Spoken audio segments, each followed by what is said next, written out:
but it did give us the space to just grieve.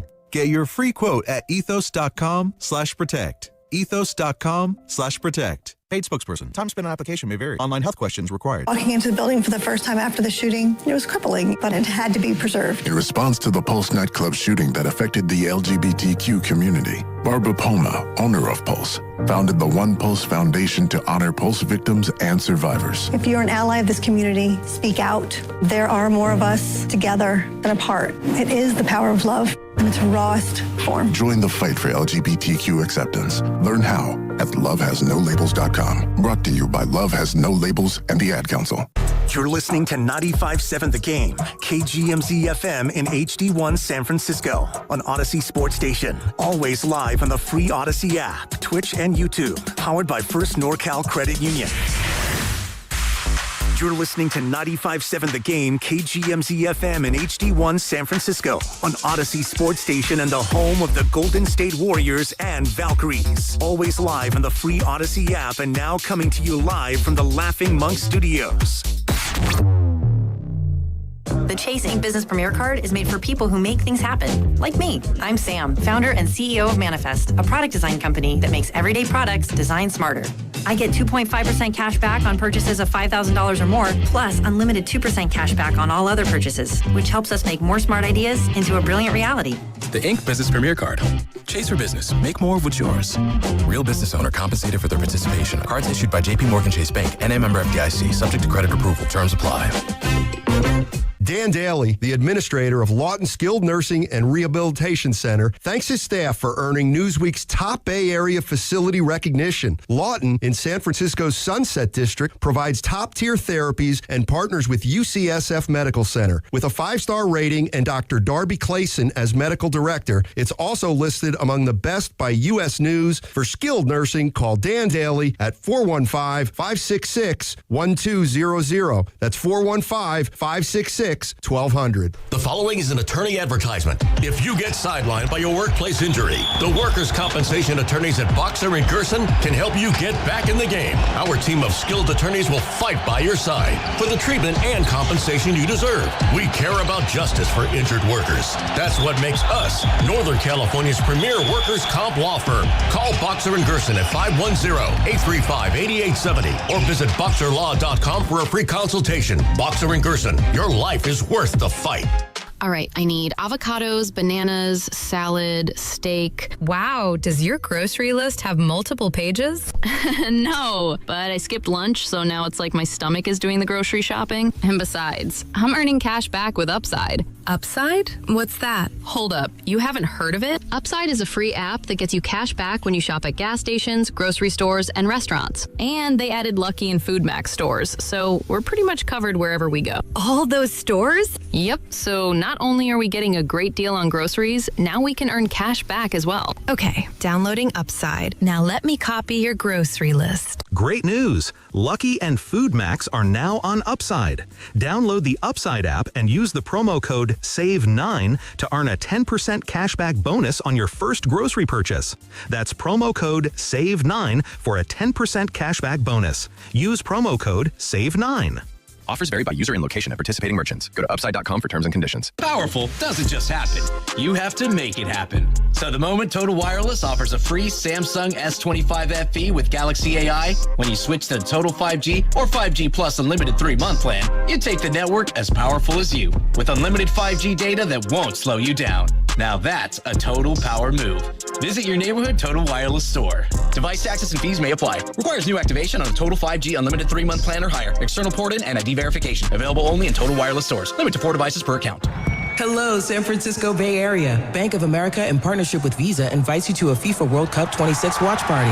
Open an eligible Bank of America checking account in participating financial centers only for an opportunity to reserve 2 complimentary tickets while supplies last. Experience special musical guests, games, giveaways, food, and more, all at a legendary venue. Learn more at BofA.com/BofA Visa Watch Party. What would you like the power to do? Bank of America, proud to be the official bank of FIFA World Cup 26. Bank of America N.A. member FDIC. Terms apply. All rights reserved. We've all been there. Sleepless nights, mind racing, wondering if your business's security service is really protecting what matters. At Bay Alarm, we can put your security insecurities to bed. Video security, burglar alarms, fire alarms, access control, 24/7 monitoring, and more. Our advanced technology and personalized support ensure you can rest easy, knowing we're here for you, your people, and your business. Visit bayalarm.com to talk to a local security expert. Bay Alarm, we got you. In sports, success is about team effort, and the same is true for your hair. At Great Clips, we save your haircut details in clip notes, so every member of the highly skilled team knows exactly how to create your signature look. And with our easy-to-use app, you can check in from anywhere and get a ready next text when you're up next for a cut. It's the confidence of a great haircut delivered by a team you trust. Download our app today. Great Clips. It's gonna be great. Springfest means more sun, more fun, and more free at Lowe's. Keep your yard in line with an additional free Ego 56-volt battery when you buy a select Ego mower, trimmer, or blower. Plus, keep landscaping fresh with Stay Green 1 cubic foot garden soil, 5 bags for $10. Our best lineup is here at Lowe's. Valid through 4/8 while supplies last. Selection varies by location. Soil offer excludes Alaska and Hawaii. There's a difference between liking a house and actually getting it. Redfin is built to make up that difference and close the gap between finding and owning the home for you. Redfin agents close twice as many deals as other agents, so when you find a home you love, you're not a step behind when it's time to make an offer. That means less watching great homes disappear and more focus on the ones you'll actually move into and call home. Redfin helps turn saved listings into real addresses. Get started at redfin.com. Own the dream. Early morning clouds in San Francisco with a high of 67. Weather brought to you by Staples. From posters and presentations to labels and loyalty cards, Staples has all the print to boost your brand. Shop now in-store and online. Staples. That was easy. It's time to wake on up. With a nice cup of Joe. What's up, Joe, bro? Featuring Joe Spadoni. He's an Italian. And Joe, the Butcher Boy Shasky. I am slippery. Oh! The best part of waking up is morning roast in your cup. It is the Morning Roast, man, on 95.7 The Game. Still dribbling, now guarded by Curry. Moves him away, gets it to McDermott. He takes a dribble, takes a jumper, hit the front rim. Steph Curry with the rebound. And I don't think the Kings are going to foul with 10 seconds left. Doug Christie applauds the effort of his squad. But Steph will dribble it out. The crowd comes to its feet. And the Warriors get a win. 110 to 105. And there are 3 games left in the regular season. And Golden State will have those 3 games to try to take some momentum into their play-in matchup. Tim Roy on the call right here on 95.7 The Game. 110-105 as the Warriors snap their losing streak, albeit against a team that, boy, sure looked like they were trying to lose last night, fouling Seth Curry with 3 minutes to go. No, not look like they did. That was... They did it multiple times. Joe, I've never seen that before. 3 minutes to go. No, I've seen it when you're down and you're trying to, get someone to miss free throws or whatever. Not to deliberately let them score and foul one of the best free throw shooters on the team when you have a lead. Hack a Jared Allen is one thing when the Dubs did that a couple weeks ago against the Cavs. Hack a Seth Curry? Never seen that in my life. And quite frankly, it's one thing to roll out a roster and... we've seen, I don't even know where to begin with this. I watched the Nets deliberately take people out a couple weeks ago of games in the fourth quarter that they were in control of. Look, there's the Warrior angle in this, right? Which is, God, the Warriors are just, you're so bad with Kristaps not on the floor that you're struggling to beat a bunch of guys. I didn't know who any of them were outside of Doug McDermott and Killian. You didn't even know Doug McDermott was still in the league. I had no idea. In fact, when I saw his face, I said, is he on the TB12 method? What has happened to this guy? He looks like he's hit Botox. I don't understand it. Joe, Doug Christie has no shame. Doug Christie backstabbed Mike Brown, buttered up to the owner to get the job, and is now deliberately hack-a-Sething down the stretch. You want to talk about the saddest sentence? A guy who's played in 5 games this year who might not play in the league next year. Seth Curry is being deliberately fouled down the stretch with a week or so to go in the league so that you could get a better lottery pick to lose a game deliberately because the 6 or 7 random guys I've never heard of were beating a Steph Curry team? I mean, what layer of that is the saddest? Honestly, the fact that he struggled the most against a team that has 21 wins. That's the one for me. Even with Steph Curry back. And yes, I'm seeing it from the Boxer and Gerson work injury attorneys text line. I like Bassey. No, I like what I saw what from him. What did I say to you guys in the thread the other night? What did I say on the air? I said, how is this guy? Why wasn't he on the team earlier? Well, we'll find out. Oh, he got claimed by Boston. You could have had him before that. You were over there flirting with Malachi Leones. Again. Got the start last night, Malachi. Stinks. God, he stinks. And Festus and Kalena, they were in a very difficult predicament. Like, I want to be real here. Oh, talking about like the integrity of the game and breaking all that down. Like, I honestly felt bad for Fitz. And I know everybody wants to rib Fitz, and I've had my fun with Fitz. I respect him. You don't stay 30 years in the game without being great at what you do. Last night, that was a stain on the game. And I'm not here to be like Mr. Sanctimonious. You shouldn't tank. Like I've told you, hey, you get toward the end of the year, losing a couple games deliberately, you're fouling late in the game. You're already playing a bunch of scrubs I've never heard of. You're fouling deliberately. So I've thought about this long and hard. And everybody's got their own little tankathon. How do you avoid tanking? How do you do it? Honestly, Adam Silver, if you had any cojones whatsoever, right? You pull veto power on this, and they're going to say, it'll never happen with the CBA. Take control of your league. Here's what I would do. And now, look, I admit, this would benefit the Warriors. So I admit this. I'm going to sound like I'm biased. Whether the Warriors were in this predicament or not, I think the only way to cure this, you know what you should do if you're Adam Silver? I would award the first 4 picks in randomized order, pulling it out of a hat, of the 4 play-in teams that don't make the playoffs. Interesting. So 2 from the East, 2 from the West. That's who the lottery would be. And it'd be the teams that are trying down the stretch. 9-10 seed? Yes. It would be Phoenix, Clippers, Blazers, Warriors on one side, whoever the 2 are that don't make the playoffs. Sixers, Magic, Hornet, Heat. And I would say, screw all you other teams.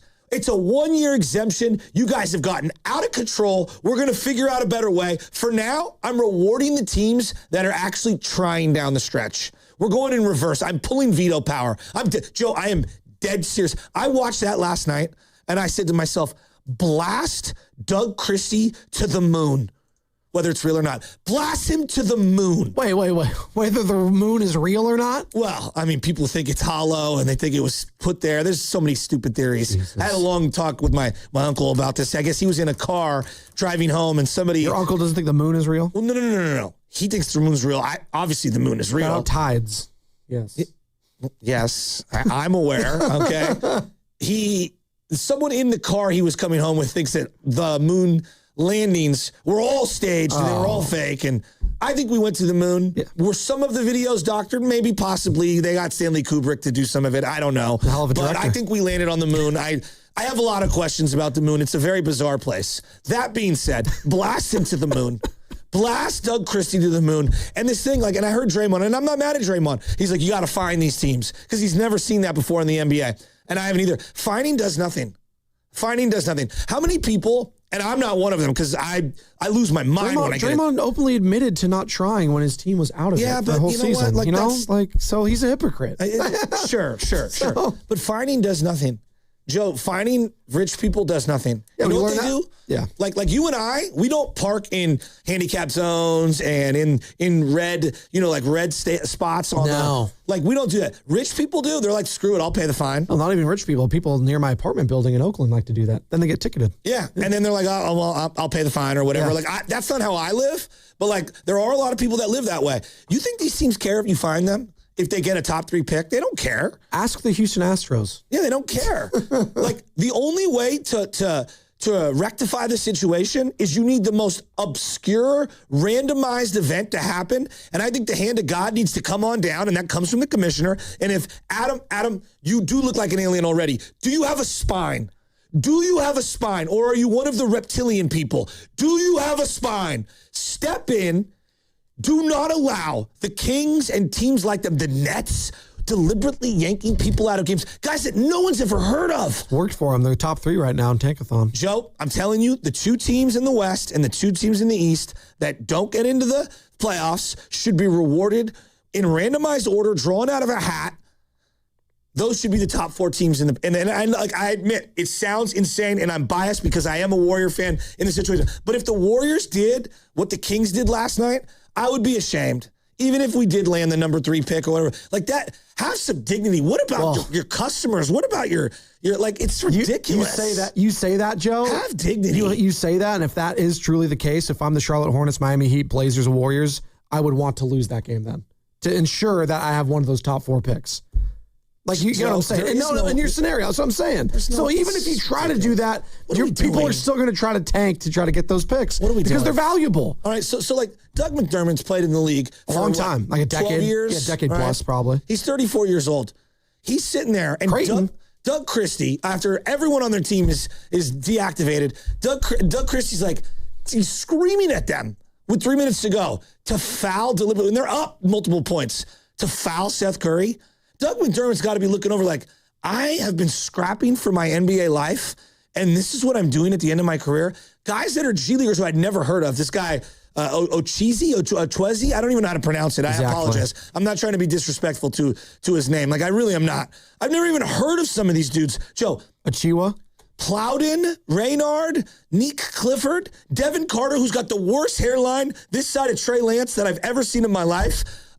Killian Hayes. These guys are fighting for their NBA lives. Achiuwa. There you go. Okay, apologies. Precious Achiuwa. It's a great name.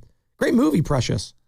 Daquan Plowden. I know that name. Push by Sapphire. Yeah, there you go. It's one thing if you're quarterbacking, Nick Mullins at the end of a year and he's just not good enough. Poor Malik and you Monk. lose.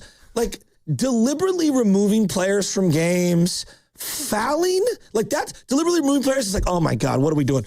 Fouling, not once. Joe, they did it multiple times. Like, honestly, it was nasty. I thought it was nasty. Am I being sanctimonious? No, I actually just thought it was worse that they were deliberately trying to do that, and yet the Warriors still barely beat them. Well, that's what I was more depressed about Totally the fair. actual Totally product fair. from the Golden State Warriors perspective. And you know what? I'm bouncing back between that game and the Giants game. Big win for the San Francisco Giants yesterday. Boy, did they need that one. 6-0 over the Philadelphia Phillies. Robbie Ray, 6 2/3 innings, 3 hits, 7 Ks, a couple walks, beating up on Christopher Sanchez, who came into that game with a .79 ERA. He gave up 11 hits. And Daniel freaking Susac. Are you kidding me? You kidding me? This kid, 5 for 5, 6 for 6, whatever the hell he is, started his career. I mean, got a triple last night. More of him. Well, we have to talk about that. Yes. But I was bouncing in between those games. And I was watching them both. And one of them was much tougher to watch than the other, and that was the team. And a 6-0 baseball game was more exciting than that. In a game that featured Steph Curry. And again, this is Steph coming off the bench. There was no Kristaps Porzingis yesterday. And you know what? I'm going to admit it. The fact that Kristaps did not play last night due to right knee soreness, whatever they want to call it, I lost a little bit of the interest for that one. Because we know that this team is a 10 seed in the West. And at this point, they have 3 more games to go in the regular season. They got the Lakers, they got the Kings again, and they got the Clippers. I want to see more Steph and Kristaps together. And yes, selfishly, I need Kristaps to play because I think I just lost my burrito bet last night because he needs to play 16 regular season games, and I don't think he's going to play in a back-to-back, Sammy, so you probably won. So yes, even a game that featured Steph Curry last night, I found myself wanting to watch the Giants more. The Giants with Daniel Susac. Yeah. That was the thing. Joe, I can't get over what I saw in the Kings-Warrior game. I honestly, Adam Silver, if he doesn't fix whatever there's going on in the league right now, he has to be fired. No, Joe, it's gotten to that point. When I watched that, look, the most exciting part of the Kings-Warrior game was seeing the most bizarre couple of all time in a split Keegan Murray, Steph Curry jersey. Did you say it was Kyle Madsen, our guy? ESPN 1320, formerly of 95.7 The Game.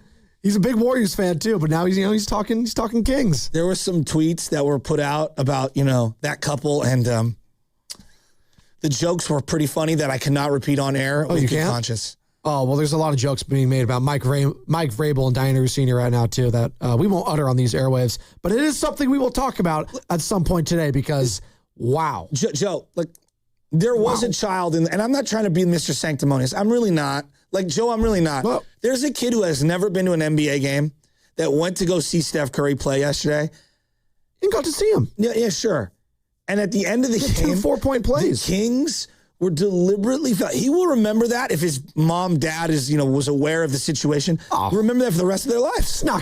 He's not gonna. If it was little 10-year-old Timmy, Dad, you remember that game 20 years ago where the Kings deliberately tried to tank? Joe. That's what he's gonna be doing. Hey, then it's memorable. If he remembers it, then that's a good thing. Joe, and he's with his dad. Being a 9-year-old boy, and Jose Uribe, Juan's uncle, was the shortstop. He slid into second base at Candlestick on a Tuesday night game with my dad, and the entire crowd went ballistic because he got called out, even though we thought he was safe. And I learned my favorite of all the chants from the bleachers: "Bull, bull, bull." You remember these things. It's etched into your head. Yeah. No, but that's good. You want a memory. And they got a win yesterday. Dad, remember that game we went to? Remember that Doug Christie demanded that Seth Curry was fouled multiple times? Remember so that they could tank on purpose so that maybe they could get a lottery pick? Remember the game that Charles Bassey went for 14 points and 12 boards and had a double-double? His first double-double as a Golden State Warrior. That's when it all started there. Bassey plays really hard. He does. I told you guys I like Bassey. Slap at the Bassey, I told baby. you guys I like Bassey. The thing with Bassey is, look, you know what he is? And I'm going poor man's. I mean, almost, dare I say, homeless. Kenneth Faried. The Manimal? He's got that kind of energy. What? Sure. That's around the same size. What was the Manimal? 6'9", 6'10"? Manimal's shorter. He was I don't short, think yeah. I don't think he was his tall. Bassey's like 6'10". He is 6'10". He's a legitimate like rim protector. I like Bassey. Kenneth Faried. Bassey's legit. Like, 6'8". Okay, yeah. All right. Yeah, like Bassey's legit, dude. I like him. Like, by legit, rotation piece. If you thought last night was gross from the 5-1L, the Boxer and work injury attorney's text line, oh boy. I'm assuming you also didn't like what Bam Adebayo did a few weeks ago. We talked about that, actually. We did not like all those free throws being taken. Joe. That was he got the 83 points, whatever it was.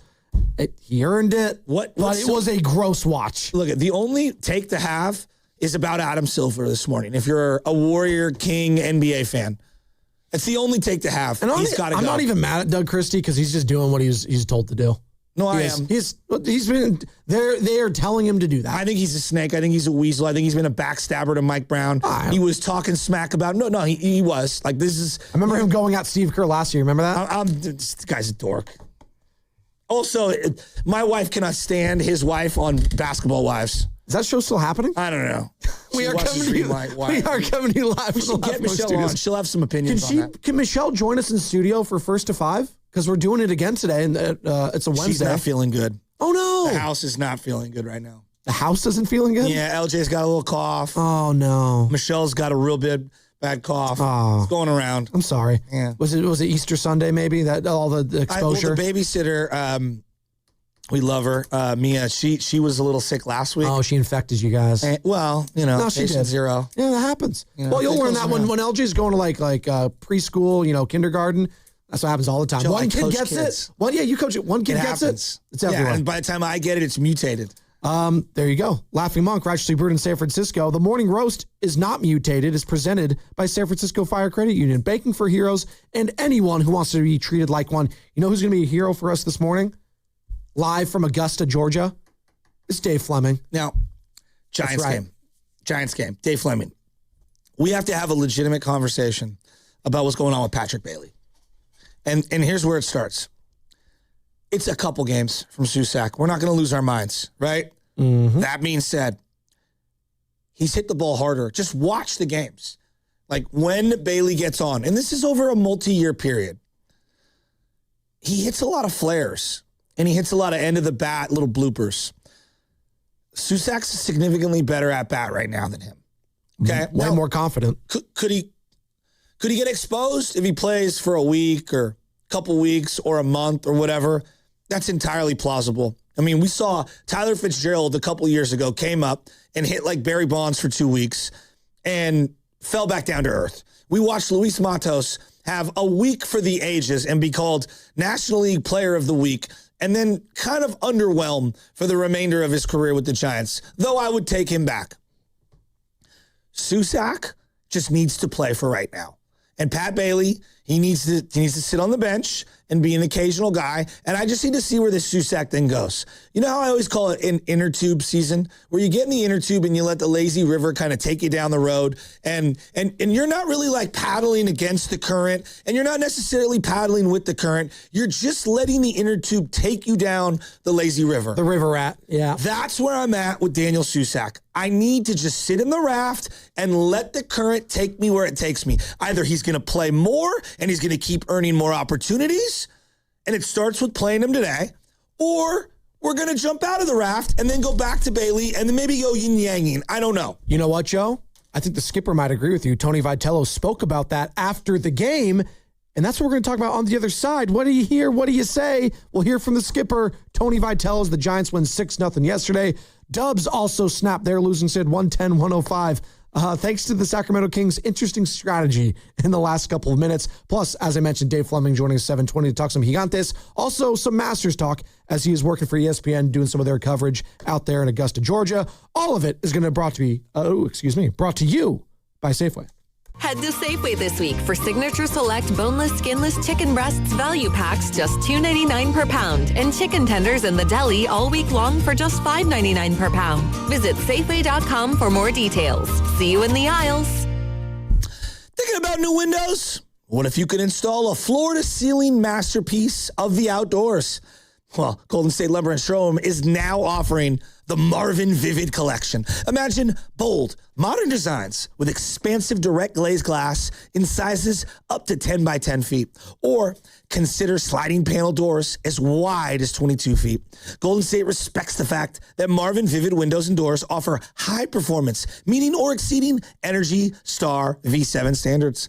Built with Ultrex fiberglass, they're 8 times stronger than vinyl. Styles include open casement windows, awning, and specialty shapes. For doors, you can select sliding, hinged, French interior sliders, and bifold doors. Talk with a Golden State Lumber showroom representative about how you can incorporate the Marvin Vivid line in your next home or remodel project. Start at GoldenStateLumber.com to achieve the wow factor. Find convenient locations across the Bay Area. For over 70 years, Golden State, when you succeed, we succeed.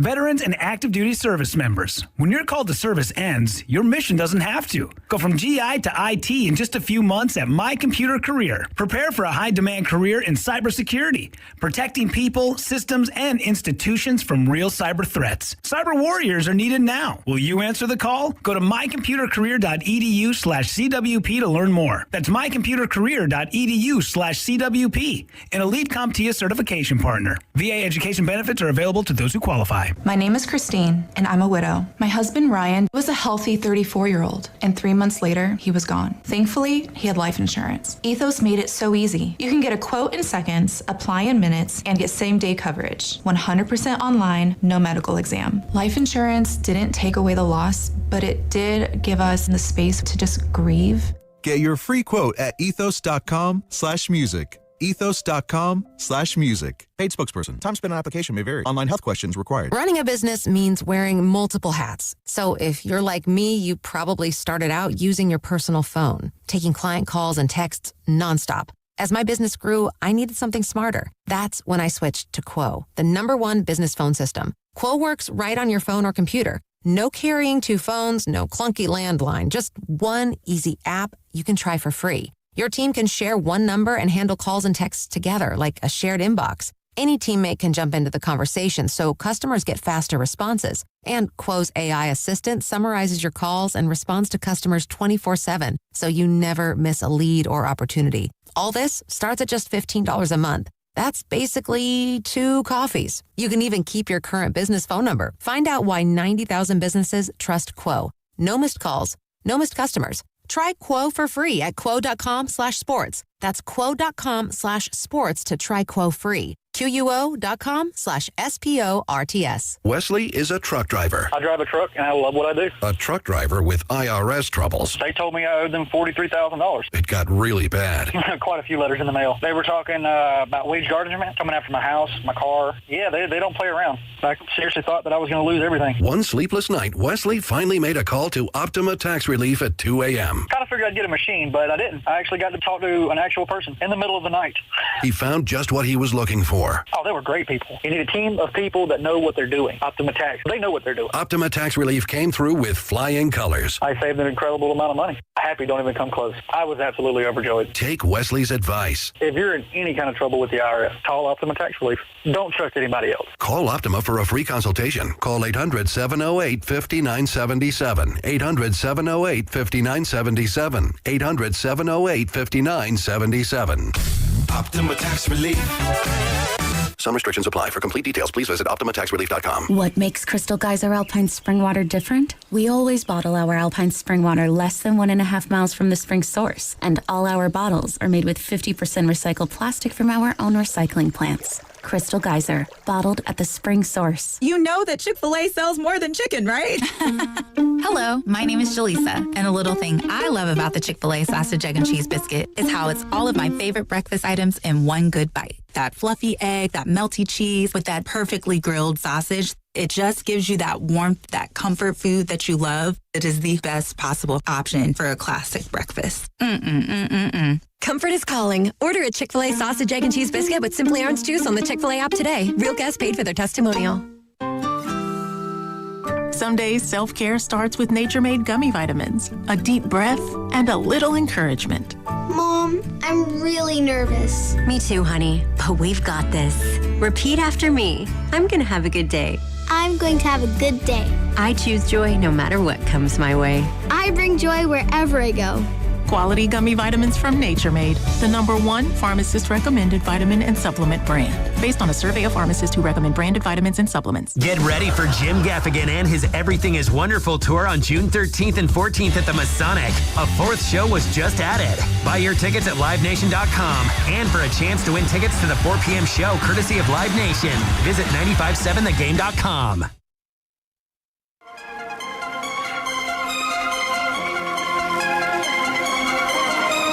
This is America.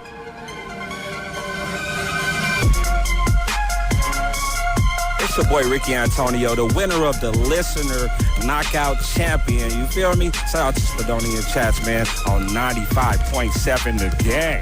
Could I get a water though? Ricky was the champ last year.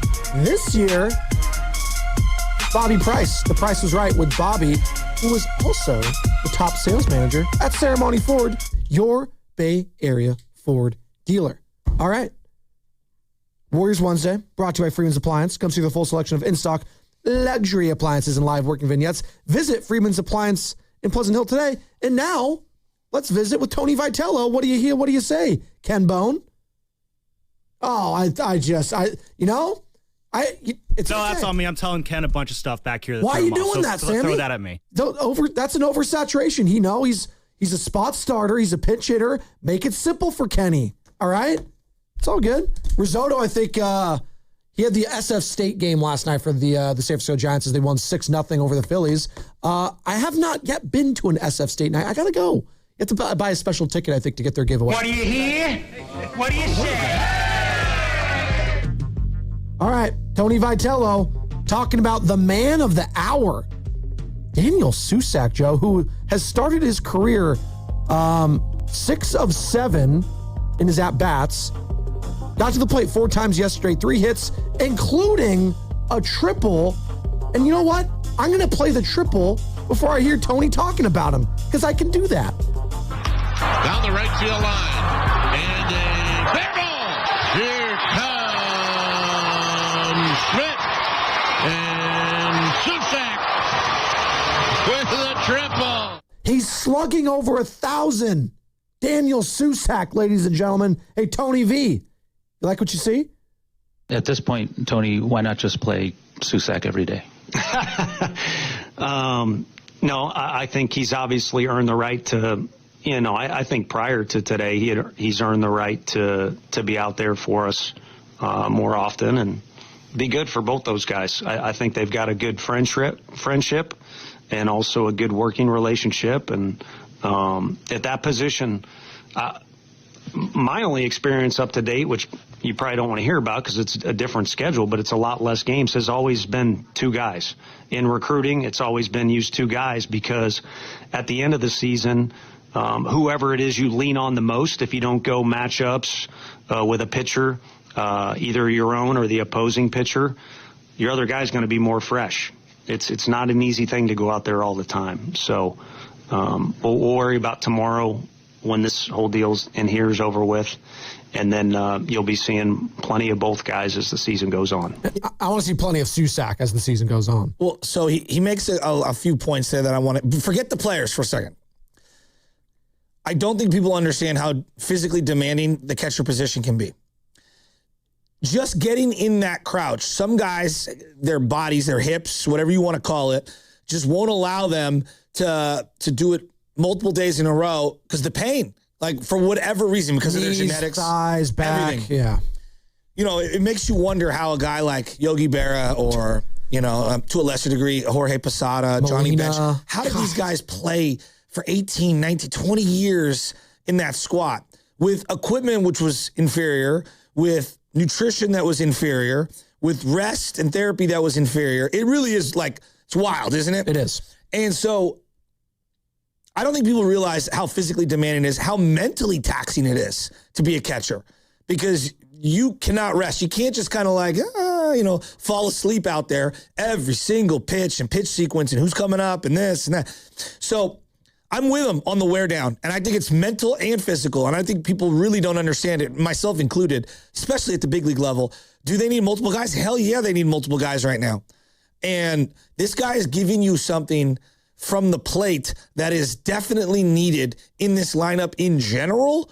But look what it does. On the 2 nights that he's played, I don't think it's a coincidence that the entire lineup kind of pops. Getting production from a spot in the lineup that's been unproductive is like found money.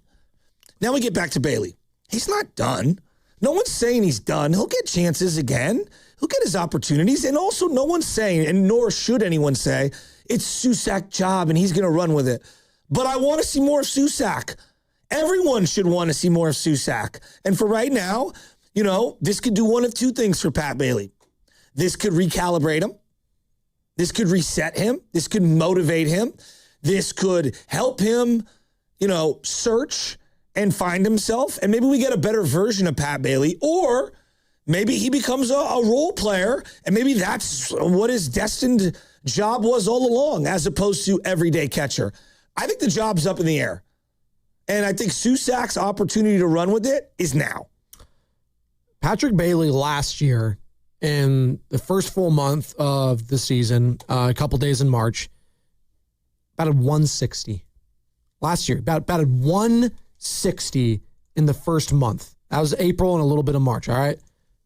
This season, just what we've seen so far, he's batting 129. 129.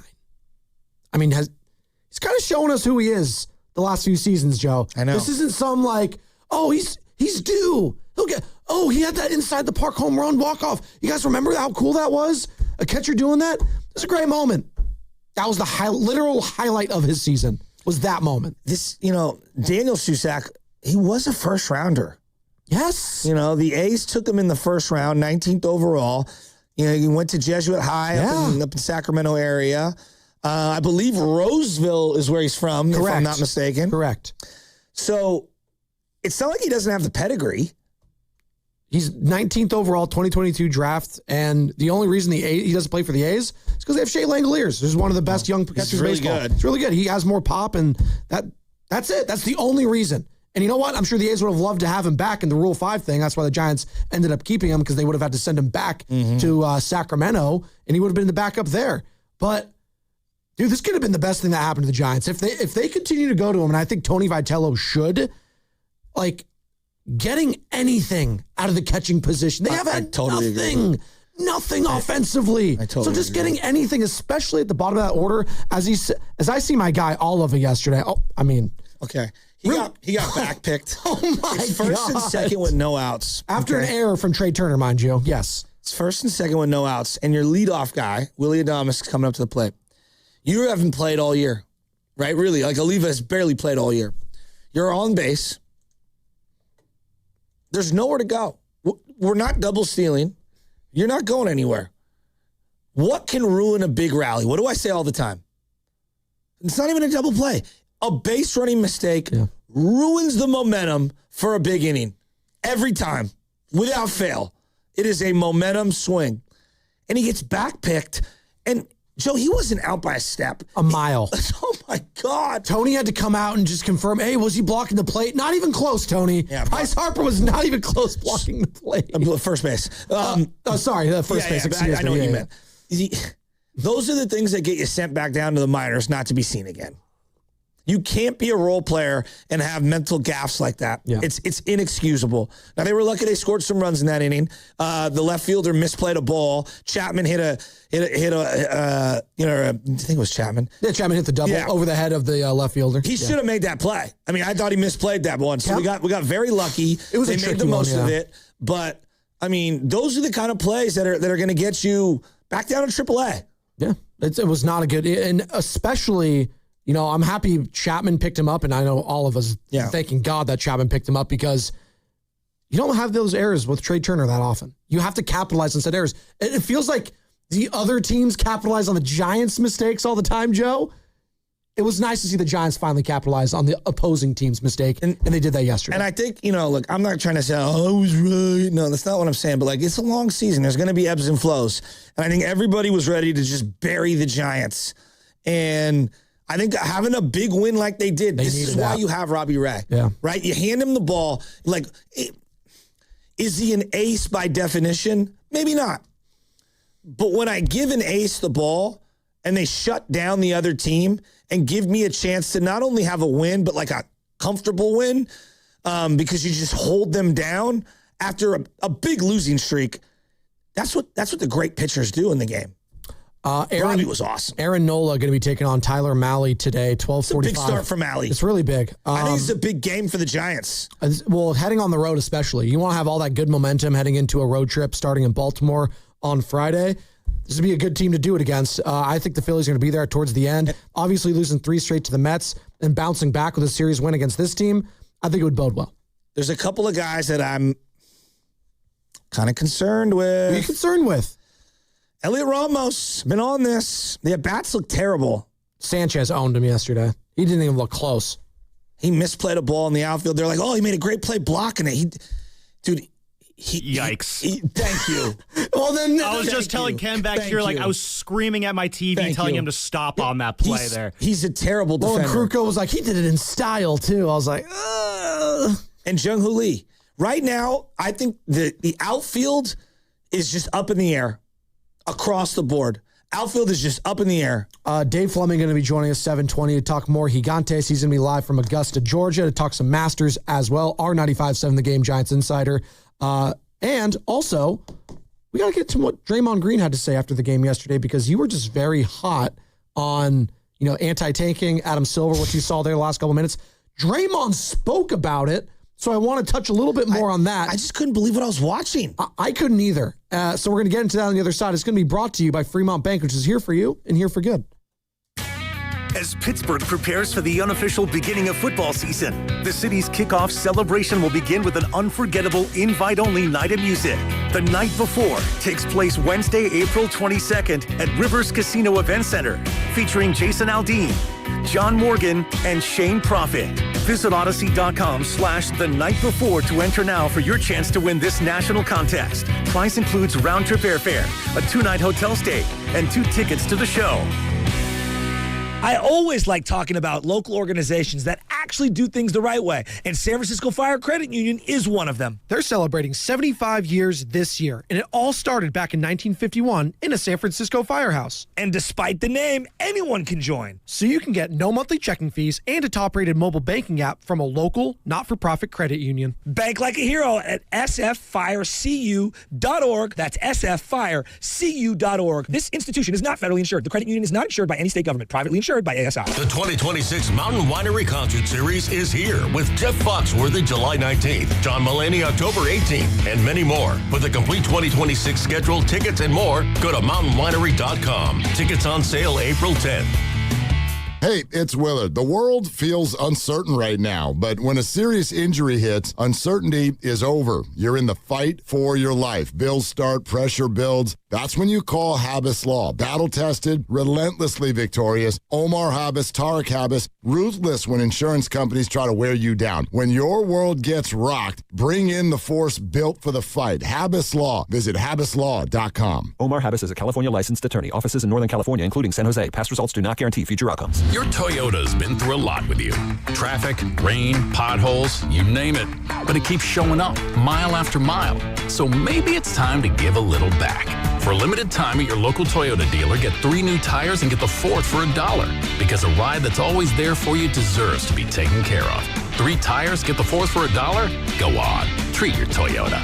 Deal ends April 30th. Keep your Toyota a Toyota. Restrictions apply. Toyota and Scion vehicles only. See participating Toyota dealers for details. $5,000. That's the average amount of money people in the U.S. are now spending on gas in a year. $5,000. That's crazy. If you drive, you have to download Upside, the free app that gives you cash back every time you get gas. That's right. You can earn real cash back with Upside just by buying the gas you're already buying. You can literally start earning cash back today. I use Upside every time I fill up, and I've already made around $300. You're putting gas in your car anyway. Why not get real cash back? If you like free money, download Upside. I'm saving the cash I earn from using Upside to help pay for a vacation later this year. Download the free Upside app now to earn cash back every time you buy gas. Use promo code PROMO25 to get an extra 25 cents per gallon on your first tank. You can cash out anytime right to your bank, PayPal, or a gift card for Amazon and other brands. Just download the free Upside app and use promo code PROMO25 for a 25 cents per gallon bonus on your first tank. That's code PROMO25 for a 25 cents per gallon bonus. Why choose a Sleep Number smart bed? Can I make my site softer? Can I make my site firmer? Can we sleep cooler? Sleep Number does that. Cools up to 8 times faster and lets you choose your ideal comfort on either side. Your Sleep Number setting. Enjoy personalized comfort for better sleep night after night. Introducing the new Comfort Mode mattress, starting at $15.99. For a limited time, get free delivery when you add a base. Only at Sleep Number. Are you curious about who offers the best deals on top-rated Samsung, LG, and Sony TVs? The answer is surprising. It's not online, and it's not the warehouse clubs. The best deals on top-rated TVs are at Video Only. Don't believe it? Then check out the trade-in deals at Video Only. How about $500 for your old TV? Try doing that online. Before you buy that new TV, drop into Video Only. If you don't, you'll be sorry. From carriage house to glass aluminum doors, RNS Doors has a full line of commercial and residential garage doors and gates to suit anyone's taste and budget. Visit rsdoors.com. RNS Doors. Look for the red truck. How was your break? It was great until I stopped for gas. Prices have gone up almost $1 with no end in sight. I might have to start watching how much I drive. That's exactly why I use Upside. I never pay full price for gas with the free Upside app. Upside? Yes, Upside. It's the free app that gives you cash back just for buying the gas you're already buying. So even with the rising gas prices, I'll never have to limit how much I drive. Does that actually add up to anything? Just last year, I made over $200 with the Upside app. Wow, that's serious extra cash. I'm downloading the free Upside app right now. Download the free Upside app to earn cash back on the gas you're already buying. Use promo code WAGON for an extra 25 cents per gallon bonus on your first tank. You can cash out anytime, right to your bank account, or an e-gift card for Amazon and other brands. Just download the free Upside app and use promo code WAGON for a 25 cents per gallon bonus on your first fill-up. That's WAGON. Offers vary by user and location. Go to upside.com for terms and conditions. I'm Bob Burke, founder and chairman of Burke America Parts Group, a family of brands that includes RepairClinic.com, an appliance and HVAC parts solution company that's grown into an international brand. Before AmericanEagle.com, we partially launched a new technology platform developed by another firm.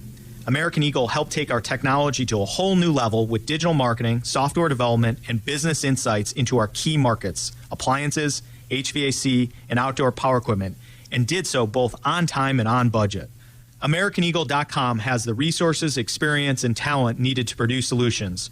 Our new technology platform, developed by AmericanEagle.com, has produced tremendous results with higher traffic, conversion, engagement, and online revenue. If you have any home repairs you need to take care of, check us out at RepairClinic.com. If you need a world-class website or technology project, then I would highly recommend AmericanEagle.com. Call AmericanEagle.com at 773-NETWORK. That's AmericanEagle.com, 773-NETWORK.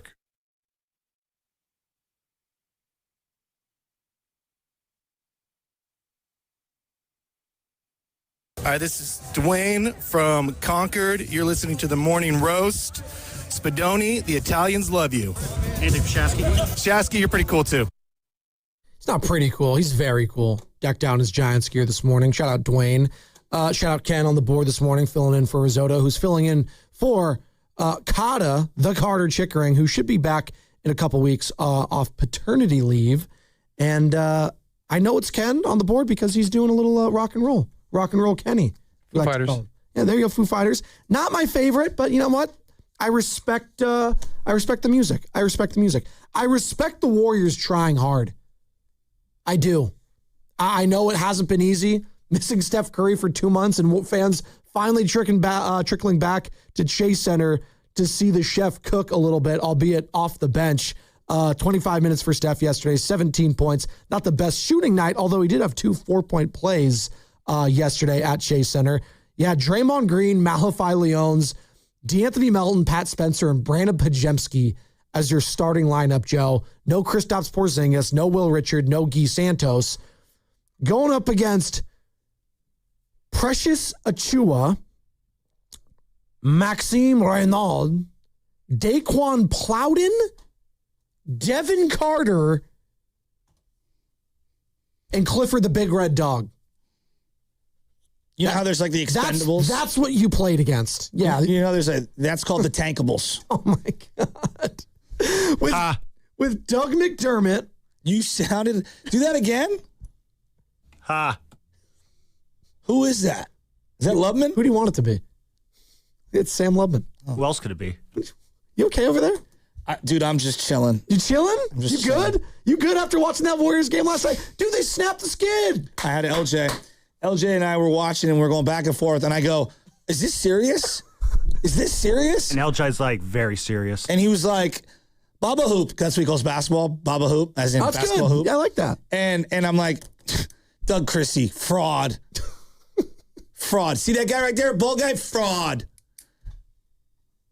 Hey, Warriors should sign Bassey to a 2-way contract and keep him. He is better than TJD. 100% agree. That's a clear bar. That's a big bar to clear. No, he's got better hands. Sure. He finishes around the rim. He's more active. He's bouncier. He's a little taller. Like, no, he's a legit player. Brings a different element. He's a 9th, 10th man on a team. Like, no joke, Joe. No, I've seen him for a couple games. I like him. We'll see.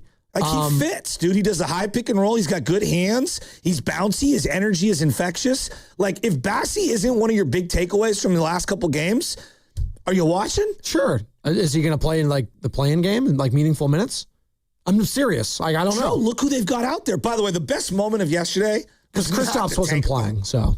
Yeah. Moses Moody showed up in the arena. Yeah, that was cool. And all the fans stood up and they clapped him.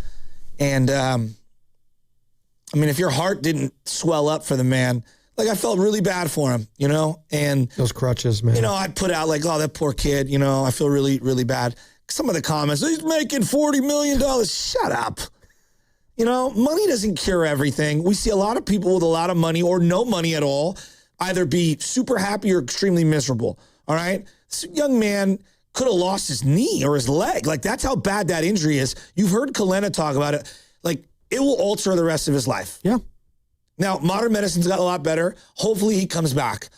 It's a devastating blow psychologically to him, as well as the physical, emotional, mental toll that's going to be throughout the entire rehab process. And for the fans to give him a standing ovation like they did, and for him to smile and do like one of these where he puts his arms out, kind of like, I love you guys, because he had the crutches and everything. Right. I mean, I choked up for the kid. I felt bad for him, man. I think that was the highlight of the evening, quite frankly, was to see Moses Moody in the building, get that standing ovation, because it wasn't the game. I have faith in him returning. Yeah, we'll see. But, like, that touched me, dude. It really did. I can see it in your eyes. You look like you're getting a little emotional. anybody that's ever had a serious injury around you, you know how like demoralizing and how lonely that can feel for that individual, right? Even if they've got a lot of family, even if they've got children and parents and a significant other that cares about them, you know, like to have your professional career, which is only a small window of these guys' lives, you know, be dramatically affected in the way that he did. Like, yeah, it was heartbreaking for me, like to see that happen to him. Whether you guys think he's good or not, it's almost irrelevant.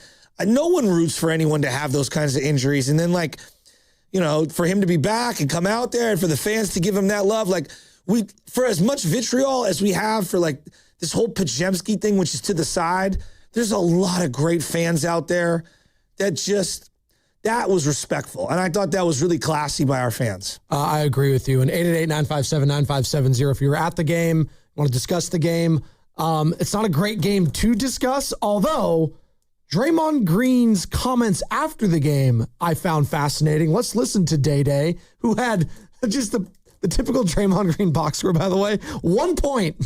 Just 1 point for Draymond, 6 boards, 7 assists, a steal, and a block. He took the worst shot I've ever seen him take in his career. End of the third quarter, there's like 1.2 seconds left. And I swear to God, it was the worst shot I've ever seen. You can say that a lot about some of Draymond. It's like it's at the end of this, you know, your clock's running out. It was so bad. Yeah. What happened to the guy who could actually score in the half court? Got complacent. Didn't work on his game. He didn't improve upon it. I'm serious. Didn't improve on his offensive game. I think he got complacent. Draymond Green, though, they asked him, hey, Draymond, you excited about being in the play-in tournament? It's not exciting. It's not. But, you know, I'm a competitor. So going to the game, I'm going to do all I can and win. But it's not that exciting. I mean, do you think you'll be excited next week when you have 2 do-or-die road games that, you know, they'll be on big stages? Well, listen, you go on the road in a game that you need to win, I think, you know, as a competitor, you're going to rise to the challenge, you know. But I'm not going to sleep tomorrow night like, man, we got this play in next week. Got to get my rest. Like, no, it ain't that exciting. Please clip that. Man, I got this playing game. You know what? Respect Draymond. Joe, you can't go from, hey. It's a fair question, by the way, from Slater, who comes to Could you imagine, hey, we've climbed the Himalayas multiple times. Let's go to Mount Tam. You excited to go to Mount Tam? Dude, I've climbed the Himalayas. Not that Mount Tam isn't great. I love Mount Tam. But like climbing Mount Tam versus climbing the Himalayas, it's like, hey, you want to go to Mount Davidson, drink a 40? Or do you want to go to the Himalayas? Well, Steph thinks they're meaningful. Doesn't sound like Draymond thinks they're that meaningful. Maybe I shouldn't phrase that. No, I just think he's giving it proper perspective from his vantage point. Not excited to play in it. Now, Guy Santos might be pumped. Yeah. Guy Santos, I think it's big for Will Richard if he comes back. I think it's big for, hell, can we get a Seth Curry moment? Okay, Joe. Seth Curry. You have 2 kids and another one on the way. I do. Okay. So we're looking at preschools right now. You are? Okay, nice. Right, and Michelle's going to do some touring. Oh, okay. Fun. And I am a little excited. Yeah. But if I had 4 kids, and I've done this a few times, I probably wouldn't be as excited. Would you agree? Money time! Too. But yeah. Well, actually, hold on. I don't know. Well, you've done it. That's why I'm asking. That's why I'm asking. So, like, this is my first time. No. So I am like really excited. It's always fun seeing the kids' reactions to new schools. You always have that feel as a parent, like, no matter if it's 2, 3, 4, 5 kids, 1 kid, like a piece of you's leaving when you drop him off to school for the first time or her off to school at the first time. And those butterflies for you, I don't think ever really go away. So no, it's special in that regard for me. I always have, so when you know, my next baby goes to school for the first time and at preschool, whatever, I'm going to have those same feels too. Now, it was different with Nora compared to Benny. Your firstborn, I think, is different. So that's what I'm saying. Your firstborn is different in that, like, you're always on your P's and Q's. You're the helicopter parent. Oh, my God, oh, my God, oh, my God. Oh, he fell. Oh, my God, he got a little scrape. Oh, my God, he's the worst thing ever. Oh, my God, I have to sanitize everything. Oh, my God. Second kid, it's like, I've been here and done that. Yeah. And Nora, I dropped her off, and you know what? Because she has that second kid energy. She's like, all right, see you guys. I'm good. Oh, they got a play kitchen over there? Mom, Dad, deuces. I'll see you at 3 o'clock. We're good. So, yeah, it's different for each kid, but you still got those butterflies. But nothing compares to the first time. Absolutely. So, to your point, nothing compares to going and winning an NBA championship. Yes. And being a part of that. Everything's going to come up small. Like a play-in You can, and they've played in multiple of. So it's not like this is the first time that Draymond's played in a play-in game. He's played in a lot of them. As you're laughing, it's kind of the sad thing. Are we going to give him like the, you know how like there's all these like stats like Derek Jeter, Andy Pettit, and Jorge Posada played in this many playoff games? Oh God, what was it, Mr. November, Mr. Playing? Are they going to? Is that disrespectful? Mr. Second week of April. Mr. Second week of April. I don't get up for March, but the second week of April, I'm tapped in. Oh, well, I think you and Steiny were talking about it the other week. They're like, Steiny, do you know like who has like the most points ever in a play-in game? And Steiny's like, why would I ever want to know that? Why would I ever care to know that? And they're like, it might have been John Moran against the Dubs a few years back. Remember that? I was like, you could have told me it was Grayson Allen who sealed the game in that one. Remember that? Or LeBron seeing the 3 rims and Steph saying you're full of crap. It's just, we've had some moments. I think the play-in made sense at the time. I think the play-in served its purpose at the time. Do I think it serves its purpose today? Probably not. You know, Draymond essentially said, and I don't know if we pulled the... I got it. You want to hear from him? Play it. Here we go. This is... I think this is the most spot-on assessment of why the play-in should evaporate. So this is him talking about tanking is what you want. And Draymond said after the game yesterday, if you watch the game, if you didn't watch the game, you know, the Kings are fouling with minutes to go in a close game, and they're fouling a good free throw shooter. This isn't like a hack a Shaq, hack a Dwight Howard. It's none of that. They're hacking a Curry. And you know about any Curry, Dell, you know, Seth, Steph, all of them. They can hit their free throws. And it was clearly a tank job from Sacramento. They're not going to admit it. No one's saying it. They're you know, scurrying around it on the broadcast. No one wants to say what we see. It's not Kalena and Fitz's fault. Yeah. It's the Kings. It's the Kings. And Draymond Green agrees. I get fined when I do wrong. Just fine the hell out of people. You know, we love taking money from players. Keep fining the teams. I've seen 2 fines. And we all know everybody tanking. But you've seen 2 fines. You know, if it was players, we snatched that money in a heartbeat. Why isn't it the same? Everybody love money. Well, so, you know, the punishment for players is always, let's take the money. Well, now it becomes time to punish teams, and all of a sudden, nobody don't know what to do. Why not? We know exactly what to do when somebody gets a technical foul or suspended for a game. We know exactly what to do. All of a sudden, we got team issues. We don't know what to do. What happened to the whole take the money stuff? Everybody else trying to reach a quota, too. But when it comes to player discipline, we want to snatch the money as fast as we can. Come to team discipline, and we see 12 teams tanking. We've seen 2 fines. If my math serves me correctly, that's 10 that ain't been fined. Just some quick math. It could be wrong, so don't judge me if it's wrong. But we don't keep that same energy when it comes to teams, when it comes to officials, when it comes to everybody but players. We don't keep that same energy. But it's a players' league. He's 100% right. Joe, I am on the NBA.com page right now. This is where I'm at. I'm on the NBA.com page, okay? / or whatever / NBA bet / official - gaming - partners - and operators - 2. This is on their website. Mm-hmm. Official gaming partners, DraftKings Sportsbook and FanDuel. Scroll down a little. Authorized gaming partners, Ballybet, BetMGM, Bet365, BetRivers, Caesar Sportsbook, Fanatics Sportsbook, Hard Rock Sportsbook, IGT, whatever that is, Intralot, The Score, BET. This is on their website.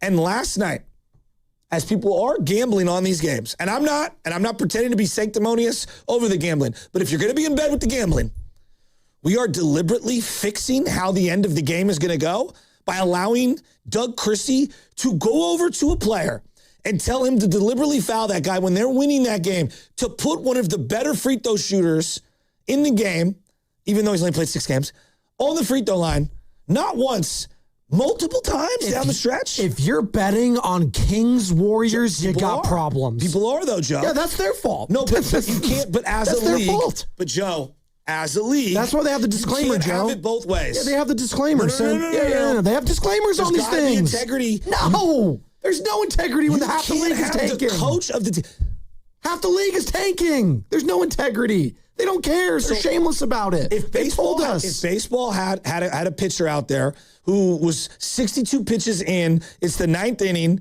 all right? He's winning the game 1-0, and he deliberately took that guy out, brought in someone else, and was like, hit that guy. And then that guy hit him. Hit the next guy. Hit him. Hit the next guy. And just to lose the game 2-1. We would not be losing our minds? That's essentially what's happening. Well, hey, baseball's Nick different. Mullins, go into the game, throw a pick on purpose, fumble the ball on purpose. You think they were saying on purpose? Just, all right. There's a video of Doug Christie multiple times screaming at them when they're up multiple points to go foul Seth Curry. What are we... What? You think everyone's doing this on purpose and that some teams just the Kings suck? do this. The Kings also just suck. Like, too. They're awful. They're bad. They're not a good team. And yes, I'm with you. Yesterday, it was clear and obvious for everyone involved. I don't think there's a solution. I don't. This has been happening forever. This has been happening forever. Draymond You're is going to find right. every single team. No, it's not about finding. It's about, like, what are we doing? Well, that's what he said. I'm using his words. He said I know. find. But, like, and I get, well, Draymond's just saying, hey, I get fined, they should get fined. I get what he's, Draymond's right, though. No, forget what he's saying about punishment. The message of what Draymond's saying is 1,000% correct. He is screaming it to the high heavens. Not only does the plan not work, not only, everyone's deliberately tanking in a way that's so in your face, it's insulting. It is insulting. Why are you shrugging? Because it really doesn't bother me. Because teams suck. Washington Wizards have sucked most of my life. The Brooklyn Nets have sucked for most of my life. The Utah Jazz have a cup of coffee here and there, but I know what they are. They're never going to do anything. Sacramento Kings have sucked for most of my life. Memphis, they had the Ja Morant thing. It was cool, but they've been kind of meh. How is this different from point shaving deliberately? What? Don't bet that. I don't care that people are losing money if you're an idiot to bet on the Sacramento Kings game. I'm sorry. See, to me, I have zero sympathy for people that bet, Joe. I don't care. You're worried about the bettors. Don't care at all about the betting aspect. This is the league as a whole. Don't care about betting. I don't. So Terry Rozier doesn't make you go, oh my God, what are we doing? He's being investigated by the feds. Investigate what is going on with the Kings. Oh, you're that's what really matters. See, this is the other thing too. We're so knee deep into sports betting. It's not about actual the betting stuff happening in the world. It's not just about the betting. It's about the bigger picture of, like, can people compete? It's one thing when you put out a bunch of guys and they're not good enough, right? I get that. Like, and I understand that. Heck, I even grant you a little bit of the, I'm taking Zaire Williams out of the game. That's what the Nets did. They took guys out of the game. It's another thing to be fouling, to put a better free throw shooter on the line at the end of the game. Now we're not even pretending. Why even play the game? Just take the forfeit at that point. Like, legitimately just take the forfeit. Well, because that's too obvious. You got to make it less. No, I'm serious. Because that's too obvious to forfeit the game. I'm sorry. Last night was an atrocity. Maybe I'm the only one that's outraged. This isn't about just the Kings. I want to make this very clear. This is Adam Silver's league. This is it. This is all about the league as a whole and Adam Silver and all of them. It's not just the Kings. It's not just Doug Christie. He is one of the many, cogs in the wheel, if you will, of what's going on right now. That was disgusting. And I'm not even trying to play sanctimonious. I watched my Warriors deliberately put crappy players on the floor and lose so they could keep the pick and get Harrison Barnes. That's different. We've gone too far. This is too far. That's what I'm saying. This is too far. You're listening to 95.7 The Game, KGNZ FM Nation 1, San Francisco, and Odyssey Sports Station, the home of the Golden State Warriors and Valkyries. Always live in the free Odyssey app, coming live from the Laughing Monk Studios. Dave Fleming, our 95.7 The Game Giants insider, voice of the Giants. He's going to be joining us in 13 minutes. He's also going to be live from Augusta, Georgia, talk some Masters. In the meantime, I want to make it clear. I'm mad at Christie, but I shouldn't be. I should be mad. All my anger should be directed at Adam Silver and the powers that be. But they've enabled this. But Joe, watching that, as I watched Steph Curry fight to come back when he, I want the pick, whatever, I want to thread the needle. But can we have an ounce of integrity? As I'm watching, Vrabel, it's just wow. Can anyone with some leadership guts have integrity in this world? Does it even? And I know what's going on in the world, Joe. I know. I'm just saying, my God, as I'm trying to raise my kid to have an ounce of character, and I'm guilty of losing my mind, but We're fixing the games. You might as well not even play them. Oscar in Stockton. What's up, Oscar? Joe, man, I feel your pain. Man, I want to say one thing, man. Oscar, you love basketball. You love it. You love it, right? I love it. I love it. Yeah, but check this out. By me paying for League Pass, Peacock, Prime, and for me not even be able to watch these games, it is ridiculous. And you're right, Joe.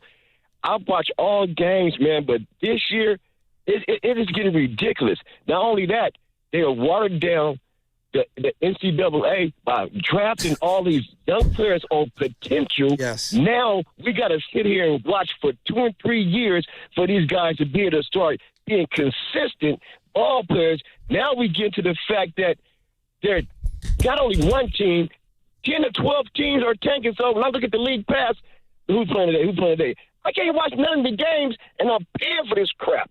It is getting ridiculous, man, but that's what we get for we're drafting on potential, and we're drafting these young players in the game. It's going younger and younger, so you're making the fan base wait 2 or 3 years for these kids to develop, but then you got the viewership that's paying for all these new television channels. I can't even watch it. Exactly. It's getting ridiculous. I was so mad last night, man, watching these games. I had changed. I said, I can't watch no game.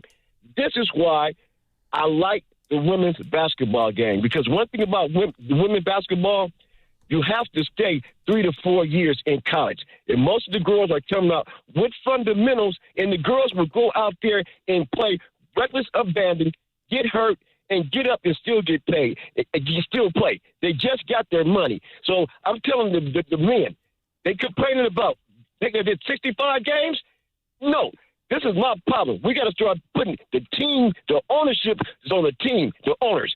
This is ridiculous, I totally man. agree. I'm getting tired of paying this high cable bill and watching this crap. I can't even watch the basketball game for each day. I don't care if when the Warriors play, we're not tanking. This is our team that we have. We play hard. But to see Doug Christian do that crap last night, and I watched the Kings. That don't make any kind of sense, man. This is getting ridiculous, my fan. I like I say, Joe, I'm with you today. My head is going right now because I can't even watch basketball. I got to wait and see who's playing tonight. Right now, I can't even watch the end of the season because only a couple of teams are playing for something. The rest of the teams are just tanking. And this is on, like Draymond said, find the owners. You guys have a good day, man. I think they need to go farther than finding the owners. Thanks, Oscar. I think they need to find a way to penalize how they build a team, whether that's losing structure of the salary cap, like a slot or whatever, or losing mid-level exceptions. Like I don't think a pure fine is going to do it. Like you need to be stripped of either draft capital, salary cap space. There's got to be something more. It's not penal enough because the reward is bigger than whatever the penalty is. 888-957-9570. We can continue this conversation. We're going to be joined by Dave Fleming on the other side. Talk some Giants, talk some Masters, but the phone lines continue to be open. You could also text the Boxer and Gerson Work Injury Attorneys text line, 888-957-9570. Giants, hey, they won yesterday. They stopped the skid, and Daniel Susac, we're going to be seeing more of him and less than Patrick Bailey. Let's ask Dave. Brought to you by Front Bank. Here for you, here for good. Elevate your kitchen at the Mila Innovation Center at Friedman's Appliance in Pleasant Hill. Out of your dreams and into your kitchen. Select the qualifying built-in kitchen appliance package that is right for you. With unrivaled technology and luxury-grade quality, when you bring home a Mila, you're bringing home true innovation. Now, for a limited time, save up to 10% with the purchase of a qualifying Mila kitchen package. Visit the Mila Innovation Center at Friedman's Appliance in Pleasant Hill or at friedmansappliance.com. Xfinity Tech Support, Matthew speaking. Hi, I live in a pretty remote place, like Jurassic Park remote. Wow. Will Xfinity Mobile work out here? Yep, the combination of reliable Wi-Fi and 5G makes it so that you can stay connected in all kinds of places. Plus, you get access to ultra-fast speeds and coverage, whether you're poolside or out live streaming with a T-Rex. Hold still, you're about to go viral.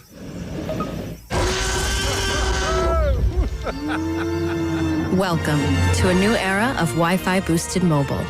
Cut your mobile bill in half with 2 lines of unlimited. Learn more at xfinitymobile.com. Xfinity, imagine that. Watch Jurassic Park with Xfinity. Restrictions apply. Xfinity Internet required. Savings comparison based on promotional rate for 2 lines of Xfinity Mobile Unlimited versus 2 lines of T-Mobile Experience More, Verizon Unlimited Plus, and AT&T Starter as of February 10th, 2026. Taxes, fees, extra. The biggest golf tournament of the year is here, and now you can trade the tournament on Kalshi. Rory is trading at 7% to win it all. That means a $100 trade pays out $1,341 if he wins it all. On Kalshi, you're trading against peers in a live market, meaning there's no house. And as the odds move, you can buy in and out of your position all tournament long. For a limited time, download the Kalshi app and use code FAN to get $10 when you trade 10.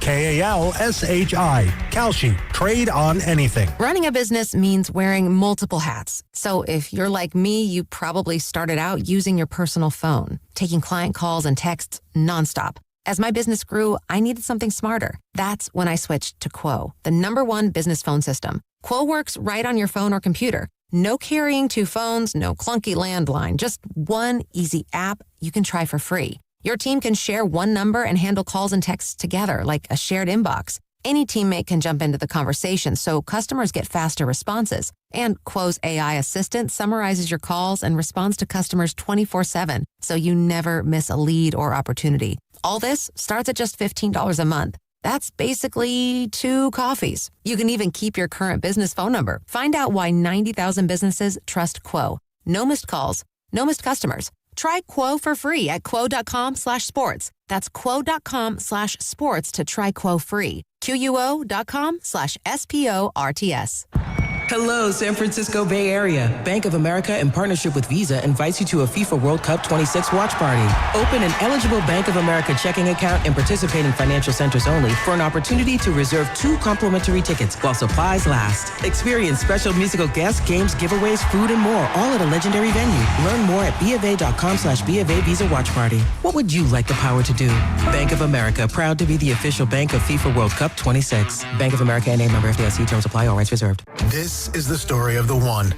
As a maintenance tech at a university, he knows ordering from multiple suppliers takes time away from keeping their arena up and running. That's why he counts on Grainger to get everything he needs, from lighting and HVAC parts to plumbing supplies, all in one place. And with fast, dependable delivery, he's stocked and ready for the next tip-off. Call 1-800-GRAINGER, click Grainger.com, or just stop by. Grainger, for the ones who get it done.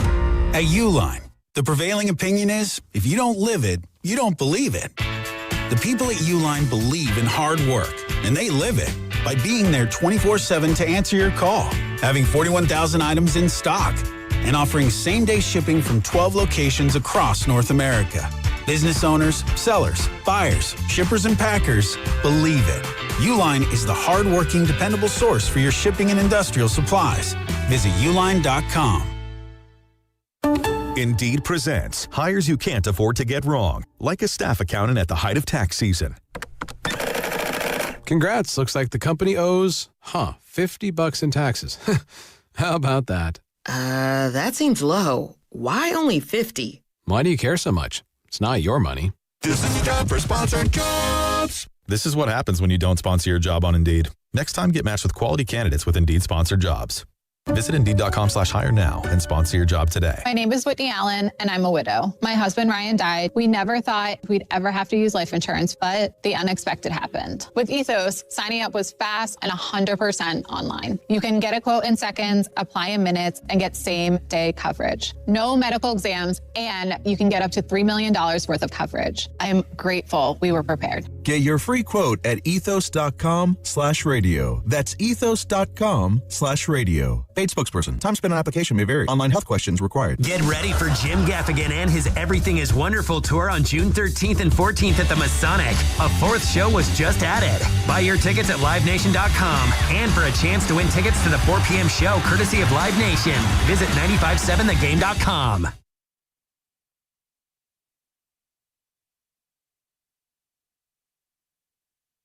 Arise up the middle. That's a base hit. Here comes Chapman. Arise with the RBI single. It's 3-0. Now, back to the morning roast. Hey, Dunleavy, get on the phone, start making calls, dude. Why you sitting at the desk twiddling your thumbs, bro? With Joe Spadoni. Stop playing with your pencils and playing tic-tac-toe with yourself. Get out there and make some moves, man. Make it happen. Let's go. Let's go. Let's go. And Joe Shasky. Giants, Niners is on crack. On 95.7 The Game.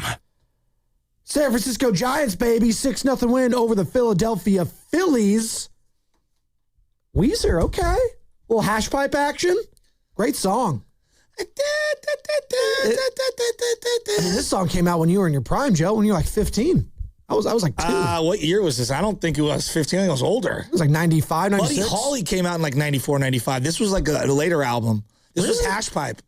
Oh, that was like 1. That was the one. Like, hey. And you, I look just like Buddy Holly. Classic. It was like their first MTV hit. Love Weezer. My brother loved them. No, they got bangers. Beverly Hills, I think that's the most popular song. You think? No, it is. No, it's their most popular because it was played all the time. I think the Sweater song, I'm Done, is their best. Well, I didn't see it was their best. It was the most popular as we get an eye roll. Pull my sweater, whoa, whoa, whoa. It's a banger.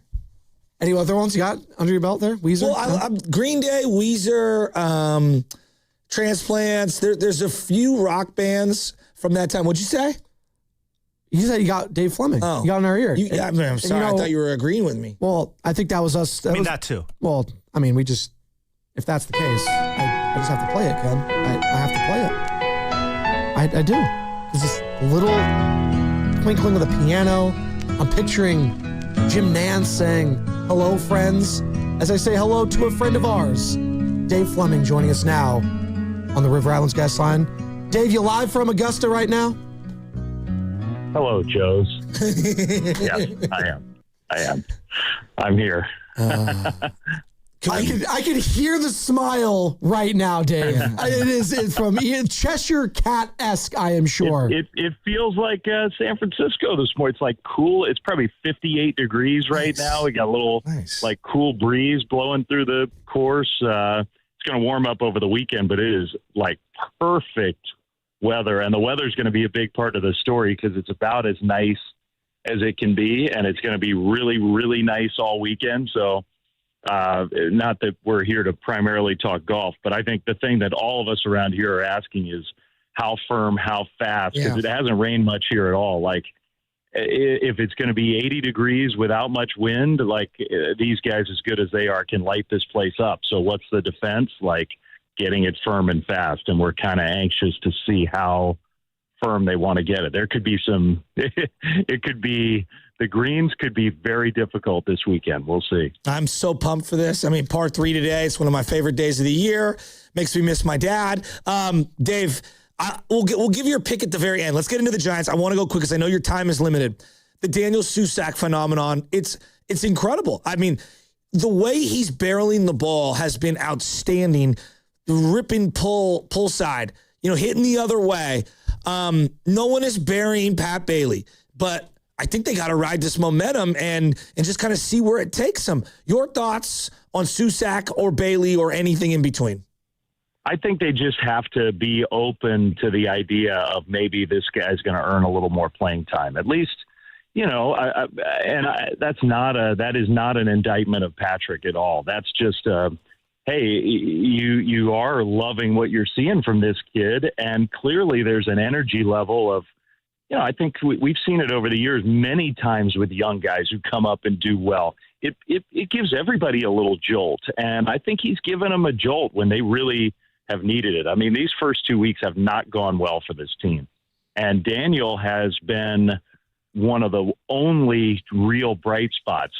It's a long year. We know it's going to be better than it has been. It is. But for now, I think they're going to have to consider maybe divvying up this playing time a little differently than probably they had planned at the start of the year. And good for him. Like I had always heard about Daniel. I've known his brother for a long time. I've known the family. I've heard about Daniel. But I'd always heard his personality was different than Andrew's and sort of like, like so even keeled. I think at the catcher position, there's a fine line of, because Buster was like a very unemotional player.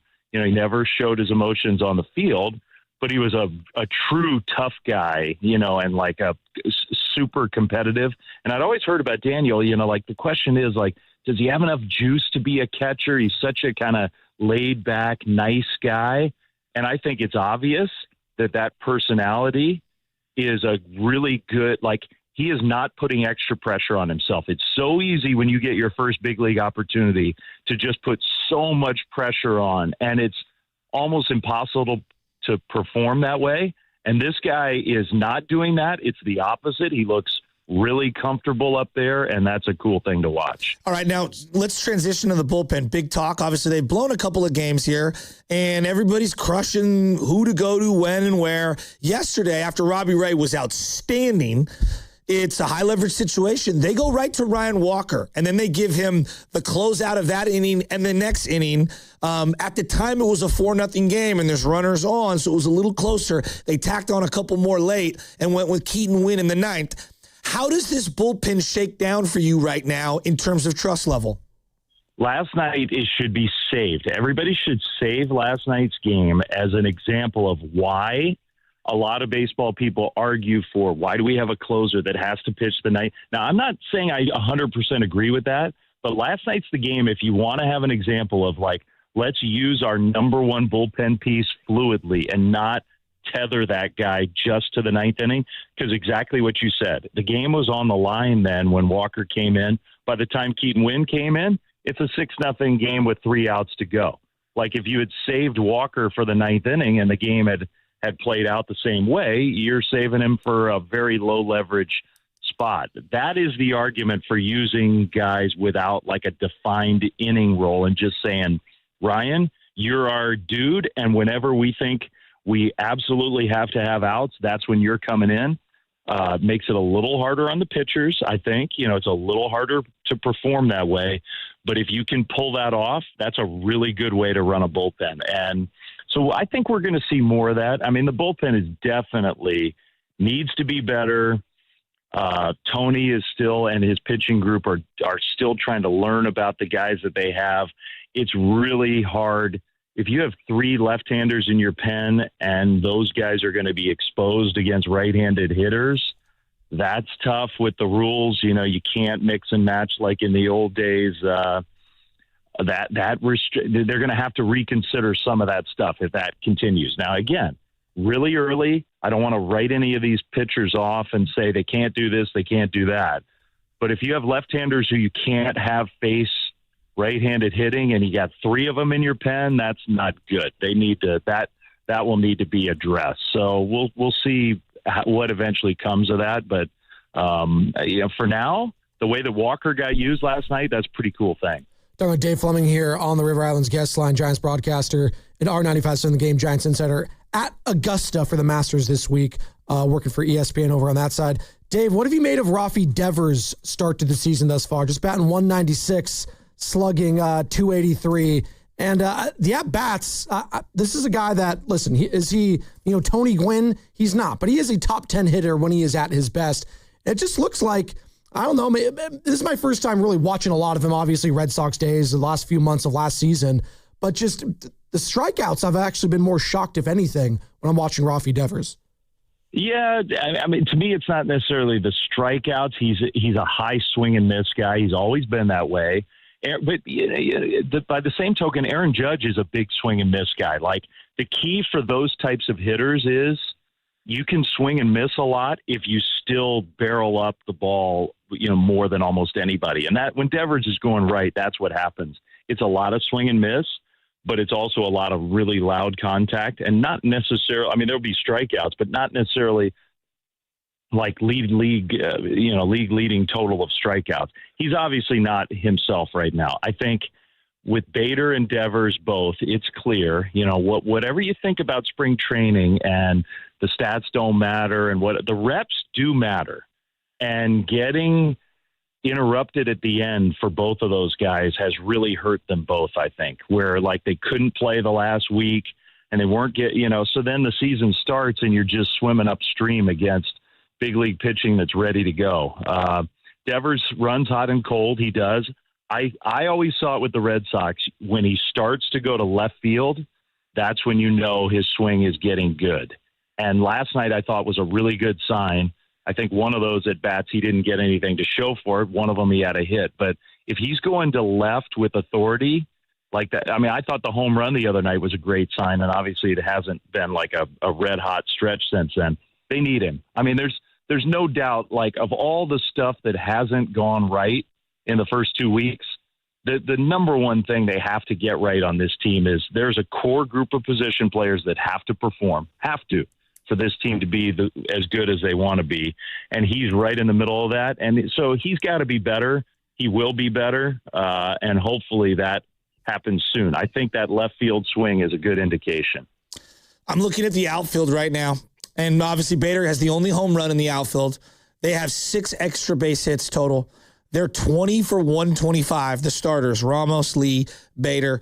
And, that's like 167 batting average.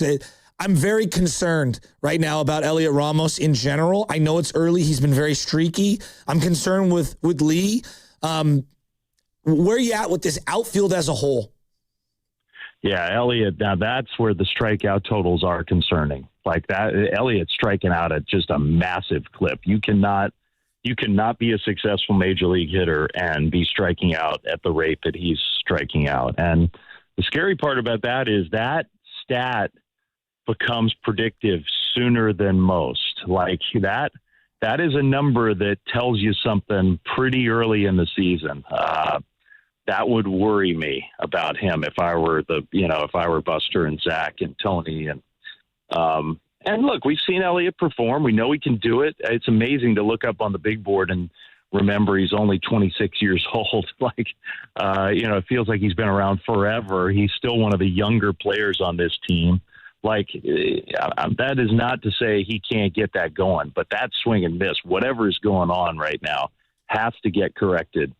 Jung Hoo also concerning, not a lot of impact right now. He's a corner outfielder. Like, the defense can be really helpful. We saw Mike Yastrzemski, even in his sort of slumps, be a valuable player because he's a good all-around player. Jung Hoo is that too. But if you're in the corner outfield spot, you got to hit. And so those two guys, Bader, I think we all kind of know what Bader is. Bader is a lower batting average, power. He needs to hit some home runs, but play good defense, hit some home runs. In center field, you can be a valuable guy. Those corner guys have to hit more. And I don't think you're wrong to be concerned about that. They have a lot of outfield prospects in the minor leagues, but that are not ready to go right now. And so there's nowhere to turn. I mean, those are the guys for this team, and they got to get it going. Talking about concern with the Giants. There's someone I have no concern with whenever he plays at Augusta. Scotty Scheffler. I mean, this guy, I'm looking at DraftKings right now because I'm a degenerate, Dave. Plus 510 for the outright winner. The next closest to outright win the Masters is Jon Rahm at plus 900. You got DeChambeau there. I know Shasky's talked a lot about him with Bryson this week. Anyone that's not on the traditional radar that I should be looking at maybe, Dave, to sneaky top 10 or top 5? Well, I mean, look, I think there's no place where past performance predicts future success more than here. This is a golf course where if it fits you and you know how to play this place, you succeed. I mean, Zach Johnson last year finished in the top 10. Zach Johnson was 49 years old and hits it shorter by far than anybody else in the field. And he finished in the top 10 in a year where it wasn't like extreme weather conditions or like so go down that list and find the guys who have played well here before. And even if they don't have awesome form coming in, those players often just bring their best here. The Fred Couples thing year after year, like, why does he just keep performing here? Some guys this place fits them. And so those are the ones that I always circle. I mean, I think form coming in is important here too. It feels wider open than it ever has to me, even with like a lot of really good players at the top of the world rankings. None of those guys are like on a heater. So Rory's scuffled this year a little bit. Scotty's definitely scuffling with like the iron play. The putting for a couple of the top players hasn't been great. It could be, and the other thing about it is firm, fast, dry. That levels the playing field a little bit. That does allow the shorter, probably can't be the shortest guy in the field and win. But it does mean you get rollout, and the distance advantage isn't it, because the Bombers have been killing it at Augusta the last decade. Like the big hitters are the ones who've succeeded here. And I think that could be mitigated a little bit. So it might, motivate you to look down that list and find somebody who isn't near the top of the driving statistics, but who has played here well in the past. Like I'd focus on those kind of players. Very quickly back to the Giants. Obviously, there's like this Bryce Eldridge elephant where everyone's waiting to get into the room. Defense at first base has just been unacceptable, quite frankly. It's been spotty. I know there's been some tough plays, and you do have a couple of guys playing out of position there. I loved Dom Smith last year. I'm not saying he should be on this year's roster. Just first base defensively as a whole, what do they do to navigate this regular season there? I think here's the number one thing you do. You trust that Devers is going to be just fine there. And I do think that's going to be the case. He needs to play there a lot more, though. He needs to be out there a lot. So I think the number one thing you believe is that Devers is going to be the guy. And so I have comfort that he can stabilize that position. You are 100% right. That is unacceptable. You have to be able to catch the ball at first base. Like that seems so basic and elementary. And yet it hasn't been for the Giants this year. So that is a pretty good starting point for what can we get cleaned up right away. I use this line with a couple of the Giants front office people just sort of in jest, but I actually think it's true. Like whoever would have thought that Bryce Eldridge's defense might be the thing that gets him to the big league. It is possible. Yeah. It is possible that they get to that point because he's gotten a lot better on defense. But I think trust that Devers is going to stabilize over there. I think that'll happen. Dave, so for FootJoy, I'm typically a medium on polo size. For Peter Millar, you're technically, shameless. I'm a large. So shameless. If there's any, extra funds in the Fleming household and happens to be a polo or a pullover or something, just don't forget about your boy. Oh, my God. What, give me those sizes again. What'd you say? Medium and FootJoy, because they tend to run a little larger, the polos. And then I'm like a large in a Peter Millar, which is, Holderness and Bourne. I'll accept. Yeah, I'll take anything. Get him nothing, please, for the love of God. I'll take a day-old sandwich. I haven't been yet to the shop. Yesterday, the wait was 2 hours to get in. God. It's absolutely incredible, the operation that they're running there. So we'll see if I can sneak my way in. We'll see. You knew Augusta lines were like Disneyland or Disney World. So, That's insane. What hole are you going to be on when I watch? Where are you stationed? 4, 5, and 6. Nice. So, tomorrow morning we will be the first golf coverage that comes on. Let's go. We will be on. So probably about, I don't want to say 5 a.m. your time, but probably by 5:15-ish, we will have our first pairing come to hole 4. And we just go when the guys get to us. So you got to get up early your time, but we will be the first golf that comes on. If you go to Masters.com or the ESPN app, we'll be on there. Hell yeah. We'll be listening, Dave. I've got Brooks Koepka and Bryson DeChambeau. Those are my two picks. I know that's good odds for Koepka. Those are two. I know those are two straightforward. I just think Brooks, he needs the stage. He's craving it. Yeah, Brooks is, his iron play has been awesome this year. Sort of quietly, he hasn't turned it into results, but it's been really good. So I like that pick. I mean, he's got a great track record here. Bryson's got a great track record other than finishing the deal off here. And in, 6 of the last 8 majors, he's been in the top 5 or some top 10. Those are good picks. And look, it has been a favorites. Everybody loves to try to find the underdog, and maybe this will be the year. But I think 6 of the last 7 years at the Masters, the winner has come from the top 3 betting favorites going in. So it has not been an underdog run here lately at Augusta. Have fun, my friend. Absolutely. Dave, thanks so much, man. Talk to you guys soon. Hell yeah. There he goes. Live from Augusta, Georgia. So just 1 minute of golf. 1 minute.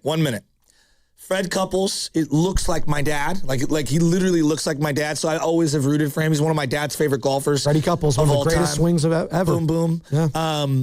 Was roommates with Jim Nance at Houston. That's right. He's always a great, easy, fun watch. Day one of the Masters is religious for me. I think about my grandfather, my dad, me and my brother. We have our big golf tournament this weekend. He talks about how the favorites have been winning a lot over the last few years and just big names. The last not big name to go into the Masters and win is Danny Willett. Well, who was the low amateur? It was Jordan Spieth came in second, and he was the year prior winner. Danny Willett was the winner.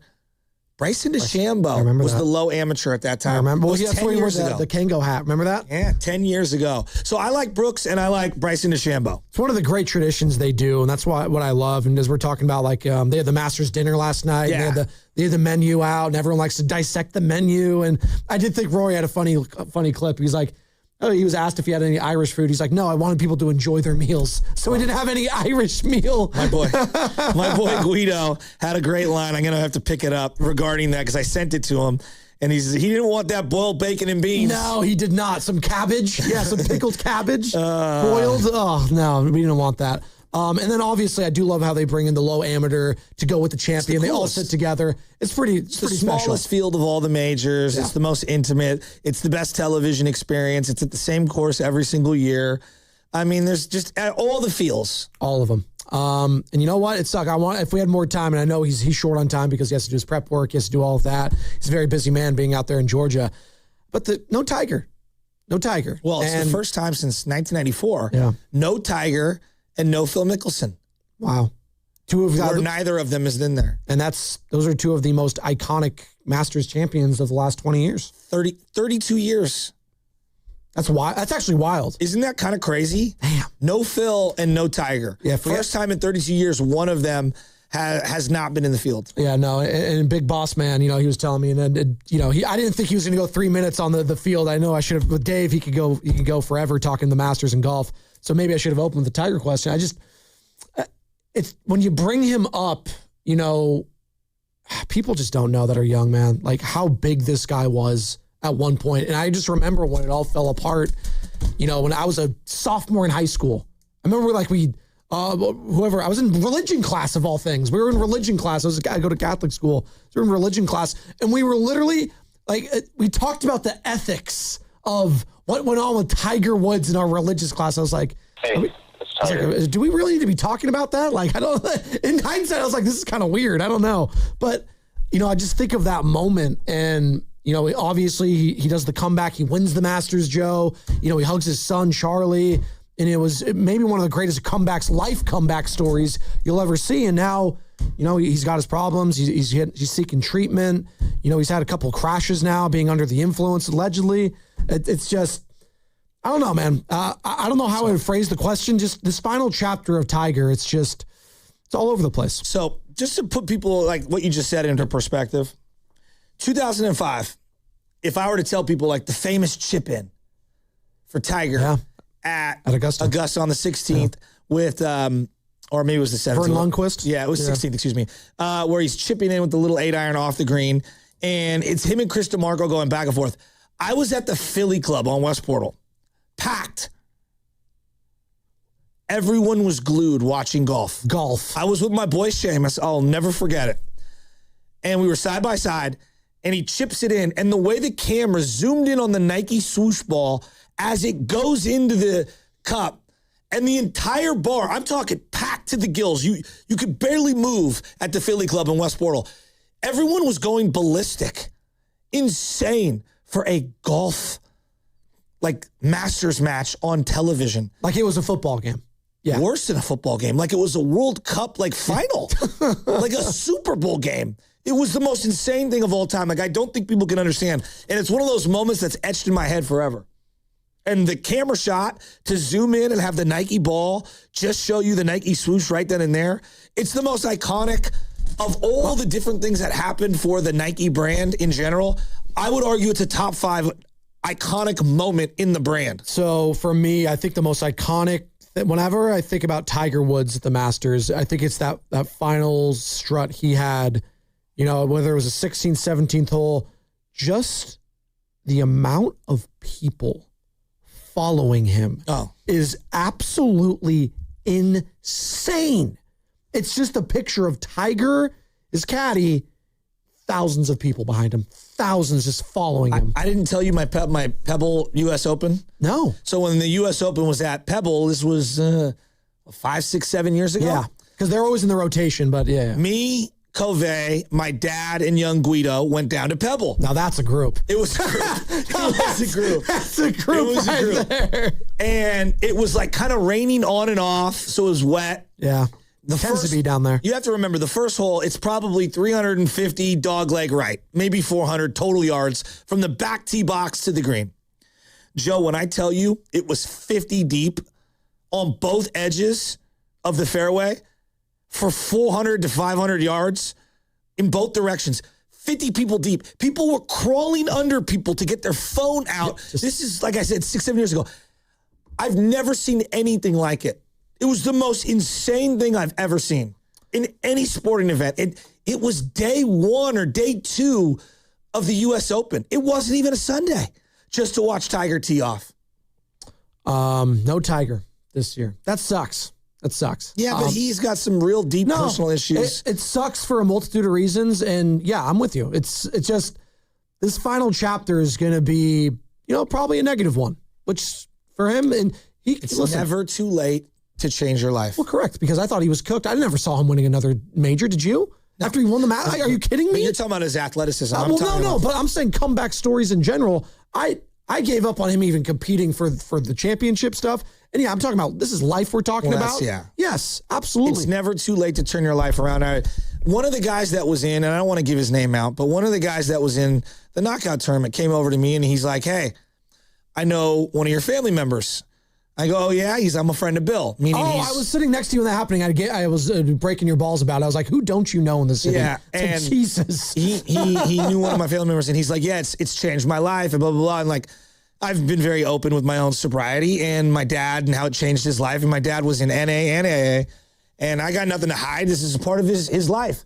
And my dad changed his life at about the time of what Tiger is now. And he fell off the wagon. And he picked himself back up. And what I would say to anyone out there is that's the most important thing, is to change your life for your family for the better. All the other stuff, your job, all that stuff's secondary. Your life is the most important. So I hear you on like the redemption thing. If Tiger were to get himself and his personal life in order and himself in order, could you imagine him being a spokesman at a later part in his life down the line, when he's comfortable, for taking Waymos or not being a drunk driver, being a sober driver? Yeah, be great. I hope he does that, because the reports say he doesn't trust anyone to drive him. And there's some issues there that he needs to sort out. Yeah. You know what that's called? Denial and hubris. Yeah.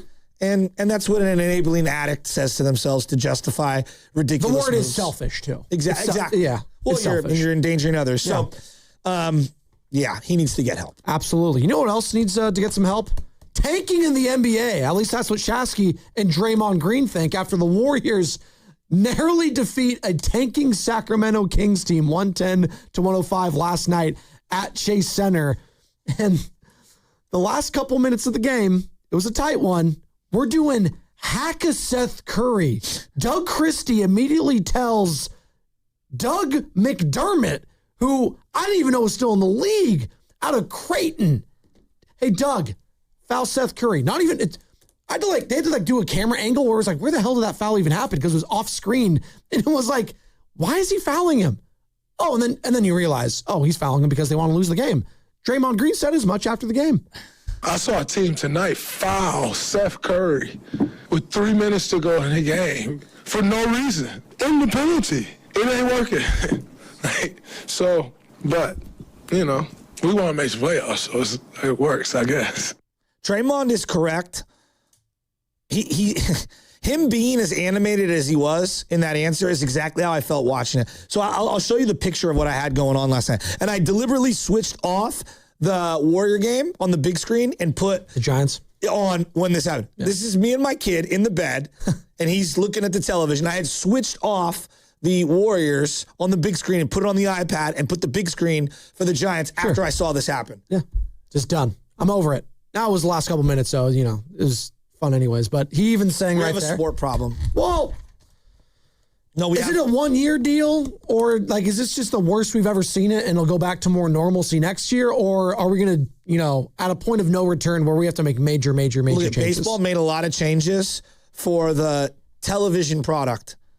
I think a lot of them have been widely accepted and have been unbelievable changes that have really boosted the sport. I agree. The pitch clock has sped up the game in a way that is great. The banning of the shifts has been great. I love bases. The bigger bases, the ghost running. There's a lot of great. Yes. By the way, no one brings up the ghost running anymore. No, we don't care. I'm so glad it's over. It's fine. And now the ABS, which is pretty good. I like it. Now, I agree. We have to learn when and when not to do it. I think Gerard Encarnacion yesterday did it on an 0-1 count. He's like, actually, no. And with 2 outs. So, Ethan Schwartz-Strauss, who writes a lot of different articles we've had him on. about the NBA and Major League Baseball. Love Ethan. He had a very interesting point of view. He was like, hey, baseball was an early adopter of so much analytics that they're almost ahead of the curve on the NBA in their... So let's say the analytics came in 20 years ago, the extreme analytics and everyone adopting them. Sure. And so they had to make radical changes to kind of adapt to the crazy analytics that were put into the game. The NBA, it feels like right now, they've adopted the analytics and we're right in the middle of it. They're a little behind the bell curve of where Major League Baseball is. I think they're going to put in some rules in place to help pace of play because there's a lot of injuries now because of pace of play. Yeah. They're going to put in some rule changes to maybe incentivize less three-point shots and reward the mid-range or attacking the hoop. There's got to be some changes. On top of that, I think there's got to be some structural changes of the playoff format and how to eradicate the lottery system so that we don't have what we have this year. I mean, right now we have 12 teams that do not care. They're actively taking players off the floor to win to win the lottery and lose a real game. And last night I thought it went beyond the line. If there's a gray line, I thought it went way beyond. You're fouling deliberately to give the other team more chance to score points with the stopped clock, and then taking bad shots on purpose and not playing defense. What are we doing? It's gone too far. Draymond Green thinks they should be fined. I get fined when I do wrong. Just fine the hell out of people. We love taking money from players. Keep fining the teams. I've seen 2 fines. And we all know everybody take it. But you've seen 2 fines. If it was players, we snatched that money in a heartbeat. Why isn't it the same? Everybody love money. Well, so, the punishment for players is always, let's take the money. Well, now it becomes time to punish teams, and all of a sudden, nobody don't know what to do. Why not? We know exactly what to do when somebody gets a technical foul or suspended for a game. We know exactly what to do. All of a sudden, we got team issues. We don't know what to do. What happened to the whole take the money stuff? Everybody else trying to reach a quota too. But when it comes to player discipline, we want to snatch the money as fast as we can. Come to team discipline, and we see 12 teams tanking. We've seen 2 fines. If my math serves me correctly, that's 10 that ain't been fined. Just some quick math. It could be wrong, so don't judge me if it's wrong. But we don't keep that same energy when it comes to teams, when it comes to officials, when it comes to everybody but players. We don't keep that same energy. But it's a players' league. I have been very critical of Draymond Green for the last 5 years. Sure. He is 1,000% correct. You got to give credit to him. And he's going to get, by the way, he will get in trouble from the league, and it's BS. If he gets a fine, I really hope the Warriors... He's going to get fined talking about why other teams should get fined? I don't think he will. He is 100% correct. And I'm glad that he said it. He's got the guts to say it. And we need to have people like him say it. Where you're watching Steph Curry, and look, I'm one of the people that said Steph shouldn't come back. But it is a spit in the face to guys like Steph Curry who are fighting to come back in a lost year for some playing games when all these other teams, you're deliberately fouling his brother. Well, up multiple buckets. Well, it's, who else is a slap in the face? What are we doing? It's a slap in the face to the guy that had to do the foul. You're Doug McDermott's dude, what do you I'm an NBA veteran. I've been doing this for a long time. What about your broadcast partners? Yeah. What about the tickets that you sold in arena? What about the people paying money to have the extra package on Comcast or the YouTube TV or the League Pass? What about all those people? They're shameless because they know that they're going to get rewarded for it. That's why they do it. Because they know they're going to get rewarded. And maybe that's why, Joe, I'm not as angry as you are this morning. And I get your anger and your valid instead anger because Oscar and Stockton called. There's a lot of people in the Boxer and Gerson. I just think it's gone too far. I get it. And maybe that's why I'm just so numb to it because I'm just so used to tanking in the NBA for so long. That's a problem. No, I know but I'm telling you, I think that's kind of where a lot of fans are. It's like, you know what you told me? Whether I'm a Warrior fan or Kings fan, you know what the league told me last night? This game doesn't matter. A third of my league doesn't matter is what they've been telling us all season because I'm going to go through the teams right now that don't care. Washington, they don't care. Does not care. Indiana, doesn't care. Well, but you know what? Let me defend Indiana. Halliburton got hurt. That's not their fault. True. He tore his Achilles trying to play in a Game 7. I give Indiana a pass. I will give them a pass. Can we meet in the middle? Sure. Warriors lost one of their best players too. Not their best. They lost... They were in the finals last year. Okay, we'll give Indiana a pass. Give them a pass. Sure, even though I do think they low-key tanked this year, but we can give them a pass. I give them a pass. All right. Brooklyn, you giving them a pass? Does not care. Utah. So I'm going to write these down. Yeah, there you Nets, go. All right. Wiz. Who else? Utah. They don't care. They haven't cared for 5 years. Well, they lost 10 in a row. They don't care for 5 years. They beat the Warriors. Hey, but Danny Ainge, great executive. If they get Debansa, maybe. Sacramento. I don't know what the Kings... Memphis Grizzlies. They don't care. Dallas Mavericks are in the conversation. I actually think they've been trying. Yeah. Cooper Flag. I watched them. I think they're trying. Last year. Yeah, I don't put them in this category. I just think they suck. Yeah, they're just not good. Yeah. New Orleans Pelicans.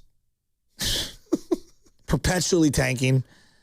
The Chicago Bulls. I actually think the Bulls, they try for the first, 2/3 of the season and realize they just suck. And then they're like, okay, we're going to be a fringe playing team. We're not in the play at all. We're cooked. They might just be inept. I'll put them to the side. And then the Milwaukee Bucks, who I don't think were tanking heading into the season. They try to do everything for now Giannis they're deliberately Antetokounmpo. texting. Well, now they are, but they're also trying to protect their one trade asset in Giannis Antetokounmpo because they know they have to flip him this summer. And now we got it. The Giannis thing bothers the hell out of me. This guy, and kudos to Draymond Green again. Draymond's getting a lot of love this morning. He went on his Draymond Green show. You can find on Odyssey. And he's like, hey, we're picking and choosing when to, go at Giannis Antetokounmpo, who was doing the exact same thing as, Jonathan Kuminga, basically. But we are crushing Jonathan Kuminga forever. And Giannis is getting a pass from the media when this guy's being a horrible leader for this team. Wow. He's been a horrible leader. Call him out. It's been bad. I don't want anything to do with Giannis this summer. Just letting it know right now. And then you got the Warriors, the Blazers, the Heat, the Charlotte Hornets. They all look like the 9-10 seeds in both conferences. This is all on the commissioner. Take back your league. I'm just... How does he do that? It comes from the owners first. I think no. Because he's a mouthpiece for the owners, right? That's what the commissioners are. The other 20 teams should be furious. Are they, though? You have been crushing Joe Lacob financially for trying to win. Crushing him. And you created rules to make it difficult. It's not just him, Ballmer, other guys. And I get it. You want some financial equity. You want it to be somewhat equal, right? I get that.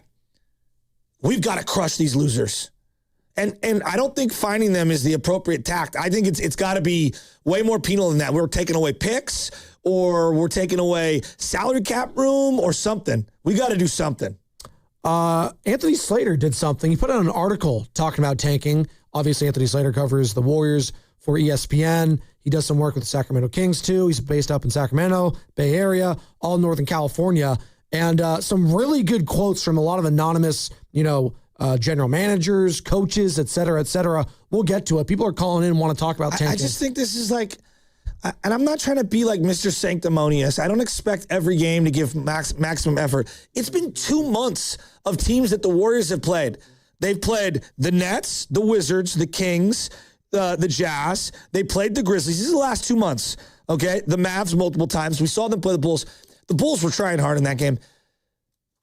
How many teams have deliberately taken out their best players in the middle of the fourth quarter, beating the Warriors on purpose to lose? And then last night... And still win, by the way. And last night, you are fouling to ensure you lose? Yeah, I draw the line there. That's where I draw the line. So we're going to get into the Anthony Slater article here in just a second. There's some juicy, juicy quotes. Will and Marin, Filmo Mike, 888-957-9570. It's just crazy. Has it become an epidemic in the NBA? And how do we combat this? What do we do? Because finding's not enough. How do you combat taking in the NBA? Really, the answer I would love to do, but we just can't because we just don't have the system in place and not enough teams to really care about it. It's what they do in the English Premier League and all the soccer leagues is relegation. So like, oh, you don't want to like spend or try to compete? Oh, well then you're not going to be in the big boy NBA. You'll be in our version of the G League. Yeah, you're not going to be on TV. You're not going to get revenue sharing. You're not going to be on ESPN. You're not going to be on Amazon Prime. You're not going to be on NBC. So there you go. And your Q rating is going to drop precipitously. Injury report time. It's time for the injury report. That really hurt. Brought to you by Boxer & Gerson, Northern California's premier workers' compensation law firm, helping injured workers get their lives back for over 40 years. So why wasn't Kristaps Porzingis on the court last night? Kristaps was a late scratch from yesterday's win with knee soreness. The good news is, after the game, Steve Kerr said he did not think the knee soreness was all that serious, though he did not mention if Kristaps will suit up tomorrow against the Lakers. Oh boy, I think I'm done.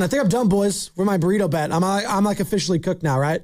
Because he's not going to play in back-to-backs. I needed him to play last night. Yeah, it's a wrap. The injury report was brought to you by Boxer & Gerson, Northern California's premier workers' compensation law firm, helping injured workers get their lives back for over 40 years. As you are listening to 95.7 The Game, KGMZ FM and HD1 in San Francisco, an Odyssey Sports Station, and the home of the Golden State Warriors and Valkyries, always live on the free Odyssey app. And we are coming to you live from the Laughing Monk Studios. And Joe, I got to let you know this, and the people, the Morning Roast is presented by San Francisco Fire Credit Union, baking for heroes and anyone who wants to be treated like one. Last night, fouling in that situation multiple times the way they did, with the lead at the time, was the equivalent to me of fumbling on purpose late in the game, late in the season, on purpose, so the other team could recover the fumble to go on to kick the game-winning field goal. That's what it felt like. I know. They're not that blatant in the other leagues, but that's my point. Can you imagine if... That's my point. Could you imagine if Geno Smith on purpose threw a pick six to lose the game? Hey, Geno, we need you to take a dive. You need to take a dive. It was so obvious last night. Doug McDermott's like, what? I'm fouling this guy? What the hell is going on? So Anthony Slater released this article this morning in regards to, tanking in the NBA. All right.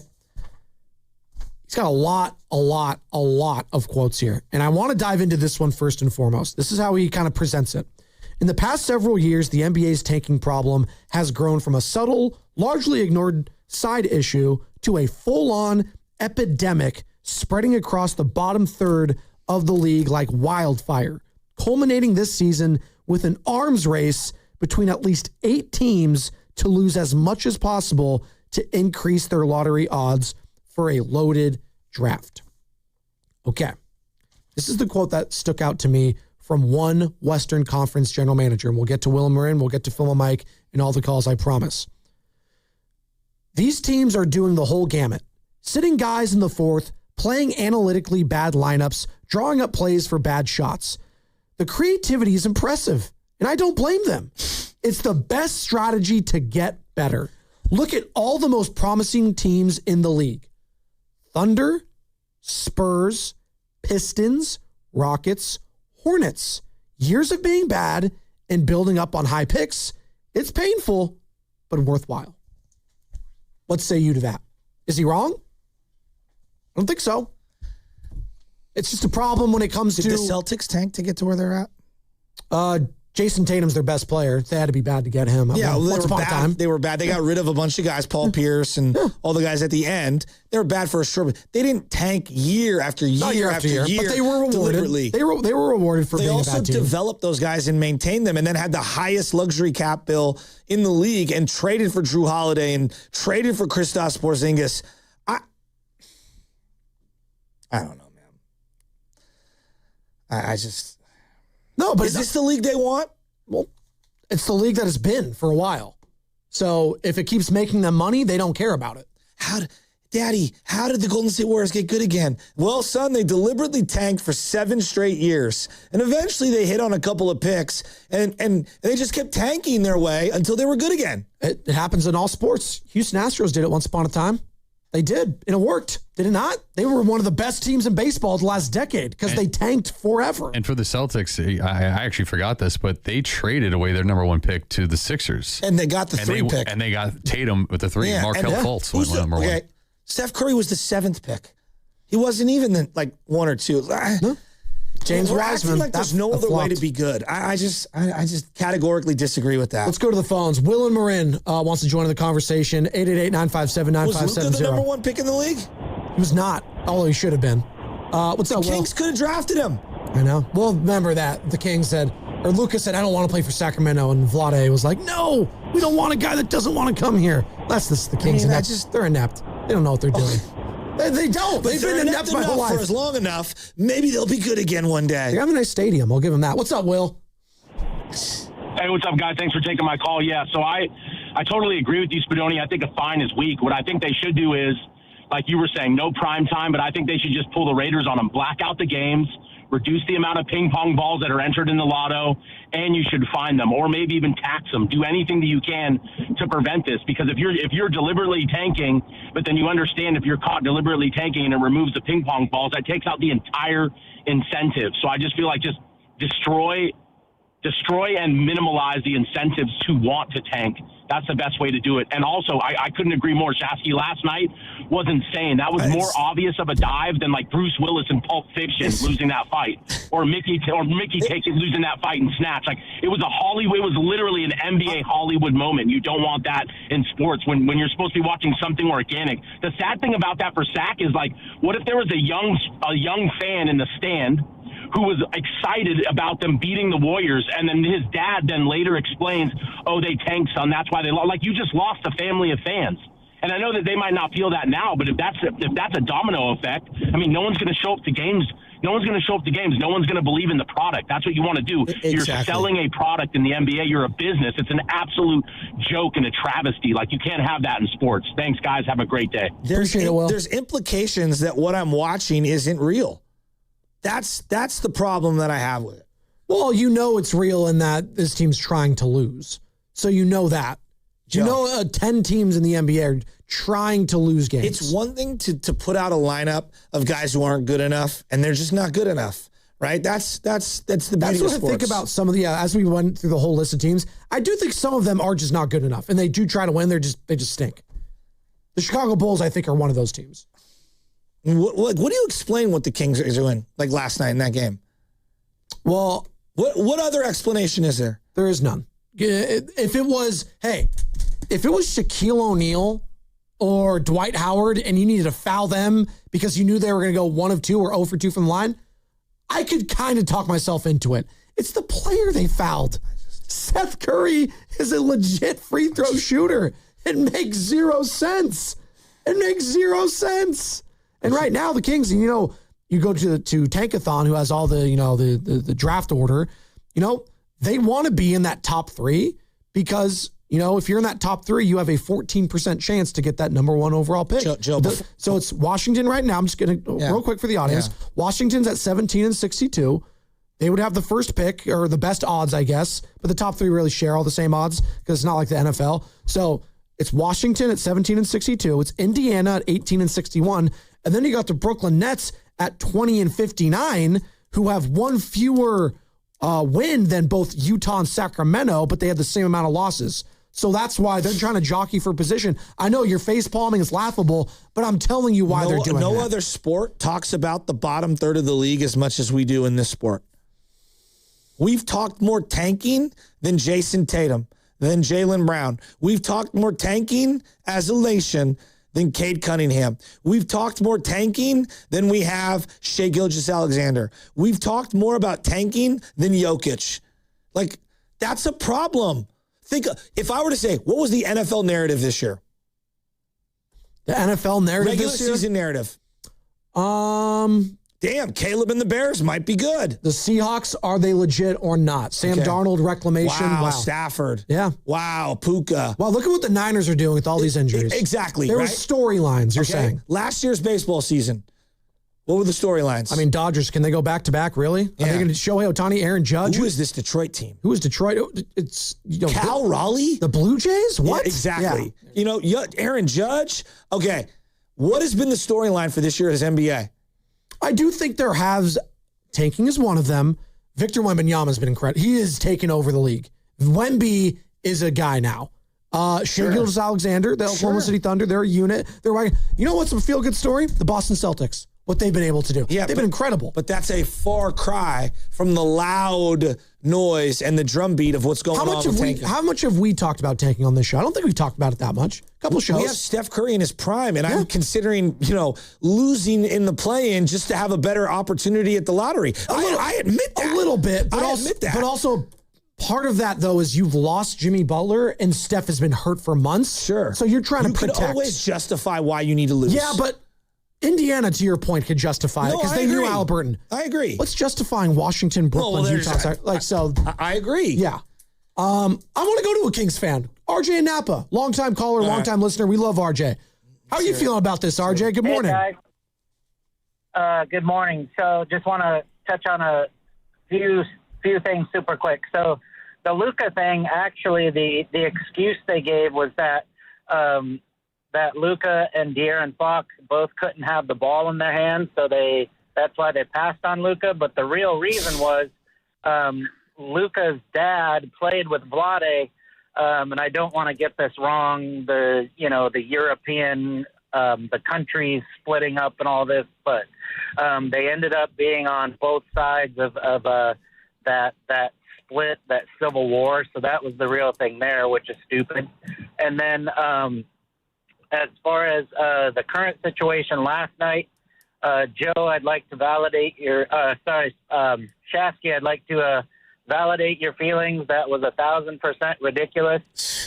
However, the Kings have a special level of basketball ineptness, and how this ties into the draft is Oh, no, did we lose him? Oh, you're back. Okay, you're back, RJ. You cut out there for a second. You cut out there. Yeah, they're basically they've already announced that if Darius Acup is available, they're going to draft him, which pretty much takes all of their leverage out of every situation.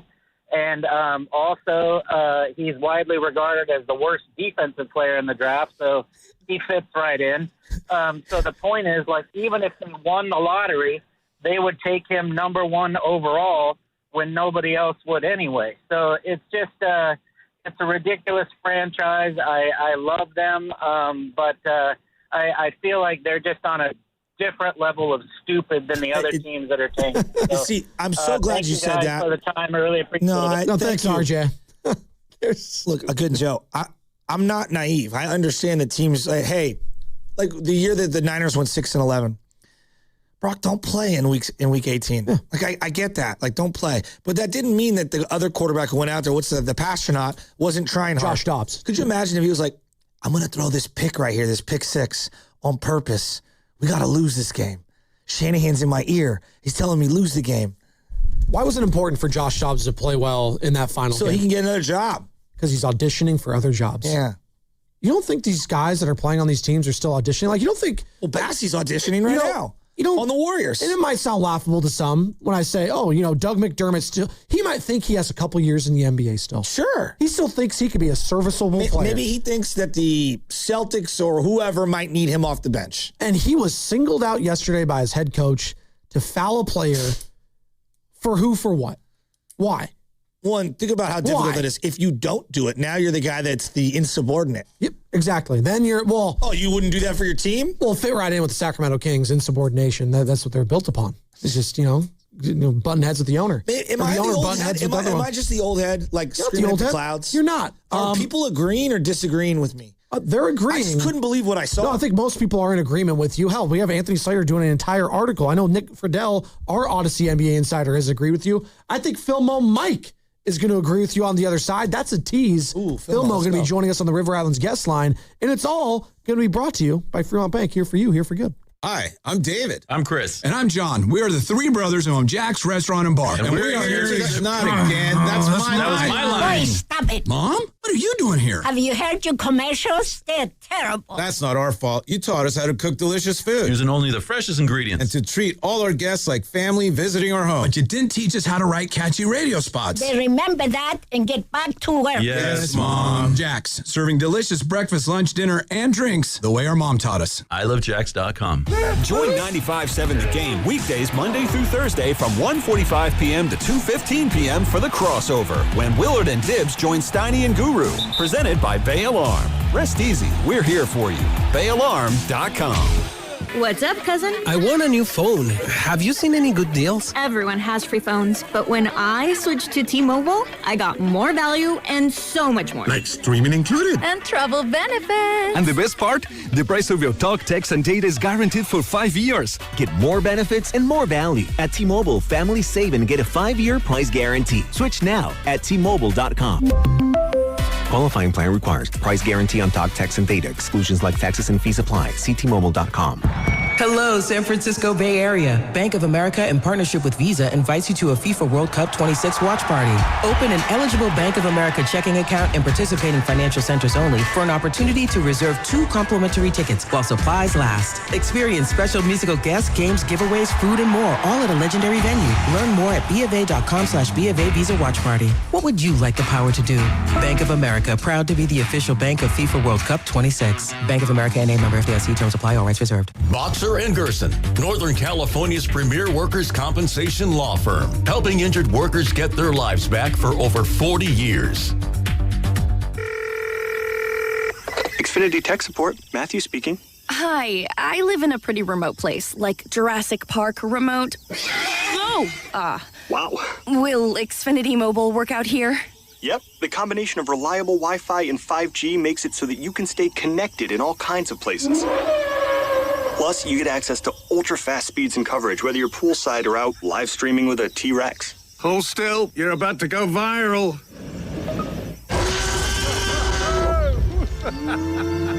Welcome to a new era of Wi-Fi boosted mobile. Cut your mobile bill in half with 2 lines of unlimited.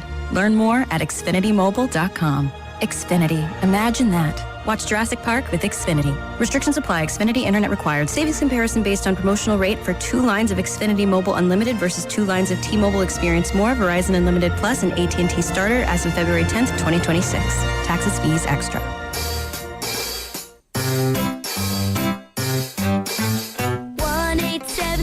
Cars for Kids.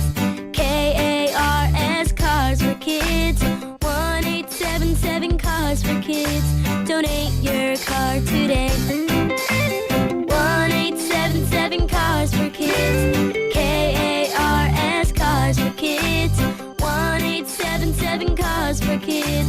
Donate your car today. Ready to get rid of that old car? Donate it to Cars for Kids. Call 877-CARS-4-KIDS to speak to a friendly live agent. Donation is super easy, and your car can be picked up as soon as tomorrow. Go to carsforkids.org now or call 877-CARS-4-KIDS to donate your car today. 1-877 Cars for Kids. KARS Cars for Kids. 1-877 Cars for Kids. Did you know you can donate real estate too? Go to carsforkids.org. That's cars with a K. This is the story of the one. As a procurement manager for a hospital system, she keeps every facility in her network stocked and ready. That's why she counts on Grainger to be her single source for thousands of products, from disinfectants to lighting, air filters, and more. And with fast, dependable delivery, Grainger helps her keep every facility stocked, safe, and running smoothly. Call 1-800-GRAINGER, click Grainger.com, or just stop by. Grainger, for the ones who get it done. Staples presents That Was Easy. So I own a coffee shop, and I wanted to label everything with our logo. That's ambitious. Cups, boxes, bags. Ooh, that'll add up. Not at all. Because right now, Staples Prints custom labels are 30% off. 30% off? That's shockingly affordable branding. Yep. Now our logo and URL are seen all over town. Brand your business for less at Staples. That was easy. Shop Staples in-store, online, or in the app by 4/18 to unlock. Exclusions apply. Visit staples.com/print for details. Whoa. Okay, this one says you get a free phone if you switch. Hey, this one also says you get a free phone if you switch. Yeah, they all do, hon. Wait. The T-Mobile one says families saved over $3,700 versus the other big guys in the past 5 years. And their experience plans have Netflix included, plus a year of Dash Pass by DoorDash. Hang on, let me see that. And a 5-year price guarantee? Oh yeah, we're switching. That's what I'm talking about. Do we clap now, or? I'm thinking half-half. At T-Mobile, get savings that keep stacking up. That's value you can feel every day. Switch now at T-Mobile. Savings based on Harris X billing snapshots from Q3 2021 to Q4 2025 among accounts with 3+ voice lines compared to AT&T and Verizon, excluding discounts, credits, and optional charges. See harrisx.com/T-Mobile. Price guarantee on talk, text, and data. Exclusions like taxes and fees apply. See T-Mobile.com.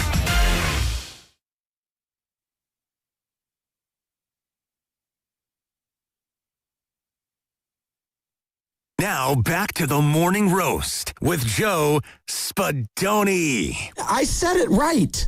Keep this ship moving. And Joe Shasky. Oh, I heard ship on 95.7 The Game. I remember doing that, and the look on your face. I was like, did he just say what I think he said? You better be careful. Yeah, I got to, Steven. I definitely got to be. NBA needs to be careful. They're toting a fine line here, Joe, on tanking. Got this article from Anthony Slater we're reacting to.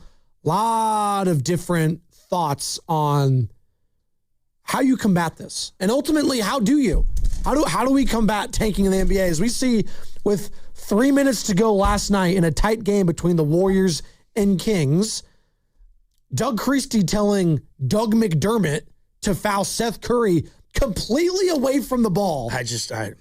Knowing they're in the bonus to send him to the line. Like, what for who, for what? Was he asked about that after the game, by the way? Doug Christie? Do we have any sound of him speaking on that? Does anyone? Joe, I heard from Nick Friedel that when the Nets came out on a West Coast trip. I love you. When the Nets came out on their West Coast trip, because they're tanking, the whole West Coast trip, they played the Kings, the Clippers, the Lakers, and the Warriors. Not one beat reporter or reporter, period, from the Nets or any of their affiliates or from the Warriors, Lakers, Clippers, no one went into their locker room. Wow. For the whole West Coast trip. Now, remember, Nick used to cover the Nets, so he knows the PR guy up there. And Nick goes, are you kidding me? He's like, why would you want to come in? There's nothing, there's no one to talk to. There's nothing to talk about. And why would any Brooklyn reporter want to travel with the team? I was like, wow, that's where we're at. That's pretty crazy. Isn't that kind of insane? It is. One of the guys that actually works here over at KCBS, our sister station, Randy, does a hell of a job. His brother actually works for the Brooklyn Nets in like their analytics department. So, yeah, I did a little ribbing at him in like the Brooklyn Nets. So he called it ethical. There's ethical ways to tank and there's ethical ways not to tank. So what would be an ethical way to tank? What the Pacers did this year because they lost their star player? Do we give them a pass? See, this is is there gray area there? Because we knew Indiana wasn't going to be a good team. But I also thought the Boston Celtics, not that they were going to be scrubbinis, I thought they would be like a 500 team because of the loss of Jason Tatum. It's one thing to shame on me. It's one thing to deliberately shut down people who might be, dealing with something, right? Or not. Like that is entirely plausible. Where I draw the line, you're winning in a game and you're deliberately fouling to give the other team the ball, and then it's a take foul too, because remember Draymond was arguing about the take foul, so they get not only the shots and they get the ball back. That's a little too far for me. That's too far. This was a comment from Adam Silver. Like making an error on purpose in a ninth inning. No, I agree. It was it's gone the too level far. of egregiousness is. I'm with you there. Last night and what we saw, This is from Adam Silver, the commissioner, on the late March news conference where he talked about all this. And this is the quote. There's an aspect of team building that is called a genuine rebuild, a rebuild with integrity. The problem we're having these days is it's become almost impossible to distinguish between the tank and the rebuild. It's one that we take very seriously, and we are going to fix it, full stop. And I want to say that directly to our fans. I think that's very well put and said. We have gone to this impossibility of distinguishing between what is truly a tank and what is a rebuild. Well, I will tell you what it looks like. Deliberately taking players off the floor in the fourth quarter who are cooking and playing guys we've never heard of if you're the Nets. That's one thing. And honestly, even in real time, I wasn't as offended as others because I saw Bonte was tweeting about it. Like, these teams are actively trying to lose. What I saw last night, to me, crossed the line. Okay. That's where I draw. I'm like, okay, what? Yeah. Not only are you playing a bunch of guys I had never heard of, and Doug McDermott, who I couldn't believe was in the league, you're fouling on purpose up that much? The way we were losing our minds about the Bam Adebayo thing, we should be losing our minds about this. And no one will because it's the Kings. Filmo Mike. What's up, Filmo? How we doing, man? Good morning. Yo, what's popping? I think ultimately you kind of got to start at the top. When I say the top, I mean the owners. You can't be letting in like owners. Like, Will is a great caller. He always gives great takes. I love Will. They need to vet the owners better. Totally. Like, you can't be in this, and they need to do them like every 4-5 years, vet they old ass. Because you can't be in there just, you feel me, like, what are you there for? If you're not trying to win, if you ain't no Jerry Buss, if you ain't no Joe Lacob, if you ain't no whoever the Boston Celtics committee of owners are, we need some dogs in the front office because then that's going to trickle down. And then we need some dogs on the court because you can't be just out there just happy. I mean, I understand their situation is different. They OGs, but the youngsters that be doing load management, like where's the competitive edge? Totally like agree. This ain't no financial plan. You're getting paid millions of dollars to play a kid's sport, bro. Like, okay, man, shout out to Moody. He got hurt. He got whatever he got. I'm not trying to get into finance, but he got whatever he got. You feel me? Uh-huh. That's bruh. Filmo. Gas is $7. What are we talking about? That's what I'm saying. Get your ass out there and play, bruh. I'm saying, like, it was a more competitive game in the night. They say, oh, the game was, they're more skilled now. Who cares about the skill if you ain't playing in the game? Thank you. Filmo. And Spadoni, don't be having me on hold for 35 minutes and cutting me off when I be getting on your line. You need to hear this preaching, my brother. I love you to death. Hey, Filmo, I gotta tease you. In the morning when I was smoking tree, 4:45, wake up in the morning with the wake and bake. Listening to you. I love you.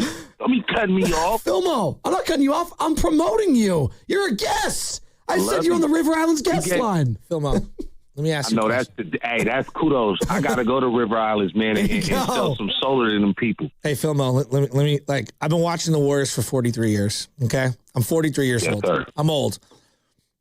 I've seen some horrible basketball from the Warriors. I've seen some great basketball. Right, stuff I never thought I'd ever see. At no point have I ever seen any team, Warriors or anyone else, foul deliberately to lose a game multiple times in the third quarter and the 3 minutes to go in the fourth quarter, and have the coach screaming at the player to do it. I couldn't believe what I was watching. I feel like the old head. I really do. I feel like the old head, but I'm like, hey, look, sometimes your team's just not good enough and you're rolling out a roster, they suck, and it's an indirect way of tanking. Last night it crossed the line for me. Am I making too much of it?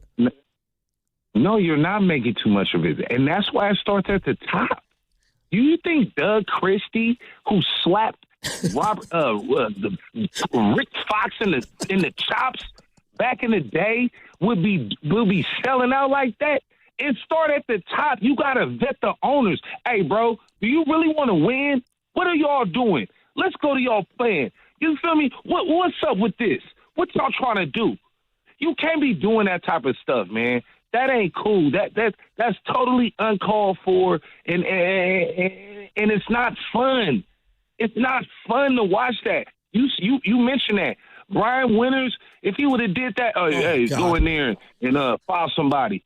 Come on, bro. Like, with that pain became the reason we love the Warriors so much is because we went through all that pain. Exactly. We went through that. They would be trying so hard to win the games, and they would just trash. Fontigo Cummings, all these players, man, I'm trying to tell you, that's what makes it great. It don't make it great when you phony to be phony. Like, come on, bro, you're smarter than that. You're like, when a person is smarter than what they're doing, like, bro, you're smarter than that, bro. You're not supposed to be doing that. What are we doing? So when they get to that great level, you look at them like, man, I'm so proud of you. Oh my God, I love the Warriors. Oh my God, I've suffered with you 41 years. You 43, 41 years. And you made it to the mountaintop. I prayed for days like this. I'm like, oh my God, why'd you trade Jason Rick? All these struggles and battles to get to the top, to figure it out. And then come on, man. Like, that's what the passion is for. Are the owners vested in? Or are you just trying to see a check? You're just trying to clear some checks. Shout out to the Pittsburgh Pirates. Totally Oakland A's. Hey, Phil, don't have fun with the cookies later today. You want to? I just smoked some cookies. What you say? That's it. That's a walk-off right there. I love him so Philmo much. Mike, courtesy of the River Islands guest line. Preaching. You know, it's just I have to tease him, Philmo. I gotta let you hang on hold for a little bit. You know, like one of my like many like rants that have become drops at the station, like take him out. You know, take him out, or I want to go back to the playoffs. Like the team wasn't good enough. I wanted to win. Yeah. And what makes 2019 or 2011 for the Niners so special? So all the years of sucking before and legitimately trying and not being good enough. And I think he makes a really good point in that you don't get the payoff of the team being really, really, really, really good unless you've suffered through wanting the team to be good and them just not even being close to good enough. It's part of the fan cycle experience. You know, the Giants, why were the 3 titles so sweet? They did try for like 15 straight years to win the World Series, and they kept falling short. And they just weren't good enough for whatever reason. And then when they went through some lean years, like, yeah, there were some things that I want them to do better and whatever. But like part of the appreciation, the gratitude, the perspective of winning is suffering through all the losing. And like, what you're telling your fan base is check back in when we're actually relevant.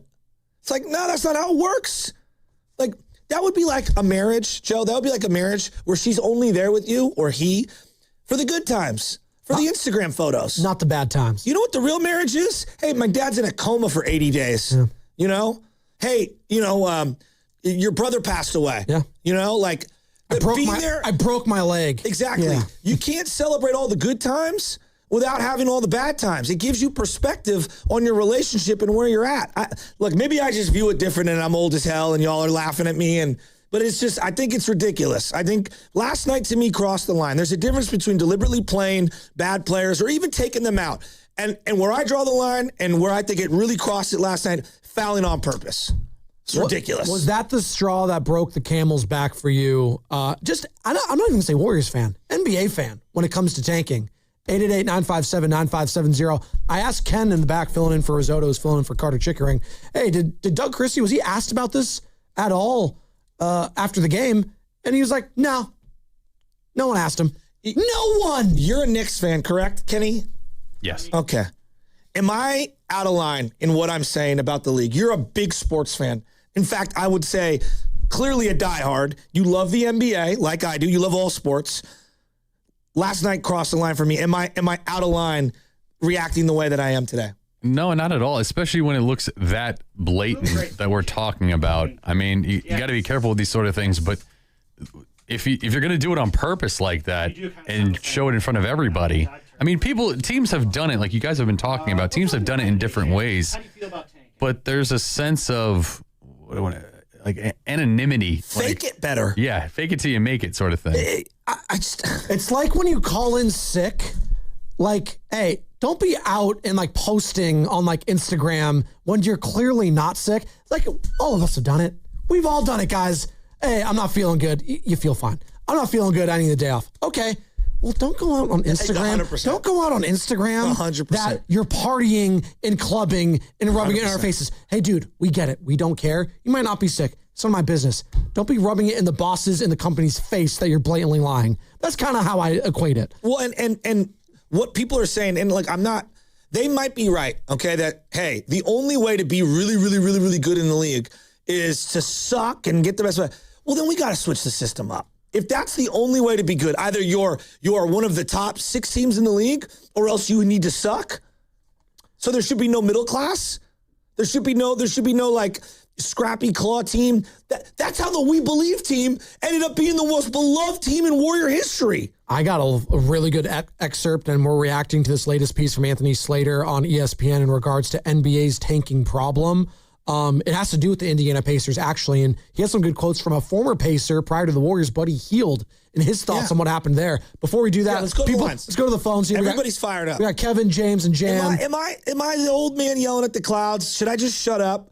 Should I just like give up on this and this is just what it is now and I just need to accept it? Well, you are always the old man yelling at the clouds, but we love you for that. Don't worry. How did I become the young, scrappy, bulldog to now I'm the old man? I'm the old golden retriever that might need to get put down. Well, as the song goes, the years start coming and then they don't stop coming. That's how you got there. Is that Hey Now You're an All-Star? Rest in peace to the lead singer of Smash Mouth. Rest in peace. Kevin in Fremont. Hey, Kev. How are you? Tremendous. And yourself? Fantastic. Okay, great. The big thing I have is the Warriors stunk for years and years and years. And Shasky, I grew up during the same time. I'm older than you, but I grew up watching them just lose and lose and lose and lose and lose and lose. And then Lacob comes along. He brags about how he's going to win. They win 4 championships. And now he was so bold, he spent whatever he wanted. He spent more money on the luxury tax than the darn salary for many, many years. He was outspending his salary quota with fines and everything. Okay, so he's going to the wall to win. Okay, why is it that the league purposely put in rules to hurt the Warriors so they could not do that? What is wrong with this league?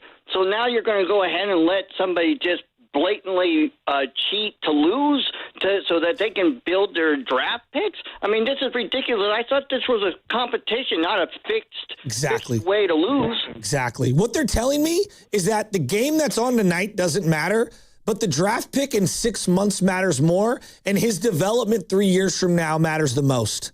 That's what they're telling me. It's like, well, then why did all these TV companies sign up and give them billions and billions of dollars to broadcast the games? If the game tonight doesn't matter and it's only about years from now, well, why should I care? Well, that's why I think relegation is the answer, but we'll never do it. No, they'll never do it. They'll never do it because they just steal draft picks. Steal draft picks, and also I do like, not blacking them out per se, but that is what relegation does, is just removes you completely. You're not on the big screen anymore. You'll have the opportunity to get back into the big club, into the NBA, but for now you'll be playing in the G League. Could you imagine that? Could you imagine if the Washington Wizards would have to play their entire season in the G League? You think would you care? What is it, Sioux Falls? Good. Sioux Falls Warrior. I want the Santa Cruz Warriors up, baby. Let's go. The Rio Grande Vipers. Bring them up. They'll try. Good for them. Joe, I truly believe the only way to fix this is, like, for 1 year only, I'm saying, hey, I'm putting it in veto power, and I'm going to give the first 4 picks to the 4 teams that don't make the playoffs from the play-in. All you other teams that have been trying really hard to suck, guess what? Tough break. And I know we're switching the rules. In the relegation analogy, it'll never happen. Those G League teams are direct affiliates with said teams. In the Premier League, they're completely different entities. They're independent teams. Yeah. So, like, if we had like a minor league, or they call it the championship A or league. a B league. What if we had an A or a B league? Yeah, that would be perfect. And you know what? That would give some other markets that might be smaller an opportunity to get to the big boys. Imagine God, give me it. Imagine Helena, Montana. There we go. Just going obscure. They have a professional Never team. been uttered on 95.7 The Game. My family, ever. my aunts live there and Helena, cousins. It's the capital. Montana. That's right. It's beautiful up there. My Aunt Patty has a cabin up there in the woods. I want to go visit it. It's always a cabin in the woods. No, I'm talking like 2-story, beautiful, out in the middle of nowhere and like scenic. It's gorgeous. Brokeback Joe. There you go. You need to relax. What are you doing there? What are you doing? Relax, Ang Lee. Okay. But what if they had a team? Right? They had an opportunity. You're just spooning a moose. You can't stop. Out in the middle of Montana. That's not what Brokeback Mountain was. To be another man in this scenario, not a moose. Come on. Now you're going bestiality. What are we doing here? Anyways, Montana. If they had a professional team, the Montana Moose. How about that? Let's use that. They have the opportunity to move up, and they get to be on the big stage. They're trying hard. Lakers in the first round with Luka Doncic are facing the Helena Grizzlies. There you go, the Helena Grizzlies. Are you serious? Yeah, good. The Moose. The Moose. That's actually way better. I kind of like the Montana Moose. That'd be a dope jersey. Right? Come on, you would get one. Abercrombie and Fitch might have something to say. What's the plural of moose? Mooses? I think it's just moose. Just moose. Mice? It's just moose. It's just moose. It's a joke. It's just moose. Well, goose is geese. It's not gooses, right? But my brother took the leg off of a goose once accidentally golfing, Franklin Canyon. People think octopus straight off. People think octopus is not as octopi, but it's actually octopuses. There you go. The more you know. And a person in their 80s is an octogenarian. Oh, is that true? Uh-huh. Well, dude, What is going on We're here? learning a lot today, Ken. James in Berkeley. What are we doing? What are we doing with tanking in the NBA? Bring it on, man. What's up, James? Oh, you know what? James, excuse me. We got Jana Mountain View on the line. There is a level. Oh, excuse me. You know how there's relegation? Jan's in the Premier League. She is Arsenal. She is on top. Good morning, Jan. Excuse me. Good morning to both of you. You do not need to excuse yourself. You're I heard great. you're recovering from surgery. I hope things are going well.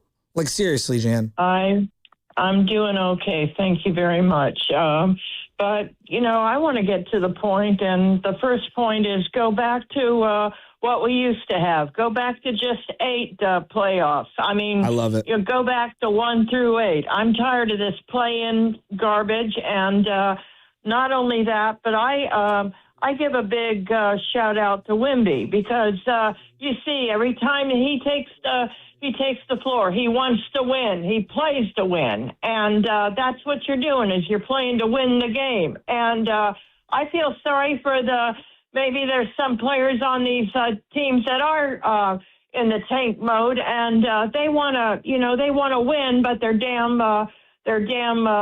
leader, their head coach, or their owner is doing otherwise, and I feel sorry for them because they went to college and they went through to get in the NBA, and they want to win, and what are they told? I feel sorry for them because they're putting their effort or trying to, and their coaches are telling them, oh no, we gotta, we've lost this many, let's just continue and not put the effort in because they want to play for their future. I mean, they want to win to play so they can get more money. And I agree with a caller ago when we used to, Warriors used to lose for.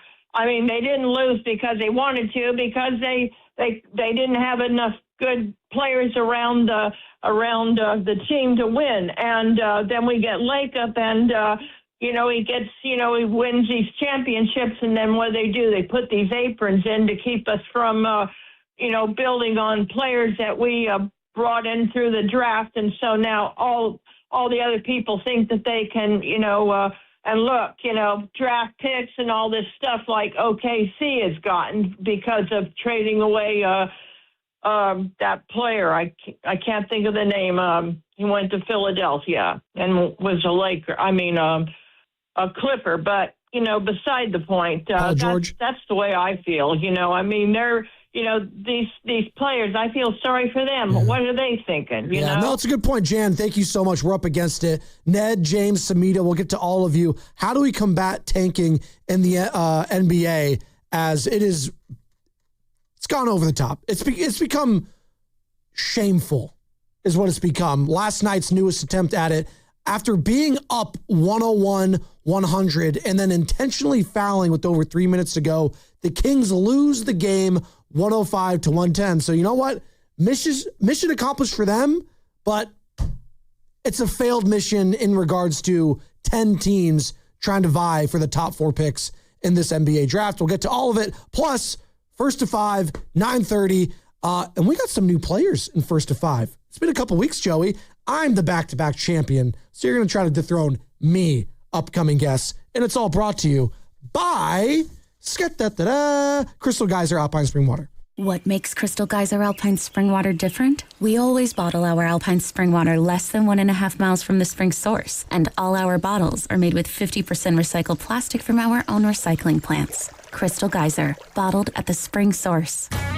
As Pittsburgh prepares for the unofficial beginning of football season, the city's kickoff celebration will begin with an unforgettable invite-only night of music. The Night Before takes place Wednesday, April 22nd at Rivers Casino Event Center, featuring Jason Aldean, John Morgan, and Shane Prophet.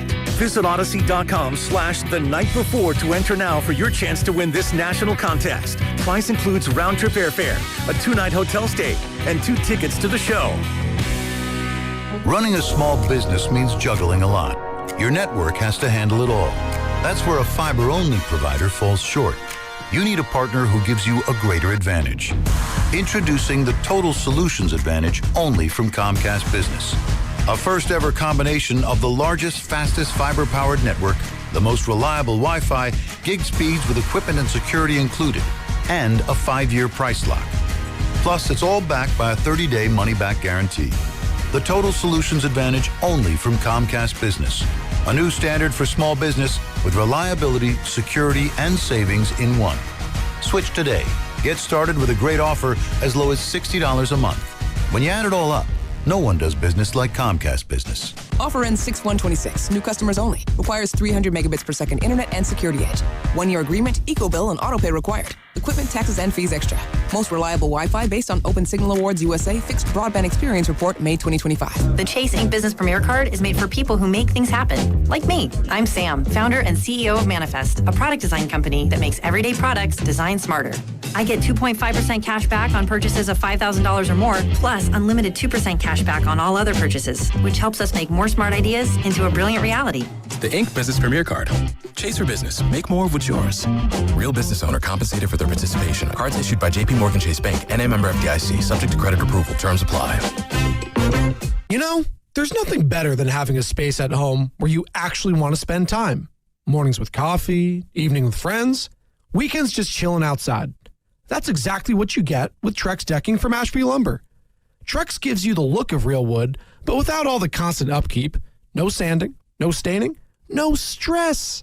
It's built to last, holds up through every season, and even stays cooler under the sun with their sun-comfortable technology. And the best part? You don't have to figure it out on your own. The team at Ashby Lumber will walk you through everything from design to materials, so you can create an outdoor space that actually fits your life. So whether you're upgrading your backyard or starting from scratch, now's the time. Visit Ashby Lumber in Berkeley or Concord, check out the Trex display in person, and start planning your deck today. Ashby Lumber, helping you build something better right outside your door. $5,000. That's the average amount of money people in the U.S. are now spending on gas in a year. $5,000. That's crazy. If you drive, you have to download Upside, the free app that gives you cash back every time you get gas. That's right. You can earn real cash back with Upside just by buying the gas you're already buying. You can literally start earning cash back today. I use Upside every time I fill up, and I've already made around $300. You're putting gas in your car anyway. Why not get real cash back? If you like free money, download Upside. I'm saving the cash I earn from using Upside to help pay for a vacation later this year. Download the free Upside app now to earn cash back every time you buy gas. Use promo code PROMO25 to get an extra 25 cents per gallon on your first tank. You can cash out anytime right to your bank, PayPal, or a gift card for Amazon and other brands. Just download the free Upside app and use promo code PROMO25 for a 25 cents per gallon bonus on your first tank. That's code PROMO25 for a 25 cents per gallon bonus. Batteries Plus presents Power Ballads. Unless you live in a cave, you need batteries for cars, boats, and smartphones to keep life a breeze. Did you know we sell key fobs? We program them too. From lithium to 9 volts, batteries up the wazoo. Batteries Plus, there's no problem too large. Batteries Plus, we're the experts in charge. Let's talk about a big win on and off the field. This April, donate blood with Stanford Blood Center and you're automatically entered to win 2 luxury suite tickets for the Giants versus the Diamondbacks on May 25th at Oracle Park. We're talking suite level, great views, all the food and drinks included. Your one donation saves lives, and it puts you in the best seats in the house. Make the call to donate today. Visit StanfordBloodCenter.org for an appointment. Pros, just because something on the job runs out doesn't mean you have to. Order it on the Lowe's app. My Lowe's Pro Rewards members get free same-day delivery on eligible orders over $25. Get the fasteners, hardware, or tools you need to keep the job moving. Order by 2 p.m. and get eligible in-stock items delivered right to your job site by 8 p.m. Members get more at Lowe's. Loyalty program subject to terms and conditions. Subject to availability. Restrictions and terms at Lowe's.com/shipping terms. Subject to change. There's a difference between liking a house and actually getting it. Redfin is built to make up that difference and close the gap between finding and owning the home for you. Redfin agents close twice as many deals as other agents, so when you find a home you love, you're not a step behind when it's time to make an offer. That means less watching great homes disappear and more focus on the ones you'll actually move into and call home. Redfin helps turn saved listings into real addresses. Get started at redfin.com. Own the dream. The 2026 Mountain Winery concert season is here, with performances by Dana Carvey and David Spade in June, Trevor Noah in July, and many more. To see the 2026 schedule and a chance to win tickets to one of the shows, courtesy of Mountain Winery, visit 957thegame.com.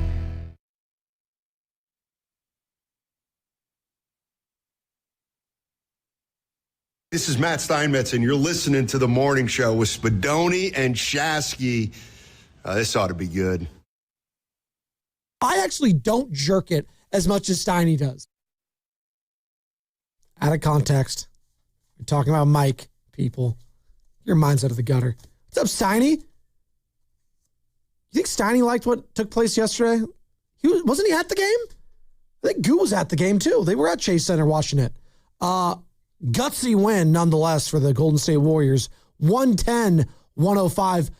Some might say it was a shameless loss, though, by the Sacramento Kings, blatantly fouling with over 3 minutes to go. When they had a lead, Doug McDermott just pulling on Seth Curry, saying, hey. I think he stinks. Doug Christie just saying, hey, foul him. Rest is history.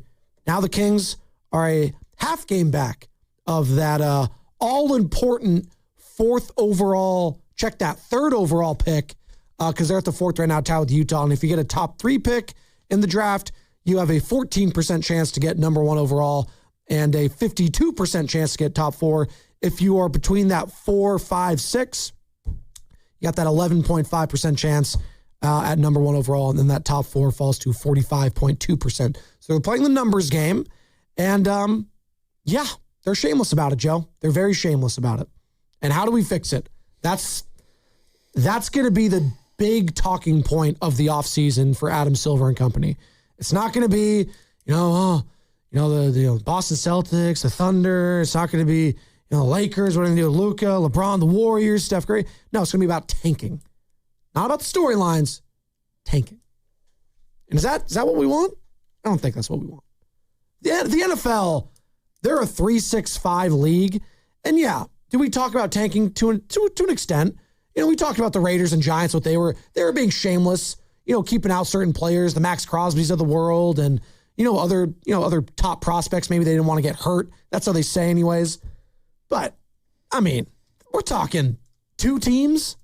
We're not talking 10, and that's what we're dealing with in the NBA this season. 10 teams: Washington, Indiana, Utah, Sacramento, Memphis, Dallas, New Orleans. You don't even have their top 10 pick. Chicago, Milwaukee. Boom. There you go. I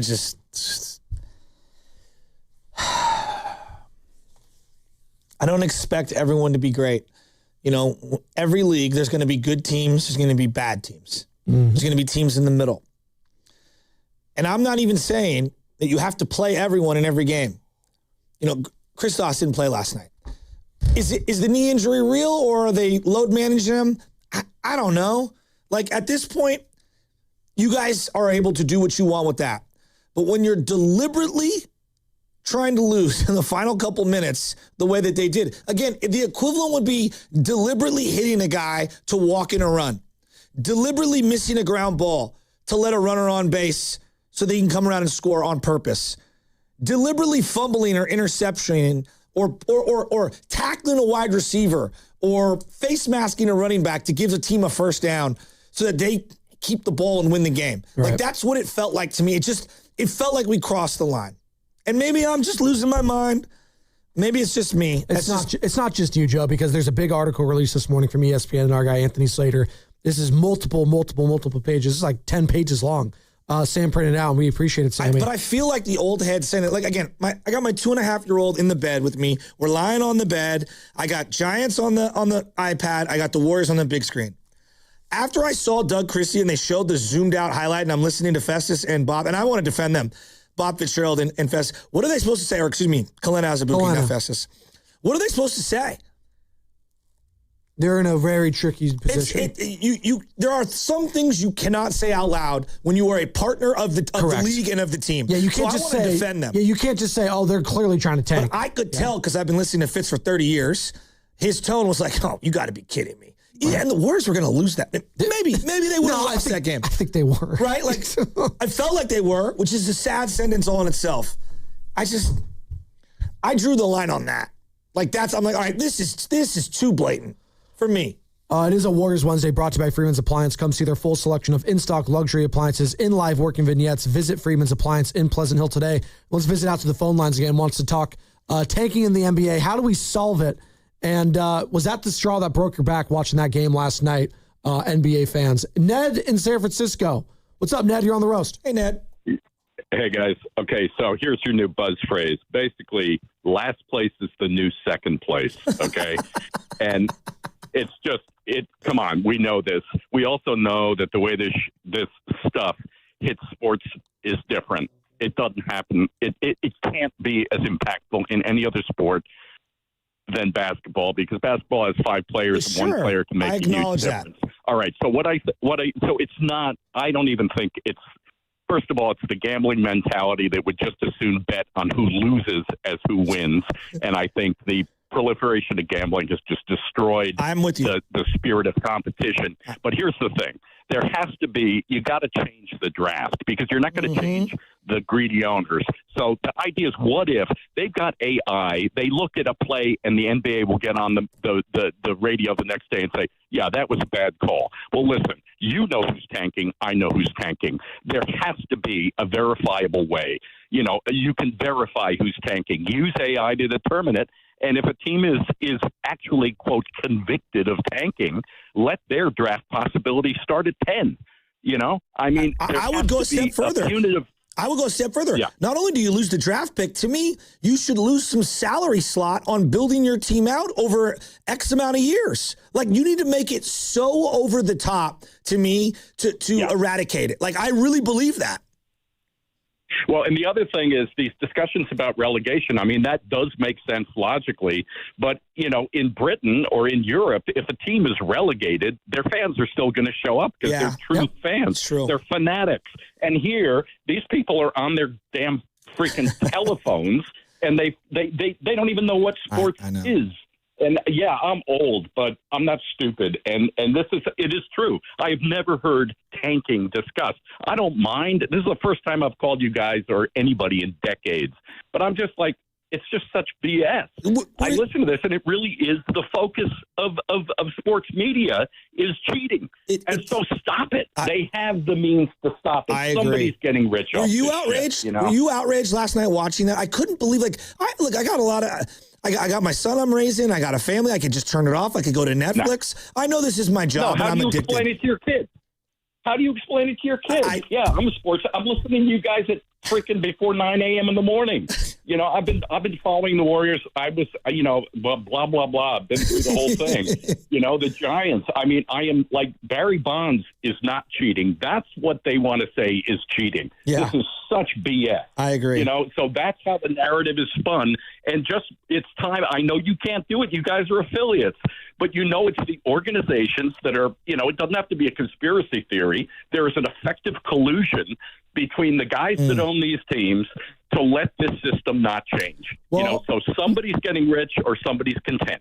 Thank you, Ned, and I appreciate the call. Not all the owners. Ishbia, the new owner of the Phoenix Suns, he was talking about this months ago, said no, he thinks it's a loser mentality. He would never do that. And you know what? To their credit, the Phoenix Suns have fought hard. Good storyline this year. I agree. Outside of the Dylan Brooks DUI, good story this year for the Phoenix Suns, who we all thought were going to be a lottery team, Joe. Do you think the Clippers owner, Steve Ballmer, wants to not win?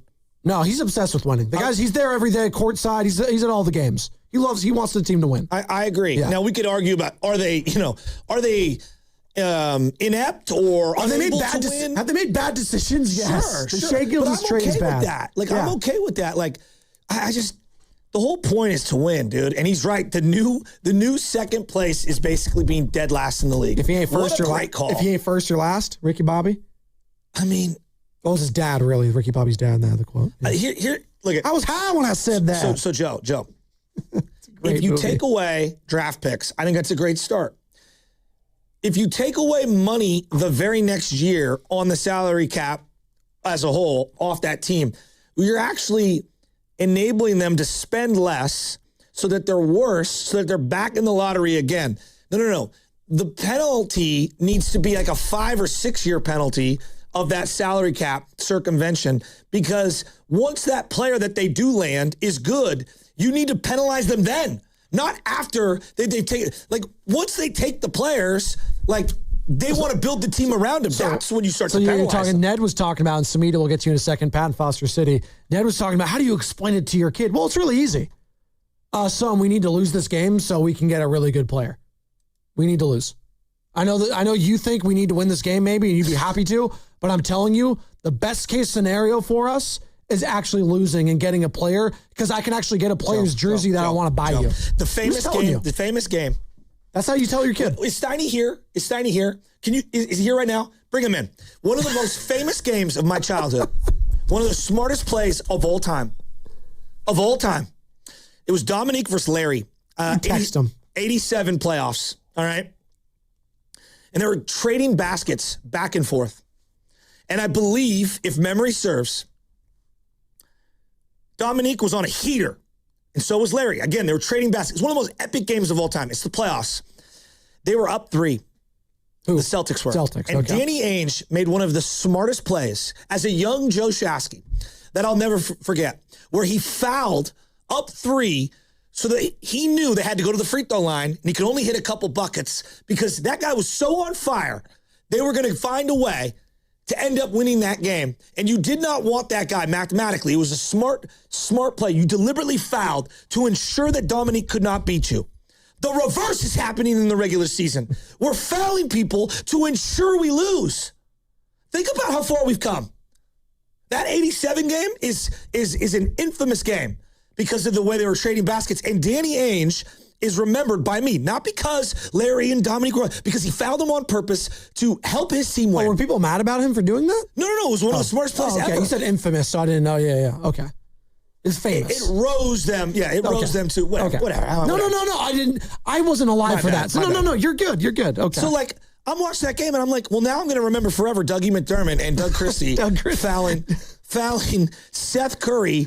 I mean, that's what Doug McDermott's got to feel so bad for laughing, Doug. I'm sorry to any Doug's family that's listening right now. He's going to be known for the most egregious attempt at tanking we've ever seen. So now it's like, and it's not his fault because his head coach is yelling at him. To that guy's call, it's like now a young 8-year-old is out there and he's like, son, what a smart play by Dougie McDermott to foul him to ensure we lose. Absolutely. Why, Dad? To ensure we have a 1% better chance of getting the right pick, which will blow anyway. You're damn right.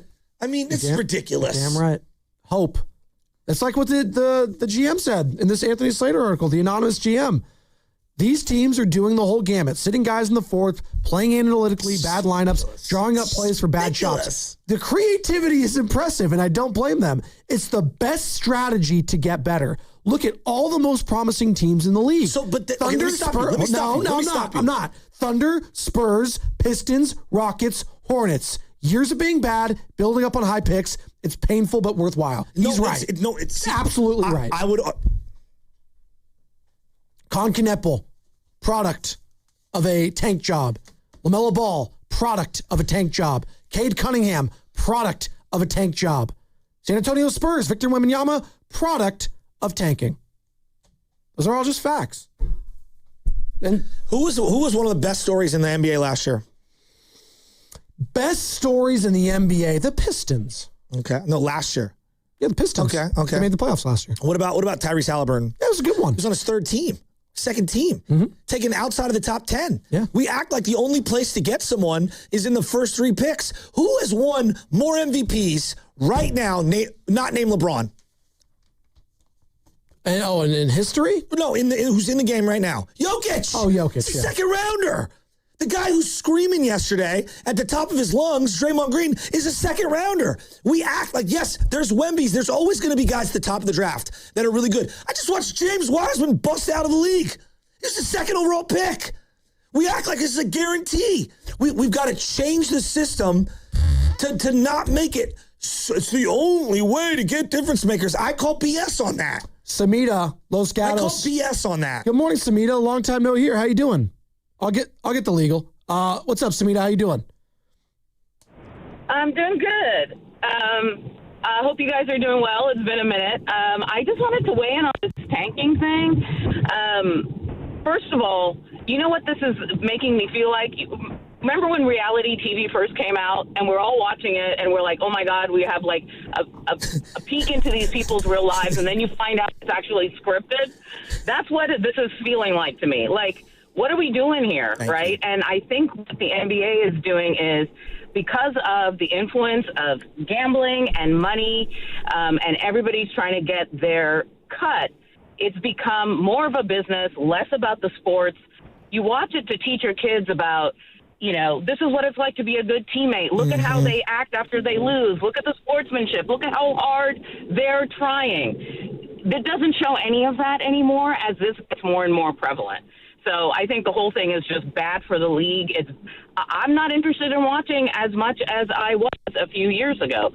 Secondly, I just got to say, with Steph Curry coming back, everybody says Draymond is the heart of the team, but Steph Curry is the nervous system of this team.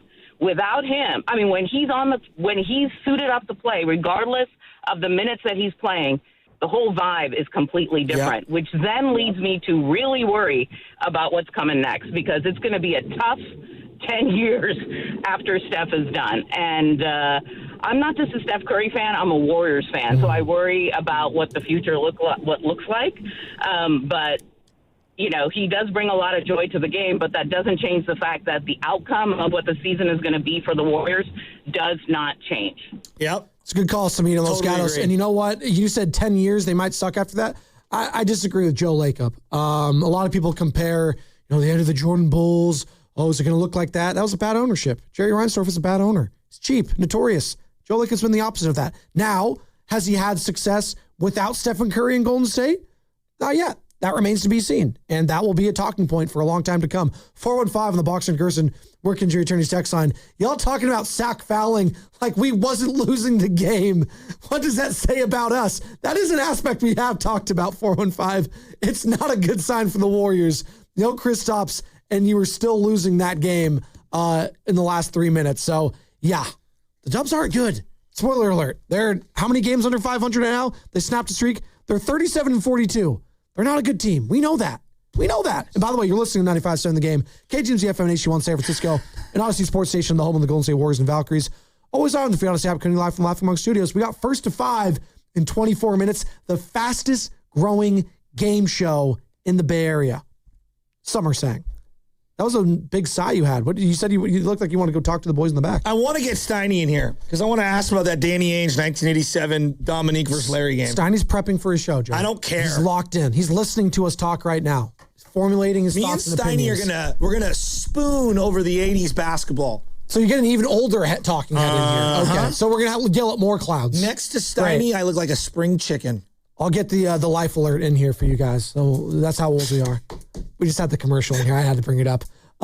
Masters going on. We got the chairman up at the press conference. You know it's big time when the chairman of the Masters, Fred S. Ridley, is speaking to the media.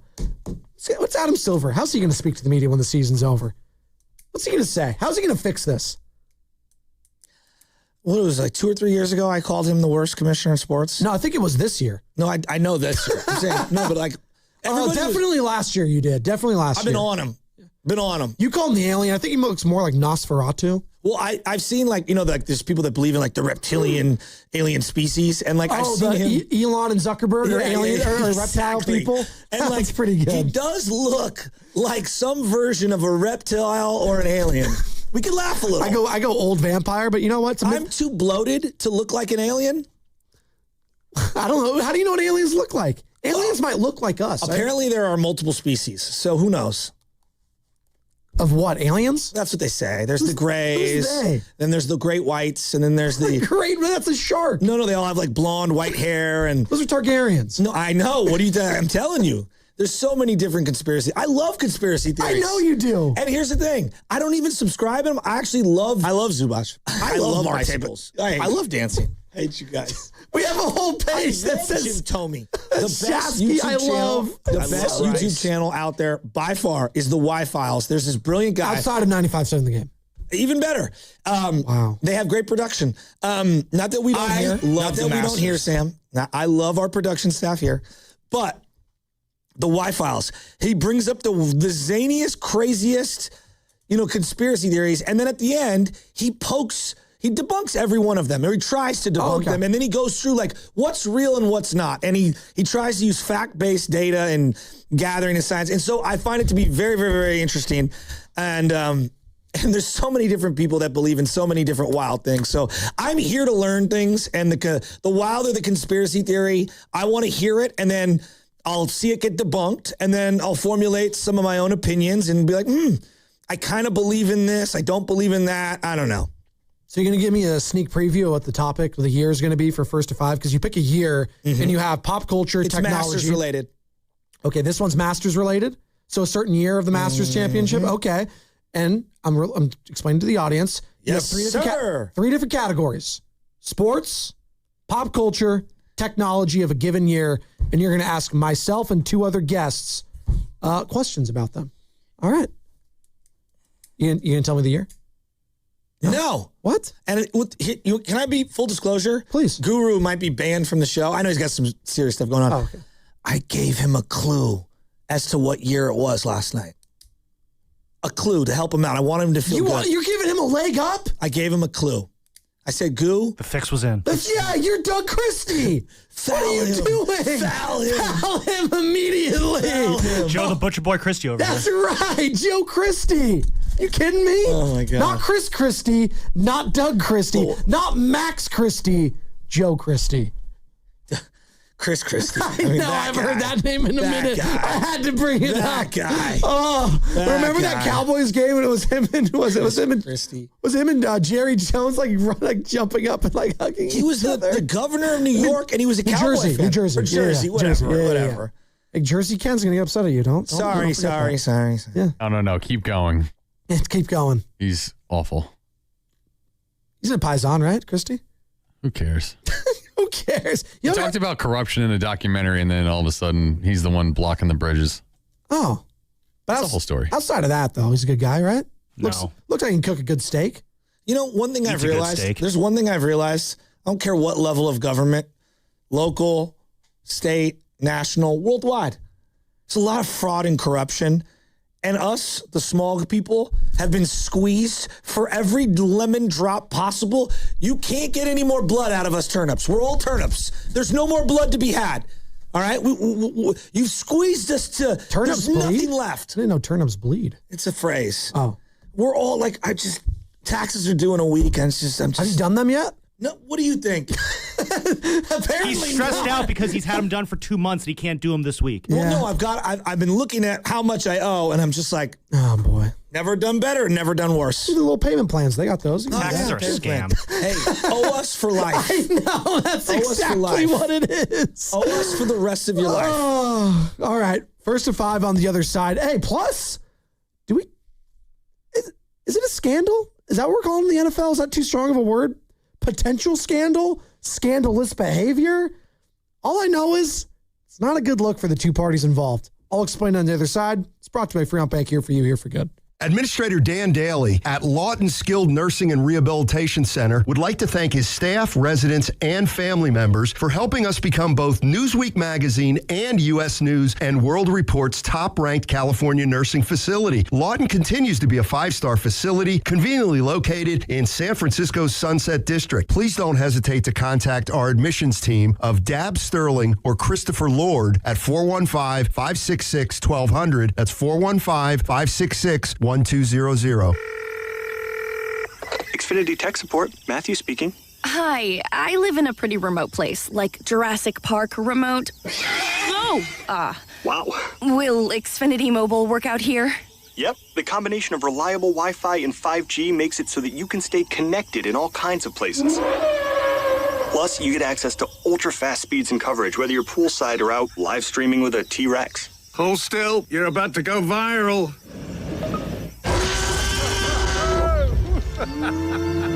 Welcome to a new era of Wi-Fi boosted mobile. Cut your mobile bill in half with 2 lines of unlimited. Learn more at xfinitymobile.com. Xfinity, imagine that. Watch Jurassic Park with Xfinity. Restrictions apply. Xfinity Internet required. Savings comparison based on promotional rate for 2 lines of Xfinity Mobile Unlimited versus 2 lines of T-Mobile Experience More, Verizon Unlimited Plus, and AT&T Starter as of February 10th, 2026. Taxes, fees, extra. Hello, San Francisco Bay Area. Bank of America, in partnership with Visa, invites you to a FIFA World Cup 26 watch party. Open an eligible Bank of America checking account in participating financial centers only for an opportunity to reserve 2 complimentary tickets while supplies last. Experience special musical guests, games, giveaways, food, and more, all at a legendary venue. Learn more at BofA.com/BofA Visa Watch Party. What would you like the power to do? Bank of America, proud to be the official bank of FIFA World Cup 26. Bank of America N.A. member FDIC. Terms apply. All rights reserved. Join us Monday, April 27th for the 3rd annual Agape Golf Tournament at Stone Tree Golf Club. Register or donate now at atcopest.com. Click on Agape. All proceeds benefit the Autism Society of the Bay Area. Don't miss it. Running a business means wearing multiple hats. So if you're like me, you probably started out using your personal phone, taking client calls and texts nonstop. As my business grew, I needed something smarter. That's when I switched to Quo, the #1 business phone system. Quo works right on your phone or computer. No carrying 2 phones, no clunky landline, just one easy app you can try for free. Your team can share one number and handle calls and texts together like a shared inbox. Any teammate can jump into the conversation, so customers get faster responses. And Quo's AI assistant summarizes your calls and responds to customers 24/7, so you never miss a lead or opportunity. All this starts at just $15 a month. That's basically 2 coffees. You can even keep your current business phone number. Find out why 90,000 businesses trust Quo. No missed calls, no missed customers. Try Quo for free at quo.com/sports. That's quo.com/sports to try Quo free. QUO.com/SPORTS. Elevate your kitchen at the Miele Innovation Center at Friedman's Appliance in Pleasant Hill. Out of your dreams and into your kitchen. Select the qualifying built-in kitchen appliance package that is right for you. With unrivaled technology and luxury-grade quality, when you bring home a Miele, you're bringing home true innovation. Now, for a limited time, save up to 10% with the purchase of a qualifying Miele kitchen package. Visit the Miele Innovation Center at Friedman's Appliance in Pleasant Hill or at friedmansappliance.com. Injured at work? Don't wait. Every moment counts. You may be entitled to medical care and financial compensation, but time matters. The attorneys at Boxer & Gerson are here to protect your rights and fight for the treatment and support you need. Boxer & Gerson have helped thousands of people across Northern California who were hurt on the job. Don't wait, don't guess. Get answers. Call Boxer & Gerson today at 510-835-8870 or visit boxerlaw.com for a free consultation. Boxer & Gerson, your life is worth the fight. This is the highlight of my morning. Hey, what's up? It's Island. And I'm Josh. And a little thing we love about the Chick-fil-A Bacon, Egg, and Cheese Biscuit is that it's our go-to morning comfort. You've got that nice golden fluffy egg. With a soft, flaky biscuit. Crispy bacon. Melty cheese. You want something quick, you want something convenient, but most of all, you want something good. There's no better way to start your morning. There we go. Start off the morning with a Chick-fil-A Bacon, Egg, and Cheese Biscuit with Simply Orange Juice. Order on the Chick-fil-A app today. Real guests paid for their testimonials. There's a difference between liking a house and actually getting it. Redfin is built to make up that difference and close the gap between finding and owning the home for you. Redfin agents close twice as many deals as other agents, so when you find a home you love, you're not a step behind when it's time to make an offer. That means less watching great homes disappear and more focus on the ones you'll actually move into and call home. Redfin helps turn saved listings into real addresses. Get started at redfin.com. Own the dream. Introducing Home Care Plus, a new subscription service from Lowe's that helps make life easier by giving members a hand with home maintenance. Let Lowe's tackle the tasks you keep meaning to do, like electric dryer vent cleaning, replacing hard-to-reach light bulbs, and more. Subscribe to Home Care Plus for just $99 a year and consider your to-do list done. Members get more at Lowe's. Available in select zip codes only. Cancel anytime. Non-refundable fee. Product purchase required. Terms and service restrictions apply. Details at lowes.com/terms. Subject to change.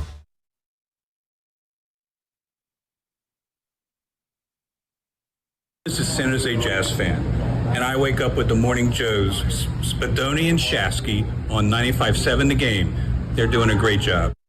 Hey, you know what? I got to give credit to Jazz Fan, who was there at Knockout. He's got a pretty decent jumper. Coming from a guy with a very unique jump shot, I'm very well to, critique others. But no, for real, shout out Jazz Fan. He didn't embarrass himself. He played well. I thought most people, there was no one that embarrassed themselves, quite frankly, at the knockout tournament. Everyone showed up, did well. It was a great time. And shout out the champion, Bobby Price. Bobby.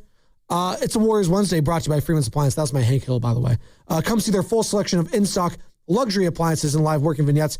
Visit Freeman's Appliance in Pleasant Hill today. My favorite quote of that show, which I did not appreciate until I had gotten older, King of the Hill.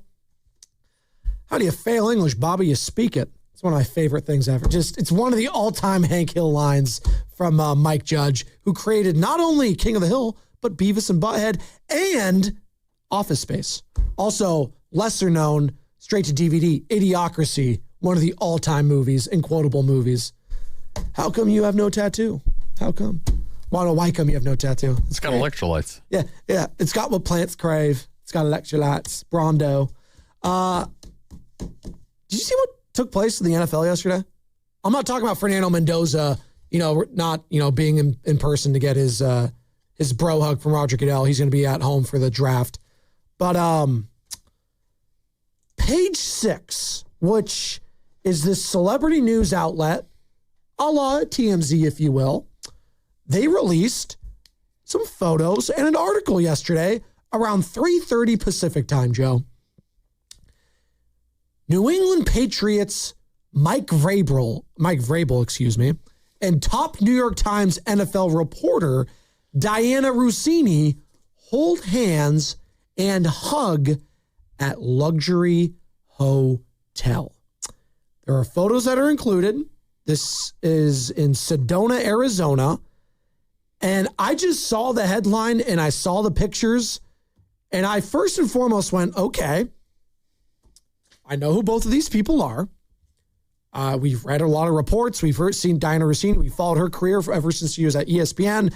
Now the senior NFL reporter, NFL insider at The Athletic, also obviously owned by the New York Times. We know Mike Vrabel as a player, as a coach, both very well known. And their relationship has been well documented in the past as, kind of brother, sister, friends.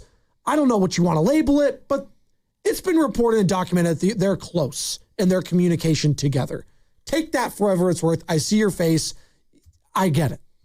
I say all that to say, I see a picture with a lead reporter for the NFL and an NFL head coach that was just in the Super Bowl, them two together on a balcony, finger locking their hands. Not holding hands like you would with like a priest or something or a therapist. Finger locking. That's like, hey, dude, I do that with my kids and a significant other. That's it. You say what to that, Joe? You say what to the pictures you saw yesterday? Well, if you both hate your, married partner so much, just get a divorce. We're not saying they're doing anything, No, illegal. they're clearly, come on. I don't know what they're doing. I just think it's a bad look.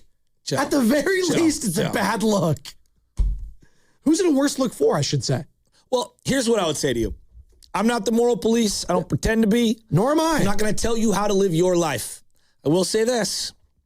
My personal beliefs, which are going to be different from everyone else's. You all have your own prerogatives.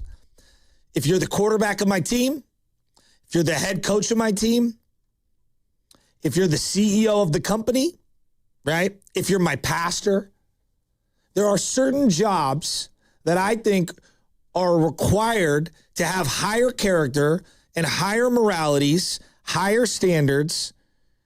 I just think that is incumbent upon those positions. The president, right? You think owners too? Sure. Absolutely. Okay. Absolutely. That doesn't mean that you're not going to fall victim to the same things that everyone else in society falls victim to, whether it's infidelity, addiction, whatever it might be, a speeding ticket, right? No one's holier than thou. I just always find it very difficult to say, hey, I'm a man of high character. Get in line behind me. But I'm over here, cheating on the side and looking kind of weaselly. Alleged. We don't know. No, I know, but that's again, I'm just saying that doesn't mean that you can't do it and all those things. I'm just saying you talk about bad look, it is a bad look for people of those ones. So I remember the day I was out on Mark Jackson. There was a variety of basketball reasons. One of my reasons that was not basketball was, how can you be Mr. Sanctimonious religious guy, and then it comes out you're caught getting extorted by someone you claim was a woman of the night? And I'm going to just leave it like that. Sure. Prostitute. How hypocritical are you? As you're telling Bogut you need to pray in the huddle and he doesn't want to do that. That's hypocritical to me. You look like a hypocrite. Practice what you preach. Is Exactly. What you're saying. So, because of his position, head coach of the team, because of kind of what he did prior, it's like, I can't really look at you the same. Like Tiger, what he just did. I can't look at him the same. Remember we just had this conversation. There are certain people with certain roles that I require you to have higher integrity than a normal position. And, that's just the reality of life. And if you don't think that that's true, think about who your boss is. Nothing is worse than this. Do as I say, not as I do. You guys, you peons have to operate this way. I'm going to do what I want. Well, as a parent, I get this. I do that, and we fall victim to it. So, we have a table right in front of our big couch, and the kids like to put their feet or lay on top of it. I'm like, yeah, we don't do that. And I have to correct them all the time. No, don't get on the table, because you know what happens then? That they start to jump on the table. They get wild, as the kids do. So I have to tell them, no. So I tell them this all weekend constantly. And then when I'm sitting down at the end of the night, and we're all just chilling on the couch watching Bluey or whatever, what does dad do? Puts his feet on the table. And my kids, to their credit, says, hey, dad, no feet on the table. I was like, you know what? You're right. I'm not above that. Again, this is a much lesser. This is my example of an everyday. But I want to get to here. We got First to Five coming here in a couple minutes. Some special guests going to be joining us. So Page Six, which released all the images, released all the pictures, they added this. They reached out to Mike Vrabel and Diana Rossini, and they responded. And by the way, Mike Vrabel, married for over 26 years to his wife, Jen, and Diana Rossini's been married to her current husband since 2022, Kevin Goldschmidt. In 2020, they married. So 6 years. And they have 2 children. Mike Vrabel has a couple kids. This is what Mike Vrabel told the article. These photos show a completely innocent interaction, and any suggestion otherwise is laughable. Okay. This doesn't deserve any further response. End quote. That was the coach, Diana Rossini. Okay. Quote, the photos don't represent the group of 6 people who were hanging out during the day. Like most journalists in the NFL, reporters interact with sources away from stadiums and other venues, end quote. I don't know about other reporters in the NFL. I've never seen Anthony Slater finger locking with Steve Kerr. Well, it doesn't matter. What are we doing? But here's what I say to you. Like, Joe, at the end of the day, it's not a crime. It's not against the law. It's none of those things. It's just... It's not a good look. Not a good look. It's not a good look. And joining us now, courtesy of the River Islands, and joining us for Fast Five in a couple minutes here. The other thing is, Mark Willard, real quick. Yeah. I want to bring him in because I want to bring him in this conversation before we get going. Mark, I should have come in a few minutes late. Sedona looks nice this time of year. Beautiful. Yeah, but like whatever. I don't care how you get your information. Right. Ultimately, I'm being real here. Like, and I don't care like what you're doing, whatever. You're just asking me like if I found out that was somebody that I knew, I'm like, oh God, why are you doing this to everybody else? Because it's the blowback for everybody else that's involved, not just those two individuals. It's like the couple that got caught at the concert. Well, the meme that was literally the quote tweet of these pictures was those guys, the Rossini and Vrabel photoshopped onto those people. Mark, but anybody like I know everybody has all the info on who their spouses are. Does anybody have kids? Yes, then I don't even. Yeah. I mean, I just don't even want to. It's super tricky. Yeah, that whole Coldplay thing. That was that's where my head went. I totally agree. Like if we're all adults. You do what you do. This stuff happens. I don't have an opinion on it. It's not excusing it or whatever. But if it's all over Instagram, I feel for those kids. Yeah. So that's what I just like, whatever. I think more the role, and this is like, okay, so for example, and I said this, and people disagree, and that's fine. They can do whatever they want. There are certain positions in life where there's a higher integrity required and a higher character value. That doesn't mean that you can't do things in your personal life. But what I'm saying is there are certain jobs I expect my pastor to not be doing things like this. For example, right? Yep. Now, Vrabel's not my pastor. He's a football coach. I also think it's really hard to have an opinion about other people's homes, man. Oh, of course. There is I've been through it at times. There's gray area, big time with this kind of stuff. So yes, I agree with you. Football coach and athletic reporter are not on the list. But also, like, I don't know what they got going on. No. I don't know what they got going on. But and I'm going to relate it back to the Niners for just a brief second before we get into our Fast Five. When Jimmy G took out the woman. Kiara Mia. And it was so adult film actress. I thought it was a little ridiculous. And I'm like. Of course it was. I would rather my quarterback have a flip phone and be understated because of the position. I don't care what my linebacker's doing. Do the Derek Jeter. You don't Less care is more. You don't care what Dre Greenlaw's up to, but Jimmy G. But no one cared about Derek Jeter because he kept it under wraps and quiet and was like not in your face with it. And we don't know who Derek Jeter is, really. It was also famous celebrities. Baskets. It was celebrities. It wasn't a porn star. And nice gift baskets, from what I'm told. Like really nice gift baskets. Easter guy, huh? Yeah. I mean, still got Easter eggs here in the studio. All right, let's play the game. Let's just play the game. From Jimmy G and Mike Vrabel to First to Five. Joe, this is your game. You take over. This isn't my thing. I'm not the host. How can I turn their volume down?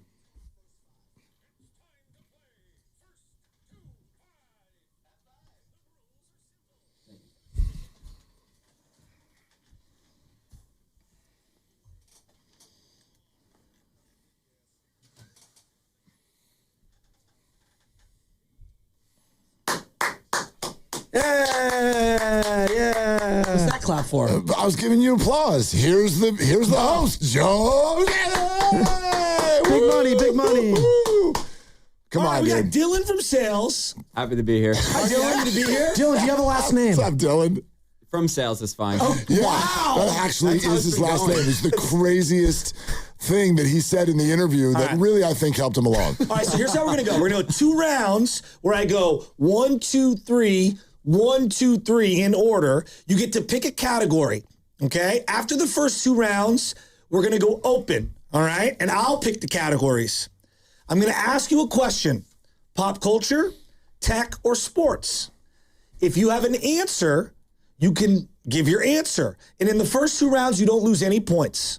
Someone else could jump in if you miss by saying their name, okay. Willard, Spadoni, and could steal the point. In the open rounds, after the first 2 rounds, you lose a point if you jump in and you answer incorrectly. It's the first to 5 points. Oof. We pick a year. And this week, the theme is a year, the first time in 32 years, right now, the Masters does not include either Phil Mickelson or Tiger Woods. Wow. When was that last time? Well, it was 1994. 1994.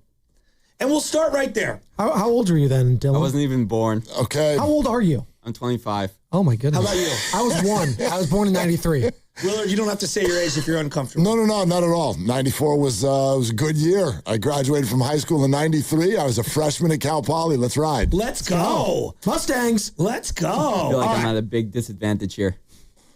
Big disadvantage? 94? Come on. Come on, bro. You're smart. You want to go pop culture? You want to go tech or sports? Let's go tech. Tech. CD-ROMs became the standard for software distribution, offering more storage space than a floppy disk. What does CD-ROM stand for? I have no idea. No guess? RAM? CD-ROM. ROM. ROM. Compact disc. Something. Compact disc. You're partially correct, but I'm going to go incorrect because you didn't finish it out. Do either of you want to steal? You don't lose points You right now. don't It's the lose first any round. points. I gave him half the answer. I think we all knew that. We all part. knew it was compact disc. I don't know the other part, though. CDs are making a comeback. No? Anybody? No. It's all you, Mark. I think that the O stands for of, Joe. Nope. Okay. All right. CD-ROM stands for compact disc read-only memory. I was going to go Return of Mac, but... First ever CD you ever bought. First ever CD you ever bought. Oh, God. I know exactly what mine was. Ooh, the first CD I ever bought? Remember how they used to come in those big, long boxes? It was, it might have been Heavy D, to be honest with you. Mine was a CD single, because that's all I could afford at the time. Candy Rain by Soul For Real. My love. My brother bought mine because my mom refused to buy this artist because she hated him and what he stood for and talked about his ex-wife. Eminem was Marshall Mathers LP. I was a full-grown adult. Drinking 40s. My brother Sam, my old brother who's like your age, Joe, bought it for me. So there you go. What a good I bought brother. a CD a few weeks ago. What'd you buy? No, you didn't. Yeah, a mixtape from my boy. All right, we got to hurry this up. All right. Spadoni. I don't mean to cut you off, Dylan. This is live radio. These are culture, experts Joe. here. Pop culture. Pop culture. Released June 24th, 1990. The second highest grossing film of all time is this particular movie, The Lion King. Wait, 1990 or 1994. Okay, excuse me. All right. The Lion King. Yes. Everybody knows that James Earl Jones was one of the voices. Can you name one other voice actor from The Lion King? Rowan Atkinson. He's the Zazu, the toucan. It's pretty damn good. That was strong. I thought you were going to go Whoopi or JTT or Broderick. I'm going Mr. Bean on you, Okay. Joe Shasky. These are hard. Okay. I didn't know that one. Y'all left sports for me, though. Yep. Sports, All right. tech, or pop culture, Mark I Willard? mean, we probably should go sports. All right. I'm going to go right to your wheelhouse. I'd appreciate it. 1994, there was a baseball strike. Who had the best record in baseball in 1994 when the strike happened? This is such a Shasky question. I'll go San Francisco Giants. No, it's the Montreal Expos. You didn't give me a chance to get it right. Sorry, I did my That's true. bad. That's true. Hey, Dylan, do you know who the Montreal Expos are? Absolutely not. Okay. Which team is now in the league that used to be the Montreal Expos? I'm making up my own We got trivia. two Yeah, hosts never now. mind. Look at Yeah, that. That's exactly. crazy. Go ahead. It's the Washington Nationals. There you go. He didn't even know has they no idea. existed. He has no He's idea. like, who are they? What, the Senators? No, the Nationals. The season ended. We're going to go back to Mark and we're going to go Okay. sports. You want to stick with? Sure. What the hell? Okay. I'm doing so well. The season ended prematurely. This man was on pace to break the home run record. He had 43 home runs in the National League as a third baseman. Who was the player that led baseball in home runs at the day of the strike? This I really should know. This I really, really should know. 1994, third baseman, led the National League in home runs. Golly. Come on, Mark. No, dude, I've said this on the air so many. My brain doesn't work like yours. You do this and you have this info. I'm like, I I lived it. I was there, and I have no idea. Do you have an answer? No, I'm gonna leave it to the room. I don't. Any steals? Third baseman, National League. I was one, Joe. Okay. Wasn't even born. Okay. Matt Williams. 43 home runs. Matt Williams. Spadoni, tech, sports, or pop culture? Let's go pop culture. Pop culture. 1994, PlayStation 1 came out. Damn right it did. Can you name one of the top 10 games ever sold on PlayStation 1? Ooh, that's a good one. On PlayStation 1, top 10 games ever. In terms of units sold. Units sold. No, it's a good one.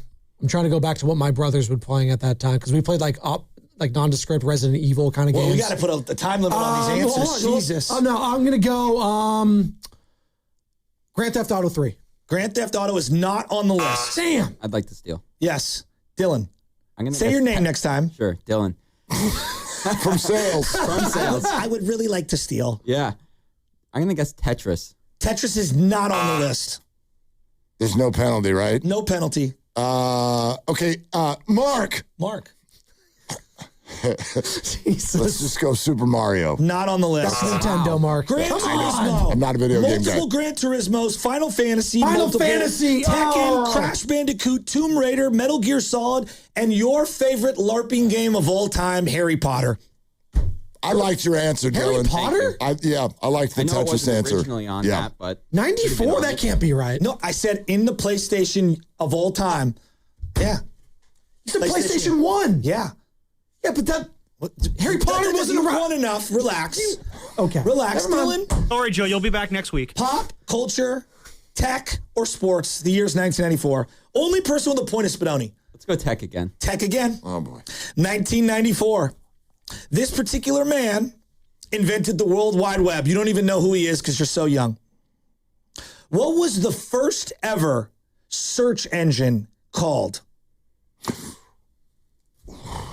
That's a great question. Isn't it a great question? Yeah. I feel like I should know the answer. Don't gas him up. Answer the question. I'm going to guess Bing. It's not. I know it's not. Bing? No. It's like No. the alternate right now, but No. Not Bing. Anyone else? I don't know. There's still no penalty, right? Mark. I'll go with Ask Jeeves. No. Spadoni, Internet Explorer. No. that's just Search engine. Web crawler was the first ever real Oh, man, now would have got World that. Wide Web internet search makes system. me feel better that you guys didn't know the answer. It's like I was drunk at college in 94 or something. All right. I got nothing. You guys are hilarious. The questions are hard. They are hard. You're but hard. This one's pretty easy. So hard. Open round, sports. I have to say my name.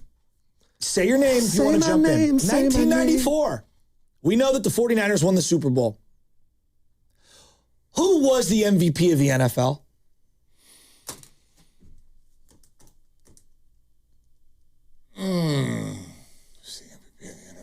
Come on, dude. Don't look at me. Spadoni and Boop, boop, boop. Steve Young. Steve. Hey, he won in 94. Oh, my God. I wasn't seeing this. Is the, Oh, this my is, God. You have to be careful with these Oh, ones, my God. Joe, because we don't want to get it wrong and lose a point. All right. You know what? No points lost because we only have one and we have to finish this thing. Yahoo Tech. Yahoo was founded in 1994 by two grad students from which local university? Yahoo founded what? Berkeley. UC Berkeley. Wrong. Oof. Spadoni. Oh, Stanford. Yes. That's right. Spadoni. That's that. pretty easy. Not SF Job, State. Joe. Go Gators. SF State. baby. 1994. Tanya Harding had a skating incident, if you will, with a rival where she attempted to bust another female skater's knee at the U.S. Figure Skating Championships of 1994. Who did Tanya Harding put a hit out on? Oh, Mark.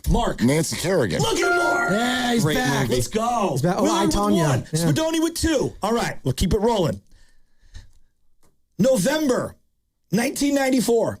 Tim the Toolman Taylor, a.k.a. Tim Allen is his real name, was the only person ever to have a #1 movie at the box office, a #1 rated TV show, and a #1 bestseller all at the same time.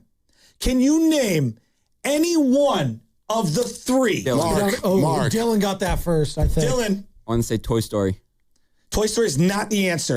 Spadoni. That was my answer. The Santa Claus. The Santa Claus. Wow. He had Home Improvement on TV, The Santa Claus, and Don't Stand Too Close to a Naked Man as a bestseller. Still the best Christmas movie of all Toy time. Story didn't come out till the next year. Yeah, 95. Yep. Okay. Yep.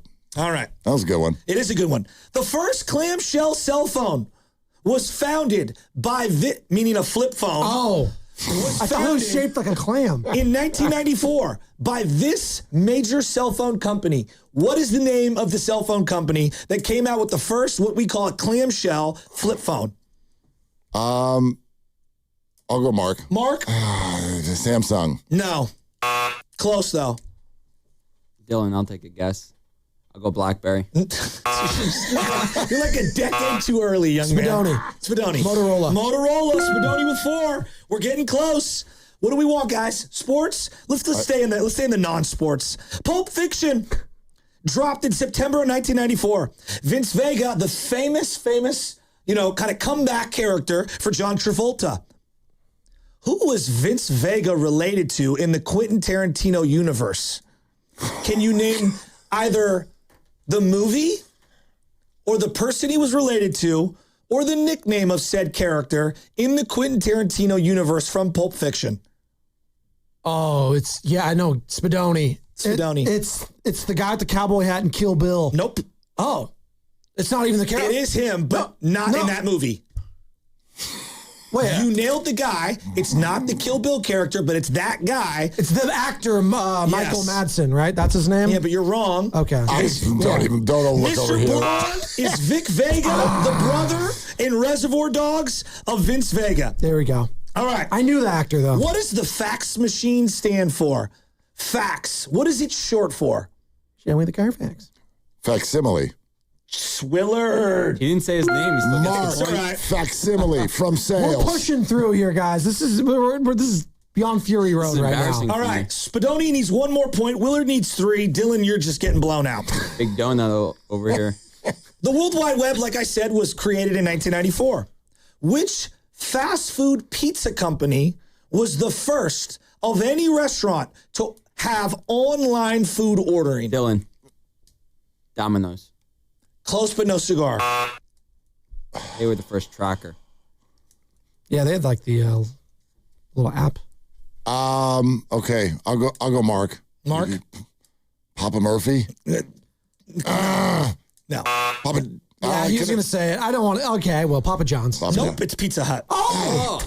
Isn't that crazy? Isn't that crazy? All right. 1994. Where are we at? What's the score? It's 4 for Spadoni, 2 for Willard. Dylan, you're not. I don't even know. Your show's almost over. Yeah, it is. All right, we're coming up on it. We're coming up on it. All right, here we go. Here we go. All right. Starting to go here. Yeah, The World Cup Yeah. for FIFA happened in 1994 in the United States. Good. Brazil won it all. Can you name any of the runners-up, 3rd place or 4th place? Mark. Italy. Italy was the runner-up. There you go. Willard with 3, Spadoni with 4. Dylan, you're just going into the back. happy to be here. Free Domino's for you later. 1993, 1994. Oh, Dan Dibley on Wheel of Fortune. Continue. 1993, 1994. The Houston Rockets won the championship. Who was the NBA's most valuable player in 1993, 1994? Mark. Hakeem Olajuwon. Mark again. Oh, he's making a comeback. Mark again. Making a comeback. 4-0. Tech. So dramatic. Bezos created and founded Amazon in 1994. What was his original name that he chose to ditch and chose Amazon instead in favor for? Dylan. I want to say books.com. No. Cadabra, as in abracadabra. I would not have. Yeah, no. Amazon sounds better. He started selling books. All right, we need 1 more to win it all, folks. 1 more to win it all. 93, 94. 93, 94. Oh, my gosh. Just a great year. Who led the NFL in receiving yards in 1994? Mark. I'll go Jerry Rice. You win. There you go. Mark won. He slayed the beast. Congrats. Bounce back from Bridge the Gap, Sammy. Let's go. I lost Bridge the Gap to Steiny, and I lost again today. Dylan, I want you back as a character on this show. You do? I do. Dylan, Really? tell the people, where'd you grow 10 up? feet away. Where'd you grow up? Long Island, New York. Long Island, New York. You grew up. What was it? What were the teams that you rooted for? The Mets, the Giants, and the New York Islanders. The New York Giants. Yes. Football. Yeah. The New York Football Giants. I got it. His Mets just cooked, by the way. His Mets are looking pretty good. Hey, I was happy about that. now that you've seen how the sausage is made inside the casing here, harder than it looks. I think you guys are having fun all day. Are you having fun back there? I don't love know. my Did I job. do a good job? Having fun all day. All right, stay in for final thoughts. Okay, final thoughts. We got the thing. We got to let's play it. Mark, was that too difficult? Don't talk over the open. But no, but I suck at trivia. Yeah.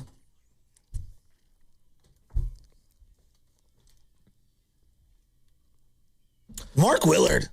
Congratulations. You've been on a run, too. Yeah. You've been on a run. Yeah. 94, not your wheelhouse. Not my wheelhouse, no. Dylan, you're in the plan. Just don't tank, please. No, don't do that. Well, actually, I want to ask you, before I get to you, Dylan, because your final thoughts can be tremendous. So just think about it, what you want to say. Mark, what'd you think about the foul yesterday? Doug Christie. Oh, my God. I was there. Oh! I was at the game. I went to the game last night. And what'd you think? Well, first of all, is a little less when you're kind of in the game and popcorn and kids and everything. It was a little less obvious than I think it was watching on TV. But that entire, it's a culmination of what that franchise has been doing all year long. I just think we all noticed it suddenly last night. It's brutal. It's brutal. I love what Draymond used his time to do last night. That's what I think.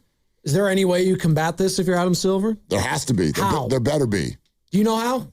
I mean, that's not our job. That's his. It's true. That's his. It is his job. But you have to, because all of the aspects you guys were talking about this morning, whether it is the betting angle, whether it is just fandom, whether it is what Draymond said from the player angle, you're bordering on illegitimate. You're bordering on illegitimate, and you can't be illegitimate. That's really well said. My final thought is this one. Fellas, I think we've got something brouhaha behind the dish for the San Francisco Giants. Say it. I'm not here to say that Pat Bailey's done, but I'm here to say I'm not ready to have him trot back out there today. Susac better be in the lineup today. Let's just start there. I call it inner tube seasons, where you just kind of see where the inner tube takes you. And I think that's what I want to do with Susac right now, is see where this inner tube takes me, and you just ride the hot hand. Let's just ride this thing out. That being said, we could argue about bullpens all we want. And I agree, this bullpen is a work in progress. This offense from the outfield is atrocious currently. We have an update. Yeah. What's going on? We have the lineup today. What is it? Adames, Arise, Chapman, Devers, Lee, Encarnacion, Bader, Bailey. Oh, no. What are we doing? And Koss. What are we doing? Well, at least Koss is playing. But day game after a night game, you can hide behind that if you want. He hasn't played. I know, but they don't usually have you catch at night and again the very next day at lunch. They don't usually do that. Here's one of the things that I think of. Usually. When you're a young player and you're feeling good about yourself and you're seeing the ball well, the last thing you need is the bench. I don't disagree with you. Plus, they are off tomorrow. I don't disagree with you. I don't disagree with you. What? The barrel rate alone? He has, what does he have, 7 at bats? Yes. And he has 6 hits. And he has 50% more hits than Patrick Bailey has this year. And the at bats look better. Of course they do. Aaron Nola v. Tyler Malley today. This is a sneaky big game to win a series heading onto the road right now. I actually think the road trip's going to be good for this team. Get out of Oracle. Been struggling there. You only have 2 wins. I'm not mad at them going into Baltimore. Maybe get a little camaraderie, a little Tony V on the road. Let's go. We did a great interview with Fleming this morning. Yeah. He was talking about the high leverage situation that I brought up. It was 4-0. They go to Ryan Walker when Ray comes out of the game to get that final out of the inning. I loved Vitello doing it. No one's going to give him love today for that, but that was the moment in that game. Then they tacked on 2 more, so the 9th was less important. I just think everything's a work in progress right now on this team. He does not have a bullpen. And so when you get mad at him now, what he did 2 nights ago in going to Bo Rucky, don't go to Bo Rucky. to defend that. And he can say, well, who do you want me to go to? I agree. And there's a fair conversation there, but not him. Yeah. Not him is the answer. Matt Gage would have been my answer in that situation. Not that he's some sort of flamethrower, but give Vitello that grace. He does not have a bullpen. I agree. Dylan, who's the biggest character of the on-air hosts here at the station? Guru, absolutely. Oh, well, that's not even close. He's so emotional. I love it. Who do you like talking to? Who do you like talking to the most when we're out hanging out? You know what's funny? Dylan's in office more than Guru. Day of the week. Okay, you guys just talked over each other. You're trying to do a walk-off when the guy was talking, for God's sakes. Depends on the day and the time. That's a very political answer from you. Who enjoys the home-baked goods that you bring the most of all the hosts? Yeah. Oh, is it really? I love his cookies. I have a sweet tooth. I have a horrible sweet tooth. Yeah, no. He hates raisins in his cookies. What's the biggest misnomer raisin coming from the East Coast about San Francisco? I don't know if I could say it on there. Say it. Say it.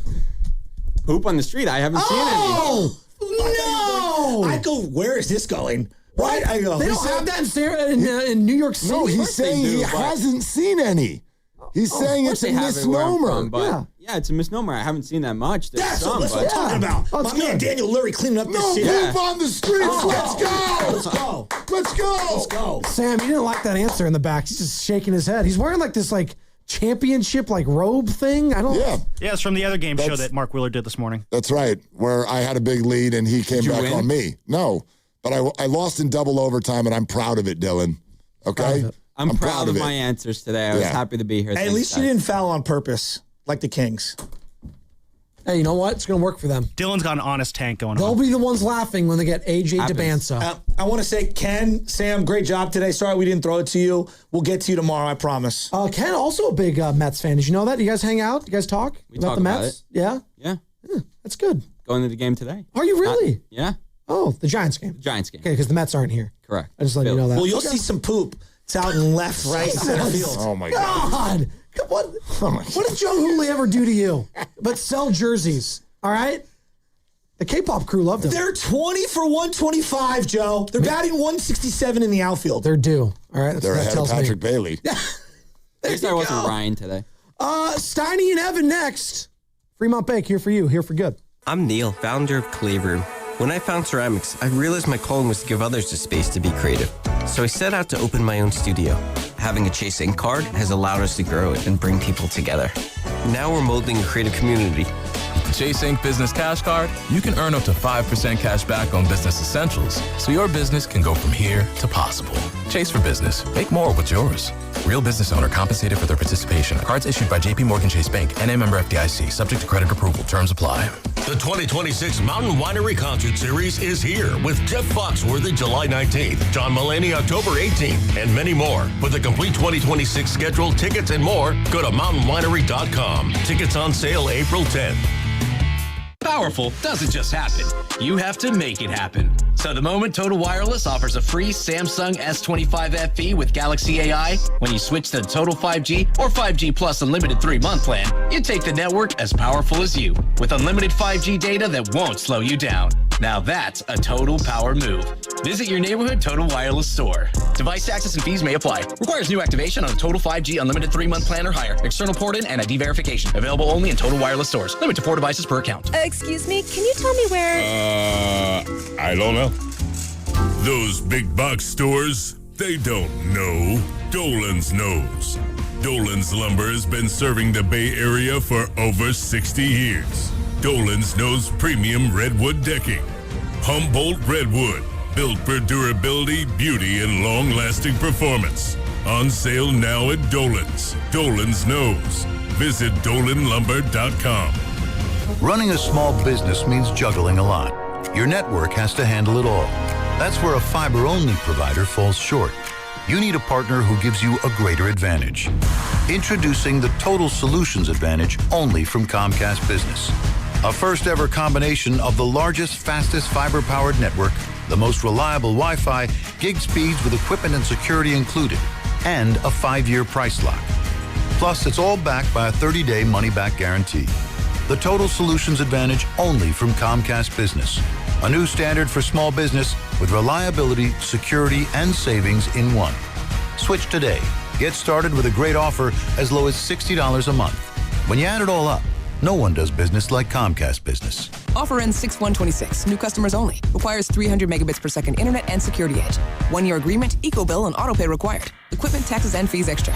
Most reliable Wi-Fi based on Open Signal Awards USA Fixed Broadband Experience Report, May 2025. The biggest golf tournament of the year is here, and now you can trade the tournament on Kalshi. Kalshi partner Bryson DeChambeau is trading at 7% to win it all. That means a $100 trade pays out $1,341 if he wins it all. On Kalshi, you're trading against peers in a live market, meaning there's no house. And as the odds move, you can buy in and out of your position all tournament long. For a limited time, download the Kalshi app and use code FAN to get $10 when you trade 10. Kalshi. Kalshi. Trade on anything. Staples presents That Was Easy. So I own a coffee shop, and I wanted to label everything with our logo. That's ambitious. Cups, boxes, bags. Ooh, that'll add up. Not at all, because right now, Staples prints custom labels for 30% off. 30% off? That's shockingly affordable branding. Yep. Now our logo and URL are seen all over town. Brand your business for less at Staples.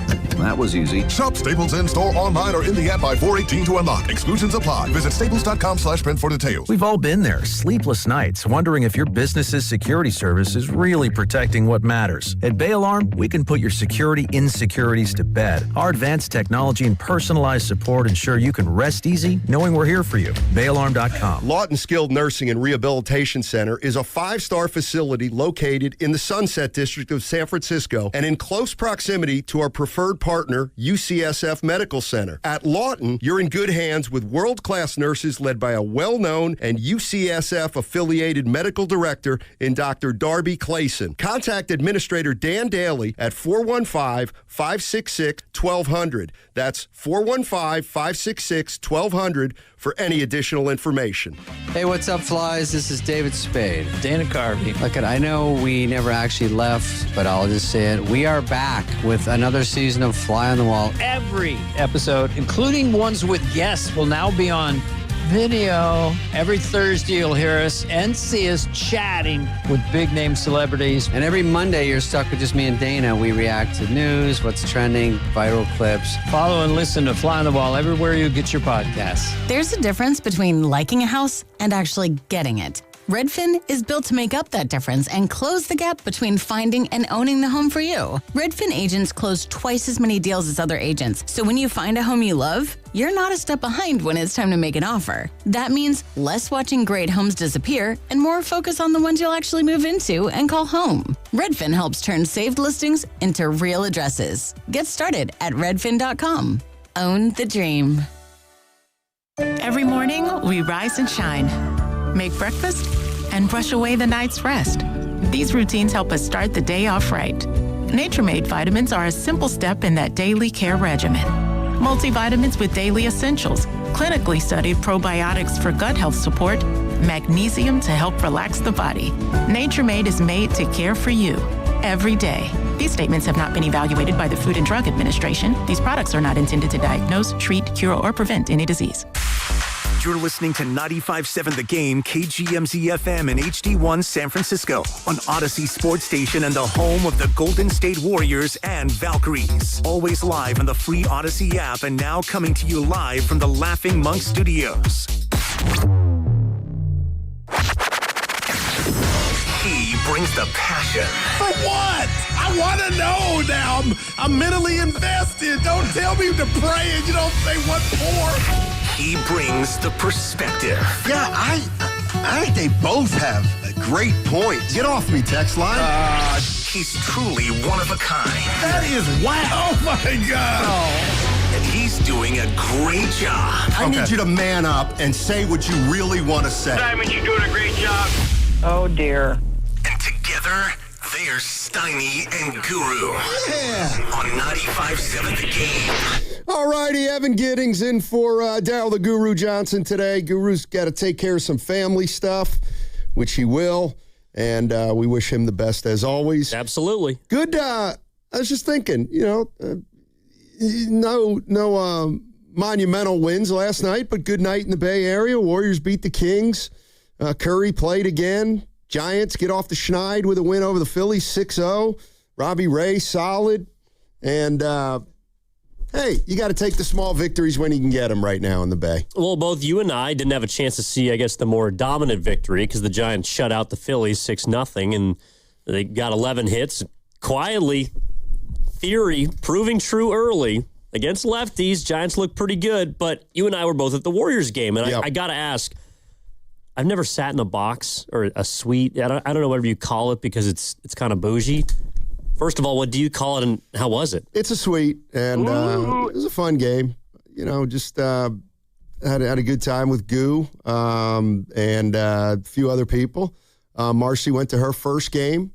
First Warrior game last night. Nice. From, Marcy Live Weiser 105. coming out. Well, I expect you guys to talk about that on Friday then. Yeah, we could probably talk about that. But, you know, the best moment of the night, by far, was Moses Moody's standing ovation. What was that, in the first quarter or before the game? I think it was after half. Okay. So neither. But you were in the house though. Yeah, like you saw that. Yeah, he it was pretty cool. He was standing in the tunnel with crutches, and they introduced him, and the crowd went crazy, and Moses got very very emotional, and it was just a cool moment, real cool moment for the Warrior fans to show their appreciation for Moses Moody. He's a fan favorite. Well, it was also a classic Moses moment because you could tell that he wanted to be out there with his team, but he also knew it really wasn't his place, right? He kind of, you know, I don't know what he was there for. Maybe it was a checkup. Maybe it was just to, you know, behind the scenes before the game, after the game, give his team some support. But he never left the tunnel. You know, he didn't want to be out on the court. And once everybody saw that Moses was on the big screen and kind of got wind, literally as one, all of Dub Nation at Chase Center stood up and applauded him. It was really, there haven't been many moments like that this season, honestly. And I think it kind of confirms how I felt when Moses got hurt, in that Jimmy Butler's injury was obviously more impactful. It hurt the Warriors' chances to contend more so than Moses's. But I don't think that there's been a shot to the heart, like a dagger to the cardiac muscle, to take a term from Goo, than Moses Moody hurting his knee against the Dallas Mavericks, because you could just tell that when everybody saw him, it was like, it was one of the more feel-good moments of the season. And you could tell it hit him the way it did because, you know, he was kind of tapping his chest. It looked like he might have been holding back some sort of emotions. And he wasn't trying to make it about himself, but that's why Moses Moody is who he is, because he didn't have to, and Dub Nation did it for him. Yeah, and we've actually been talking a lot about the fans and their reaction to certain Bay Area players, and who I'm referencing. I'm not going to bring up the name. It's not Voldemort. You could but I do have okay. You could say it. But here, and I'm just going to ask a simple question, and it's this. All right, so Moses Moody's been around for 4 or 5 years. He's been a solid role player. Hard worker, pretty humble. And maybe I'm answering my own question, but why did he get such an emotional response last night?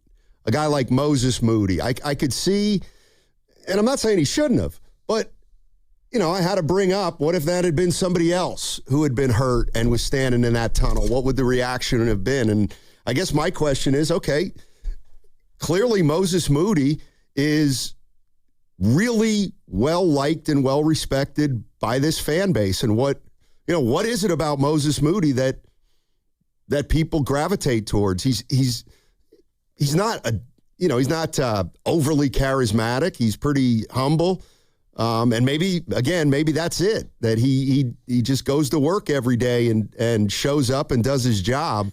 But I do think there's something more with Moses Moody and why people like him. And I do think it extends to, dare I say, them Podziemski and Kuminga, in that, Moody's just so low maintenance. I think there's something about that people really appreciate. Yeah, I think no matter who you like and who you don't like on the Warriors, or, excuse me, a player who's been on the Warriors like Kuminga, Moses has always seemed to just kind of be in the background. Right. He's always done his job. I mean, Moses Moody's he's a blue collar guy, and I think people respect those that don't draw attention to themselves and earn everything they get. You know, it's a very old school type approach. I honestly wish I had more of that. Like, I think maybe that's what it's too, as I'm talking out loud. Everyone wishes that they could have a little more of Moses Moody in them. You know what I mean? Yeah. He's so young and yet has such an understanding of who he is and seems very comfortable in his own skin. Like, he doesn't have to prove that he's a better basketball player or human being or friend or teammate. He just is very much genuinely himself, and that's good enough. And so I think people respect that, especially he doesn't throw it in anybody's face. He doesn't try and be more than who he is. And I think that's a quality that everyone wants in some way, shape, or form. And it's a big reason why they respect him. Yeah, this from the YouTube chat, Ramsey Coloma. Moody has that loony respect level. Yeah, I kind of think he's getting there. He's getting there in terms of, turning into that kind of veteran player. I don't know. I just thought it was a great moment. It was a touching moment, and just kind of on the heels of everything that's happened with how, Pods has been treated, and we've talked about that. Just want to say that last night, and no, one of the things we've talked about is don't tell people how to be fans. Okay, I get that, but if I think fans are out of line, I'll say I think fans are out of line. Last night was about as good as it gets, and that was a great moment. Moses Moody deserved it, and I'm just wondering, what it is about Moses Moody that makes every Warrior fan, I think, likes and respects him. And he's done that in 5 years since he's been here, and he hasn't been a superstar, and yet he's developed some kind of relationship with these fans that's pretty good. And I'll bet it's going to get a lot better when he comes back after this injury, when I know he will. Well, and I also think, too, it's interesting because people bring up Looney, and I think that's a fair comparison. But, to be fair, Looney had a major part in 3 championships. Right. And he's a homegrown guy. He's developed. He's soft-spoken. He's the dude, as you've described, as being someone who would help you change the tire on your car. But he also contributed a lot to winning. Not that Moses hasn't, but he didn't really play a lot in the 22 team. He hasn't been in a bunch of big playoff games, and when he has, it doesn't, I can't recall one big playoff moment that Moses Moody has really had. So I think it's interesting that people have, in spite of that, especially based on the high standards that Warriors fans understandably have for their team and their players, that they've wrapped their arms around him. And the coolest part to me about the ovation last night, Steiny, is that it did feel like a two-way street. For example, I think fans would have applauded Jimmy Butler if and when he gets to Chase Center. If he comes out and he's in his cast, I think people are going to give him a standing O. Right. But Jimmy Butler would not be touched by the fans the way that Moses Moody, clearly was last night. And that, to me, is, I think, the difference in the relationship between someone like he and whether it's Pods or Kuminga or Jimmy or anybody else on this team. Moses Moody clearly felt touched by what the fans gave him last night. And again, we've done the fan police thing, but fans deserve an applause for how they made him feel, how they made him clearly feel last night. Yeah. Nice job. Nice job by everybody involved. It was a good moment. And it was really cool to see Moses acknowledge that what the crowd was doing clearly meant something to him. Now, did that game mean something or anything to the Sacramento Kings? To Sacramento. We can get into that on the other side. The number's 888-957-9570. If you were at the game and you saw the Moses Moody interaction, or you even saw it on TV, this is a day to kind of appreciate him for what he's gone through, what he's done. But we got to also get into the game itself. Curry played, so that's 2 games in a row for Steph. He had 2 4-point plays in that game, and we got to talk about the intentional foul and Draymond Green's comments after the game. The Warriors are down 1. in a close game with 3 minutes and 15 seconds left. And in the bonus. In the bonus, and Doug Christie tells Dougie McDermott to foul Seth Curry intentionally, and he does. And Fitz and Kalena were miffed, and it was strange. And Seth Curry didn't end up making 2 of the free throws, which is surprising because he's a great free throw shooter. But it's something that caught Draymond Green's attention, and maybe rightfully so. And we can get into that on the other side. Real quick, son, you know what I thought in that moment? That's how you know Doug McDermott is a coach's son. He is, like, that's the most coachable thing that you can do, because every single ounce in your basketball body is telling you that is a mistake. But your coach said foul him, and Doug McDermott, whose dad I believe is still the head coach at Creighton, he fouled him. Yep. Like father, like son, you know, they can follow directions. But, all right, we'll get into the Warriors on the other side. We'll also talk some Giants. They got a game under their belt last night. And then we'll also probably get into Diana Rossini and Mike Vrabel. Interesting situation there. And we'll talk about whether or not people care about how they get their news, why they get their news, or where they get their news from. Warriors Wednesday, it's brought to you by Friedman's Appliance. Come see their full selection of in-stock luxury appliances in live working vignettes. Visit Friedman's Appliance in Pleasant Hill today.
Resolution Guarantee. If there's no real path forward, you get a full refund. No fine print. They even randomly select one qualifying client each year and pay off their entire IRS balance. Terms apply. Don't let another day pass. Go to helpwithirsdebt.com right now. It's fast, easy, and confidential.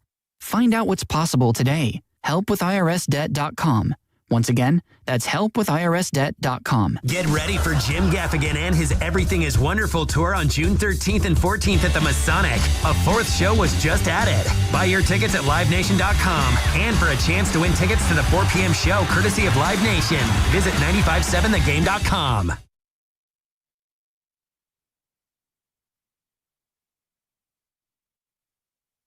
Carbo might have traveled back to McDermott, open three. Good. It's good. McDermott knocked it down.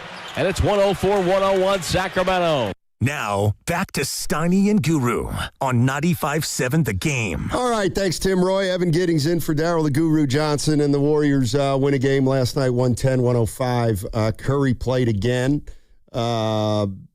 He hit the next shot. He did. He tied it up at 104 with a three. Sacramento was up one with 3 minutes and 15 seconds to go. And Doug Christie told, it's Doug McDermott, right? Dougie. Yeah. Dougie McBuckets. Dougie McBuckets. And he intentionally fouls Seth Curry, giving the Warriors a point. Should have been two. And the question is, why did he do that? And there's only two answers. One is, he didn't want to win the game. And two is there any chance he didn't know they were in the bonus? Is there any chance he didn't know they were in the bonus? And which one's more egregious? I have to believe, Steiny, that Doug Christie, he played in the league for over a decade, right? Yeah. As a player. Yep. He's been a head coach before. He's been in the front office. I think he's been a broadcaster. I mean, he's had just about every single role there is in the NBA. I have to imagine he knew they were in the bonus. Like, seriously. I don't think he's a great head coach. I mean, I think he's there probably to achieve what they did last night, which was losing a game. But I don't think Doug Christie's that bad or that unaware of an NBA mind to not know that they had 4 team fouls before he asked Doug. By the way, even if you had 3, let's say the Warriors were not in the bonus, right? Why are you intentionally fouling when the ball is 80 feet away from the play? Even if. So the only explanation, and Draymond called it out. Was Draymond on the floor at the time? Yes. I want to say he was. Yeah, he was. So why would you foul Seth Curry if you're even going to go that route? Why do you think? I mean, if it's a strategy, aren't you going after Draymond? It is a strategy, but not a strategy to win. It's a strategy to lose. Seth Curry's all right. You know what he's shooting from the free throw line this season? Seth? Yeah. Oh, I don't know. 88. 90. Okay. You know what he is for his career? Oh, 88? 86. Okay. Both those should be going down. Like, you're fouling him because you're assuming that he's making both. That's like, and I texted you guys this, but I didn't actually think, I have fun, right? You were at the Wizards game the other week, and in the fourth quarter, the Warriors were down, and I texted you, all right, Schlank's going to make a call. Wizards keeps pulling the plug because it's so blatantly obvious. And this isn't a Sacramento problem, by the way. This is a league-wide problem. The Nets took their guys out in the fourth quarter against the Warriors. The Jazz have been doing it till they eventually just decided that because they got fined. They're one of the 2 teams that have been fined $500,000. They finally just decided, we're going to shut down Markin and we're going to shut down JJJ because at least that way we don't have to hide it in front of your faces. This is a league-wide problem, and teams are getting away with it night in and night out. And so much to the point that Christie and the Kings took it to a new level. Like, that is the most egregious form of tanking that I have ever seen. So much so that I think the majority of the people didn't catch it in the moment outside of Draymond Green. Because no one could figure out why you would foul in the bonus up by 1 point with 3 minutes left in the ball game for a guy that is a career 90% free throw shooter. And here's another level of intrigue if you don't buy it. So the worst 3 teams in the NBA have a 14% chance to get the number 1 pick. All right? Right now, the worst 3 teams, and it looks like they're all going to hold their position, is Indiana, Brooklyn, and Washington. So those 3 teams are going to have the highest percentage to win the lottery. Now, the Kings right now are tied for the 4th worst record with the Utah Jazz.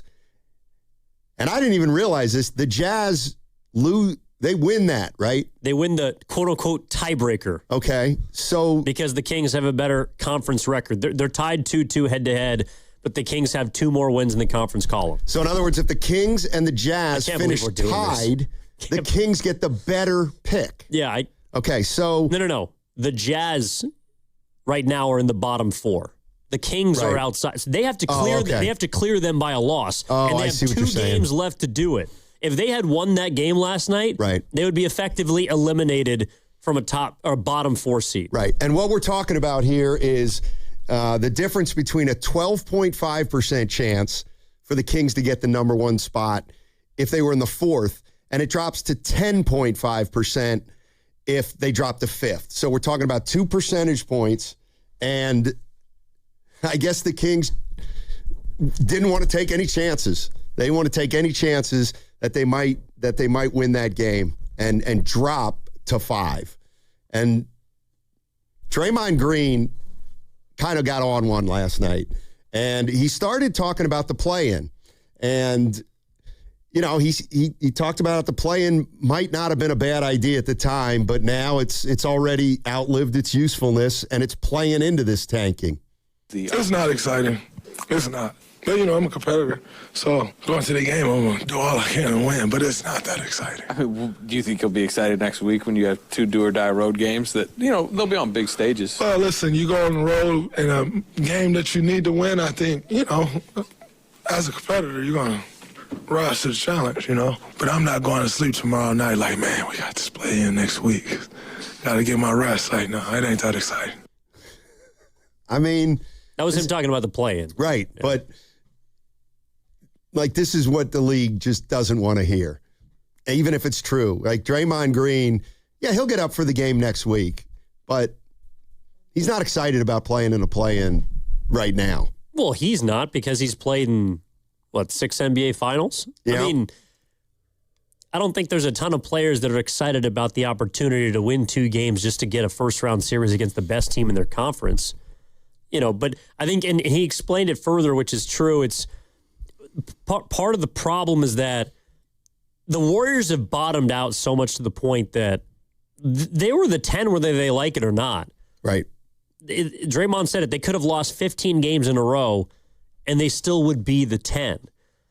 So I think Draymond's excitement, if he felt like they had a legitimate shot, which is also what we've been feeling. Like, when I heard that quote, I actually felt like, Sonia, it gave validity to a lot of the fans who are saying, well, just lose out and get a pick. Right. Like, just lose out and get a pick. Because Draymond Green's not even excited about the game. Right. And when he gets there, you know, he's going to play hard, and maybe they'll win, maybe they won't. But one of the spokespeople for your team doesn't give a crap about the 9-10 play-in. Right. That's a problem. Yeah. This is more Draymond, and you know, he's kind of going a little back and forth here, but this is when he was asked about or talked about, he brought it up, Doug Christie telling his team to foul Seth Curry. I saw a team tonight foul Seth Curry with 3 minutes to go in the game for no reason. In the penalty. It ain't working. So, but, you know, we want to make the playoffs, so it works, I guess.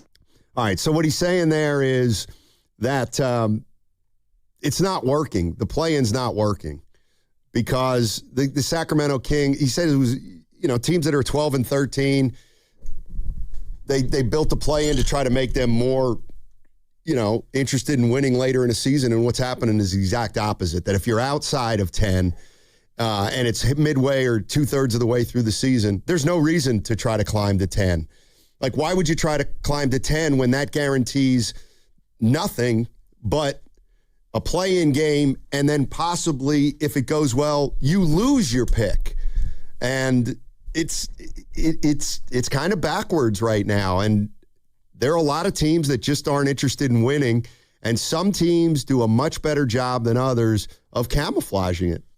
They just do. The Pacers, I get it, but they probably weren't as bad a team as they were a better team than their record indicated, but without Halliburton, what do they have to play for? But, I mean, just think about this. If you're in Indiana, and I get it, Halliburton's hurt, I mean, what a waste of a year. Now, I guess if they get Deboncha, they're sitting pretty, but, fans had to endure a year in Indiana where their team's going to win 17, 18 games. I mean, there's the way that the Pacers did it, and there's the way that the Celtics did it. I think the Celtics probably came into the season not expecting to compete for a championship, but you had enough internal stability to keep your team not just competitive, but keep them really good. If the Celtics had chose to tank or to bottom out, I don't think that Jason Tatum would be back on the floor. I mean, maybe he would because he loves basketball, but I doubt it. But at least Indiana, it's like the Warriors were in 2020. They knew that was going to be a sunk year, especially the moment Curry broke his hand 3 games into the season. So Indiana, by the way, still went out and traded for Zubats. They give up 2 first-round picks this year for a player they expect to help them compete next season. So Indiana, I have a little more respect for, just because at the very least, there's a vision there. But the reality is, and I think it was Regulator who brought this up in the YouTube chat, and he or she is completely right. That's not Doug Christie's fault last night. It might be his fault for trying to think that he could hoodwink all of us by doing something so blatantly obvious that he could just sweep it under the rug. Like, that's his choice to try and lose that. But he clearly has a directive from his boss, from the front office of the Sacramento Kings, because the reality is I know no one pays attention to what happened in Sac. They won 2 games last week. 2 games they were not supposed to win. They beat the Raptors, and I believe they beat the Pelicans. If they lose those games, they're right where they need to be in the bottom 4. But because they won those basketball games, because Doug Christie probably was coaching in those games and doing what he believes is actually right morally as a former basketball player, then he's in a position to where his boss goes to him and says, hey, we got 3 games left. You ain't winning any of them. Right. Because if you do, maybe it's a you lose your job kind of situation. Like, that's on Scott Perry, that game last night, or whoever is running the Sacramento Kings all the way up to ownership. It's disgusting because you're telling people that you don't care. You care more about the chance to get a player than you do about treating the game with respect. And that, to me, is, again, I don't think it's on Doug Christie. He's just doing what he's told. Well, it also is, for all the talk about the Warriors don't tank, they're under the impression that they're doing the right thing by not tanking. And the reality of the situation is, like everybody knows, tanking's probably not the right thing to do, but it may be the best thing to do. And that's the conundrum the NBA has. And this is Draymond. He kind of got warmed up with the first 2 and then dropping this. I get fined when I do wrong. Just fine the hell out of people. We love taking money from players. Keep fining the teams. I've seen 2 fines. And we all know everybody tanking. But you've seen 2 fines. If it was players, we snatched that money in a heartbeat. Why isn't it the same? Everybody love money. Well, so, the punishment for players is always, let's take the money. Well, now it becomes time to punish teams, and all of a sudden, nobody don't know what to do. Why not? We know exactly what to do when somebody gets a technical foul or suspended for a game. We know exactly what to do. All of a sudden, we got team issues. We don't know what to do. What happened to the whole take the money stuff? Everybody else trying to reach a quota too. But when it comes to player discipline, we want to snatch the money as fast as we can. Come to team discipline, and we see 12 teams tanking. We've seen 2 fines. My math serves me correctly. That's 10 that ain't been fined. Just some quick math. It could be wrong, so don't judge me if it's wrong. But And we don't keep that same energy when it comes to teams, when it comes to officials, when it comes to everybody but players. We don't keep that same energy. But it's a players' league. All right. What he's saying is that he would start really finding teams left and right for doing what they're doing. I mean, let me ask you this. And maybe we'll see some news about it today. I mean, is the NBA going to do, like, are they going to penalize the Sacramento Kings for fouling last night with 3 feet? Like, can you do that? Well, I think you can do whatever you want. Like, they fined the Jazz for taking their players out in the fourth quarter. You know, unless Doug Christie's going to walk to the podium and say, my bad, there's a logical explanation for this. I didn't know we had 5 fouls, or I wanted a timeout and we only, you know, like if there's a logical explanation for it and he wants to explain himself, he can do that. Right. But again, it's not, and I don't want to make this just about crapping on Sacramento, because I don't think they're the only ones that are doing this. They just took it to a whole nother level last night. Because, again, I think that they won 2 games they weren't supposed to. Right. They're now sitting outside of the top 4. They don't have the tiebreaker, and they have to do everything possible in their minds to get back in. But Utah's doing the same thing. Brooklyn's doing the same thing. Washington is doing the same thing. And you could speak to that better than anybody, and I'm not asking you to, but, like, you know what they're doing there. There's a reason why Anthony Davis is doing a TV show right now, and Draymond Green's like we're talking more about Anthony Davis on some gotcha TV show, some gotcha reality TV show than we are on about him getting back onto the court. I haven't heard an injury update about Anthony Davis since the moment he got traded to Washington, and there's a reason for that, because they don't have any intention of bringing him back, working him back, and they're just going to throw a bunch of guys out there, lose a bunch of basketball games, get a top pick or not. The thing that I need your help with, Steiny, is that it feels like, and I was just looking at the amount of teams that have lost less than 30 games since the play-in tournament started. All right. So in 2022-23, there were 4 teams that were under 30 wins.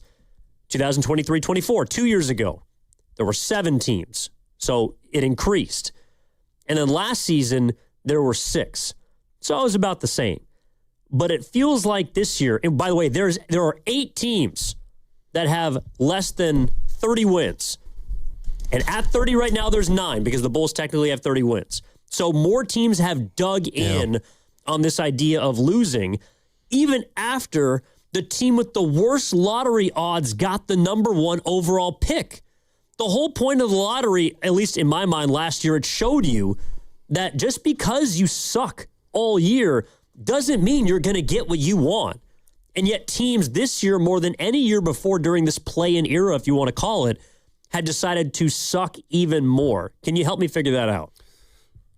Well, there can be a reward at the end of the rainbow. I mean, this goes way back to, you know, when Patrick Ewing came out in 1985, and the Warriors fell to, I think, 7. The reality of the situation is that the year that Wembanyama came out, who wouldn't have wanted to be the worst team in the league? Like that's the thing. If you have a Cooper Flagg, or you have a Wembanyama, or even a year like this year where you think you might have 2 or 3, maybe 4 difference makers. I mean, if you're the Washington Wizards and you can, or you're the, you know, I don't want to use that one team in particular, but if you're one of the worst teams in the league and you think you can manipulate your season and think to yourself, well, if a lot of things go right, we'll probably win 30 games. So let's just win 20. That's really not hard to do. And I think every team's doing that. And the other thing about it too now is even though we're seeing it, I think you can almost camouflage it more, because the game's just up and down, and a team that, you know, and a team that's not committed, they're just going to look like they're running up and down and they lose a game by 24 because they're not very good, which is probably the case anyway. But I mean, tanking is a problem, but it has always been kind of part of the NBA process. I feel like it's kind of like the three-pointer. You know, the three-pointer came in like the lottery, but when the three-pointer came in, people started shooting it a little. Then people started shooting it a little more. And now here we are, you know, 20 or 30 years later, and someone's done the math or the advanced math, enough to say, hey, it's worth it, to shoot 53s a game. And that's the way I feel about the lottery. In the beginning, it's, we'll just take our chances. And then over the course of time, you realize that you can put yourself in a more advantageous position if you lose more games. And now teams are beginning to take that more seriously, not winning more games in a particular year. Yeah, I mean, look, if you give someone an inch, they'll take a mile. It just felt like last night at Chase Center, Doug Christie showed us what the mile looked like. You know what I mean? Yeah. I mean, that was as bad as we've seen it, and so much to the point where Draymond, you may like him, you may dislike him. It felt like he was the only guy that really connected the dots in real time of what he was seeing. And I'm glad that he spoke on it because we can have a conversation about it, and it's about highlighting it more than anything else. To the extent, Sonny, that I feel like, and you've covered the league longer than I've been watching basketball. I don't mean to date you, but the point is, have you seen a season where we're talking more about teams jockeying for position of the bottom seed than the top seed? Like, there's been more competition for No doubt. Worst record in the league than the best record in the league, and that I cannot recall. I think it's a confluence of a lot of things, and one of the things is, over time, teams have been looking at tanking and realizing that, it can be a benefit if you do it in a particular year. I also think what's happened this year is that everybody's on to the fact that there may be some really good players, let's say in the top 5. So I think this is one of those drafts where teams aren't necessarily tanking for the top pick, because I don't even know if there's a consensus top pick, but there's a consensus top 4. And if you get into that top 4, basketball people seem to believe that there are going to be some players in this draft that are going to really be able to help turn some franchises around. And, if you can get one player like a Cooper Flagg or a Wembanyama who can guarantee, and I'm not saying Cooper Flagg's there yet, but guarantee that your team's going to have success for the next decade. I mean, what's 1 year? That's it. It's just 1 year. And again, like I look at Washington. All right. They stink. But could they be good next year if they have Anthony Davis and Trae Young and they get a top 3 pick? They should be. Yeah, they should be a lot better. Like, in 1 year, they should, I don't know how many games they'll win, but they should be in the 30s, I would think, at least, if everybody can stay healthy. And so the question then for the Wizards fans is, were the last 2 years worth it? I know that wouldn't go over well now with the Golden State Warrior fans. Obviously, they have Steph Curry, so it's out of the question. But I'm not sure that Warrior fans, after Steph Curry leaves, would support a year or two like the Washington Wizards just had.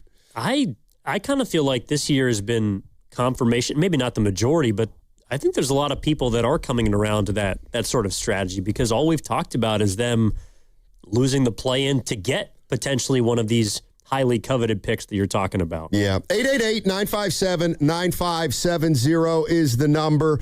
We're talking about what the Kings did last night, fouling Seth Curry with 3 minutes left in a close game. Why did they do it?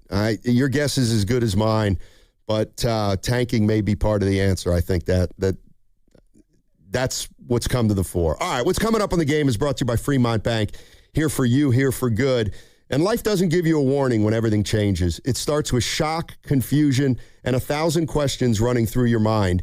Maybe it's a car accident, a serious injury, or a tragedy that changes your family forever. And suddenly you're dealing with insurance companies, paperwork, and pressure, all while trying to heal. That's when Beam Law comes in. They take on the legal fight, the negotiations, and the stress so that you can focus on recovery and taking care of the people who matter most. Beam Law is local, and they've recovered millions for clients across the region, and it's why SF Weekly has named them Best of the Bay 4 times. So if you've been hurt or lost someone because of someone else's negligence, call Beam Law at 415-523-5555. That's 415-523-5555, or visit hurtinthebay.com. That's hurtinthebay.com, because it's not whether you get knocked down, it's whether you get back up. Beam Law, they've got your back, Bay Area. Kohl's Epic Deals prove one thing. A good start deal today. is the best feeling. Better than remembering your password on the first try. Or that first sip of coffee in the morning. Well, okay, the coffee is pretty close. But still, Kohl's Epic Deals are hard to beat. Save big on comfy tees, sandals, cozy bedding, and more at Kohl's and Kohl's.com. Select styles. Offers end April 12th. Some exclusions apply. See store or Kohl's.com for details. Running a small business means juggling a lot. Your network has to handle it all. That's where a fiber-only provider falls short. You need a partner who gives you a greater advantage. Introducing the Total Solutions Advantage only from Comcast Business. A first-ever combination of the largest, fastest fiber-powered network, the most reliable Wi-Fi, gig speeds with equipment and security included, and a 5-year price lock. Plus, it's all backed by a 30-day money-back guarantee. The Total Solutions Advantage only from Comcast Business. A new standard for small business with reliability, security, and savings in one. Switch today. Get started with a great offer as low as $60 a month. When you add it all up, no one does business like Comcast Business. Offer ends 6/1/26. New customers only. Requires 300 megabits per second internet and security edge. 1-year agreement, eco-bill, and autopay required. Equipment, taxes, and fees extra. Most reliable Wi-Fi based on Open Signal Awards USA Fixed Broadband Experience Report, May 2025. Why choose a Sleep Number smart bed? Can I make my site softer? Can I make my site firmer? Can we sleep cooler? Sleep Number does that. Cools up to 8 times faster and lets you choose your ideal comfort on either side. Your Sleep Number setting. Enjoy personalized comfort for better sleep night after night. Introducing the new Comfort Mode mattress, starting at $15.99. For a limited time, get free delivery when you add a base. Only at Sleep Number. When selecting a financial institution, how do you know you're making the right choice? As Bay Area bank customers find themselves at a crossroads, maybe it's good to consider if you want your bank to be community-oriented or corporate-minded. Fremont Bank has grown by providing stable, consistent service to the region, its families, and its businesses for 60 years, all without a single merger. And we intend for more of the same for the next 60. Fremont Bank. Here for you, here for good. The biggest golf tournament of the year is here, and now you can trade the tournament on Kalshi. Kalshi partner Bryson DeChambeau is trading at 7% to win it all. That means a $100 trade pays out $1,341 if he wins it all. On Kalshi, you're trading against peers in a live market, meaning there's no house. And as the odds move, you can buy in and out of your position all tournament long. For a limited time, download the Kalshi app and use code FAN to get $10 when you trade 10. Kalshi. Kalshi. Trade on anything. Hey everyone, I'm Josh Radner, and I am so excited to tell you about How We Made Your Mother, a rewatch podcast looking back at How I Met Your Mother. And I'm here with Craig Thomas, who co-created the show along with Carter Bays. Hi, Craig. Hey, Josh. Somehow it has been 20 years since the show premiered. I'm going to check the math on that. 10 years since it went off the air. And we thought that made this a perfect time to look back, see what the hell we did, and why the show still seems to resonate with fans around the world today. Follow and listen to How We Made Your Mother wherever you get your podcast. There's a difference between liking a house and actually getting it. Redfin is built to make up that difference and close the gap between finding and owning the home for you. Redfin agents close twice as many deals as other agents, so when you find a home you love, you're not a step behind when it's time to make an offer. That means less watching great homes disappear and more focus on the ones you'll actually move into and call home. Redfin helps turn saved listings into real addresses. Get started at redfin.com. Own the dream. This is the story of the one. As a maintenance tech at a university, he knows ordering from multiple suppliers takes time away from keeping their arena up and running. That's why he counts on Grainger to get everything he needs, from lighting and HVAC parts to plumbing supplies, all in one place. And with fast, dependable delivery, he's stocked and ready for the next tip-off. Call 1-800-GRAINGER, click Grainger.com, or just stop by. Grainger, for the ones who get it done. The 2026 Mountain Winery concert season is here, with performances by Dana Carvey and David Spade in June, Trevor Noah in July, and many more. To see the 2026 schedule and a chance to win tickets to one of the shows, courtesy of Mountain Winery, visit 957thegame.com.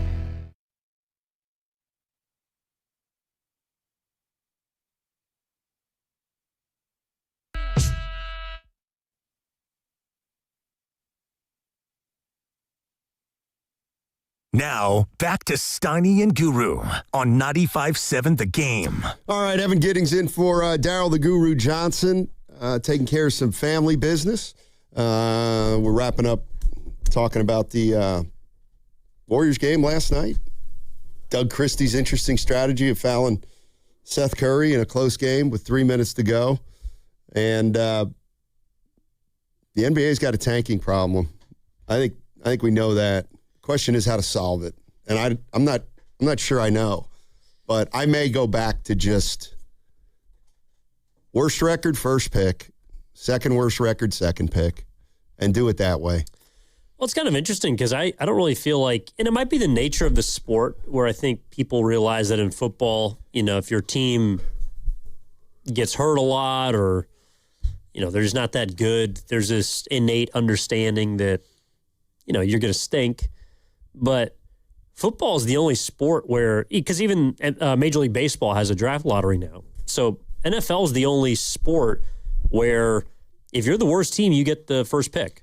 Yep. And I feel like we're never talking about tanking, at least in this regard, and maybe it's because they're just very blunt about it. Hey, right, we're going to stink this year.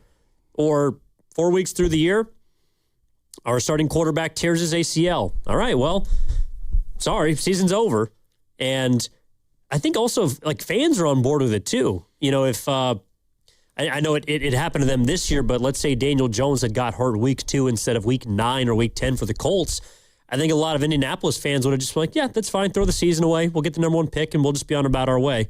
So maybe the obvious nature of what you're suggesting is the more simple way to go about it. Yeah, and the Washington Wizards is a team that we've brought up. And so they've been bad now for 2 straight years and are going to have a high pick.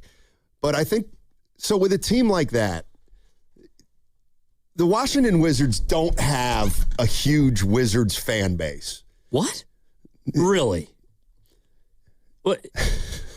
Wait, did you tell me that the DMV ain't all about the W? No. The Wizards have been kind of an afterthought in D.C. for a while. And so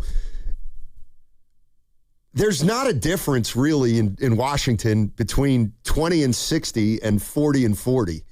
You know what I mean? They're not – the only way they generate excitement is if they have a really good team. And so if you live in Washington, D.C., you are looking at the Wizards right now and you're not that interested, but you get the number 1 pick in the draft and you think they're not going to sell season tickets? They're going to if 2 bad years guarantees 10 pretty good ones, then it seems to make sense. And the Wizards fans aren't going to hold it against the Wizards for the last 2 years if all of a sudden they come to training camp next year and they're feeling good about, they've got young guys, they've got older guys, and they think they're going to make the playoffs for the first time in whatever it is, 5-6 years.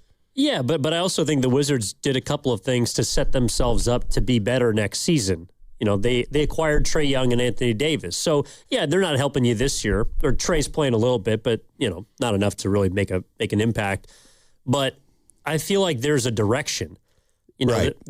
Even the Utah Jazz, right? They acquired Jaren Jackson Jr. They're next year trying to take maybe not a leap, but a step. I don't know what the Kings are doing. They had all this money on their books and they got off the Fox for maybe the most toxic contract in basketball.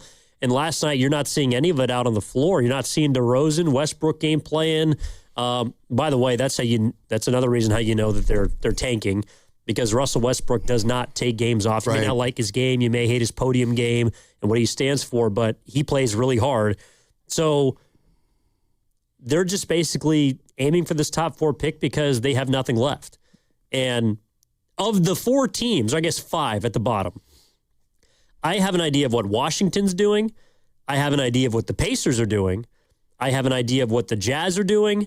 And the 4th team is – actually, I don't know what the Nets are doing.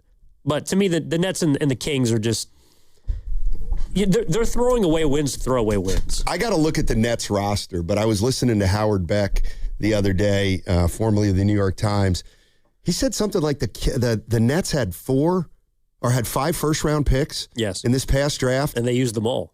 And he was saying that none of the players look like they're any more than rotation guys at best. So they're, an abundance of picks doesn't guarantee anything either. And look, the Golden State Warriors were playing 500 basketball for a chunk of the season, and fans wanted them to tank. So, think about that for a minute. We've got teams now that are 500-ish, and if you don't think they can win a title, you're thinking, well, what's the sense of even going to the postseason? That's the part that they gotta figure out. Let's go to Austin. Austin's in San Mateo. Hey, Austin, what's going on, man? If you don't, hey, nothing much. I was just listening to you guys talking about the tank, and I really don't even care. Don't you? If they want to tank, the owner should get fired. Get fined and lose the opportunity for a first-round draft pick or something like that. But other than that, I called about Draymond Green and this BC guy. I don't even know how to say his name. Bassey. Bassey. There you go, Bassey. I love how he came out and produced. And not only that, he brought some energy that Draymond was missing inside of him out. Having Draymond, playing in the passing lanes and bringing back what we used to see in Draymond with that help defense even more. So I like for him to, get a spot on the team and, kind of eat into post and real Richard minutes a little bit, because it looked like he is what the Warriors wanted James Wiseman to be, and what Joel McGee was, that dunker spot and playing that extra defense. So I like it. What y'all think about that? I mean, he's got the right mindset. There's no doubt about it. He's coming in and trying to rebound and trying to set screens and play defense and hustle. So, we'll see. I mean, he's got to play more basketball and see if he can, make the team. Well, they signed him to a contract. Yeah. But I think it was also because, all right, so Yurt 7 was at the end of his two 10-day contracts, and Bassey's 10-day would just take him through the end of the regular season. So, but look, he played 28 minutes last night. He had a double-double, couple blocks. It's easier to play with Steph. I would argue also, I think that kind of brought a little bit more out of Draymond. And Kerr did, in the first half, he sort of staggered them. But in the second half, he literally deployed them each time, Draymond and Steph at the same time. And Draymond's just a better basketball player when Steph's on the floor. So I like basketball. He's better than Yurt 7. I'll say that. Yeah. Question is, and I know he's not quite the same player. I don't know why. You know how Guru gets fixated on guys that sometimes don't matter? Yeah. Well, Richard. But he loves all the players. I know he does. What's going on with Post? Well, he's hurt. I know, but I think he hurt himself against Denver. I don't think he's going to be on the team next year. Well, I don't think it really matters one way or another. But. No, and maybe it doesn't. But this is kind of what I mean when they're playing. We're talking about Trace Jackson Davis and Post, and they're getting better, and they can shoot. And they might not even be on the team next year. Well, the only reason Post might be on the team is, one, if they could get him at a really low number. But two, it's, how confident are you next season? Because we've talked about this, and I believe that they're probably going to look pretty much the same next season. I don't think Melton's coming back, so maybe figure out how you fill that slot. Maybe you bring Porzingis back at a lower number. Maybe you renegotiate with Draymond. You free up some cap space. You do something. But I think this team is largely going to look the same next year. So are you sure you're going to get 50 games out of both Porzingis and Horford? Because if not, it might be good to have a 7-footer who could shoot. Yeah. That's the only reason that I think he might be on the team. Again, to me, it's not really I think you could probably find a Post in the draft, which, by the way, they have another second-round pick because they gave one up or got one for TJD. But that's the only thing I'm sort of forecasting for next year's. All right, so I don't like it, but I understand what they're doing. But at the end of the day, you do kind of have to protect yourself a little bit. Right. No, you do. You do. This is from the 510. The Wizards are perfect. Let me get your take on this, and then I'm going to ask a bigger question. Okay. The Wizards are a perfect example of why you do tank. because they are building a good team and a couple young high draft pieces. They can become a great team. All right. Well, let me ask you this. Because Guru said it a month ago, and I kind of set him up. And you do that. And he made, okay, what situation would you rather have right now? Yeah. The Golden State Warriors, all right, from this point moving forward, or the Washington Wizards, who are going to have Trae Young next year, Anthony Davis, Alex Sarr, and maybe another top 4 pick. Like, I guess what I'm asking is, how real is that? And, you know, would Warrior fans be willing to wait 2 years to get to that point? Well, I would rather be the Warriors. Now, why? I mean, okay, let's just, and I'm not saying the Wizards have a better situation, but do the Wizards have a better roster based on names? Based on names, no. Okay, so you believe Butler, Curry, and Porzingis Green are better than Young, Davis, and Sarr at this point? Yes, I do. Okay. I'm not a big Trae Young fan. But you could argue that their strategies going into next year are pretty similar, which is the Wizards are hoping that Davis stays healthy. Right. And the Warriors are hoping that Curry, you could throw Butler in there, but Porzingis are also going to stay healthy. I mean, I imagine there's a reason Washington didn't want to keep Porzingis. He was on the team a couple of years ago, wasn't he? Yeah. So, I would rather be the Warriors, but I hear what you're saying, especially if Washington gets the number 1 overall pick or even just a player who can help them, whether it's Boozer or, I don't know, maybe they're like Acuff or whoever. You get a guy in here that's an impact player his first season.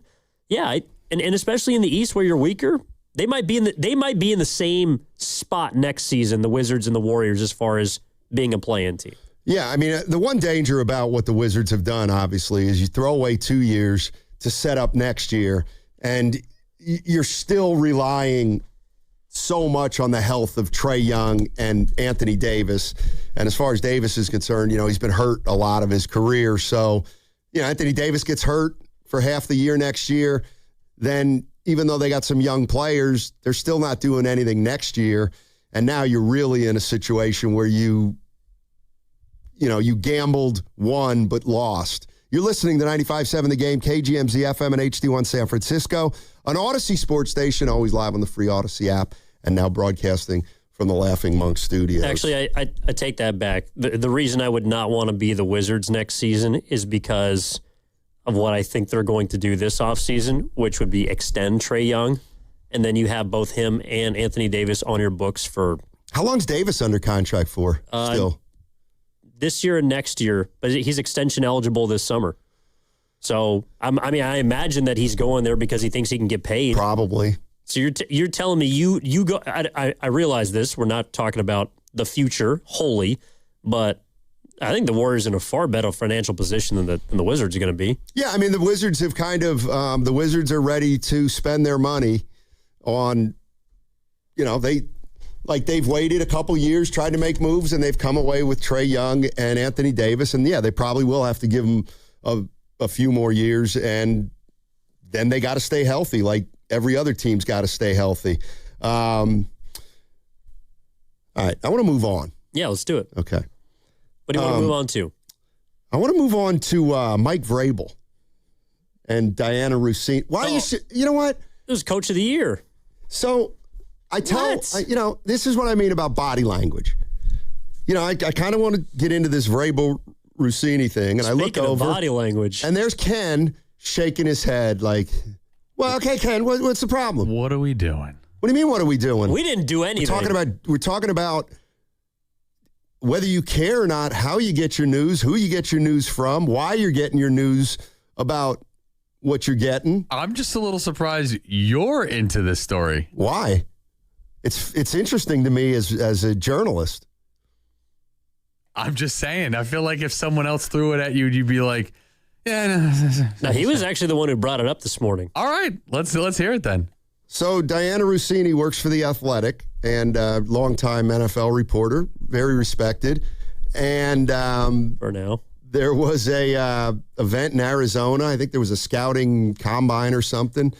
Anyway, I also want to get to the paparazzi. Like, what are we doing? But the New York that's the paparazzi. So the New York Post. It's the whole point of. The New York Post photographed Mike Vrabel, who coaches the New England Patriots, was the coach of the year, and Diana Rossini, a reporter for The Athletic. And there were some photos of them at this Arizona resort where they were laying poolside together in their bathing suits, next to each other. And there was a photo of them, face to face with their hands interlocked. And then there was one of them hugging. And both Vrabel and, I know this is going to sound weird, both Vrabel and Rossini are married, though I'm interested in other things than just the fact that they might be married and this happened.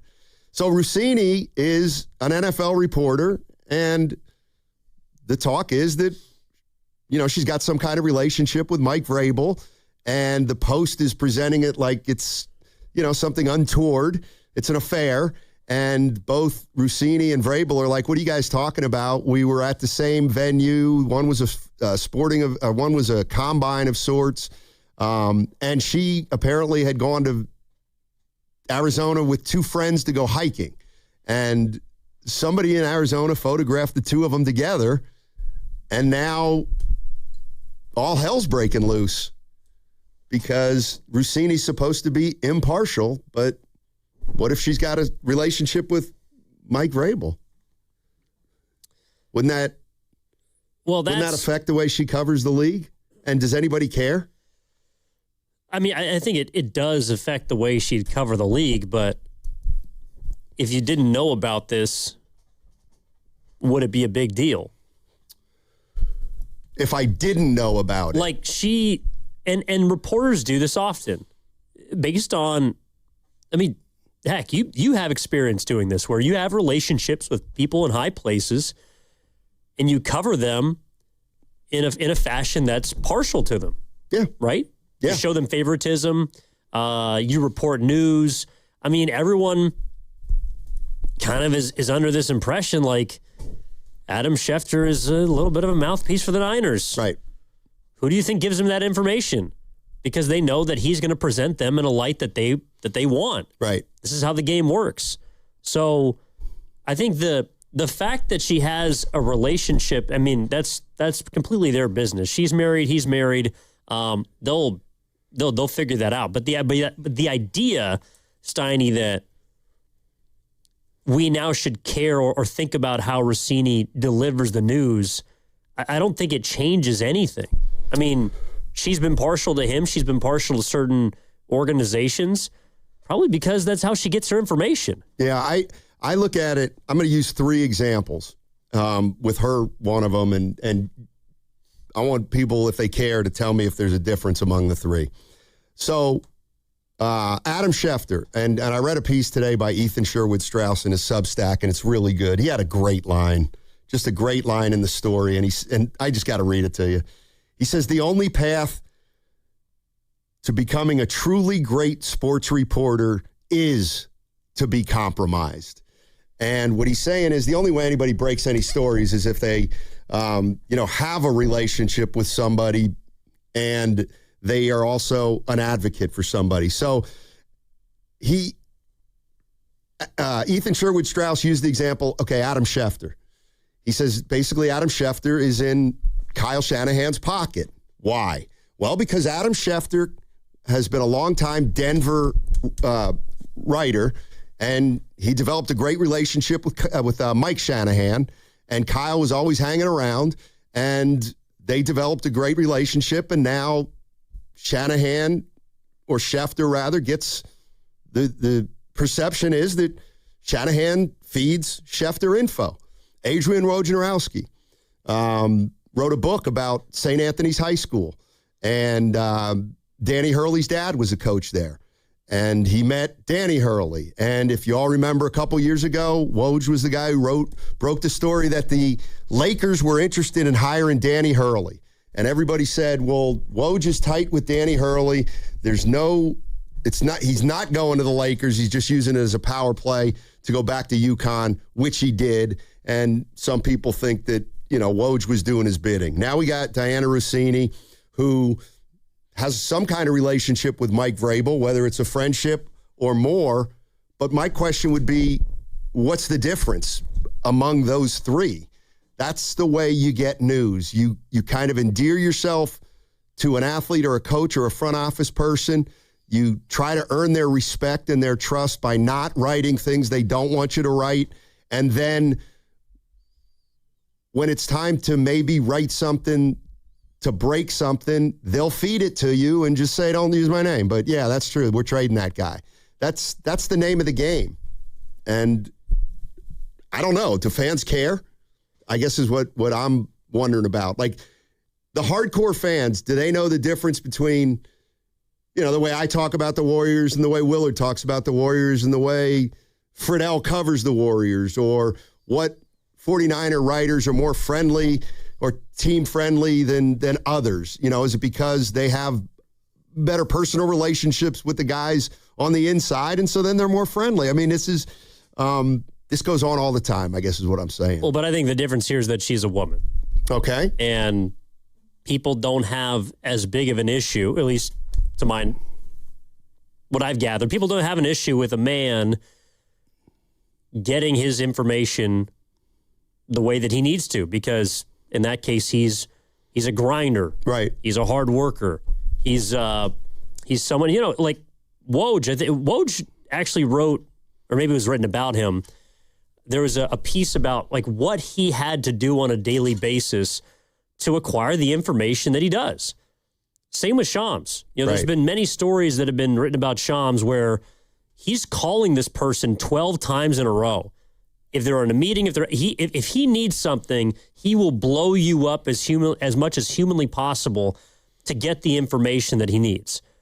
But because he's a man, it's seen as hardworking.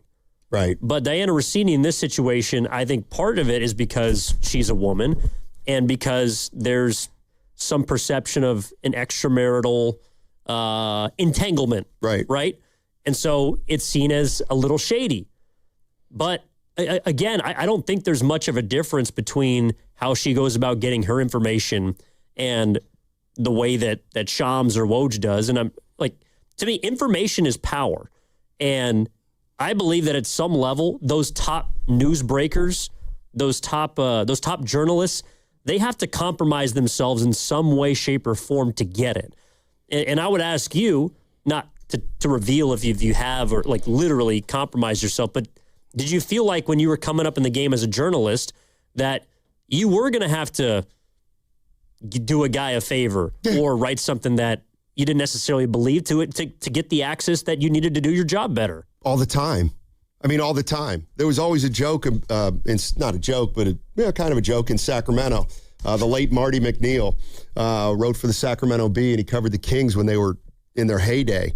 And the joke was that, if Marty ever wrote everything he knew, the Kings wouldn't be the Kings, because he just, there was one or two reporters in Sacramento, and he was embedded, and he knew so much, and he wrote what he felt was appropriate, and he withheld what he felt was inappropriate. But reporters are so much more aware of they're just so much more aware of what they have to do to break stories now. But I don't know. We can bat it around a little bit on the other side. I can tell you this, that when I saw the photos, I didn't think, they're having an affair, and that's why she's such a good reporter. I didn't think they were having an affair, and I thought, it's not unusual at one of those football things where the media and the coaches are together in a social setting. That's how you get information. You sit next to a guy in front of the pool in the off season when the stakes are low and he's relaxed, and that's when you get your information. So I didn't think I thought it was a little unfair to jump to the conclusions that were jumped to. But what's coming up on the game is brought to you by Fremont Bank. Here for you, here for good.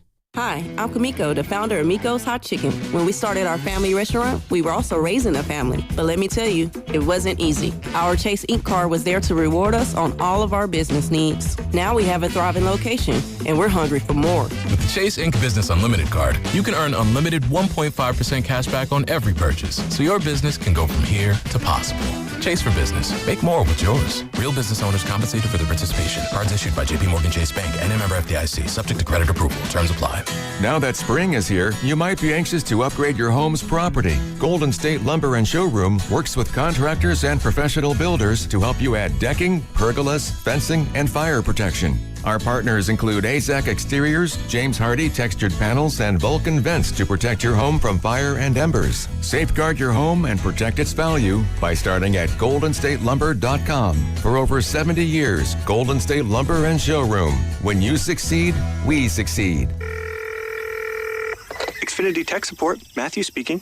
Hi, I live in a pretty remote place, like Jurassic Park remote. Wow. Will Xfinity Mobile work out here? Yep, the combination of reliable Wi-Fi and 5G makes it so that you can stay connected in all kinds of places. Plus, you get access to ultra-fast speeds and coverage, whether you're poolside or out live streaming with a T-Rex. Hold still, you're about to go viral.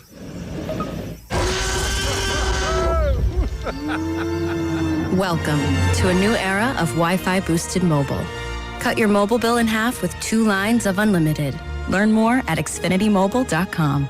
Xfinity. Imagine that. Watch Jurassic Park with Xfinity. Restrictions apply. Xfinity Internet required. Savings comparison based on promotional rate for 2 lines of Xfinity Mobile Unlimited versus 2 lines of T-Mobile Experience More, Verizon Unlimited Plus, and AT&T Starter as of February 10th, 2026.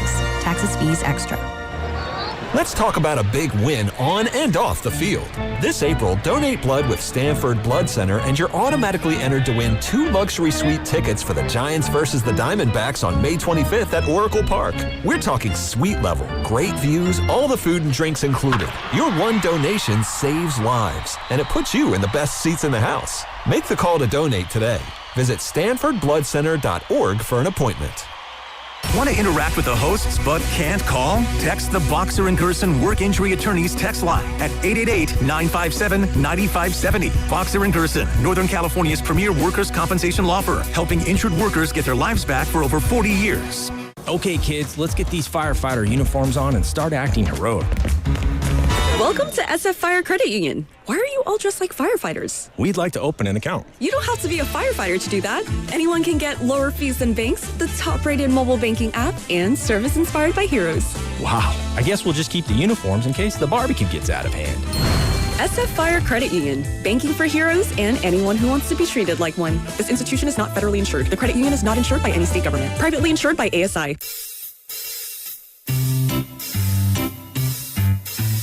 1-877 Cards for Kids. KARS Cards for Kids. 1-877 Cards for Kids. Donate your card today. 1-877 Cars for Kids. KARS Cars for Kids. 1-877 Cars for Kids. Donate your car today. Ready to get rid of that old car? Donate it to Cars for Kids. Call 877 Cars for Kids to speak to a friendly live agent. Donation is super easy, and your car can be picked up as soon as tomorrow. Go to carsforkids.org now or call 877 Cars for Kids to donate your car today. 1-877 Cars for Kids. KARS Cars for Kids. 1-877 Cars for Kids. Did you know you can donate real estate too? Go to carsforkids.org. That's cars with a K. Joey from Vermont, a farmer trying to get through the winter. Adriana from South Carolina, a single mother living paycheck to paycheck. Liam from Ohio, an injured father struggling to provide for his family.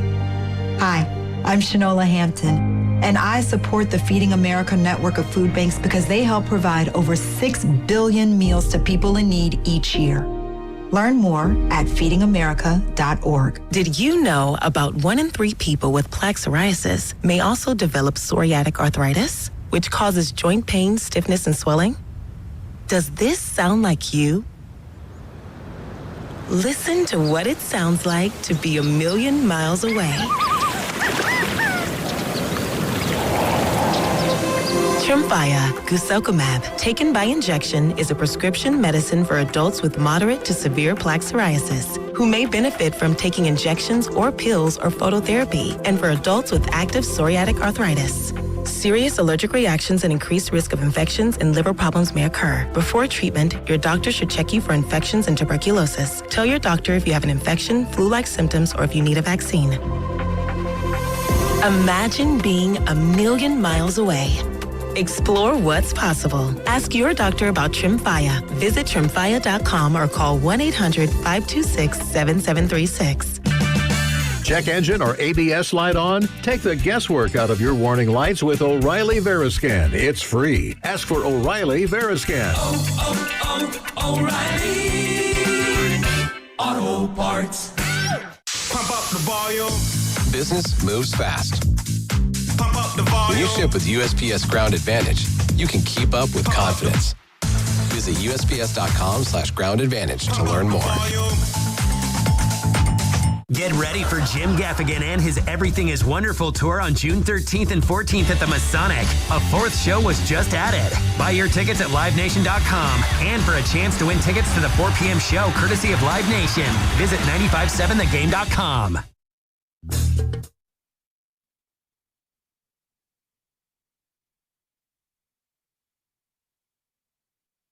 By the way, congratulations on the clinching the play-in. I've been on the 600, yeah. You knew that, Don't do that. Okay.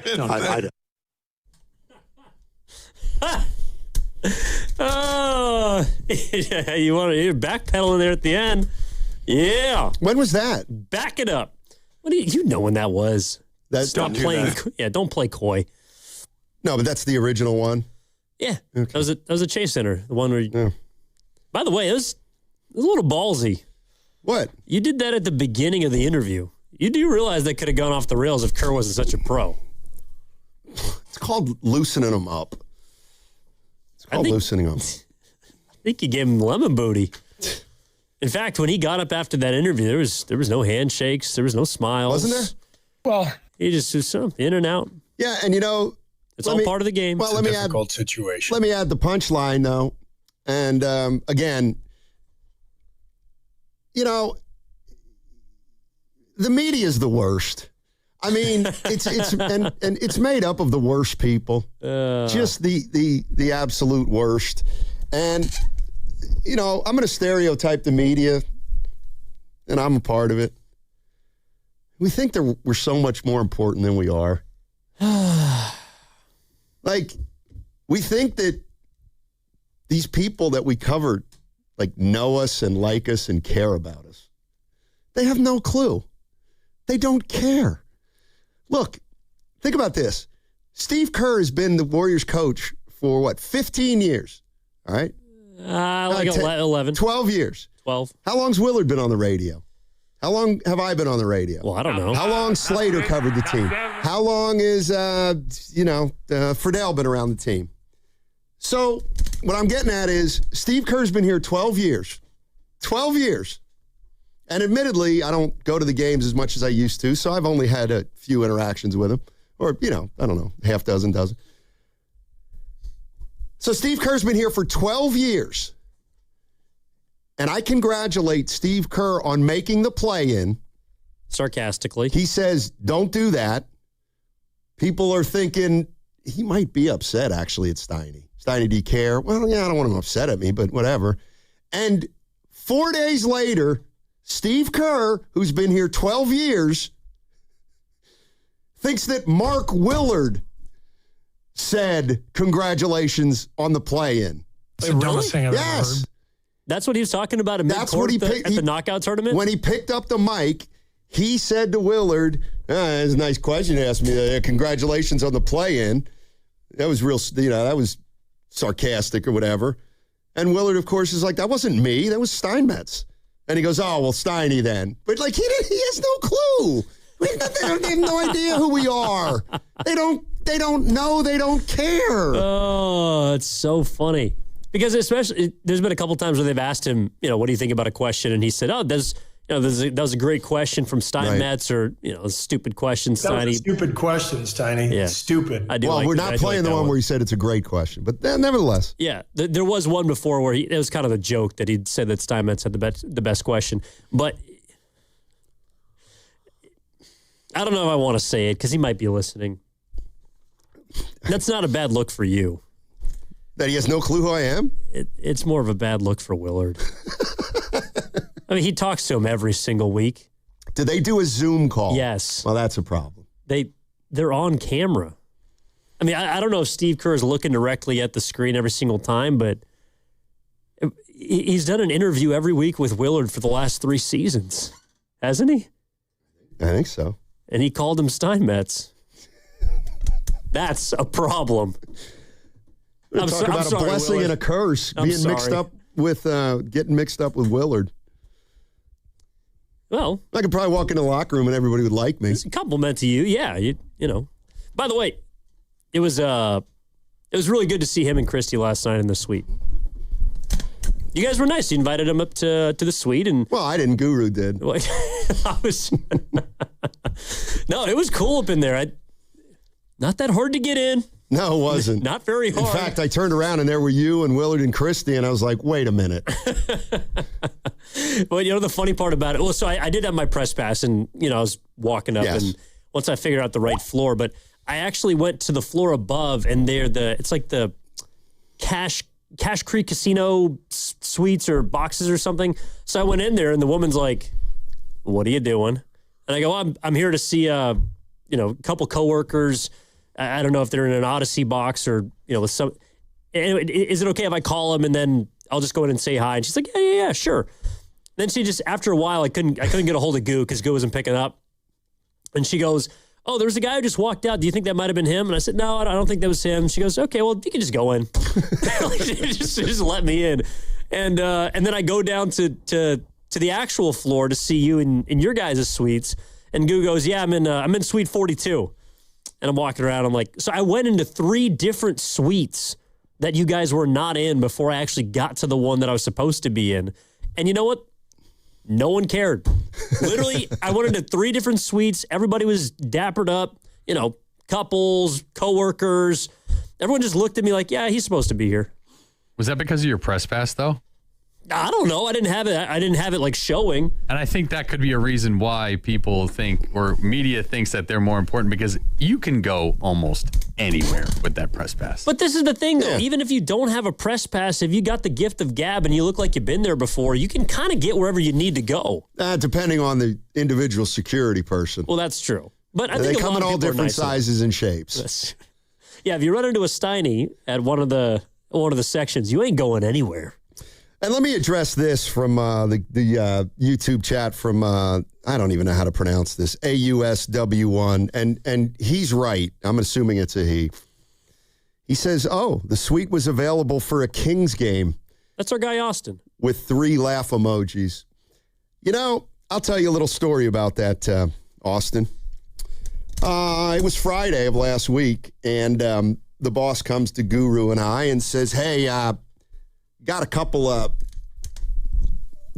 extra tickets for the suite, our client suite, or some client suite at Oracle or at Chase. You want to go? And I was like, yeah, suite maybe. It was Friday. We'll see. And so I'm like, wait, a suite? Yeah, okay. Sunday Rockets, Curry back. I'm in. And he goes, no, it's Tuesday. And, of course, I didn't know who they played. And I'm like, who are they playing Tuesday? He goes, the Kings. And I'm like, sure, I'll go to the Kings game. Wait, but you would have been more inclined to go on Tuesday than Sunday night at 7. It was 7:15. I know, but I would have, the Rockets game with Curry coming back was a different animal. The Rockets coming out to play. That's true. Then a different. But you know what? I was tired. I'm not going to be a Joe Spadoni and scoff at free tickets. I was happy to be in the building last night. Well, that's true. Even so much so, did our guy reach out to you this morning again? Who? Mole. Oh, he did. Oh, that's for the Giants tickets. Yeah.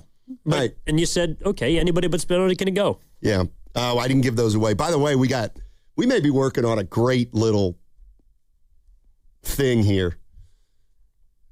You want to hear it? Well, yeah, it's okay. Yeah. So we have a friend of the show, Jim Mole. Great guy. And he's a Giant season ticket holder, and he has 4 seats. And he doesn't go to all the games, so because he's gotten to know me and Goo, he'll offer them to us once in a while, and sometimes we'll take him, and sometimes we'll, he's met Evan and everybody. Have you met him, Ken? You've met him? So everybody in here has met him, so if he has extra tickets, he just says, anybody want to use them in there? But we were thinking about, and he asked today if we were going to use the tickets. Yeah, or if I wanted them. And I said, I can't. 12:45 game. Yeah, I said, I'm working, obviously. I said, he said, I can sell them or I can give them away. And Evan's like, tell him to sell them. Why wouldn't he sell them? And I'm like, Jim's, he likes to give them away, so, here and there, because he likes the gesture. And in fact, so we were thinking, you ready for this one? And we may have to clear it through corporate. But Mole, sometimes on game day, will be like, hey, I'm not going to be able to use my tickets. Okay, then there's a day like today where nobody in here can go. Yeah. So Mole has suggested. Oh, for a listener? Yes. Mole has suggested on a day like today, in the future, that if he's got tickets and nobody in here can use them, we could just give them to a listener. For free? Yeah, he'll just give them to a listener. Well, he can use that night. Yeah, but I mean, my suggestion was he gives them to a stranger, but then the stranger just compensates him for it. Oh, I didn't think that was it. I thought... Well, that's because he's a better man than me. Right, and he's I'm sure he's secure financially. But here's the kicker. You know how we have sounders? Yeah.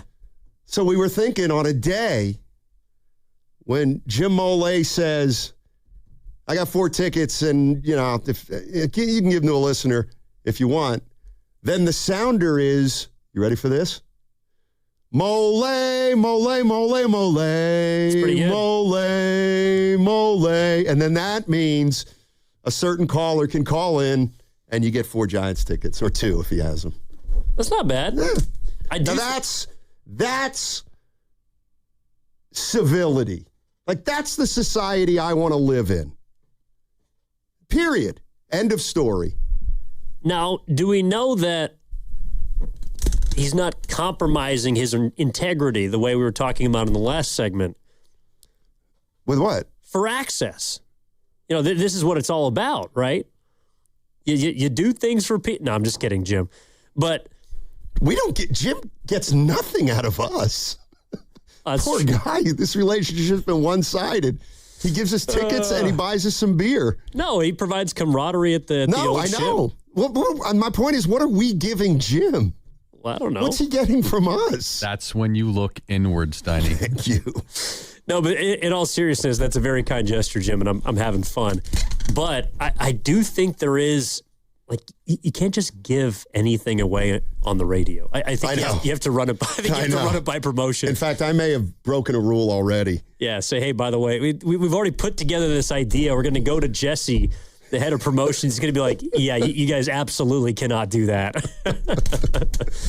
Well, we could finagle the system somehow. Yeah, it's a good idea. We're just,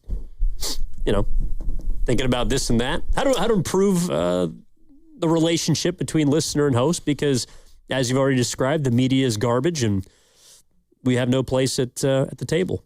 We were talking about Mike Vrabel and Diana Rossini and how reporters get information and then what they owe the person who they're getting the information from, or how the exchange works. Somebody saying, Steiny, was there ever a time you knew something while covering the Dubs and you didn't report it for whatever reason?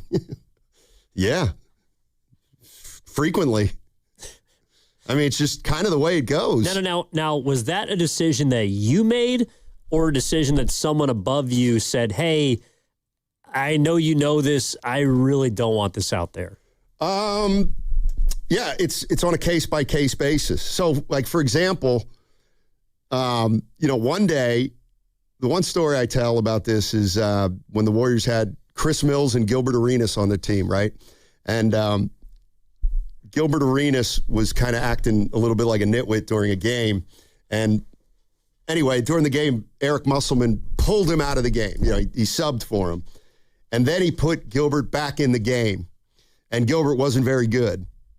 And he was such a piece of work that I go into him after the game, and I'm like, what happened during that second stint? He goes, oh, well, I'll tell you exactly what happened. It was BS that Musselman took me out. And I was so upset that when I came back, I was like, you know what? I don't even feel like playing now for the guy, and da-da-da-da-da. And Chris Mills is sitting right next and is standing right next to Gilbert. And Gilbert's like, yeah, after he took me out, I didn't want to play for him. Plain and simple. And I'm not going to play, and something like that. And I'm like writing this down, and Chris Mills looks at me and he goes, don't you put that in the paper. We had newspapers back in the day. And he said, you better not put that in the paper. Chris Mills. He was looking out for his guy. And I was like, I didn't say anything. And he's just like, I better not see that tomorrow. And I said, okay. And I left, and I walked out of the locker room. And at that point, I was thinking, well, what are you going to do? And as I'm walking away from the locker room, Gilbert Arenas runs out of the locker room, catches me about, down the hallway. And he goes, okay, I know Chris told you couldn't write it, so I'm going to do it again.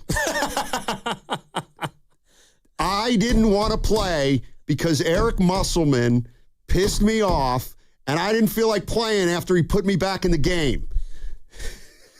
And then he ran back in the locker room. And if you know Chris Mills, you know that I didn't end up writing that story. Well, but that might be the most Gilbert Arenas thing I have ever heard. Yeah, he was incredible. He was incredible. But yeah, I got a million of those. So you went with the vet at that point. Mm-hmm. Yeah, with the vet who we knew was, as they say, a real one.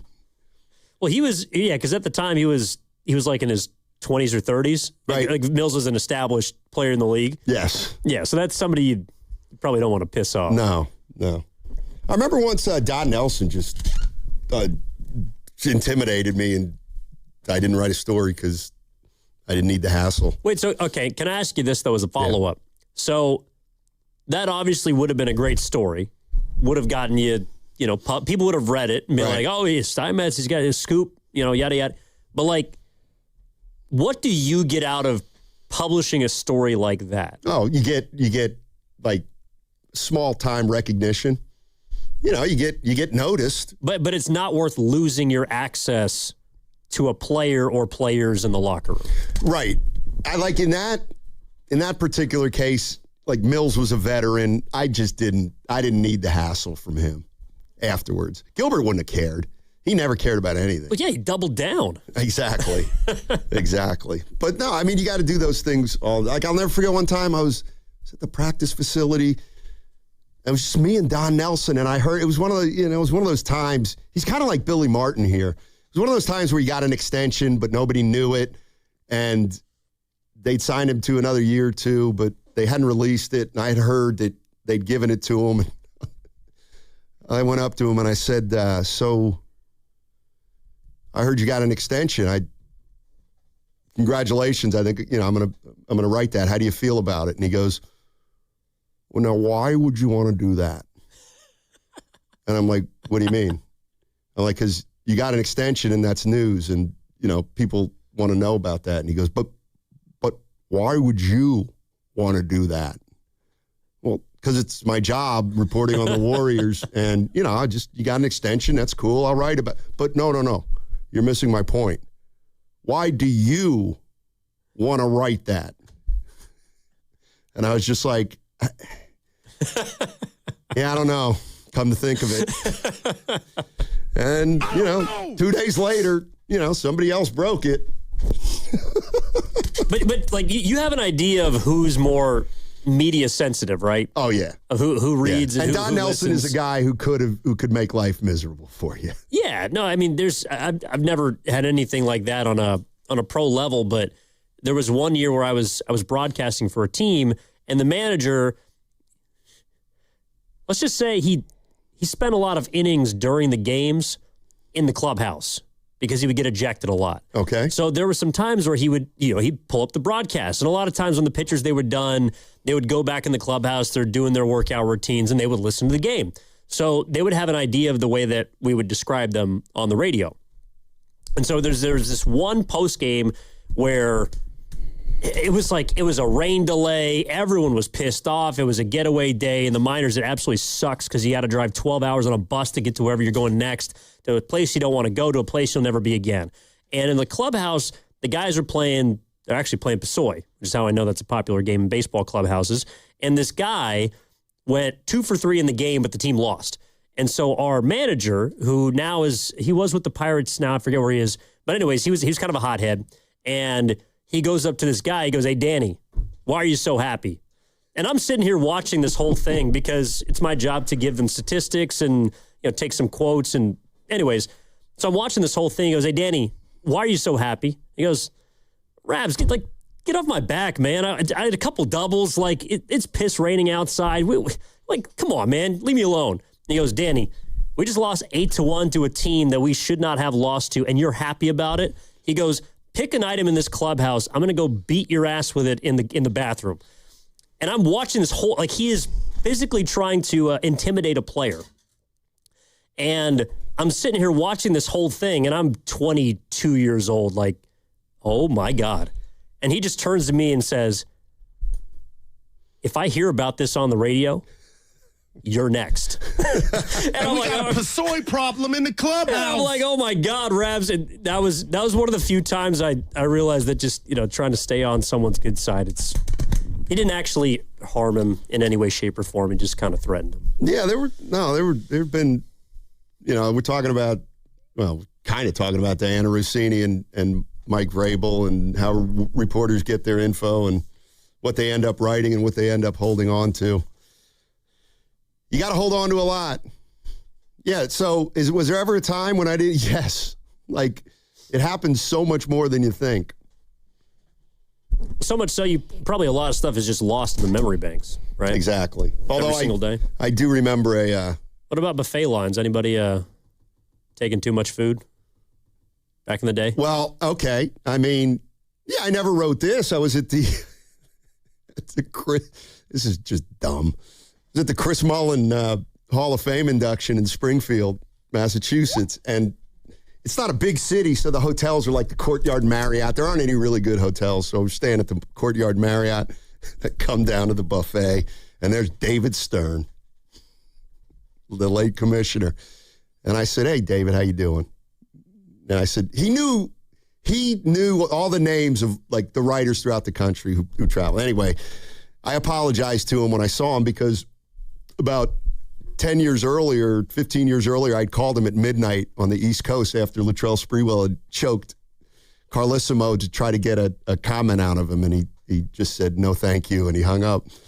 And he said he remembered it. Anyway, he goes, I never remember him saying, "Hey, I'll tell you what, I've been around the league a long time, and this is the best buffet at the best price.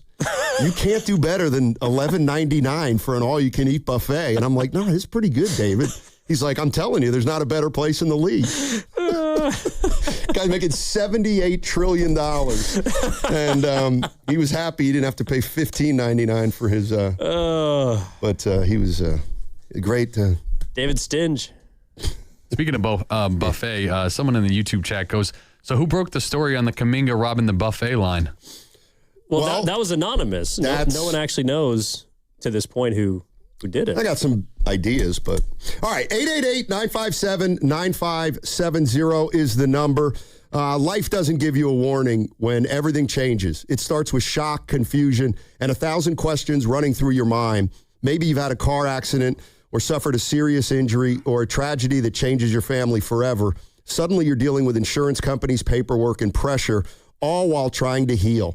That's when Beam Law comes in. They take on the legal fight, the negotiations, and the stress so you can focus on recovery and taking care of the people who matter most. Beam Law is local, and they've recovered millions for clients across the region. That's why SF Weekly has named them Best of the Bay 4 times. So if you've been hurt or lost someone because of someone else's negligence, please call Beam Law at 415-523-5555 5555. That's 415-523-5555.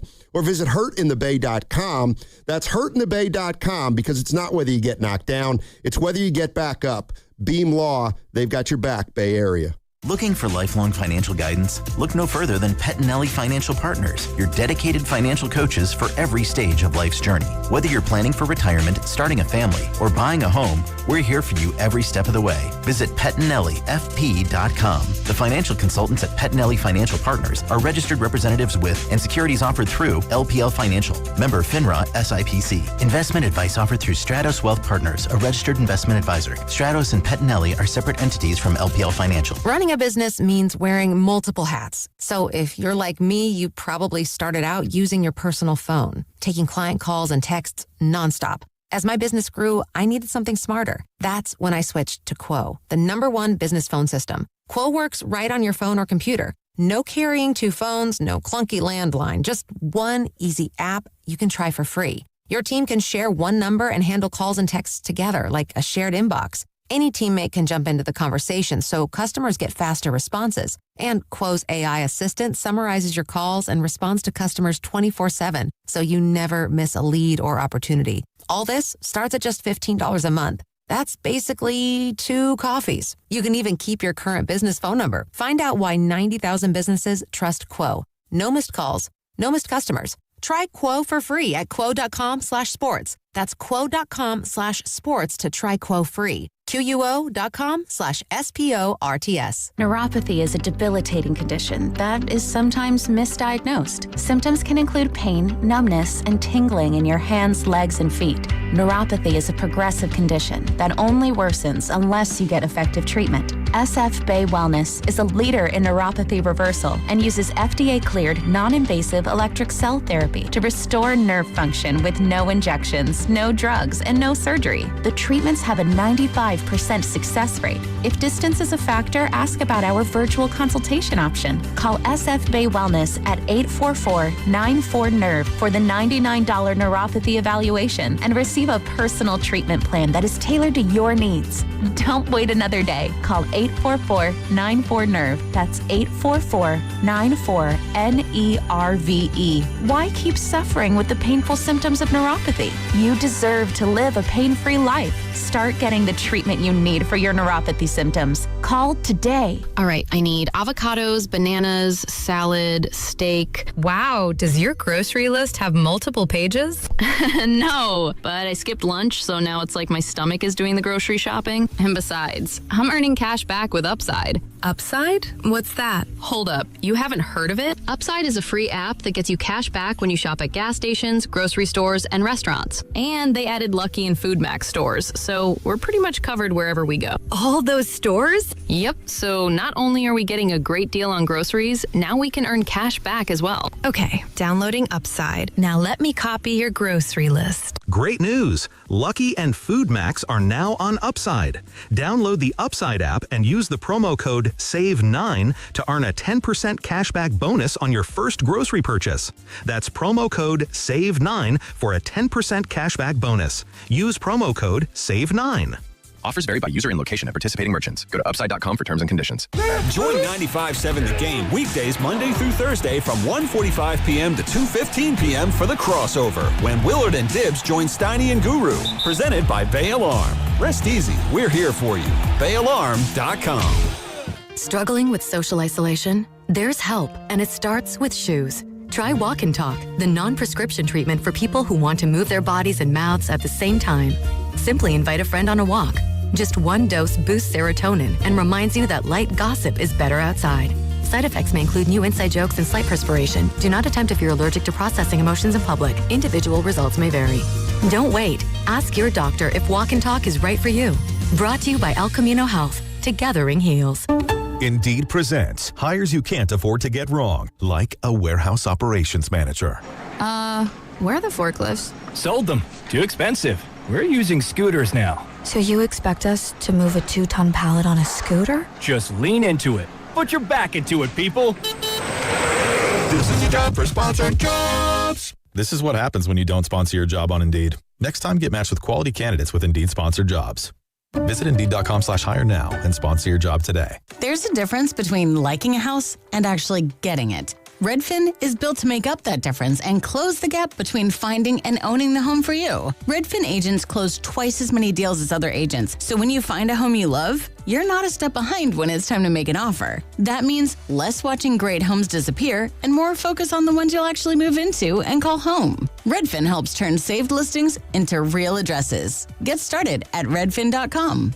Own the dream. In Oakland, early morning clouds with a high of 71. Weather brought to you by Duke's Mayo. Welcome to Duke's Mayo Country, where the mayo is so smooth and creamy, it makes every bite better. Duke's Mayo. Look for the yellow lid.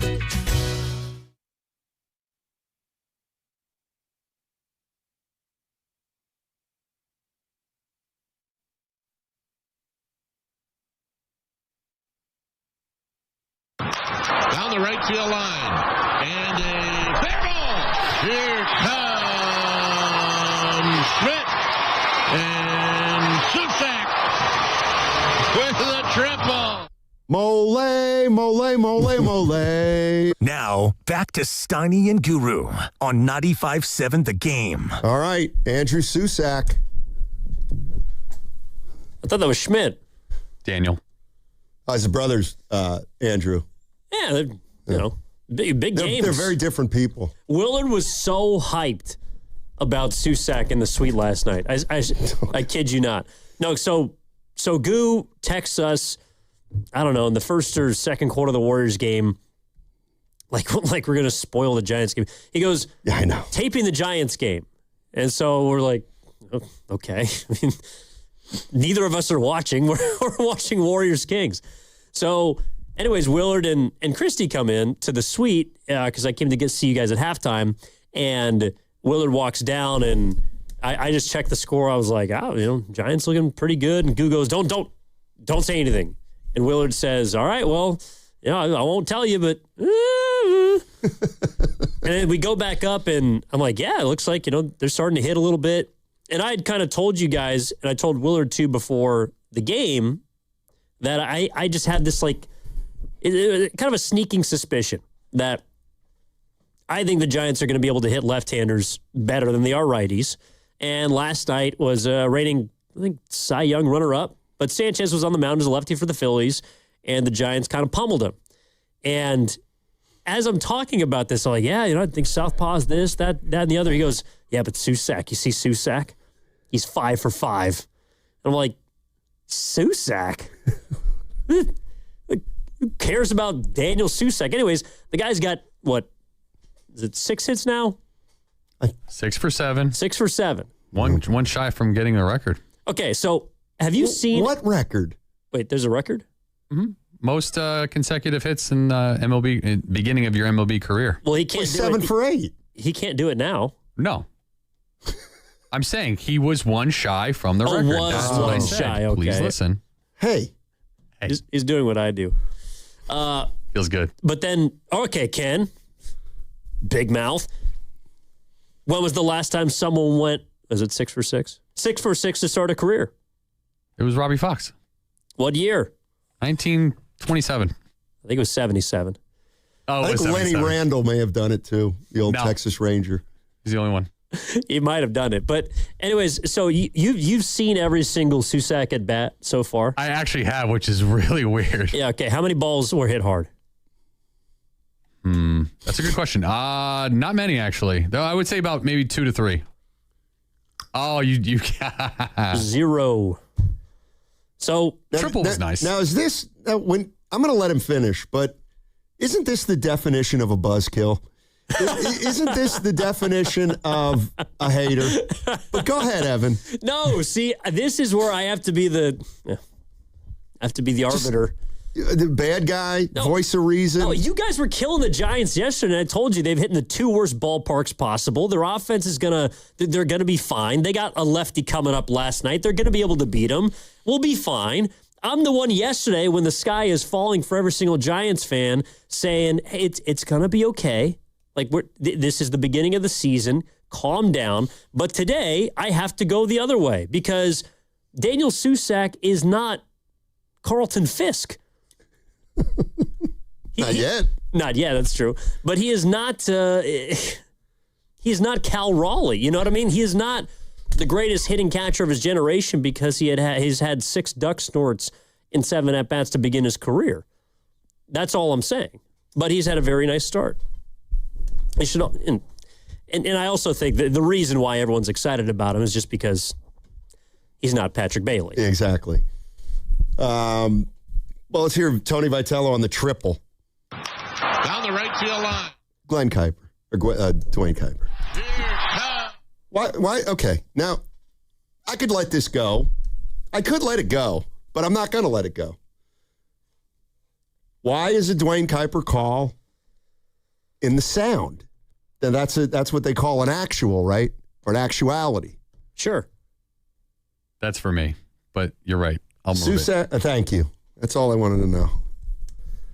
Okay. This is Vitello. I could have played the triple anyway. This is Vitello. You already removed it.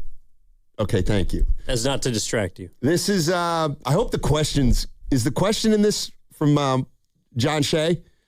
Because it gets a kick out of Vitello. This is John Shea talking to Vitello about Susac. At this point, Tony, why not just play Susac every day? No, I think he's obviously earned the right to, I think prior to today, he's earned the right to be out there for us more often and be good for both those guys. I think they've got a good friendship and also a good working relationship. And at that position, my only experience up to date, which you probably don't want to hear about because it's a different schedule, but it's a lot less games, has always been 2 guys. In recruiting, it's always been used 2 guys because at the end of the season, whoever it is you lean on the most, if you don't go matchups with a pitcher, either your own or the opposing pitcher, your other guy's going to be more fresh. It's not an easy thing to go out there all the time. So we'll worry about tomorrow when this whole deal's in here is over with. And then you'll be seeing plenty of both guys as the season goes on. I'll tell you what, his podium game. It's getting better. Solid. It's getting better. Why do you have to laugh like that, though? At this point, Tony, why not just play Susac every day? Like, why do you have to? I mean, that was because he wanted to say because he's a freaking backup. That's why. Because he stinks. So quit coming down my road when the manager's scoffing at a question about a guy who's 6 for 7. Oh my God!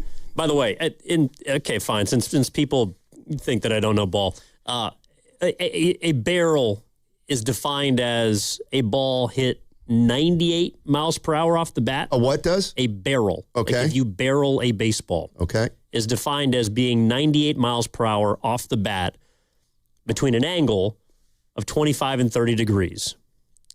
In that regard, he has none. That's all I'm saying.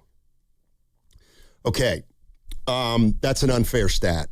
No, it's not. It's very unfair, and I'll tell you why. So you're telling me... It's not. So, okay. So you're telling me... What?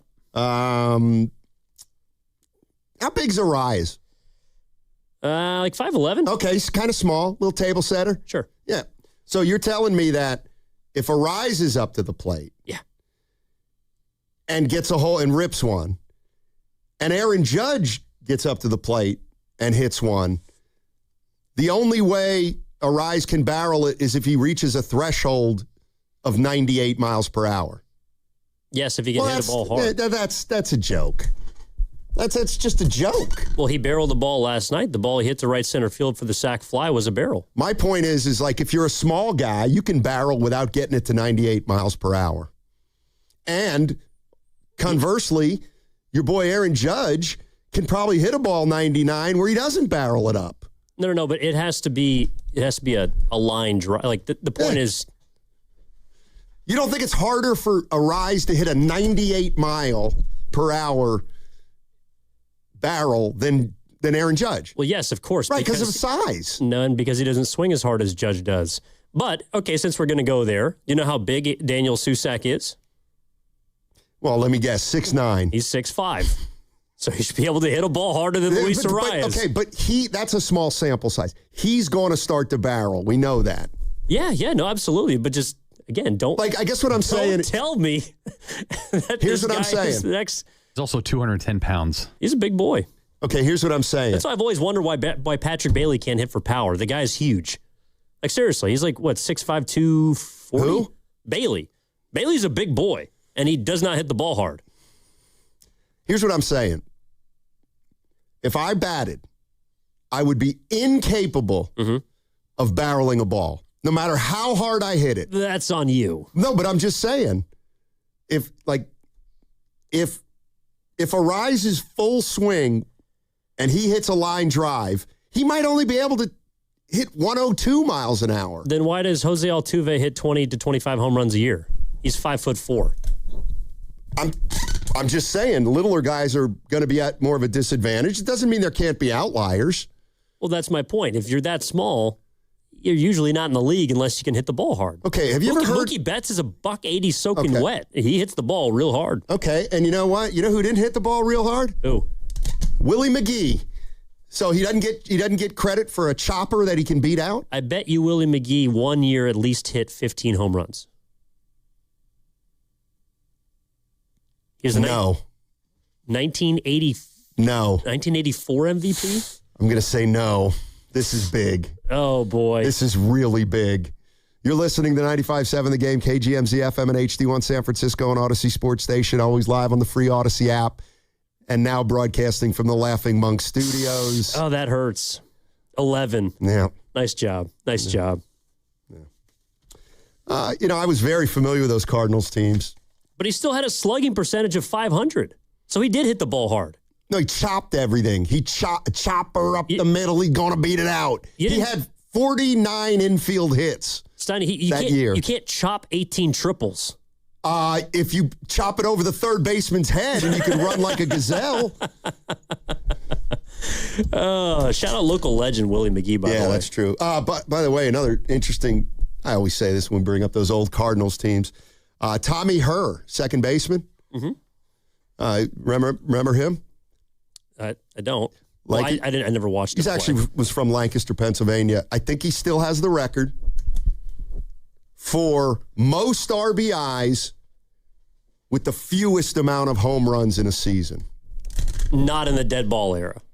Well, this was correct. Yeah, not in the dead ball. Because I was like, there were guys that had 2 home runs and 130 RBI before there were actual springs in the seams. But that's pretty cool. Wait, so what was it like? He had 6 homers and 120 RBI or something like that? Yes. That's pretty impressive. I want to find out exactly, and I know nobody else cares. Evan, let me ask you a question. What do you think about spray chart? What about it?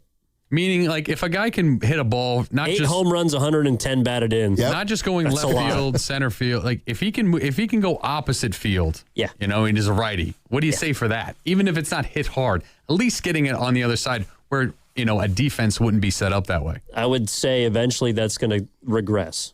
Like you hitting flares to right field is eventually going to come. Like that's not. Eventually, those are going to be outs. Well, what if I told you that Daniel Susac talked about it in postgame and said, that's something I've been working on in the offseason and in spring training, getting it to the opposite field. And it's actually true because most of his batted balls have been to right field, and that triple was like right down the line. That tells me that he's purposely trying to see pitches deep, which is a good approach, and eventually is going to come back to bite him. Let's just keep. Well, it's just the defense will make an adjustment, and then Susac will make another one. Well, that's the name of the game. Well, for example, Jason Kendall was the king of this. What? You know how I feel about him. I know, which is why I want to talk about him. One of my least favorite players in Major League Baseball history. Now, why history. is he one of your least favorite players? Because he never hit a home run? No, because he's kind of a jerk. Oh, well, okay. He's a red ass. Okay. No. All right. Okay, no. Okay. Yeah. When you have a father, okay? When you have a father who plays professional sports, okay? His dad was Fred Kendall, caught for the Cleveland Indians. Mm-hmm. When you have a father who's a pro player or a pro manager and you grow up in the game, you can go one of two ways. You can be a jerk and act like you're entitled because daddy played in the big leagues, Or you can be someone who says, man, I've been very fortunate to be the son of a guy who played or managed in the big leagues. That's really a choice piece of luck in life. I'm going to be a nice guy because I got some breaks here that maybe other people didn't get. And Kendall was the former. Kendall was, one of these. Jason Kendall was a first-round pick. One of these guys. That stinks. He's one of the best catchers I've ever seen. You're crazy. Until he broke his ankle. Oh, please. Are you nuts? Jason Kendall was a damn good baseball player. Not Is he in the Hall of Fame? Oh, my God. You just did what you hate. Are you okay? Does he have a ring? I don't know. No, he doesn't. But Okay. that's my point. That's what you do. He made an all-star game. So, you telling me he's not even in Thurman Munson's class, who's not even in the... Thurman Munson is a borderline Hall of Famer. That's right. And Kendall's not even close. So what's your point? Well, you just said Kendall's one of the... Susac. Oh, Kendall's one of the best catchers I've ever seen in my life? What are you talking about? Well, you're talking to Ken now. But what I'm talking about is the fact that if you're going to put Susac in Jason Kendall's class... Can he at least play a couple? Can he be a starting catcher first? First of all, I didn't put Susac in Kendall's class. No, he is. You are. Everyone else is. Tell me he's going 7 for 8, and this guy's on his way to the Hall. I'm saying Jason Kendall is a guy who grew up like Kyle Shanahan, but thinks he's better than everybody, and treated writers terribly, and no. Well, he might be a jerk, but that doesn't mean he's not a good baseball player. We praise Barry Bonds every single day. Nobody liked him. Yeah, he was average. He was average. Ooh, Bonds? Kendall. Oh. Kendall was above average. Let's get Ben in Hayward. He wants to take Evan to task. That's fine. Hey, Ben. How you doing, man? Hey. Jason Kendall. Hey, I'm doing great. Thanks for taking my call. Oh, my gosh. He gets hits. I don't care, man. I don't care how fast it's coming off the bat. He gets hits, and they're not hitting. So, my gosh, take the win, man. And, he'll adjust. I agree. He'll adjust. I mean, he seems like a smart hitter. So, my God. Unbelievable. Yeah, he hits. Yeah. Hey, Ben, thanks a lot for the call. Obviously, and this is one of the issues we run into periodically when we get our young sports hosts on the air. Baseball. Have you ever heard of Wee Willie Keeler? No. Yeah, well, exactly. You haven't heard of him, and that's the problem here. What's the problem? He had a famous saying that's more important than exit velocity. Hit them where they ain't. You ever hear that phrase? I have. That's Wee Willie Keeler. Okay. And that's what Susac's doing. He's hitting them where they ain't. I don't care how fast they go. Mm-hmm. And all I'm telling you is when at the end of the season, we wonder where Daniel Susac... you're welcome, by the way. What do you have to F you, you're welcome for falling on the sword of this segment so you can stand there and be the good guy of the Giants when you don't give a crap. What do you have against a Flair? I don't have anything against a Flair. What I have is against people saying that this guy should all of a sudden be the starting catcher for the Giants because he's had 6 duck snorts in 2 games. That's what I have a problem with. Yeah. Let's go back to Bailey. By the way, is he starting today? Well, is Susac, No, it'll be Bailey in the 8th hole, I believe. Oh, by the way, you're not yelling at Tony Vitello for literally laughing at a question about if this guy should be a starter or not. But you're gonna come down my road. Well, let me tell you something. You're gonna come down my road. Let me tell you something. Your manager is laughing you out of the room. Okay, and I'm going to tell you that's a bad move for Vitello because you get on John Shea's bad side. Don't laugh at John Shea. He's going to the Hall of Fame. He's written books. Oh, he's not in the Hall of Fame? Well, then he's right there with Kendall. According to you. Jason Kendall wasn't half the player his dad was. Well, I wouldn't know. I think he was better than his dad. Yeah, I think... I was like, Jason Kendall's pretty good. Yeah, Fred wasn't that great. But anyway, Susac. He's not going to play today no matter what because it's a day game after a night game. That's just Tony Vitello. Just, playing it by the book. playing it by the book. Well, yeah, and, Susac was also probably celebrating a little bit last night because he had another multi-hit game, as he should be. He should be celebrating. What are you saying? He's not playing because he's hungover? No, actually, Let me ask you something. You know what I do believe? You know what I do believe about day games? What's that? Is to work with a guy who played in the show for a long time. He said day records are hungover records. Like, if our team is better than your team in a day game, it's only because our team is better playing hungover than your team. His last name is Gibson. Bob? Nope. Kirk? Yep. Look at you working with Kirk Gibson? Well, for a day. What happened there? No, so his son was on one of the teams that I broadcasted for, and so he came in and sat in the booth. Because Kirk was doing baseball games for the Tigers on television for a long time. I think he has Parkinson's, and it actually hasn't been going well lately. So thoughts and prayers to them. But Kirk would, especially in the later stages, he would come down and he'd watch his kid. But he was always super kind to everybody. And I know that Kirk, I think in his playing days, people talked about him having a little bit of a mean streak. Definitely. But at least the last couple of years, and one of the seasons that I worked with in the Tigers system, when he'd come to watch his kid, he was always super gracious. He would sit there and talk to the guys, regale them with war stories, and he would just talk ball. So, anyways, yeah, I've brushed shoulders with a couple people. Did you ever see the video of Wally Backman? Oh, yeah. Legend. When he, first of all, he's a horse's behind. Yes, he is. I mean, he is the ultimate. He's a good one. The one where, I guess, so he's managing a minor league team, and the kid announcer, like it was like a 20-year-old. I think that's when he was in indie ball, but yeah. And I guess somebody heard the kid say something derogatory, and Backman just went up and lambasted him. No, I actually didn't like that. That was he shouldn't have done that. No, I mean, like, nobody knows what we're talking about. Everyone has their SOB moments. Actually, something that I wrote down today, which I don't know if you want to reveal on the other side, but I don't know why I was thinking about this. Like, what's your biggest crash out?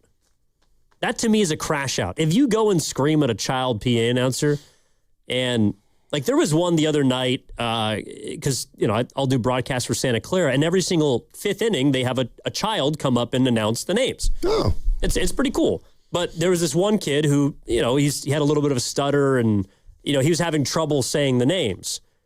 Like, if you're a manager, you're gonna go berate this 7-year-old that's got a speech impediment because he can't say your players' names right? That to me is a crash out. Anyways, so I'm just, maybe Steiny during the break, you think about it. I usually like to stay composed. What your biggest crash out was? I don't. You know what's funny is I was telling somebody this the other day, and it's this. I'm an older man now, but when I was 20 and 30, I had a big mouth. It's the big mouth. I talk too much. Wow. I never shut up.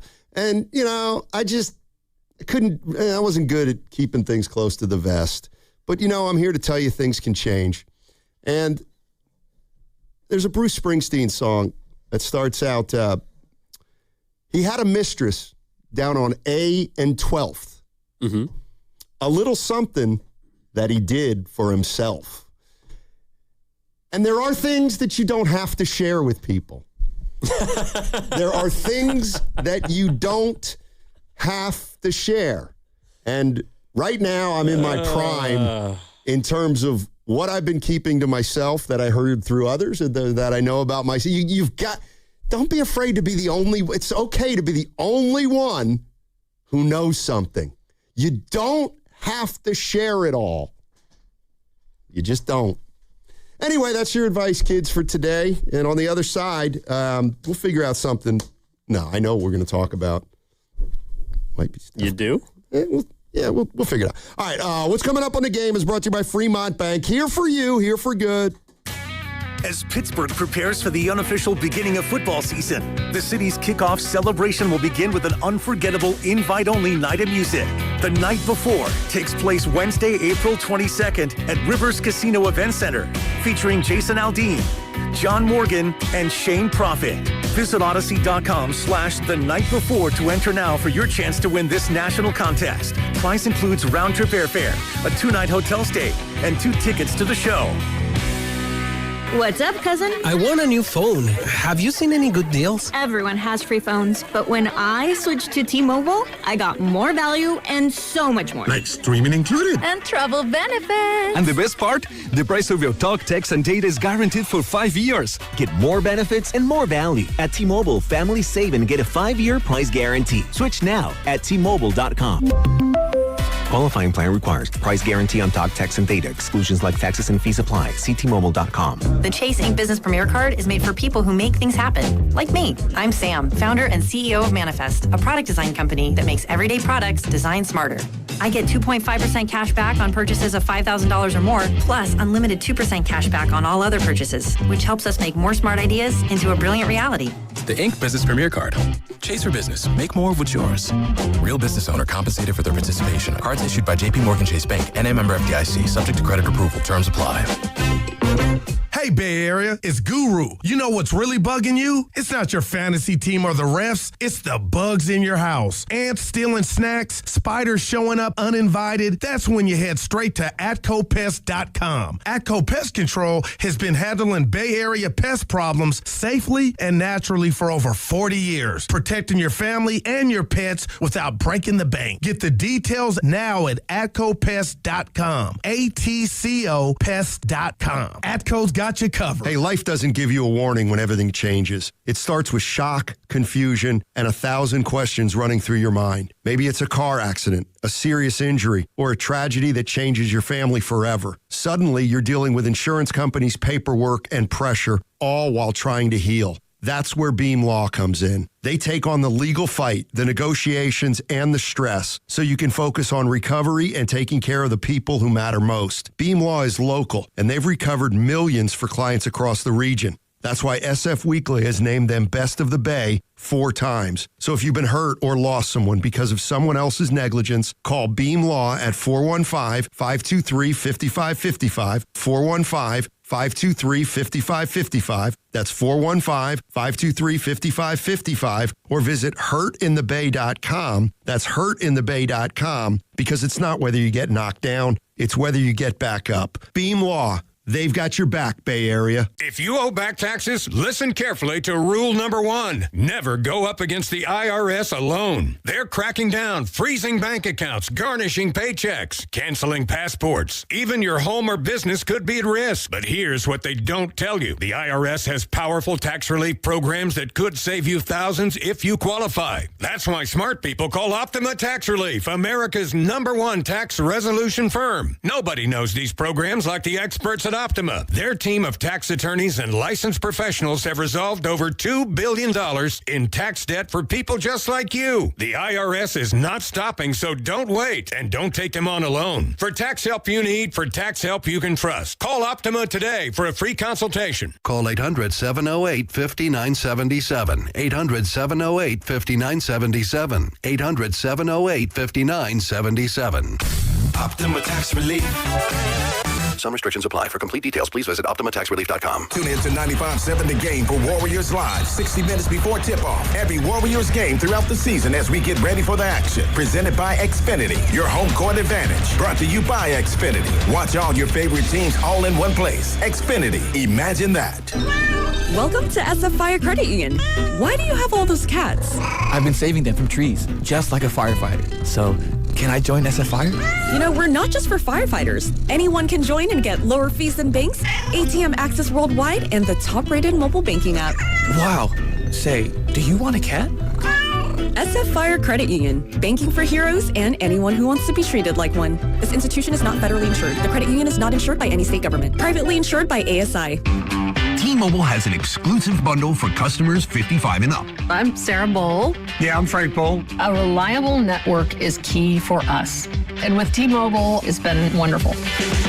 And going to the 55 Plus plan saved us so much money. A lot. And that's important. Trying to keep costs down. The home internet's been perfect. It's fast, it's quick. The setup was so easy, it took less than 15 minutes. It was like, If you want simplicity, coverage, reliability, you want the whole package, T-Mobile has it. Right now, T-Mobile customers 55 and up can get 2 phone lines on America's best network, plus America's fastest 5G home internet for just $30 each.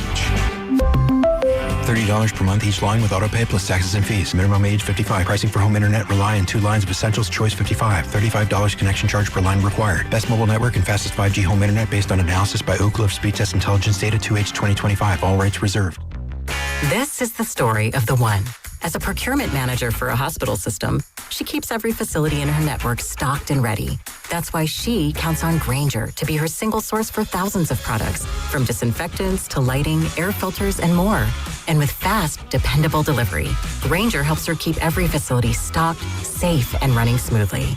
Call 1-800-GRAINGER, click Grainger.com, or just stop by. Grainger, for the ones who get it done. Oh, could this vintage store be any cuter? Right? And the best part? They accept Discover. Accept Discover? In a little place like this? I don't think so, Jennifer. Oh, yeah, huh? Discover's accepted where I like to shop. Come on, baby, get with the times. Right. So we shouldn't get the parachute pants? These are making a comeback. I think. Discover is accepted at 99% of places that take credit cards nationwide. Based on the February 2025 Nielsen report. Get ready for Jim Gaffigan and his Everything is Wonderful tour on June 13th and 14th at the Masonic. A 4th show was just added. Buy your tickets at LiveNation.com. And for a chance to win tickets to the 4 p.m. show courtesy of Live Nation, visit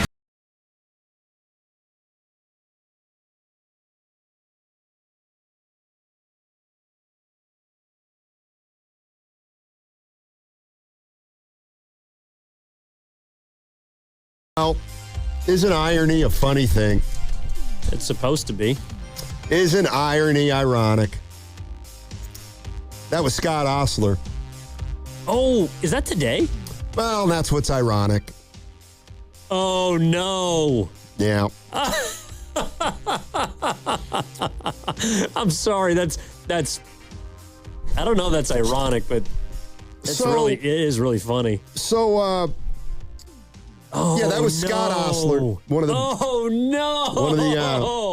of the greatest sports writers in the country, is retiring. Longtime Chronicle writer, wrote for the LA Times, wrote for the National. Oh, the Warriors, by the way, actually had a moment for Scott. I think he was with his wife and his family was there, and they stopped. It was Sunday's game? Yes. Yeah, Sunday's. How did he get tickets to the Rockets game? Well, he didn't have. I had to go to the Kings. He didn't have a suite.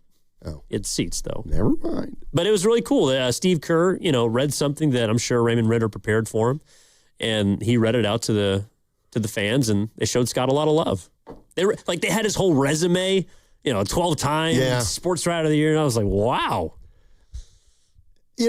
Steve Kerr, when he doesn't coach anymore, when he leaves or resigns or whatever, or they don't bring him back, he should just volunteer for the Warriors. Like, that's what he does.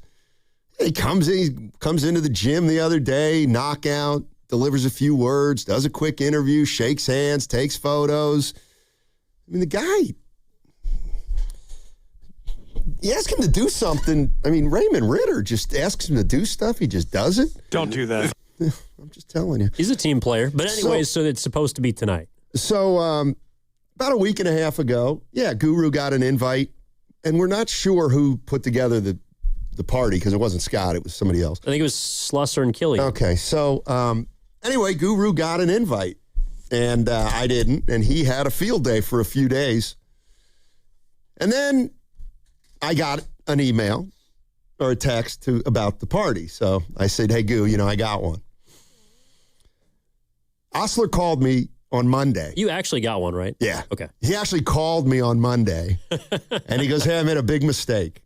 And he's so funny. He goes, you ever see the movie by Peter Sellers called The Party? Of course, I'd never seen it. And he tells me a guy hated a guy so much that he threw a party and everybody came except the one guy that he didn't. And he said, I really messed up because Guru was the one guy I didn't want to come, but we messed up, and I just want to. He was just kidding. Yeah. But anyway, no, it's tonight, and I'll probably pop over for a minute, and Goo's not going to be able to go. Well, now that's ironic. Yeah. The fact that you were the one originally not invited, and you will be going. Yeah. Oh boy, well, have fun, man. Yeah, it's good. I'm sure it'll be a good time. A little potpourri of. Oh, I'm sure there'll be a lot of media there. Media people. That's always fun. You guys can swap stories. Bunch of media people thinking they're more important than they are. Wait, well, yeah, including me, obviously. Wait, so I'm assuming you've been to one of these before. Like you and Guru went to Ibanez's retirement party, right? Yeah. So how do these go down? I mean, I don't know. I hope to find out real soon. Well, yeah, I thought you went to Ibanez's retirement. I did. That was put together by his wife, I believe. But you guys, do you have dinner and talk about the past, or someone gives a speech? Yeah, he had a bunch of people there, and Guru was talking to most of them. But no, Guru and Osler bonded that night, and then Osler ended up inviting him. Nice. But listen, I had a late one last night. I didn't get home till 10 last night, so I didn't get home till 10 last night. So tonight I'll probably, and I got the dog issue again. 10 o'clock Hawaiian time or Pacific Standard? Pacific Standard. Yeah, yesterday I was gone most of the day. We had somebody come in and let the dog out, and I got home at 10 o'clock, and the back door's wide open. Well, I was going to say, you could just leave the door open. No, you can't. Why? You can't leave the dog open. I do know a guy your neighborhood's fine. I do know a guy that's got 2 big German Shepherds with a backyard, and they do leave all the doors open. Well, that's a little different. Actually, my parents, they were just house sitting for this place that had, they'd look after the dogs. Right. But there were 5 German Shepherds. And so on the list of, here's, here's how the dishes are, here's where the cleaner is. And then at the bottom it was, security protocol, and it just had 5 German Shepherds. Like there is no security protocol. Even if someone breaks in the house, you're going to be fine. You should just get a bigger dog. Oh, our dog, one treat, and you can gallivant around the house, and she won't care. That's the problem. All right. You brought up something interesting today, but you got to set it up about a conversation that the great Bill Simmons is having right now. Yeah. So, and how it involves Steph Curry. Well, so I think it's interesting. It is relevant. So Bill Simmons, along with Van Lathan, Chris Ryan, and Mallory Rubin, they host a podcast called The Rewatchables, where they typically dive into either a single movie or multiple movies, and they discuss things about it. So they're recording a live podcast of The Rewatchables tonight at the American Conservatory Theater in San Francisco. Okay. So last week, Simmons on one of his podcasts was, and I don't really know how they choose their subjects, but anyways, he was discussing players that have been MVPs of the league that have not been recognized as the best player in the league. For example, someone like Charles Barkley was an MVP. All right. Karl Malone was an MVP. But they were never considered the best player in the league because Michael Jordan was breathing air on a basketball court. And he went through different examples of this. And one of the, because it was relevant because I think like SGA is the front runner for the MVP this year. All right. And there's this understanding, I think most people, that Jokic is the best player on the planet. All right. But SGA might win back-to-back MVPs and potential championships and not be recognized as the best player on planet Earth. Okay. So while he was going through his list of players, he brought up 2016 Steph Curry, along with 2022 Steph Curry, because his argument was that in 2016, when Steph was the unanimous MVP, LeBron was the best player on the planet. Again, these are Bill Simmons' words. Right. And then in 2022, at that point, Jokic had ascended to the place where he was recognized as the best player on the planet. So his argument was that Steph was never the best, essentially. And the best player in the league. Yes. And this, obviously lit up Warriors social media, and Simmons clapped back at one individual, explaining himself in pretty derogatory fashion. He was not very nice. But anyways, I thought it'd be interesting to bring up because I thought as someone who has, again, basketball historian as you are, if you believe that to be correct, or if you believe it to be fair, I should say, because again, he argued that Curry may have not been ever the unanimous best player in the league due to the presence of LeBron and then eventually the ascension of Jokic during Curry's quote-unquote best season. Okay, so he's saying that, LeBron came into the league in 2005? I think he was 04, but okay, yeah. 04, 05.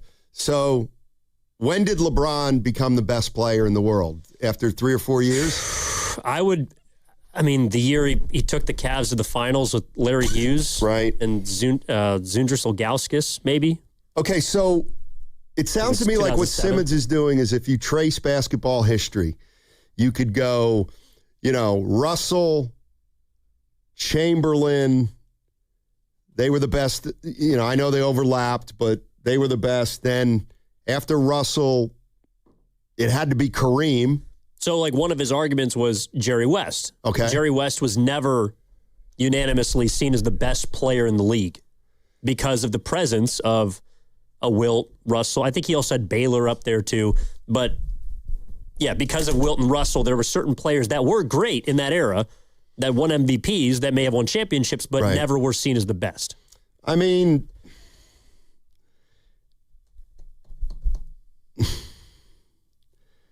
If you're gonna make a list of the greatest players over the history of the NBA, and you could only have one player represent an era, let's say, so you'd have Chamberlain, Russell, even though they did overlap.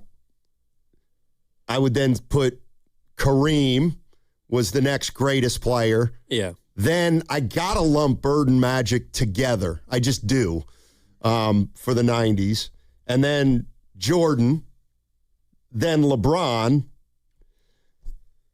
I kind of see what he's saying. He's saying that if LeBron's the best player, he's been the best player for the last 10, 14 years, and it can't be two guys. Yeah. See, that's okay. You know what I would have to say to this, just in the interest of fairness? If you're talking about the 80s, I cannot make a distinction between Bird and Magic. Yes, Magic won more rings, but they're like a package deal.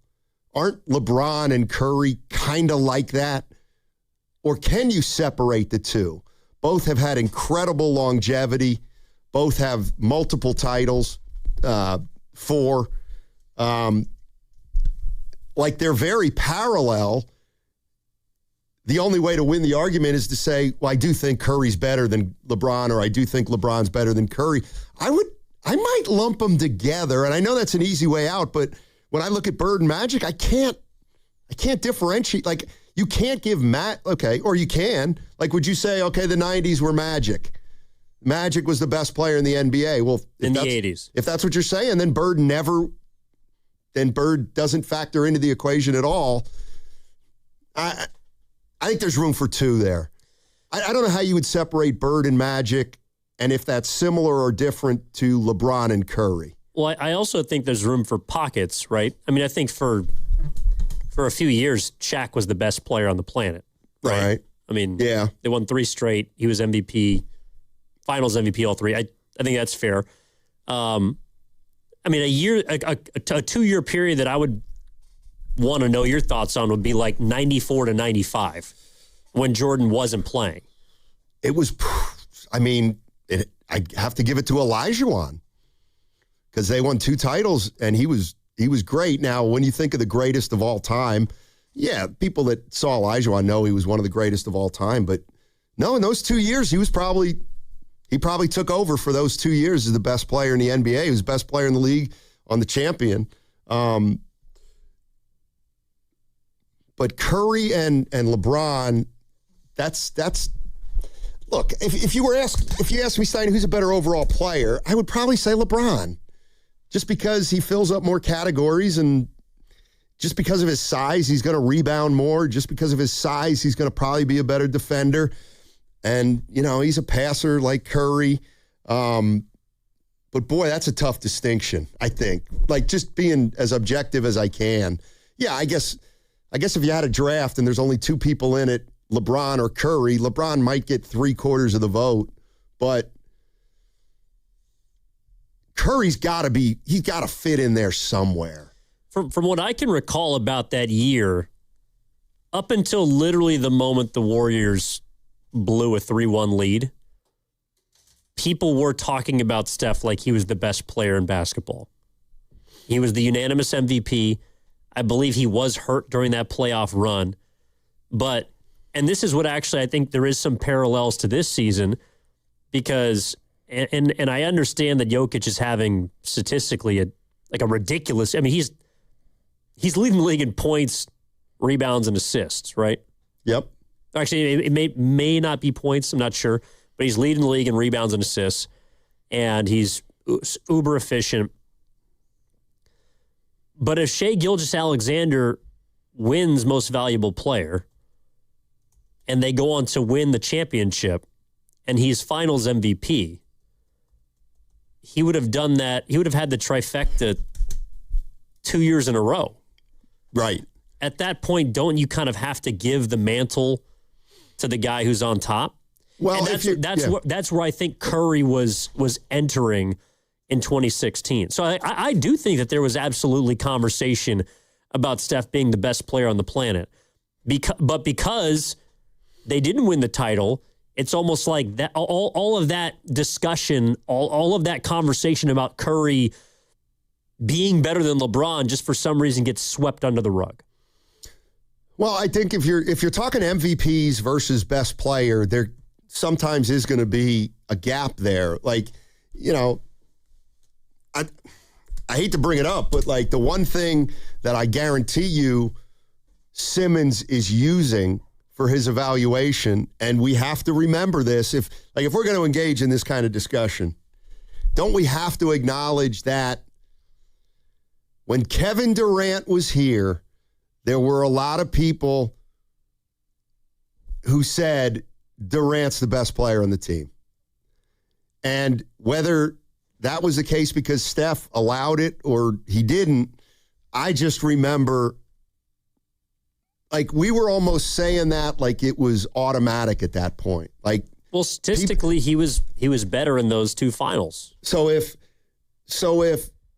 and leaving the finals aside, but if Durant was the best player on the Warriors for 2 or 3 years, then it's got to be LeBron as, the best player of this era. If you're actually telling me Curry had a teammate who was better than him, you know what I mean? Not that I'm subscribing to that. No, I mean, what I think, and I think you're onto something as far as it being their era. Like when we look back on, and I would say it became their era in 2015 because that marked the beginning of 4 straight finals that they would play against, 2015, 16, 17, 18. 4 straight finals that they would play against each other. It was just, it wasn't a question. Every single year it was, all right, it's going to be Curry and LeBron. And then eventually KD joined the picture. But it's going to be the Warriors and the Cavs. Every single year it felt like it was just a foregone conclusion.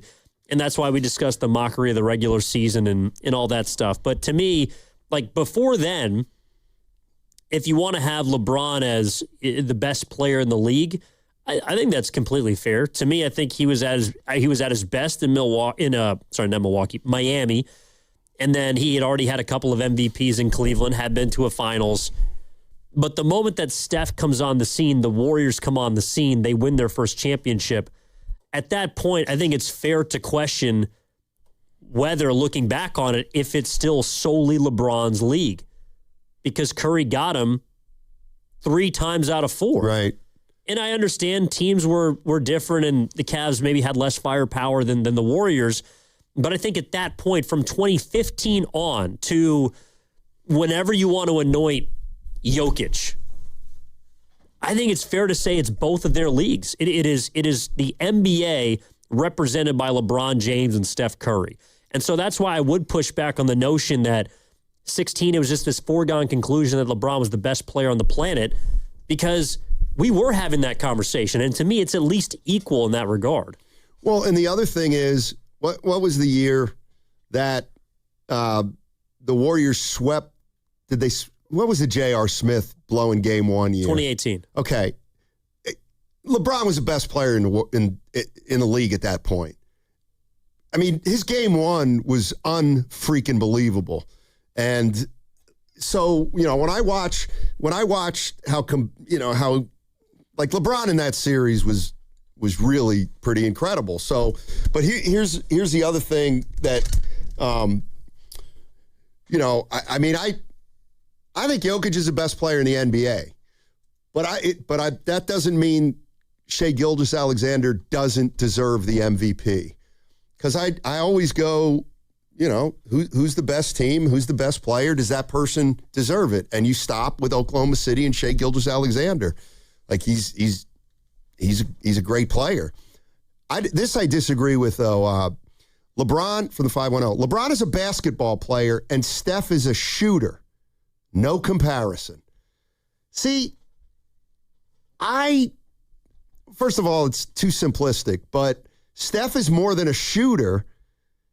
And like as a pure basketball player, Steph might be better as a basketball. Like Steph is never going to average as many rebounds as LeBron James, but he might be a better player because LeBron has a physicality about him that makes him one of the greatest of all time. Like his body is so physically dominant that even though he's a great player, he has the benefit of an advantage of size that Steph doesn't have.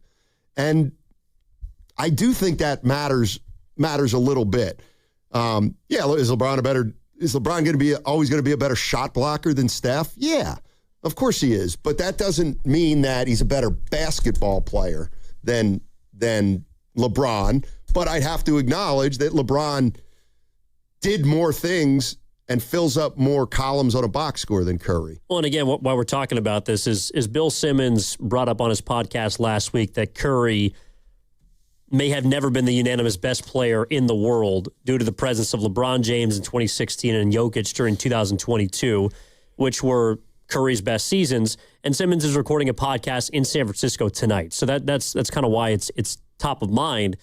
But to me, I don't see how you can dismiss Steph wholly. I mean, like the reality was we were talking about it. That people were wondering, and in your description right there, there's why Steph is in these conversations to me, and the argument that I constantly hear is because of his size. Right. Because he is so unique. He's the only player that if you, go through your top 5 or top 10 or whatever, he's the only guy that is 6'3" or under. That's even in the conversation. And from that standpoint, he's obviously achieved more because he's maximized his frame to an extent that no player in the history of basketball ever has. And you could use that in an argument for him being more valuable or more impactful just because he's more of an outlier in that respect than LeBron James is, because there are other great players at 6'8", 6'7", obviously above 7 feet. But there's no player greater at his size than Steph Curry in the history of basketball. Yeah, that I agree with. I do agree with that. And that's why, if I told you, okay, Steph Curry's 6'3", and if I told you everything stays the same, he's the exact same player, but he's 6'6", well, he'd be better. He'd be better because he'd be 6'6". So height is an advantage in basketball if you're a great player, but I do agree in terms of, there's nobody at 6'3" that's done what Curry has done. And I kind of want to continue this because there's some nuance here I want to get into. All right, 888-957-9570 is the number. We're talking about Steph Curry and Bill Simmons questioning whether he's ever been the best player in the NBA. Does it matter? Probably not, but it's a conversation and it's about perception. Warriors Wednesdays brought to you by Friedman's Appliance. Come see their full selection of in-stock luxury appliances in live working vignettes. Visit Friedman's Appliance in Pleasant Hill today. And that segment was also brought to you by the Caltrans Stormwater Program. Welcome to Trash Talk. Our guest, Chip Bag. What's up, Chip? Been on the road a lot. That's not where you belong. Right, because then litter gets in our waterways. Let's change this. Put me in the bin. That is where I belong.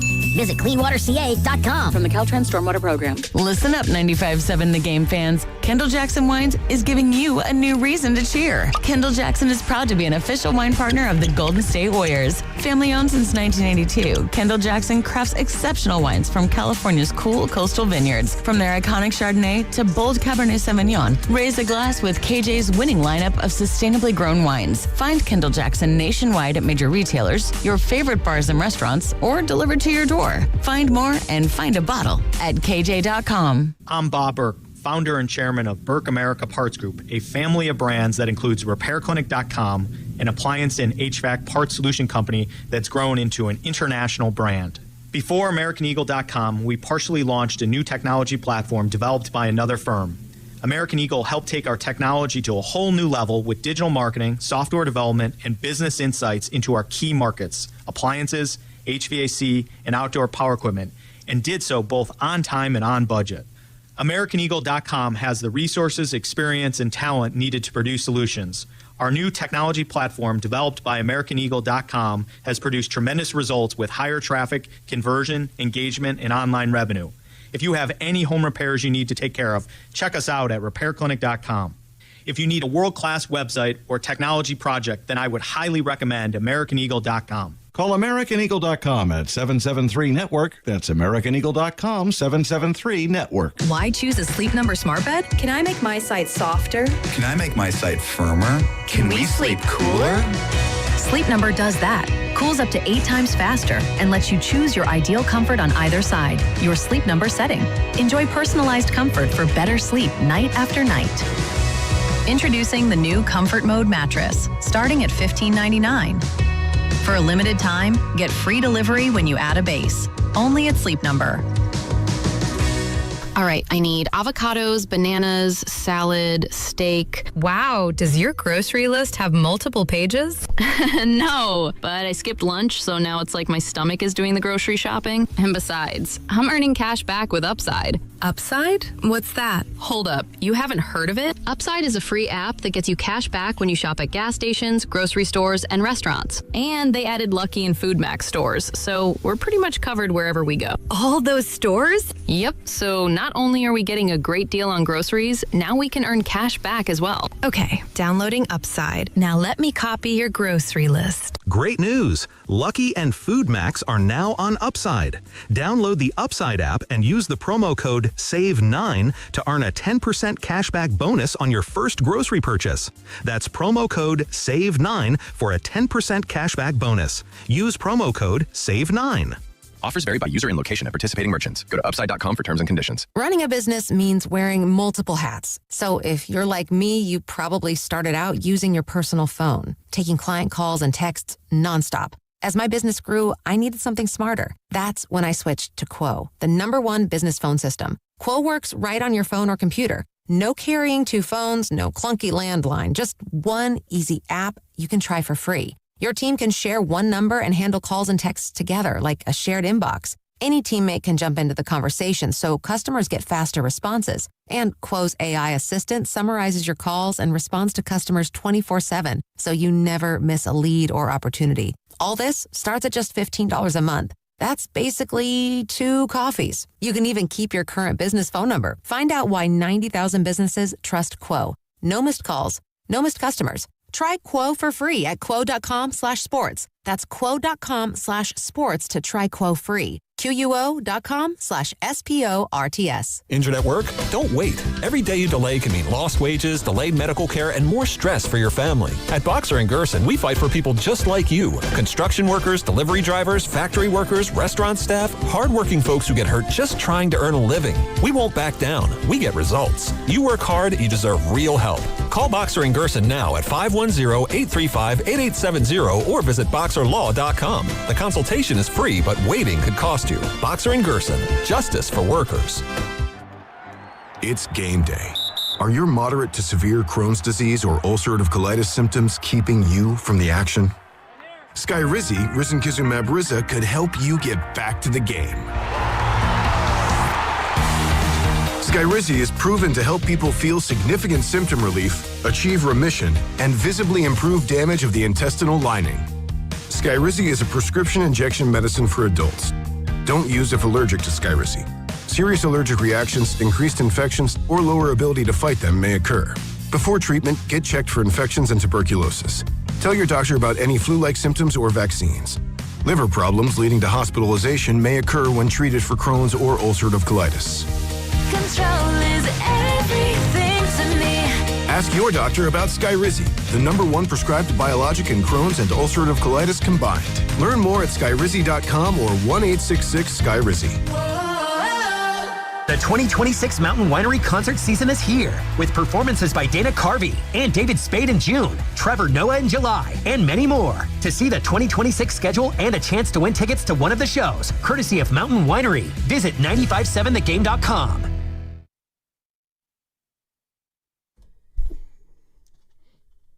Hey, it's Willard from Willard and Dibs coming up at 2 o'clock. Now back to Steiny and Goo. Steiny and Goo. You're having a great show today, guys. Keep it going. Thanks, Mark. Evan Giddings in for Guru today. He's got some family stuff. Yeah. Hopefully he'll be back tomorrow.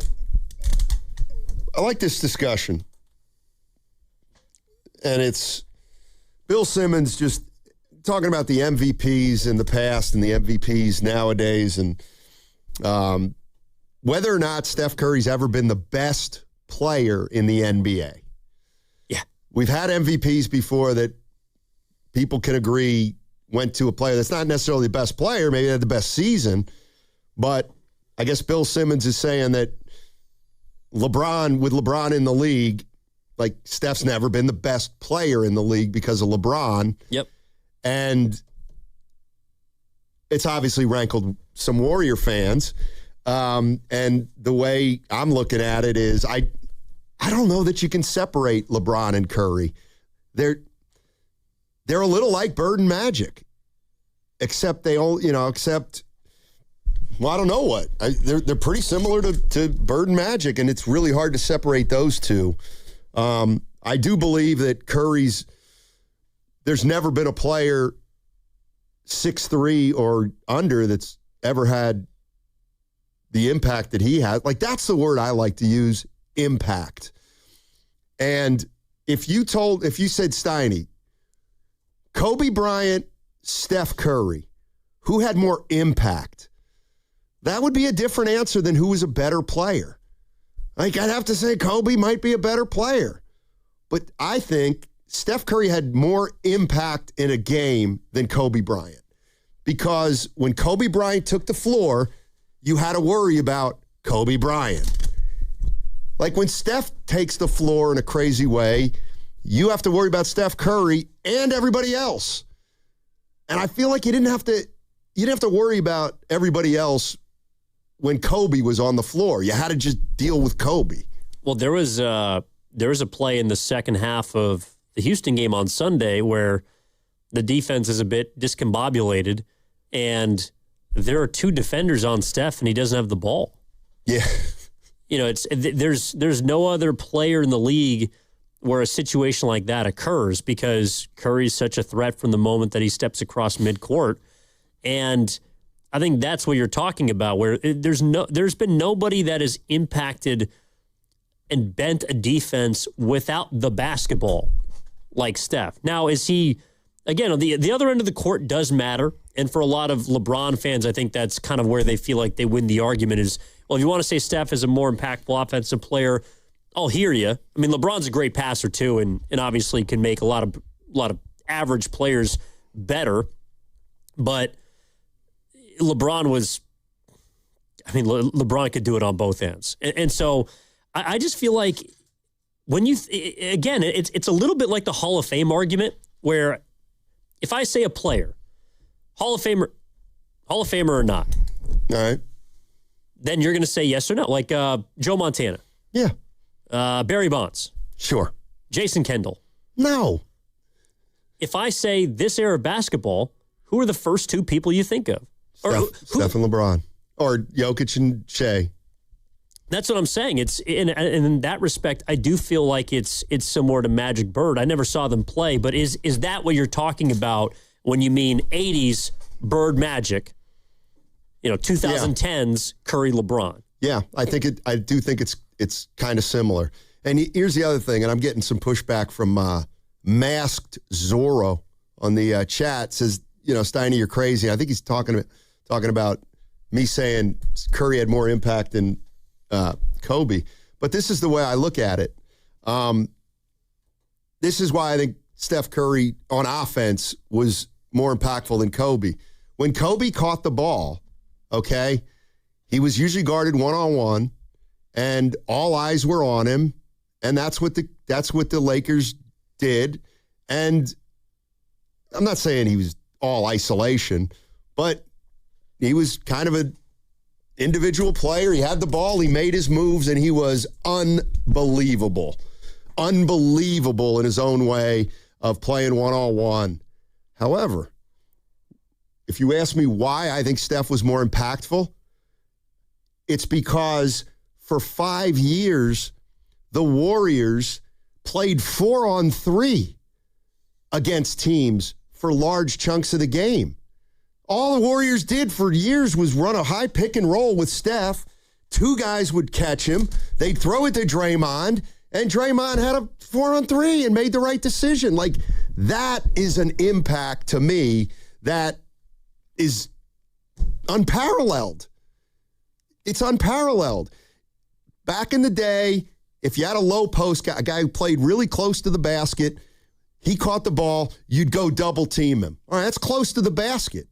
But when you're getting double teamed 35 feet from the basket, the court is so wide open, you're playing 3-on-3. And everybody knows the fewer guys on the court, the easier it is to score. And so the Warriors playing 4-on-3, that impact is all Steph Curry. All. Yeah, and I think Chris A. on the chat brings up a good point. You can put Steph and LeBron for the 2010s era. LeBron was drafted in 2003, and that's to me where, if you're going to give someone the nod as far as the individual, I might lean LeBron just because there's a larger sample size, right? But to me, I think what we're talking about, and again, Simmons brought up the year 2016. In 2016, he said LeBron was there. Curry was not the unanimous best player in the league, even though he was the unanimous MVP. And again, I just, based on having lived through that year, I would push back on that. I think there was a ton of conversation about Curry being the best player on the planet during the 2015-16 season when the Warriors won 73 games. He was 30 for 30 points in 30 minutes. He shot 50, 40, 90. He shot like 45% from three that year. And this was not open J's. This was pull-ups, 30-footers, all of it. And I think that if the Warriors had won that championship, he might have displaced LeBron on that mantle, even if it was momentarily.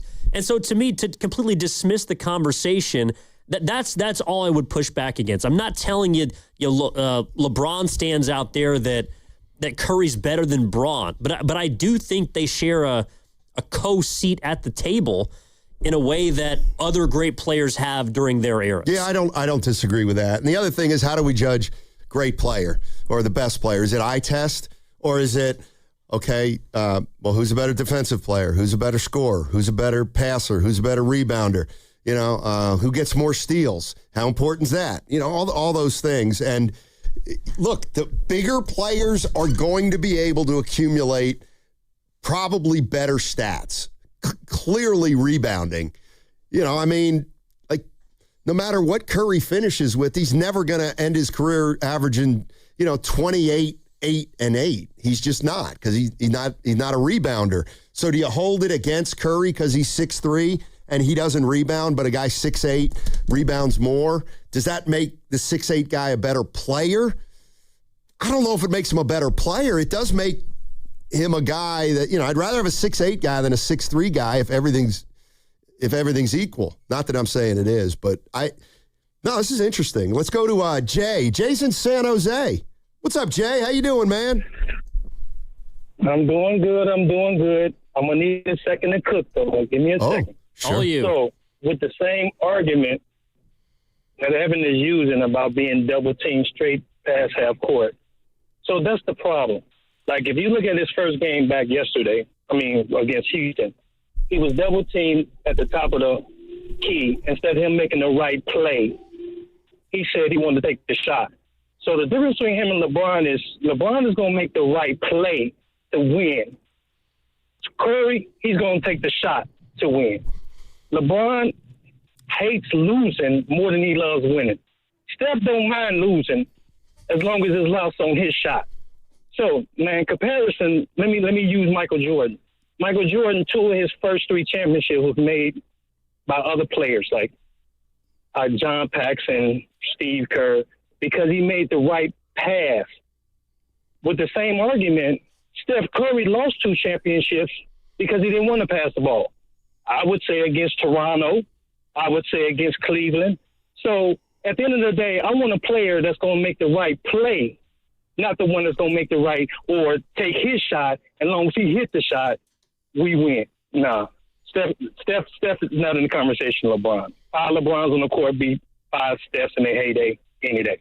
Thanks, Jay. Appreciate the call. That's kind of what we're talking about. I'll push back a little bit here.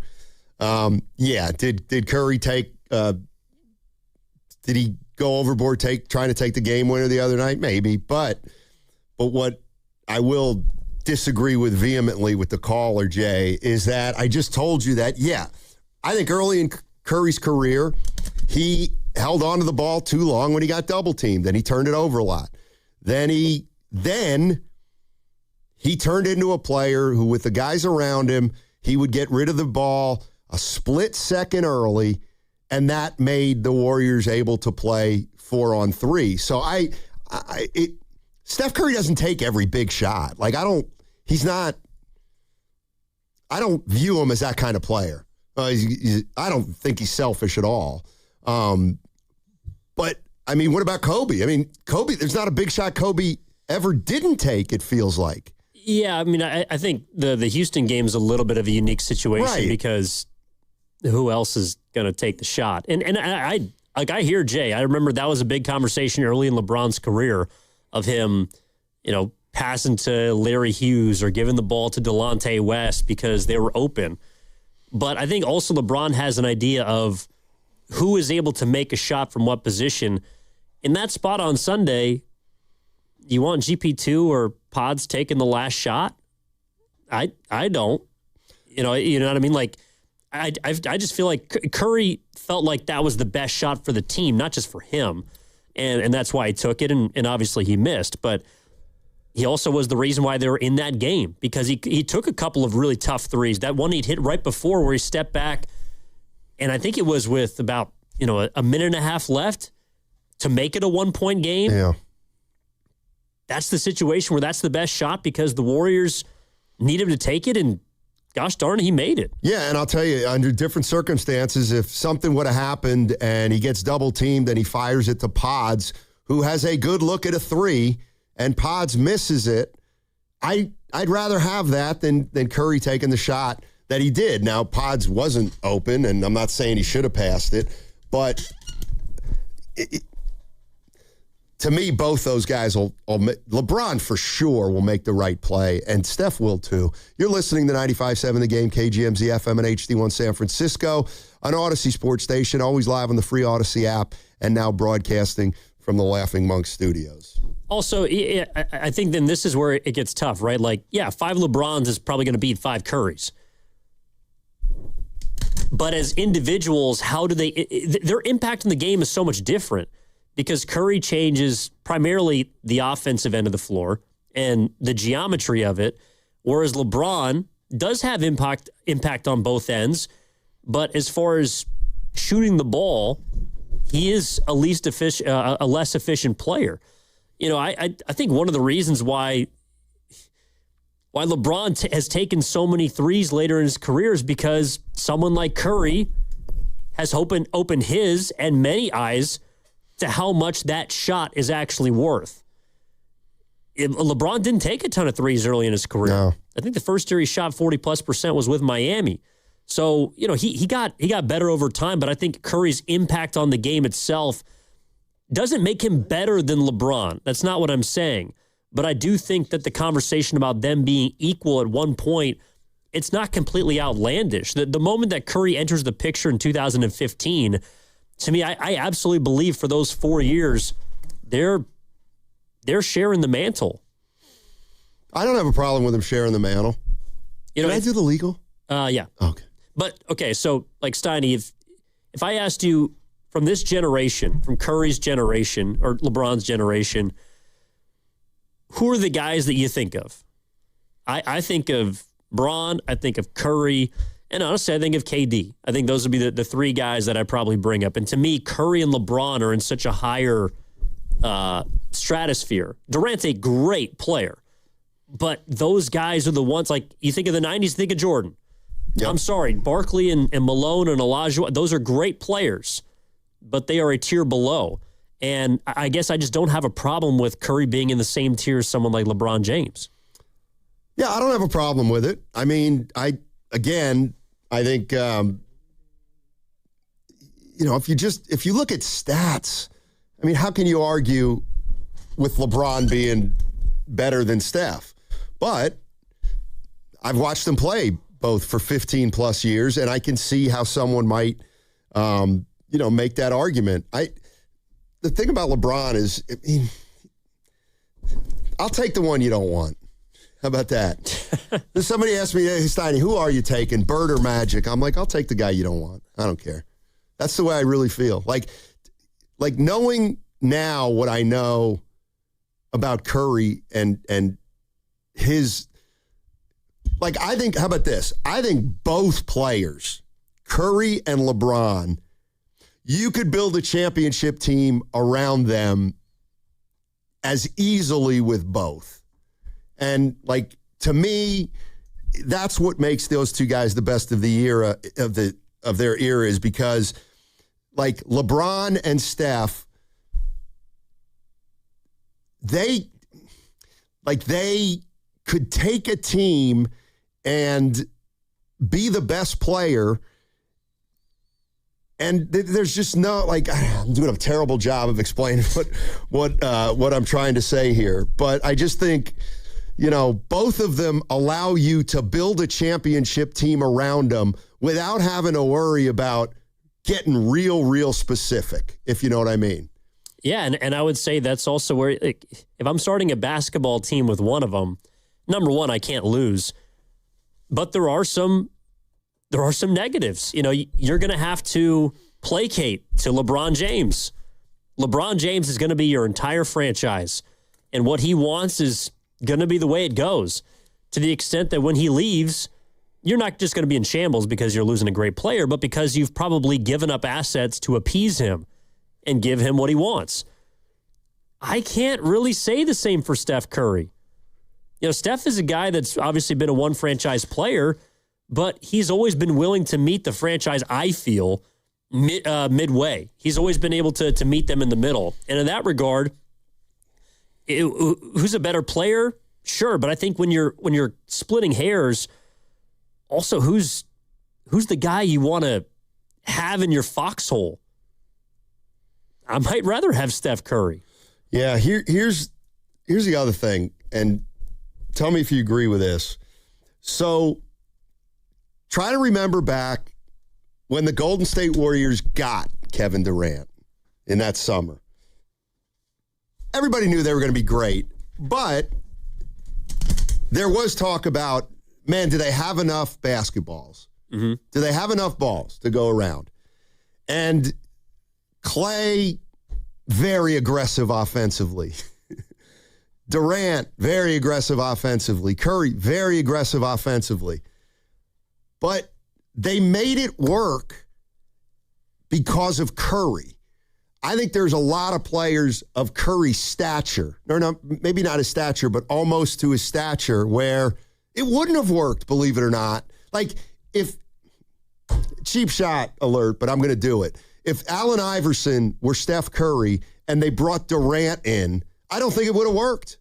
I just don't think it would have worked.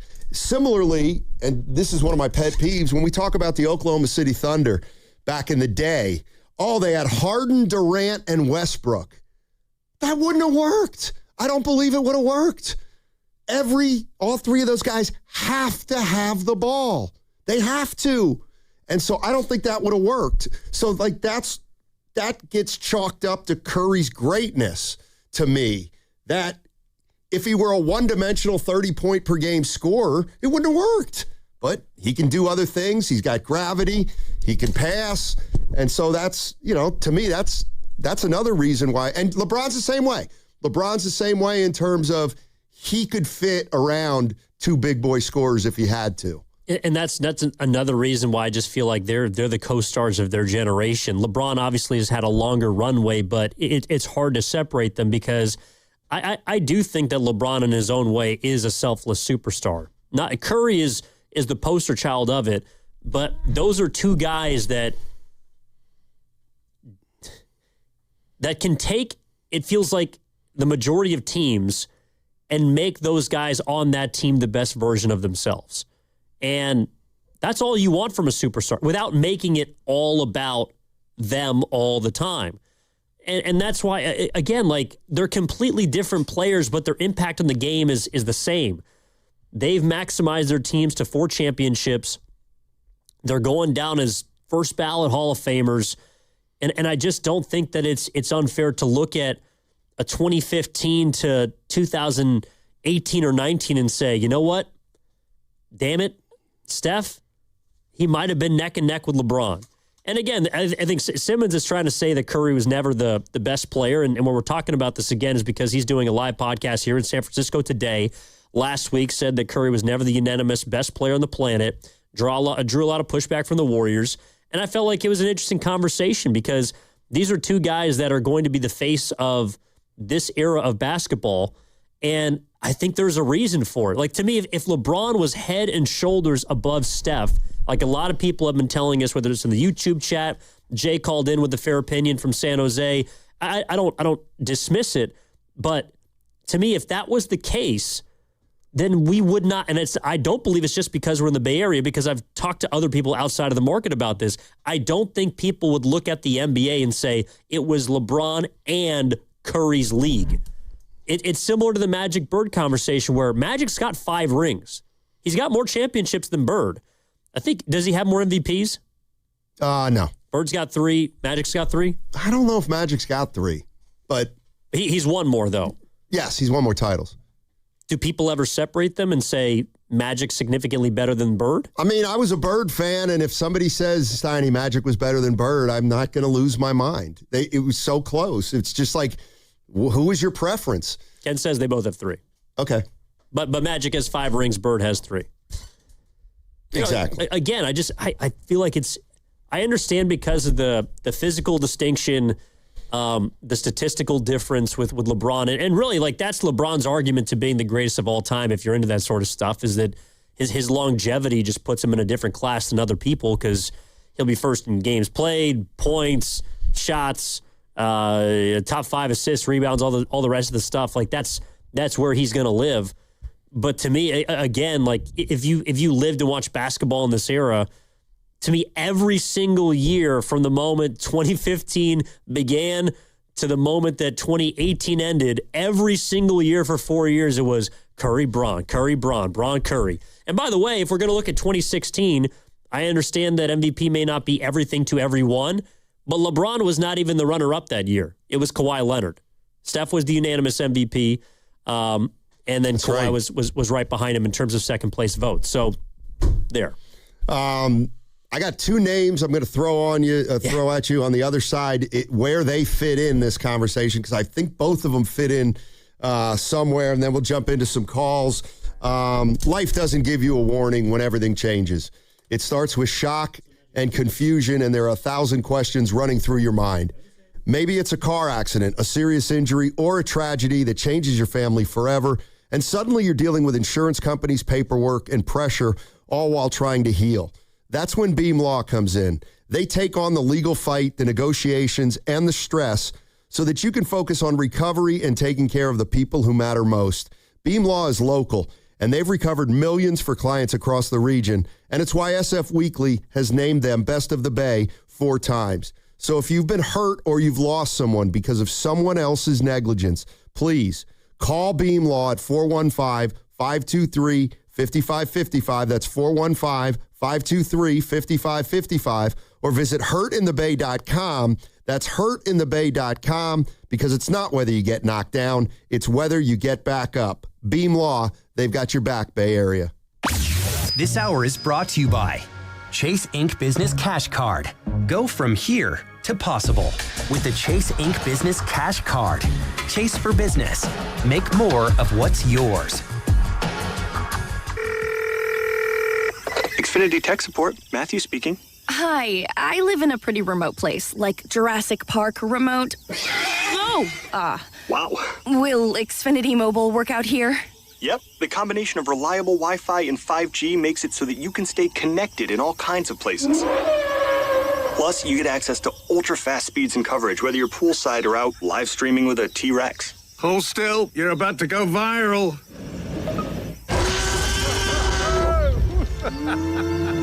Welcome to a new era of Wi-Fi boosted mobile. Cut your mobile bill in half with 2 lines of unlimited. Learn more at xfinitymobile.com. Xfinity, imagine that. Watch Jurassic Park with Xfinity. Restrictions apply. Xfinity Internet required. Savings comparison based on promotional rate for 2 lines of Xfinity Mobile Unlimited versus 2 lines of T-Mobile Experience More, Verizon Unlimited Plus, and AT&T Starter as of February 10th, 2026. Taxes, fees, extra. If you're thinking about upgrading your outdoor space, don't just think deck boards. Think the whole system. Trex from Ashby Lumber gives you decking, railing, lighting, everything designed to work together, look clean, and last. It's low maintenance, holds up in the elements, and you're not dealing with constant upkeep like wood. And the team at Ashby actually helps you plan it out, so you're not guessing on materials or design. Stop by Ashby Lumber in Berkeley or Concord. Check out Trex in person and get your project started. You know that Big Bargain detergent jug is 80% water, right? It doesn't clean as well. 80% water? I thought I was getting a better deal because it's so big. If you want a better clean, Tide Pods are only 12% water. The rest is pure, concentrated cleaning ingredients. Oh, let me make an announcement. Attention shoppers, if you want a real deal, try Tide Pods. Stop paying for watered-down detergents. Pay for clean. If it's gotta be clean, it's gotta be Tide Pods. Water content based on the leading bargain liquid detergent. Pump up the volume. Business moves fast. Orders roll in, deadlines close in.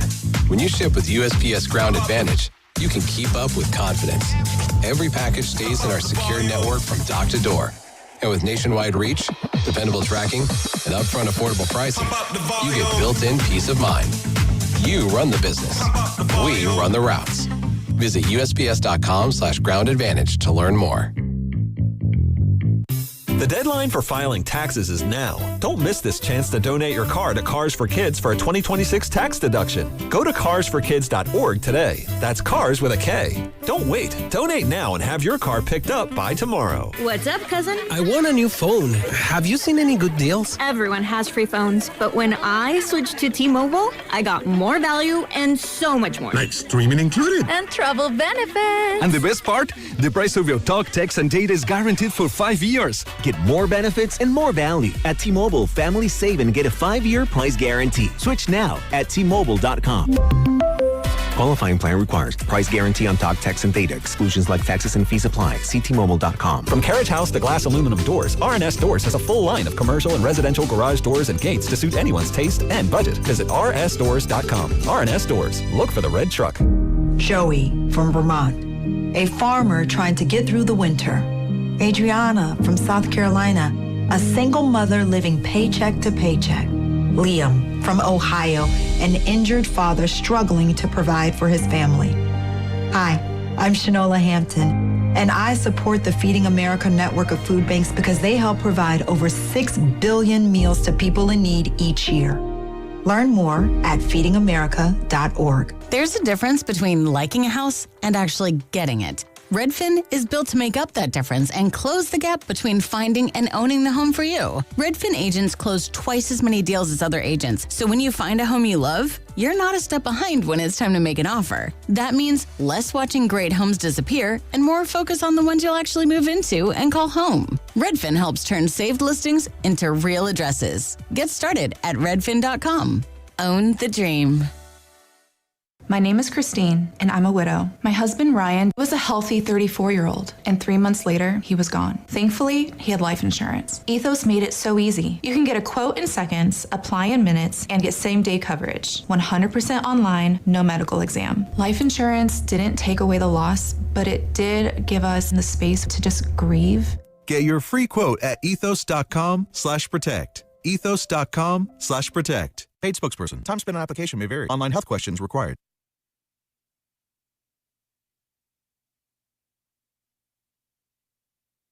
Now, back to Steiny and Guru on 95.7 The Game.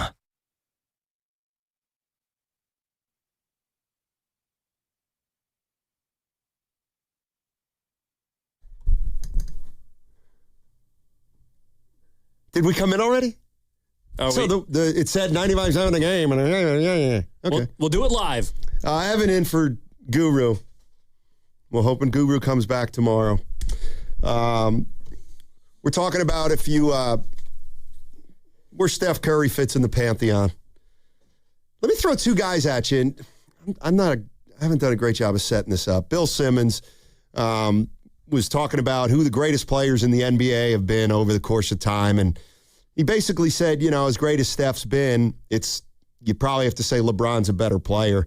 And now is it Jokic? Shai Gilgeous-Alexander may win the MVP for a second straight year, but isn't it understood that Jokic is the best player? Let me throw two names at you because we kind of went Chamberlain, Russell, Kareem, to Bird, to Magic, to and this guy, you know who belongs on this list somewhere is Tim Duncan. So doesn't he? What did Simmons say about Duncan? I'm not sure if he brought it up, but I think that's to me where a lot of people just say that like Kobe's the guy from that era. And that's why I would say that Duncan, to me, I would have him ahead of Kobe is because I feel like Duncan had more years as the best player on the planet than Kobe did because Kobe played with Shaq. And then if you want to give Kobe a year or two, that's fine. But then LeBron came along. So, and again, all these guys are great players, and we're talking rankings, and a lot of times we're splitting hairs.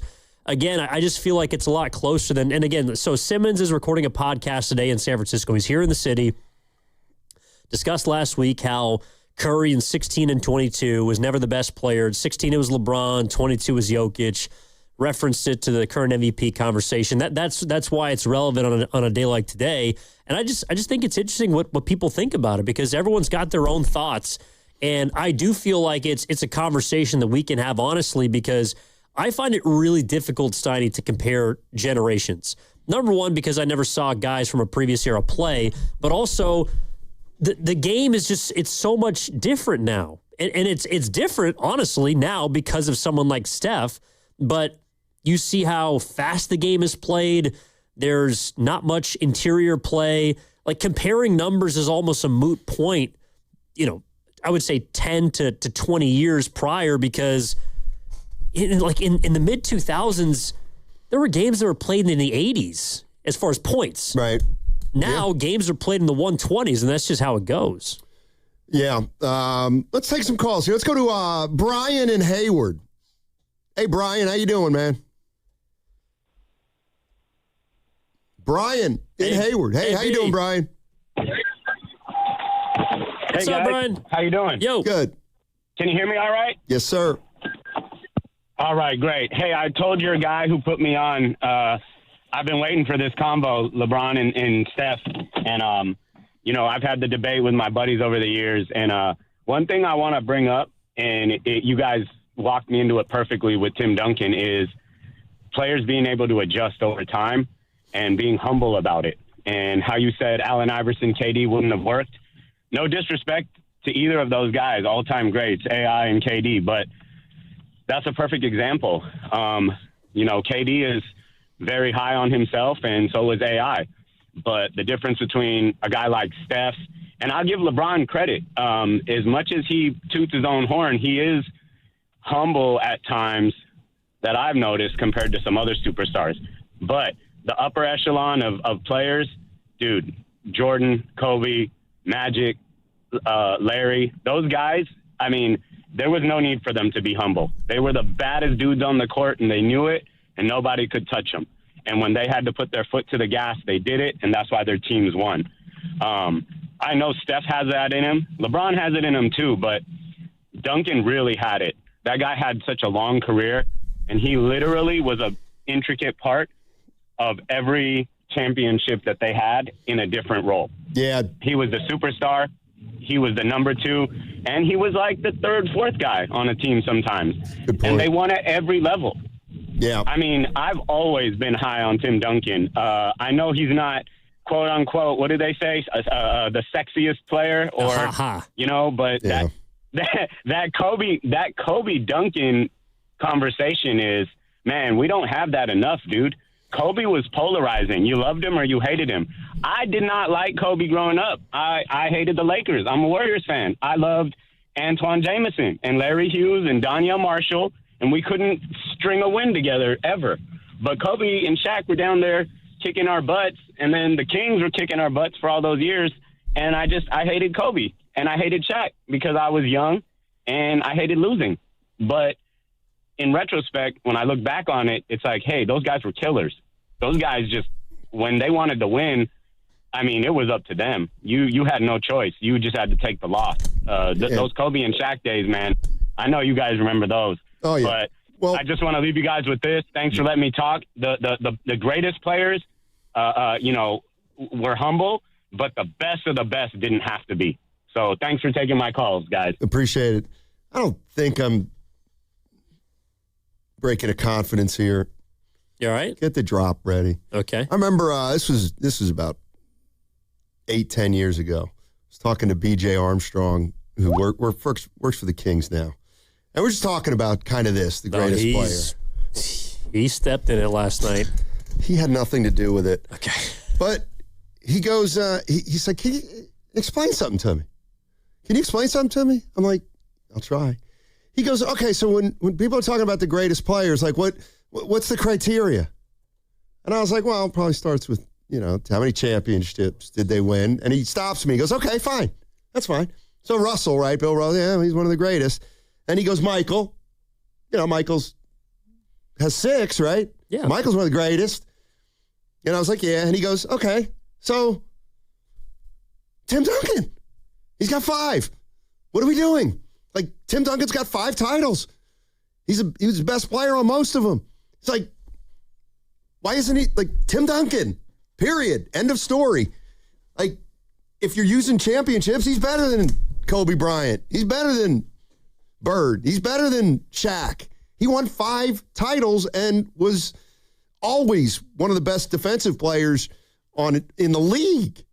Like, Duncan just gets hosed in the conversation, and it's good because it's not good, but the nice thing is he doesn't care. Oh, yeah. No, sorry. I thought you were still going. No, that's it. Duncan doesn't care about it. Well, the caller brought up something interesting about roles, which is, I think, what Curry and him share, because Curry did do it in a different role when KD was here. Sometimes he was the 1, sometimes he was the 2. During the finals, obviously, he was statistically secondary to Kevin Durant, who was, I think, the best player in those finals. But in a way, that's a compliment. Like, not many people can do that. Not many people, not just in sports, but I think there's a lot of people that are number 1s in their respective fields. And that's the way it's got to be. But they're not willing to sacrifice pride or ego in order to become even more successful. Like, Curry was on a 73-win basketball team, was the unanimous MVP, and the 2017 team with KD that won 67 games, lost 1 game in the playoffs, was probably one of the best teams that's ever stepped foot on a basketball court. And Curry, if he was really an ass, if he did have a Mamba mentality, I don't think that would have worked. In fact, that's why there was so many people, because I remember the conversation that summer. Well, it's going to take him a little bit of time. You remember the Miami Heat back in 2011. They didn't win the championship. They came out of the gates. I think the Heatles that year were, 500 through 10 games. It took them a while to get going. And then they eventually lost, and then they won it the next season, went back to back, but it took them a bit. The only reason the Warriors could hit the ground running the way they did with Durant, and I understand they had supreme talent, but the only reason that worked was because of Steph Curry.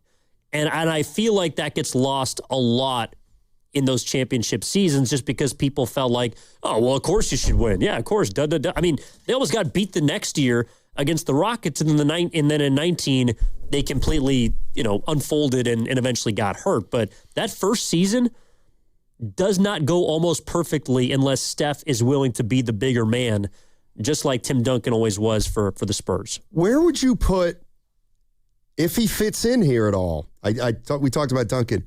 What about Giannis? I think the year that they won it, 2021, he was considered the best player in basketball. I'll say it again. He had 50 in a closeout game. He did. They were. I think, to me, the more impressive part is they were down 2-0. Right. And they won 4 straight. This is from the 707. Steiny newsflash, Kobe has 5 rings too. No, you're right, he does. But I'm kind of using that, like Tim Duncan during, 4 of the 5 was the best player by far on the Spurs. And for 3 of them, Kobe's sitting there with Shaq. That's all. But, yeah, Kobe's got 5 rings. He's also got a lot of defensive accolades, too. But when I think of Tim Duncan, I think of a team player. When I think of Kobe Bryant, I think of an individual.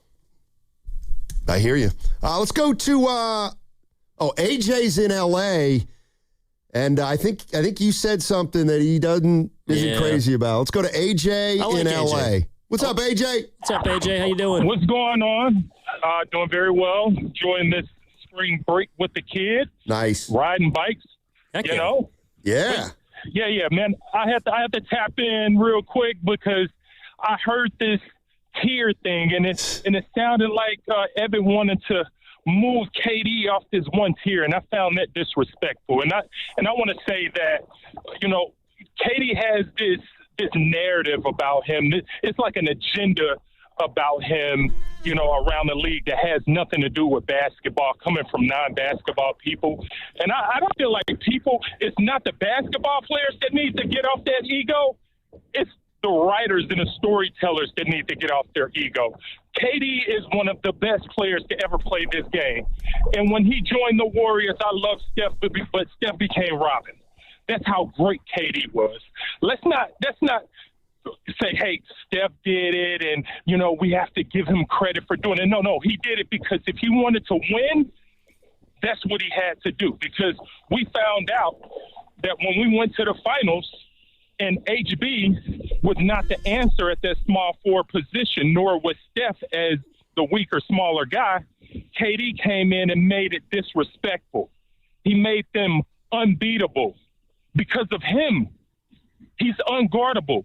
And it's not just one side of the ball because he also adjusted defensively. He became a menace defensively, and that's probably something the Warriors been missing for quite some time.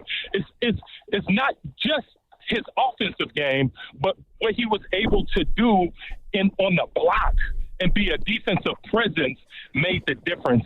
And KD will always be a one tier. Let's get off that ego. Let's get off that agenda crap is BS. Stop it. KD is an all-time great. Thanks, AJ. Yeah, well, he's right. He's an all-time great, but I'm sorry, he ain't in Curry and LeBron's class. I got to agree with you. I mean, again, but I don't think that's a knock. Which, by the way, I said earlier, I think if there are 3 players I'm associated with this generation of basketball, it's LeBron, it's Steph, and it's Kevin Durant. But, and this is the issue I always have with these rankings and tiers and stuff. It's like, I'm not knocking him by not putting him in the same tier as LeBron and Curry. They're two people who share one spot as the co-faces of their generation. I'm sorry that you're not in the club. Well, and the other thing, too, is just, I mean, I didn't even if Durant is, better than those other guys, the bottom line is, Curry won 2 without Durant, and Durant didn't win any without Steph, and that is a fair part of this discussion. Let's go to Manny. Manny's on the Dumbarton. Hey, Manny, what's going on? Hey, guys. How's everybody doing? Doing well, I just thanks. wanted to chime in my opinion for whatever it's worth. Sure. Responding to all the callers, all you LeBron fans out there, lest I remind you, the series ended at 3-1. So that's one. And I know it's a team sport, right? And we got supporting cast. But again, let me remind you, one is homegrown. The other one has been ring chasing his entire career. And that's why I'm always going to put an asterisk by his name in my mind's eye every time I talk about basketball greatness. Here's another thing, too, and I'm going to speak for the late, great Kobe Bryant.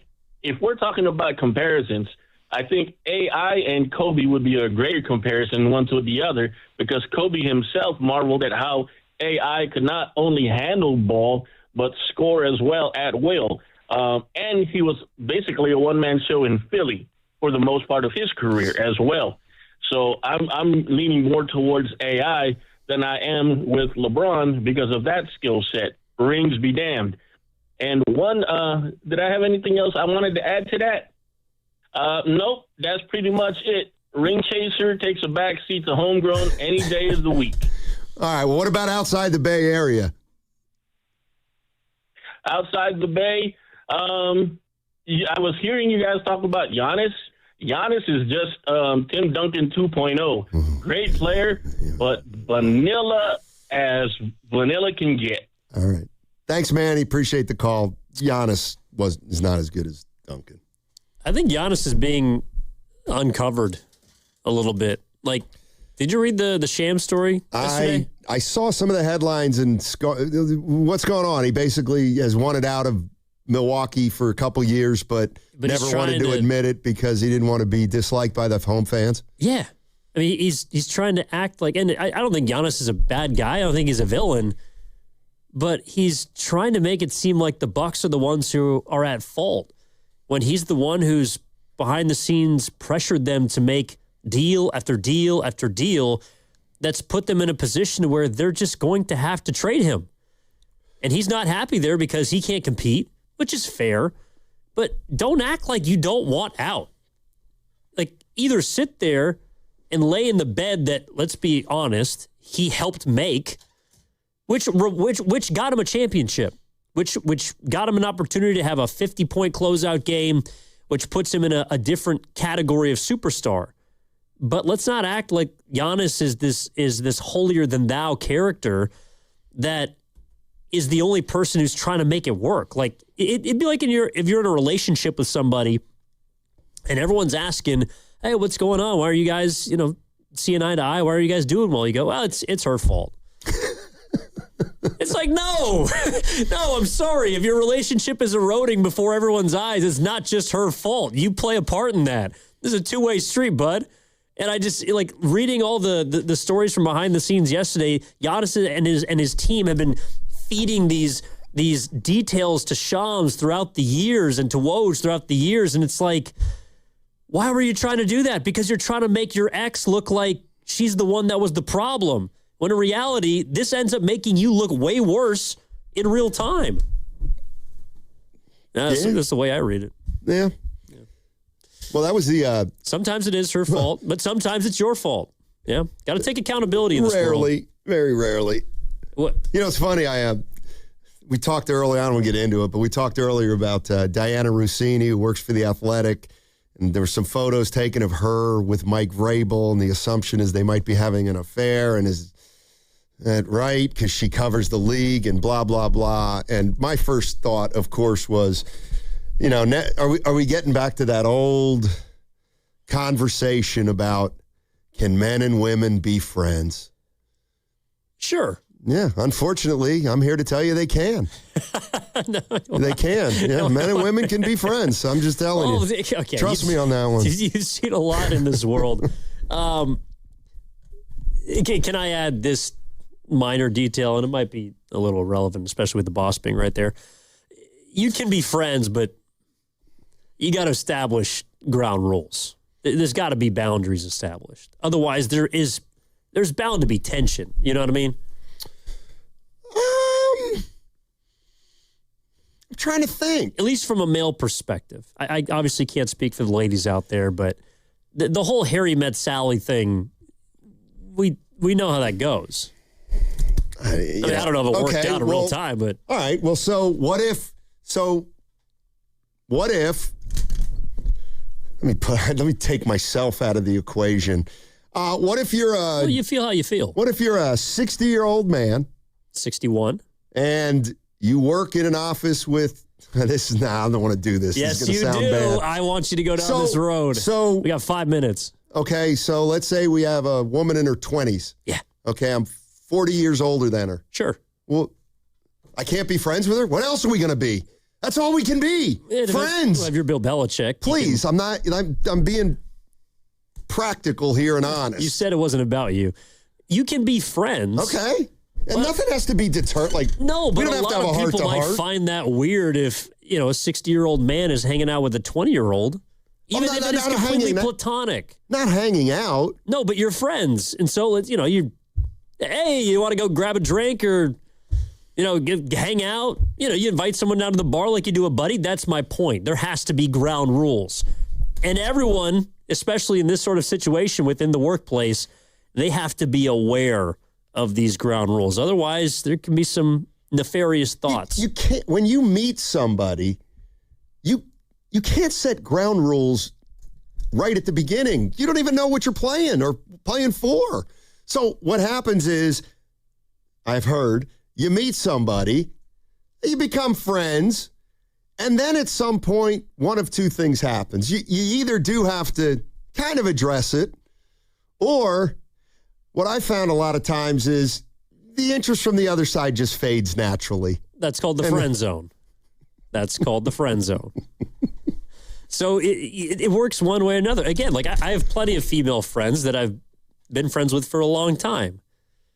And I'm not saying you have to explicitly state what your intentions are, but you both got to know one way or another. Because if you're stuck in this limbo, that's not good for anybody. And it also makes it look a little weird around the office. Or if you're in a friend group, people are like, oh, he, she, and notice they've been kind of hanging out. Then people start to chirp. And then it just becomes awkward for everybody. First of all, I've said nothing. I don't want to do it. I shouldn't have done this. You guys should talk to Marcy about this on Friday. Maybe we will, actually. In that case, we should have her on for more than 10 minutes because this is going to be, especially with Goo, this is going to be a long conversation. Well, will he be here? Okay, that's a cheap shot. We hope that he's here.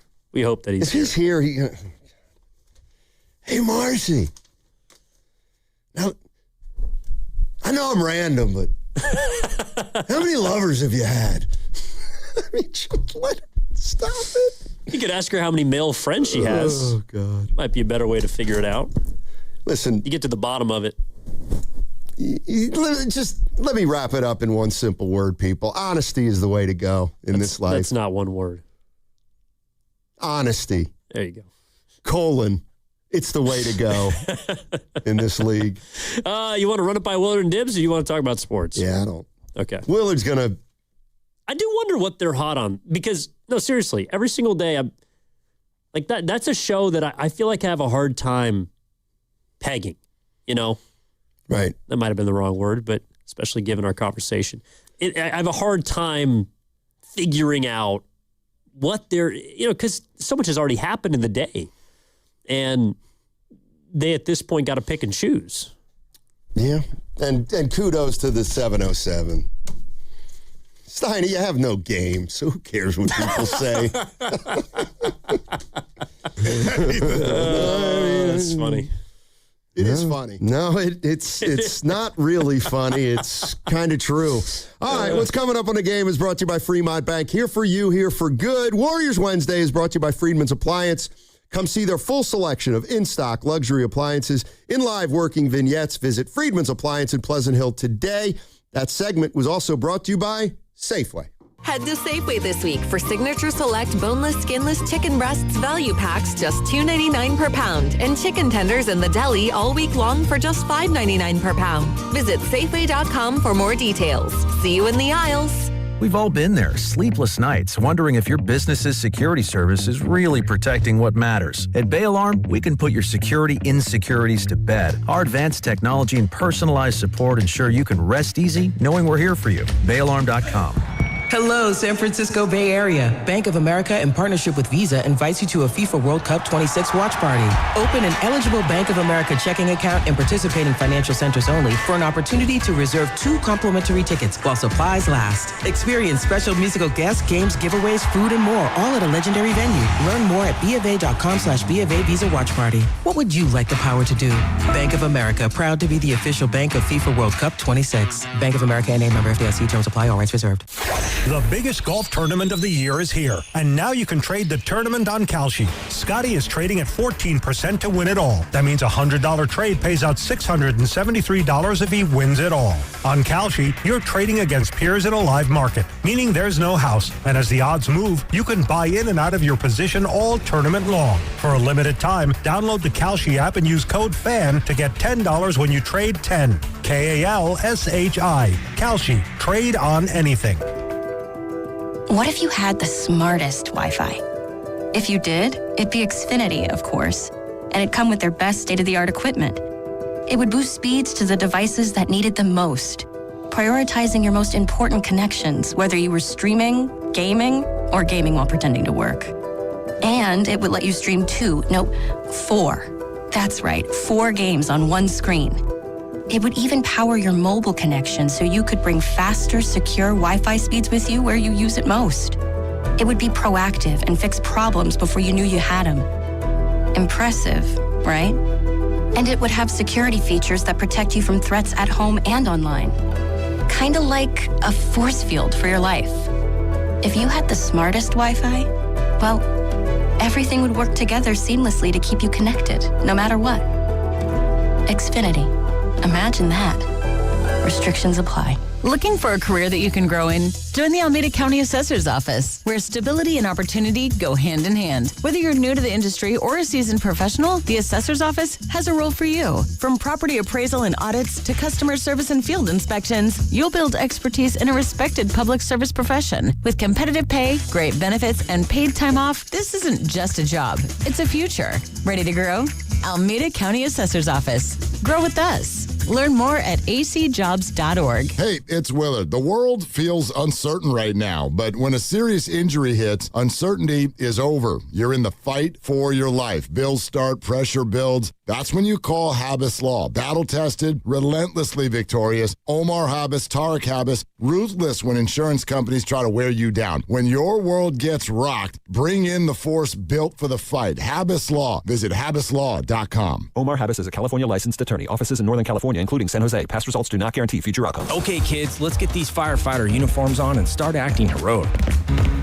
Welcome to SF Fire Credit Union. Why are you all dressed like firefighters? We'd like to open an account. You don't have to be a firefighter to do that. Anyone can get lower fees than banks, the top-rated mobile banking app, and service inspired by heroes. Wow. I guess we'll just keep the uniforms in case the barbecue gets out of hand.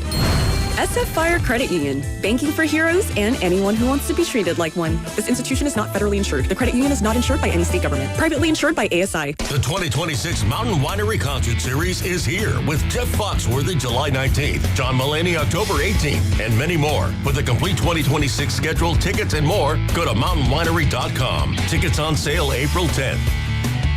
My son loves to fly kites, but my active psoriatic arthritis can sometimes hold me back. Now with Skyrizi to treat my skin and joints, I'm ready to go. Skyrizi, Risankizumab Riza, a prescription-only 150 milligram injection for adults, helps with less joint pain, stiffness, swelling, and fatigue. For those who also have plaque psoriasis, 90% clearer skin is possible with just 4 doses a year after 2 starter doses. Nothing is everything. Don't use if allergic to Skyrizi. Serious allergic reactions and an increased risk of infections or a lower ability to fight them may occur. Before treatment, your doctor should check for infection and tuberculosis. Tell your doctor if you have an infection or symptoms such as fever, sweats, chills, muscle aches, or cough, or if you plan to or recently received a vaccine. With Skyrizi, there's nothing like clearer skin and better movement, and that means everything. Ask your doctor about Skyrizi today and visit Skyrizi.com or call 1-866-SKY-RIZZI to learn more. This is the story of the one. As a maintenance tech at a university, he knows ordering from multiple suppliers takes time away from keeping their arena up and running. That's why he counts on Grainger to get everything he needs, from lighting and HVAC parts to plumbing supplies, all in one place. And with fast, dependable delivery, he's stocked and ready for the next tip-off. Call 1-800-GRAINGER, click Grainger.com, or just stop by. Grainger, for the ones who get it done.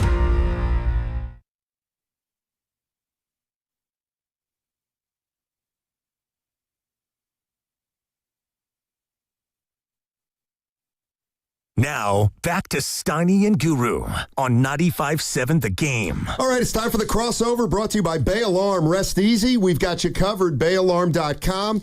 Evan Giddings in for Goo today, and now we welcome in Willard and Dibbs. Saw Willard last night at the game, and Dibley wasn't there. It's fine. There you have it. Yeah. I was last night at the game. Saw Guru last night at the game. Yeah. How long did you guys stay in the suite for? Only a little bit more. I didn't want to leave the kids to their own devices because that was either going to feel like a bad dad or it was going to get expensive because they were free to start running around getting ice cream and all that stuff. So anyway, yeah, like just, I don't know, half the third quarter. How old are the kids? Those two are 17 and 12. Oh, okay. I was going to say, because you could have told them to come up to the suite. There was a bunch of booze up there. Yeah. And the 17-year-old would have said yes. Yeah. Is that one of those things where, all right, well, we're going to head up. We'll be back in a little bit. Here's the credit card. No, no. We don't do that. Although they don't have it on their phone or anything. So yeah, the older one does. But she, for some reason, whatever. Yeah, the Apple Pay thing doesn't work for her. But she's real good at putting bills on the desk afterwards. So ice cream was $17. Go ahead and put that in my account. So it doesn't matter if they've got my card or not. Yeah. Rack it up real quick. They're good about it though. They ask. But if you're gone for half a quarter and they got a hankering, then they might just pull the trigger, And they did. Yeah, it hit you later. Yeah. You Venmo me, Dad. I was in a yes mood last night. Yeah. So the chase card was had some smoke coming off of it. No doubt. Yeah. Yeah, when I was a kid, my dad, and we'd usually go to one pro game a year, a Phillies or Sixers game, and he would always say, you can pick out a souvenir. That's kind of how it went with me. Yeah, just one. We would go to Giants games. The souvenirs are $170 now. No, not anymore. Yeah, exactly. We would go to the Stick at least once a year, sometimes twice if things broke our way. And every year you got to get one of those plastic helmets, which was like $5. And every year I'd get a different team. That way when you play wiffle ball with your buddies, you could be, the Expos, or you could be the Astros, or whoever you want to be. And I also would get a chocolate malt. The Carnation chocolate malt with the wooden spoon. Oh, yeah. Which I think was $3.25. Mm-hmm. And at Candlestick, it's already 41 degrees. And you're trying to jab a wooden, not even a spoon. It's just a wooden implement into a frozen malt. And the spoon breaks within 6 bites. And now, you have a choice. Either go get another broken spoon or you go to the 2-finger method. You stick your face in there. Basically. Get your face in there. Yeah. Do it like a dog does it. It's funny how you get it. The stupid things you remember from 50 years ago. It's funny you brought up the wiffle ball because I remember one particular game. My dad's like, go pick out a souvenir. I picked out a Phillies batting helmet, the plastic. With the plastic insert that was adjustable. The brown plastic insert with the holes. Yeah, with the, what's that called? On the back of a hat, those hats. It's just a little adjustable snap. Yeah, adjustable snap. Back, exactly. Yeah. And I come back with the Phillies hat, and he goes, what are you doing, Matthew? And I'm like, you said I could get a souvenir. It's a batting hat. Yeah, it's a helmet. He goes, let's get something you can use. Why don't you buy get a T-shirt? Get a pennant you can put on the wall. And I'm like, Dad, wiffle ball season. Yes. I'm going to get more use out of this batting helmet than a shirt. So good. We got games over at the Hex backyard. I can be Richie Hebner. Are you kidding? Oh, it's so great. And the word useful. I mean, don't tell a kid, hey, go have fun and do something useful. Exactly. What are we doing? Come on, Dad. How many free souvenir days, like free giveaway days, would they have back in the day? Or is that not like more now. Of a recent thing? Like, well, back then it was like, you know what? We're going to do Bat Day. We're going to go ahead and give everyone a mini bat. Yeah. Nowadays, I mean, you're talking about thousands of lawsuits because we can't control ourselves. Well, that's the thing. I remember that was probably the earliest we would ever get to a ballpark. Number one, we'd have to stop at Subway because we're not buying food inside. We're bringing it. Yep. And then we would get there, let's say it was like a 1 o'clock first pitch on a Sunday. There's some sort of giveaway. We're getting there latest at 10 a.m. And then we're just sitting in line. And you can go run around. Pops was always going to wait in line for however long. But I just remember, like, I would never get to a game now 3 hours before. Right. Well, even if it was for a giveaway. Especially on giveaway day. Because that's only might be only the first 20,000 fans. Yeah, that's true. I mean, it happened to us last week. We just chilling. Lovely Christy and I went on Easter. Those Valkyries jerseys, gone. Yep. Gone. Well, and the Warriors do give out a lot. And I think you were a kid before Wolf and Fisher. And back then, they probably would give out 25 to 30,000 things. Yeah. Once old John took over, the first 17 people, you might get one. And so, wasn't there a big deal though last year? Was it like a Hello Kitty giveaway with the Giants where there wasn't enough basically, and people legitimately waited in line for like 6 hours and still didn't get a Hello Kitty backpack it's like or something. A midnight sale. People are showing up the night before. And then the clay captain's hats were, that was a huge thing for people to get, but I think they gave away 15,000 or more. It seemed like everybody got one. Looked like everyone had. I think that was kind of the point. They wanted that video of the whole arena with those things on. But the giveaways now have become mostly bobbleheads, where it used to be Bat Day, Glove Day, maybe Blanket Night or whatever, which was always useful at Candlestick, that's for sure. Yeah. Back in my day. Love it. I don't even know if they have this anymore. The biggest day, and maybe it was just for the Yankees, the biggest day of the year was Old Timers Day. Oh, those were great. Those were hilarious. Does any team have Old Timers Day anymore? Not the way old that they timers used would to, actually go play a 3-inning game. And I mean, like the old timers. I mean, people who were like taking a good solid 3.5 minutes to get down to first base. The day of the game? Oh, yeah. Yeah. And you would get there early to watch. Absolutely. Whoever it was. Absolutely. Whitey Ford in the stretch, he's falling asleep. Oh, my God. I mean, DiMaggio would be in uniform. I mean, everybody. Like Rizzuto, Billy Martin, everybody. So I've met Whitey Ford 3 times. Whoa. So when it's funny, we were talking about minor league stories earlier, but every single year, this one team that I would work for would bring out Whitey Ford. I don't know why or what his connection to a short season single A Giants affiliate was, but all I can remember is what he smelled like. Every single time. Well, actually, it's one of two things. It's both. Okay. But it's going to say cigarettes or booze. It's a combination of both because he had 2 stipulations. He would sign autographs for, I don't know, like an hour, half hour before first pitch, half hour into the game. And there wasn't a ton of people. So if you wanted an autograph from Whitey Ford, you could go get one. But the other one was that he had to have a flask with him at all times. And so by the time that you'd want to get to him, or if you actually wanted to talk to him, or God forbid, ask him for a picture, which he did not enjoy, you had to do it early. Because if you got to him by, second inning, Whitey was in the bag. Whitey was in the bag, and he was just itching to get out to the back so he could rip a heater. And I just remember meeting him this one time. I'm like, oh, my God. Like, this is what it is to be a pro baseball player. Wasted right now.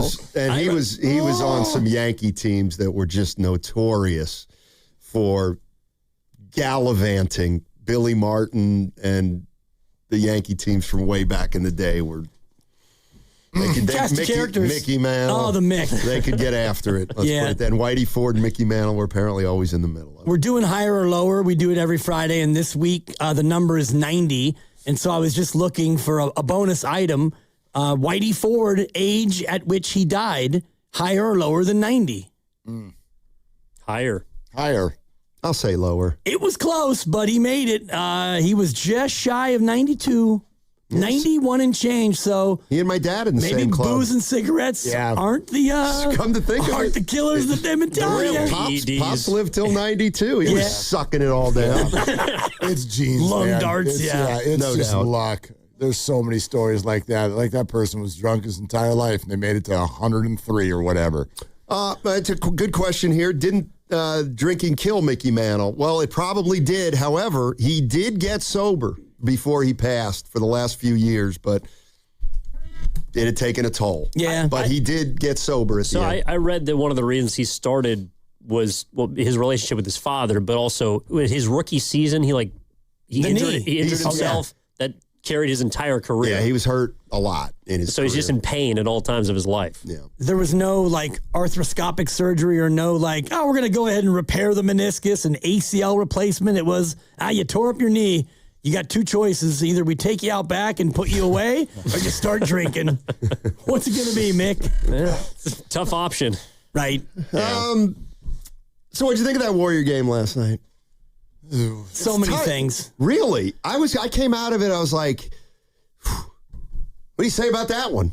Well, I thought that Sacramento, they tried their level best. And so it was a fun, competitive game for about 45 minutes. And then the Kings shined a bright light on the embarrassment that is April regular season NBA basketball. We're going to hack a Curry? Do we not have a stat sheet that indicates he's a pretty good free throw shooter, even though he missed a couple? That whole sequence was just beyond baffling. Shams is on ESPN right now and just tweeted this out less than a minute ago. The NBA is looking into what multiple sources now say was a strategy mistake by Kings head coach Doug Christie on an intentional foul of Seth Curry while leading the Warriors with over 3 minutes left to go in Tuesday night's game. A strategy mistake. Well, he would then say, I didn't know they were in the bonus. Because he probably, if he did lose track, he probably said, well, we wanted to give a foul there to be the fourth so that once we got under 2 minutes, then the next one would have to send him to the line. But not if you were up. I know. I mean, I know. No, but we were talking about it earlier. Even if you weren't in the bonus, what's the purpose of intentionally fouling Seth Curry? There isn't. Well, the only thing I heard was it prevented the Warriors from taking a three. Okay, it's 2:00 in the afternoon. The reason that this is coming out is because the Kings and the NBA have spent all morning trying to figure out what to say because Draymond called attention to it. You want to know what's really weird about all this? And did you say it at the end last night? No, I didn't. Okay, and obviously you did post. Yeah. So where were you when all this was actually happening? When Draymond was at the podium? No. When the foul the last started. 5 minutes of the game. Oh, I was sitting in press row. And all of us were sitting there like, what are they doing? Right. And so what I'm doing is I'm sitting about 4 rows in front of you, looking down on the ground and wondering if everybody has cleaned up their ice cream and okay, don't spill your drinks. I was there and I barely even really noticed that anything was amiss. Because I was just like, oh, they fouled Seth. Seth's at the free throw line. I was in a very passive watch sort of a mode. So that's actually what stood out to me today.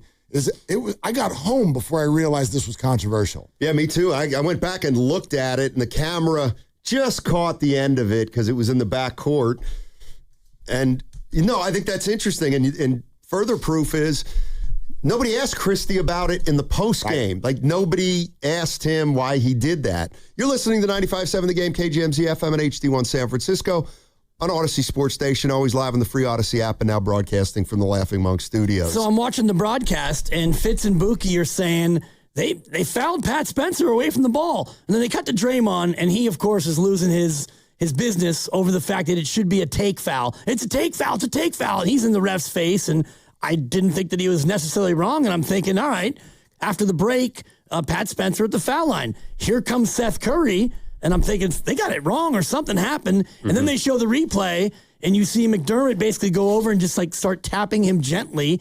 And I'm thinking, what in the wide, wide world of West is going on around here? You're up 101 to 100. Like, you're not in control of the game, but you got a chance to win it. And then it happens again. I'm thinking, oh, my goodness, really? And Doug Christie's over there, and they cut to him a couple times, and I can't quite read the lips, but he's muttering and mumbling, and he's saying something. So I don't know if the word came down to him or if he went rogue or whatever happened. Huge game for them. Oh, it was massive. No, it was a must-lose. They have the exact same record as Utah. If they win that game, they go a full game ahead of Utah, who's lost 10 in a row and is not threatening to win another game. So you absolutely move percentage points and down in the race and all of that stuff. And they don't have the reverse tiebreaker. So they actually win the tiebreaker? Utah does. So like Utah's in the bottom 4 right now. Sac has to clear them by a loss in order to get into the top 4 because they have a better conference record. Their head-to-head is 2-2. And it sucks because this is usually what we're discussing when we're talking about 1 through 6 seeding or an actual play-in playoffs type of situation. But instead, there's more focus. I felt like, we were talking about this earlier, I feel like there's more competition for the number 30 seed than there is for, say, the number 1 seed in either of the respective conferences. Yeah. Brooklyn has won 2 games in a row and is now just a half game behind Sacramento also. And so you're scoreboard watching and you see one of your competitors for the bottom win, and that incentivizes you even more to lose. Those 3 all have 59 losses, and if you're in the bottom 3, you go from 45% to 52% to be a top 4. And your number 1 goes up by about 3 percentage points. Not a huge jump, but the more you lose, the better you are. I'd be so pissed if I played for that team. You know how pissed I'd be? Like, you put that uniform on and you go out there and you sweat your ass off and you play that entire game, and then you get all the way to the end. You've erased a double-digit deficit. You get all the way to the end, and somebody throws in a bat signal to toss the game. Well, and this is where Draymond absolutely hit the nail on the head. Players don't tank for the most part. Organizations tank. Right. By putting certain personnel out there or not out there that they know are going to give them a better chance, of losing. And Draymond, I think, is right on with that's got to be a team issue. That's got to be a penalty for the front office if you think somebody's doing that. And the problem is that everybody does it here and there. You know what I mean? But this year it's been very prevalent for the last several months. And look, there's a tangible reason that the goal is to get in the bottom 3, because the bottom 3 teams each have a 14% chance. And if you're the 4th worst team, it goes to 12.5. And if you're a 5th place team, it goes to 10.5. You're playing literally, or you're not playing for percentages. Right. Bottom 5 is mandatory. Bottom 3 is preferred. So you're fighting like heck to lose as much as you can. And, Utah's dropped 10 in a row. So that's a low bar to try to get under. Instead of trying to clear a high bar, it's NBA limbo. How low can you go? And I wonder, Dibs, how... I don't want them, I don't like that Dallas got Cooper Flagg last year. So if you get rid of the lottery, could you just imagine, we're just going to go to a non-weighted system, the Oklahoma City Thunder win the draft. You can't have that either. You can't, but Dallas they had the 13th best chance of getting it. It was 1.8 or something. Right, so they just got lucky. I think that you should weight it toward the middle to where if you're bottom 5 or if you're the best 5 that don't make the playoffs, then you get lesser odds. So in other words, if you're like the 22nd best team, maybe you get the most ping pong balls because you probably tried harder than Washington and all these other teams. Or what Mark has been saying is you weight all non-playoff teams equally, and therefore if you're the worst or you're the 14th worst, you get the same chance of getting there. Yeah, I think there's some teams that, like at the bottom, I understand why Indiana is tanking. They lost their best player in Game 7 of the finals.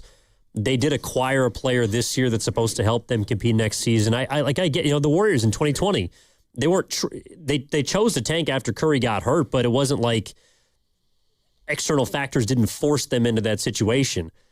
Whereas Sacramento And Brooklyn, for example, I don't know what they're doing other than just trying to be bad. I can at least envision, say, maybe Washington. They got Trae Young and Davis. And so next year, if you pair them with the number one, you're going to be, like I can see the vision for some teams and I can understand what they're trying to get to. But to blatantly do that, like to me, that was a new low for tanking last night. And I don't know if Christie, the decision was just, hey, you got to lose because they had won 2 or 3 coming in. That you got to lose, and that was his way of doing it. But to just blatantly throw it out there in front of everybody, I was glad that Draymond called it out because you're right. I do think that a lot of people, it just kind of went over their heads. I think the other thing, you can't actually blame any people who are on the ground floor. McDermott's coachable. I don't know why you wouldn't do this. Why would you not do this? I'm not going to ask for these people to just have all kinds of integrity when, for all I know, if that's a bad signal that comes from Doug Christie's boss, what would you like him to do? No. He has to do it, yeah. No, boss. I'm going to have integrity. Cool, you're fired. Like, what's interesting is, okay, so you can't say, hey, guys, we're kind of trying to lose, so make it look like we're trying to win. But then when you tell McDermott to foul intentionally, then it's bringing attention to it. So now everybody knows you're trying to do it. But really what you want to try to do is fool everybody. And I laugh to Evan about this. The Wizards have done a great job this year. They haven't been fined. And they're kind of fooling people. Well, they don't play all their guys, though, right? Well, like, for example, when they traded for Trae Young, everybody thought, yeah, he's done. They're going to shut him down. Okay, he played about 4 or 5 games. Right. Anthony Sarr hasn't really been shut down. He's played a little bit here and there. So I don't know. They've avoided it by camouflaging it, I guess. But every situation's different. Yeah, exactly. I think that Brooklyn is just young and not good. Utah got players and said, yeah, see you guys all next year. You are hurt. You're having surgery. But it's so widespread. I think that's what makes it so appalling. And even you look at last night, teams are giving up $155, $160, and it's just blowout city. So in a team like last night, Sacramento, you would figure they'd lose. I think the spread was 14. And, Steph was a little bit sluggish. He admitted to it after, playing. And then second game back is always tougher. And so you get to that spot, and all of a sudden now the Kings are not only in it, but they're going to win it. That can't happen. No, it's going to be a no from us. He panicked. Christie panicked. Didn't know what to do. Which is funny because I think he split the free throws, right? He did. Why did he foul Green? Well, because he wanted a guy who'd make him. Yeah, what if he'd missed? Right. Oh, God. We have to think about it the right way. And they're not thinking the right way. Right, my bad. That's right. They're trying to lose. Yeah. So Seth splits a pair. I wonder if he said foul Curry and they went and fouled the wrong one. He's like, no, the one who goes 2 for 2. Not the one who goes 1 for 2. That's true. He splits them and it's tied. Teach me how to Dougie from 3. Kings go back in front. Steph with the answer now. We're tied. And, man, it goes back and forth. And Pods, we got to talk about Pods real quick. Podsy with the 3. I got yelled at by lovely Christie when that 3 went in. I got yelled at when that 3 went in. Because you booed him? You screamed? No. No. You probably screamed at everyone around you. I half stood up and I went, oh, now it's okay? Sit down, Mark. Do you like him now? Now it's good? Just trying to figure out the rules. She's like, don't do that. And you know what you should have said? You should have taken it to the limit and said, and Kuminga only had 5 against the Knicks the other night. Just running up and down the aisles. Kuminga had 5! Exactly. So Pods hits the 3, and they go down and they don't score. Warrior ball. Warriors are up 3, and then you intentionally foul again. That's where it became a mockery of the whole thing because a strategic mistake. So Cardwell fouls out with a foul on Seth, and he hits both this time. So now it's a 5-point game. You figure it's safe. At that point, you don't have to intentionally foul again, but just embarrassing. Even if it was like just Doug Christie had a brain fart, wouldn't an NBA player be like, are you sure, coach? Right. Well, that's where you got to give Doug McDermott credit. As Evan said, he's the son of a coach. Yeah, especially the 10-year vet who's only in the league by his guile at this point. That's how you know Doug McDermott, he'll be on the team next year. Why is he in there? He can shoot. It's a foul. Yeah. And there was one more take foul later in the fourth. If you don't make so many three-pointers, you wouldn't have been in that situation. 16. He also airballed the last one. He did. Yeah. He did. He got the call. He did. Now, a brain fart is what J.R. Smith did in Game 1 of the NBA Finals, where that was a good brain he didn't fart. know the score and he went the wrong way. And LeBron palms up like, J.R., we're going this way, not that way. So that'd been funny if McDermott, Christie's asking him to foul, and he goes, "What?" He throws palms up. You want me to foul here? Or if it was like a classic fourth grade B moment where the kid shoots in the wrong hoop. And that happens to me a couple times a year when I'm reffing. You get caught up in the madness and you shoot and you score for the other team. And then there's tears. You could have done that. An image I'll never forget is after J.R. Smith did that, and it goes to overtime, and J.R. Smith realizes what he did, and they're just LeBron and J.R. Smith are like next to each other, and LeBron is so mad. Yep. He is so mad, and J.R. Smith is just like wanted to crawl into a hole, and because LeBron knew it was over. They had to win the first game to have any chance in that one. If Southwest could have purchased that video and done one of those commercials, you want to get away? Yeah, that was his the time to do it. face was perfect for it. J.R. Smith, a fifth-year senior at North Carolina A&T on the golf team and carrying a 4.0 GPA. He's a stick. I thought you were going to say a 4.0 handicap. I'll try and get some scores for next time. But yeah, JR's getting that degree. All right, bring it home. Okay. I said, yeah. Bye. Are they the smartest show in the Bay Area? You guys are an intellectual feast for the smart sports fan in the Bay Area. Wow. You're pretty much the smartest guys on the radio. I agree. Good Lord, how big is your ego? Are they the funniest show in the Bay Area? Give it a laugh. Come on. You're a funny guy. Come on. Give me a laugh. You are funny, dude. Hit that S again. Are they the coolest show in the Bay Area? And no white boys. They cool. That's what people are saying. You guys are phenomenal. This is one of the most perfect ways that I could end my day, getting a chance to talk to Mr. Mark and Dan, you know? We'll let you be the judge. Oh. All I know is it's a couple of Bay Area boys talking sports. I know nothing. Thanks. It's Willard and Dibs on 95.7 The Game. All right. Let's keep doing more radio. We are having a day around these parts, Look my at man. how perky you are on a Baby Friday. Oh, my gosh. It is a little Baby Friday, For isn't you, it? yeah, it's awesome. Yeah. So, you know what? Being at that game last night and just being completely, you know what it reminded me of? It reminded me of the Super Bowl in Houston.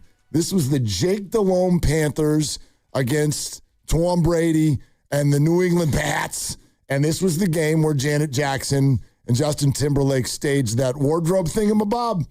And anybody knows if you ever get a, I wonder if you all know, if you ever get a credential to a Super Bowl, your head is usually hitting the roof of the building. It's like when you and I met at the Final Four. Exactly. We were in the MUP, they call it, Media Upper Press. It's very, very, very auxiliary. Yes. Is where it is. And so I was so far away, and the phone starts going because everyone's like, "Oh, you're there. Did you see that? Did you see that?" And I'm like, I don't even know what you're talking about. I can't see anything. And that's kind of how that basketball game felt last night.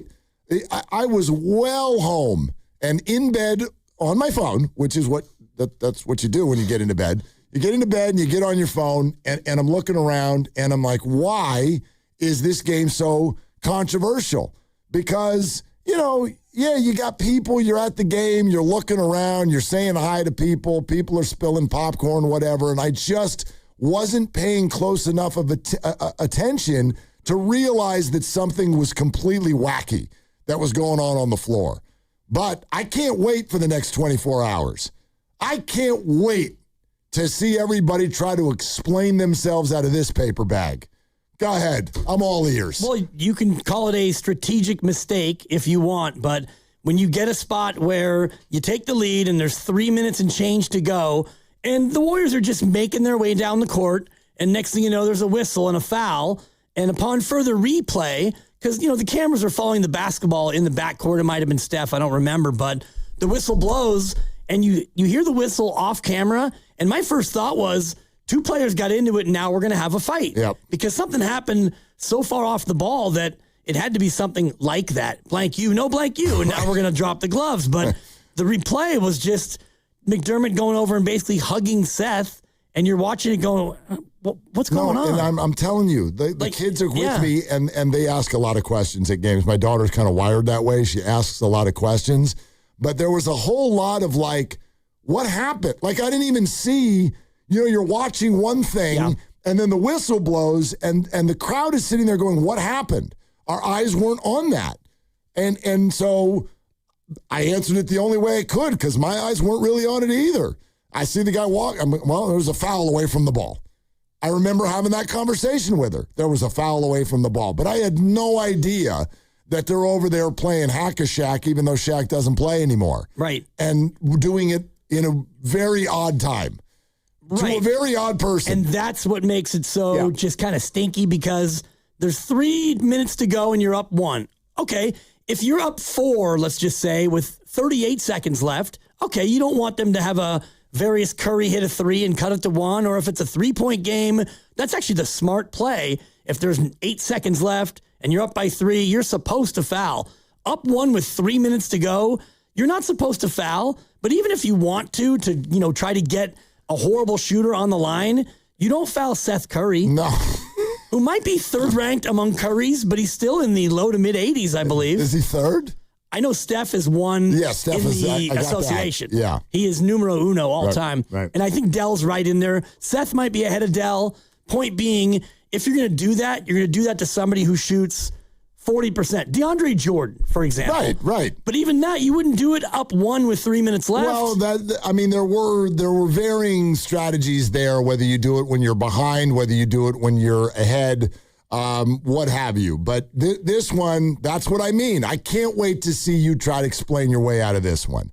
And obviously, the NBA is sitting there last night freaking out when Draymond does what he does.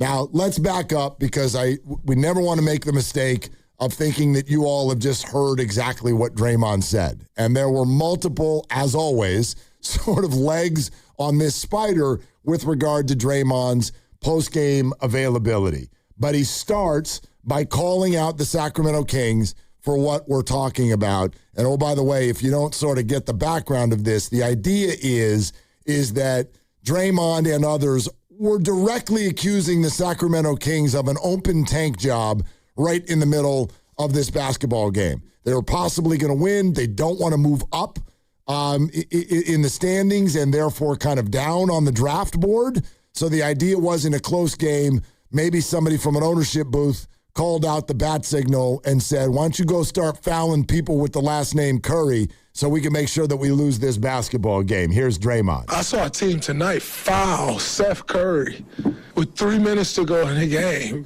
for no reason. In the penalty. It ain't working. But, we want to make the playoffs, so it works, I guess. I guess. Although, as he later pointed out, you could lose all the games or win all the games here in the final 2 weeks of the season, and you're either going to be the 10 seed or the 10 seed. Right. So this didn't matter to the Warriors either, other than that they play basketball, and when the clock is running, that's what they do. And their goal, and we talked to Nick Friedel yesterday, who covers the team, and he said that the number one goal is to get Steph rolling and get him right. Yeah. And he wasn't at his best, but he got to play his usual 26, and he's getting closer to being the Steph that you need in the play-in. And I'm thinking about the final 3 minutes even more, and I'm watching some clips, and not only after that ridiculous foul away from the ball, you can look at other plays that happen after that, and some of the Sacramento Kings players kind of gave up at that point. Like, if we're going to do this, why would I don't know, box out Steph Curry and get an offense or get a defensive rebound? And I'm looking at another defensive sequence, and they're all kind of just standing around. And I don't blame them, because if that's the way we're going to go about this, then why am I even under trying? Well, I think that for certain organizations, that's the culture and the tone that has been set over at least the second half of this season. There's no penalty for not trying, or there's no penalty at least for sort of just, I don't want to say that the players weren't trying, but there's just, like, they're not buttoned up. You can see that they're not buttoned up. I didn't think the Warriors were very buttoned up last night, but their lineup is, different every game right now. And so that's difficult. But yeah, bottom line is that for a lot of teams, that's okay. That's okay. In fact, if you do go out and button yourself up and start playing really well, you're probably going to get pulled out in the fourth quarter. Yeah, you'll find yourself on the bench. Yeah, maybe these Kings players are like, I figured out how to stay in the game. Don't play so hard. Well, they were playing hard, and they were playing actually pretty well, and that's why I thought the game for 45 minutes was a fun watch, because it was a little undermanned Sacramento playing their hearts out, and the Warriors were not smooth and great, but they wanted to win, so it was actual basketball. And I'm looking at the clip, Mark, of the Pods 3 that gave them the lead, and it's just under 2 minutes. Steph gets the offensive rebound. He fires it out to Pods, and Precious Achiuwa is about 12 feet away, and he sees Pods catch it, and he takes a slow step toward him, and another slow step, and he realizes, I should probably go out there and close out. And then he sprints, and Pods with the pump fake, one dribble, and he drills the three. But there's like 3 Kings with hands on hips guarding no one. Yep. So after you're told to intentionally give away a game, you're not going to go out there and try to ball out and fight and win. Can we put that on the table from everybody in this room? By the way, that's you and that's me. Okay. How do you think that went down? Just for fun. How do you think it works? Do you think an owner? Do you think a general manager? Do you think this is talked about before the game? Do you think it's an in-game situation or scenario? Do you think that, what do you think? How does this go down that suddenly the Sacramento Kings get word, hey, start screwing up on purpose? I think all are possible, and I'd have to go to the All-22, as we call it, in the NFL. Go to the Zapruder and see exactly how that played out, because they take the lead by 1 with 3 and change to go, and next thing you know, Operation We Lose gets put into play. So was it discussed before? Probably. Yeah, and I think so, is there somebody who got to an assistant in real time and said, hey, let's go ahead and get Operation We Lose into play, and then you get word to Doug Christie, who tells Doug McDermott, and then you start fouling people? See, I don't think you're far off my perception, and it's nothing more than that. But in this age of analytics and knowing how sports teams handle their pregame routine and how planned out all the scenarios are, I have to think that you don't need to say anything to Doug Christie during the game. I've got to think that right now, for the final 3 or 4 weeks of the season, these teams have a plan. And if they are in a situation with a few minutes left to go, look, if you're up by 10, you're up by 10. We don't want to call that much attention to ourselves. We're not going to go out there and start shooting shots over the backboard. But if you are in a situation where a game is very close and it's within 1 or 2 points or either direction, hey, coach, go ahead, feel free to go through your process. Not to, like, openly miss every shot on purpose, but do what you can to help our team lose. I believe that. I believe that. And so there's lots more that you need to hear from Draymond. Oh, yeah. Because, he goes deeper into what should happen when teams get caught doing this. And then he did the other part, which I have to admit right now I did not like. There was a bad part of this for Draymond. Yeah, I mean, as far as you're concerned, yeah. I thought. I gave him a big huzzah on that other part. A big huzzah? Like, attaboy. Oh. Assuming that we're talking about the same piece. Well, let's play it all for you coming up next. 888-957-9570 is the number. Let's fire away on this. The Sacramento Kings potentially come into a massive tank job. Draymond calls him out and then also said ... We'll tell you next. We're sponsored by In at the Tides. In Bodega Bay, experience the wonder of Bodega Bay at the iconic Inn at the Tides. Enjoy a walk on Duran Beach and take a dip in the heated pool. Special midweek rates start at just $199 per night. Now through May 1st, breakfast included. Book your escape at inatthetides.com. This is Willard and Dibbs.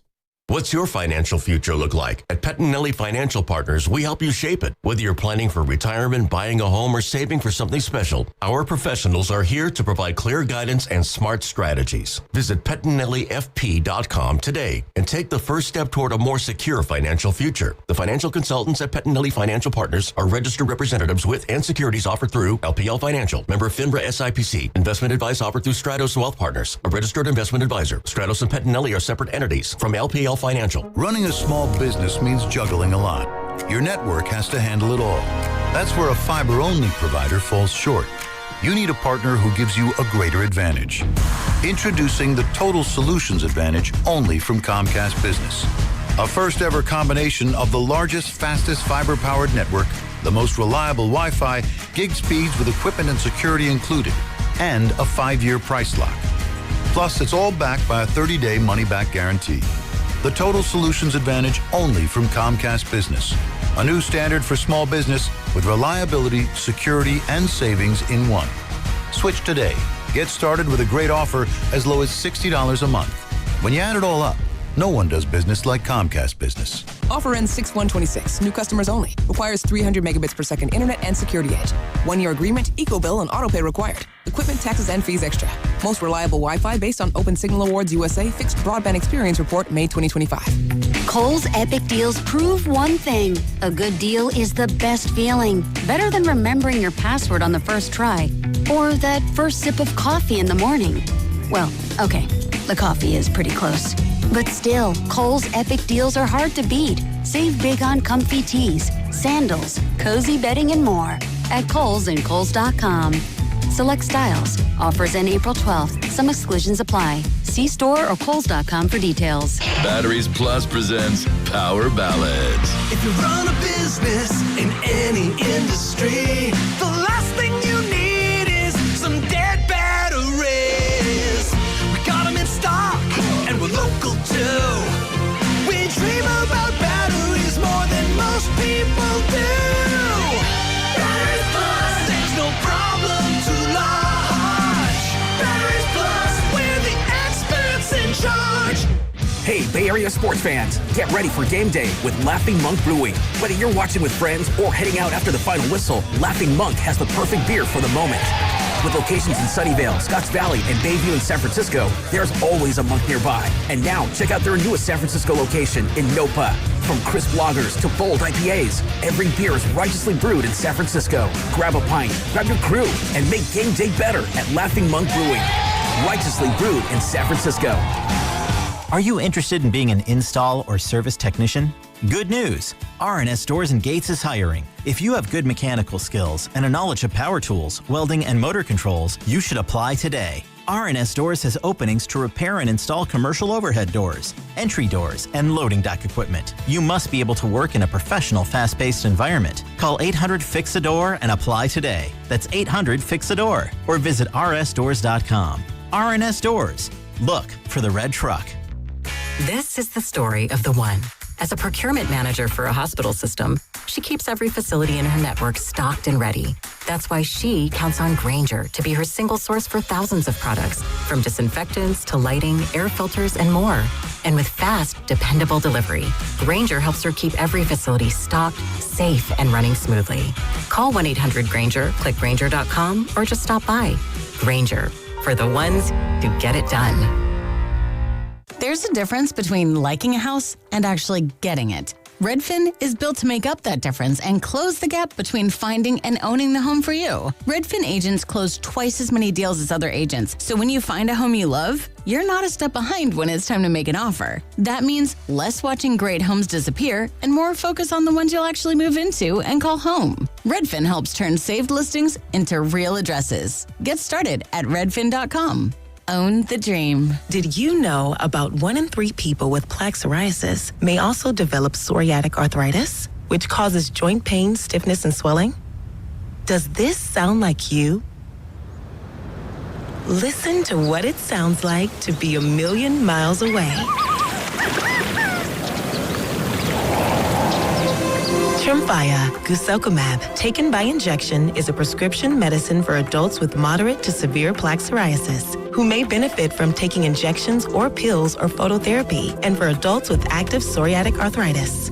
Serious allergic reactions and increased risk of infections and liver problems may occur. Before treatment, your doctor should check you for infections and tuberculosis. Tell your doctor if you have an infection, flu-like symptoms, or if you need a vaccine. Imagine being 1,000,000 miles away.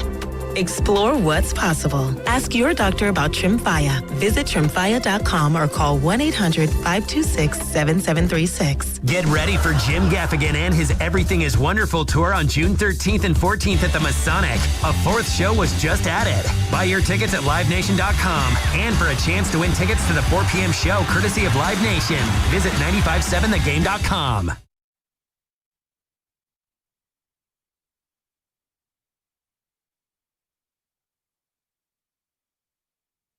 What is the point of what we're doing? What is that? That makes no sense to me. What's the point? Yeah, all right. This is not for me. Dub Nation, it's Steve Kerr. You're listening to Willard and Dibs on 95.7 The Game. Coming to you live from the Laughing Monk Studios. Okay, Coach, way to try last night. I loved all of your try. And you're right. Yeah, thanks a lot. No. Good on you. And I'm glad tanking's not for you. But if you do want to know what is the point, don't ask us. Go ask Doug Christie. Right. I guess they can explain it to you. They could explain it if they had truth serum, and you could get the same explanation from no fewer than probably 10 teams. And I excuse some teams because you're just bad, but certain teams like Utah, you all have surgery. And Washington, yeah, we just acquired you, but yeah, you don't have a uniform. We don't know what number you're going to wear. Ask me in about 6 months when we try again next year. And so the whole thing, it's been broken, but now it's gotten to a spot where it's so far beyond the pale that the Warriors play Sacramento again. Is that right? That's correct. I want to see the Warriors try to out-tank the Kings. Let's do 48 minutes of... Because the Warriors have no incentive to win. You probably actually will start by sitting Steph Curry. Yes. It's a back-to-back. Right. It's Lakers tomorrow, Kings Friday in Sacramento. I don't know which one Steph's sitting out, but he's sitting out at least one of them. Right, and I think that Kristaps will play with Steph, so he'll sit out the other one. Al still won't play. Draymond could have some general illness, sir. Yes, sir. Al might get 10 minutes in Sacramento. He's tracking towards something this week, and I'm sure they want to warm him up before the play-in game. You're right, and I guess you wouldn't want him to play with Porzingis because then you've got too many centers, and 5 seconds on Charles Bassey.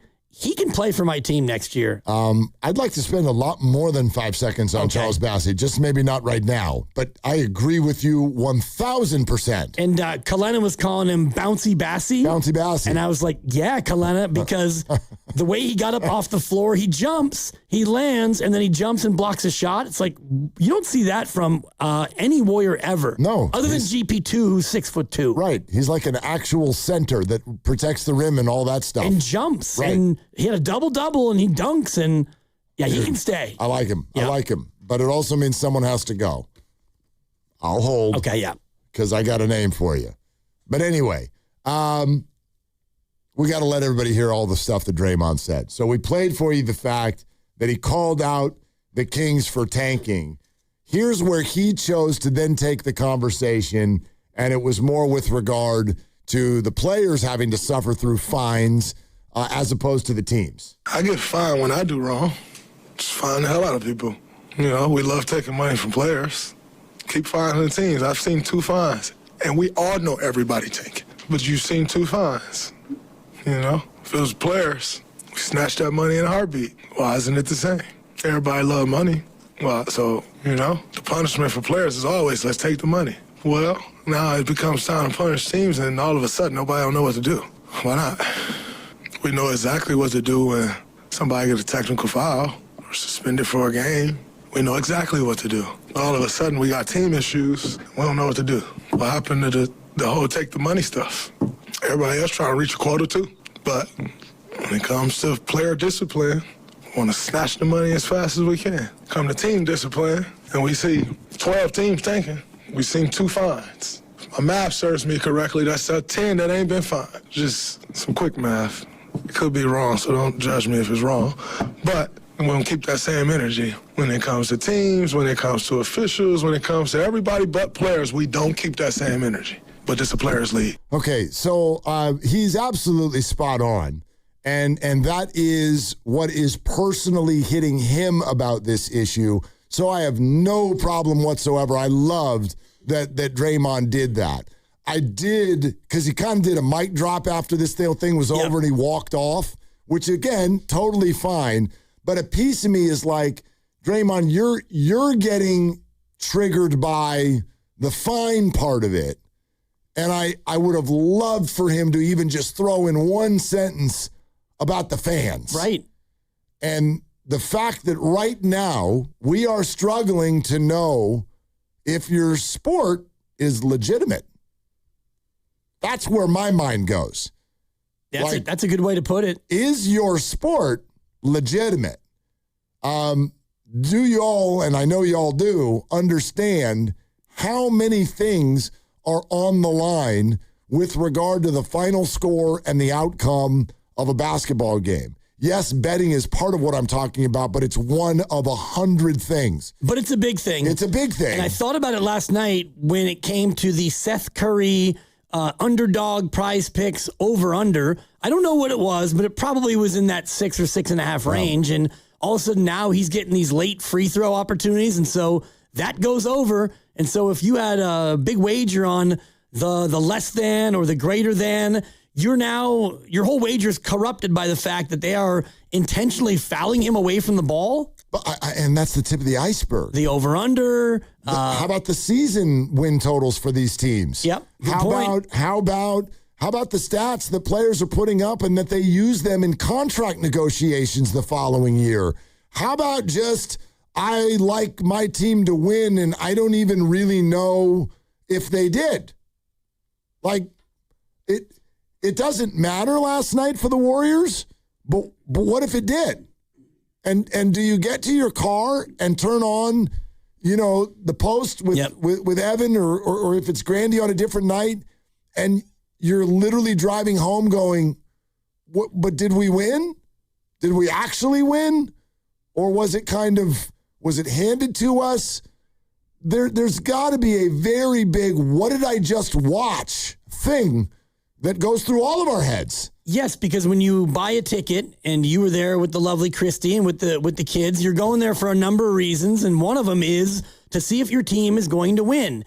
And if they lose, you're disappointed, and if they win, you're a lot happier. But when it goes like that, it feels just a little unseemly. And the thing that just struck me is must have been like 89 or 1990 when I went and saw Milli Vanilli at a concert. It was one of those summer jam deals, 20 bands or so. And so they were on the bill and they had some hits. And so you're watching them perform and it's like, this is kind of entertaining. These guys are running around high-fiving and singing their songs. And 6 months later, it comes out that neither Milli nor Vanilli ever sang on their songs. And so, you're looking at that going, you phonies. I'm not saying that this was Milli Vanilli, but you didn't have that same fulfillment of, you know what, the Warriors lost a tough one to Sacramento.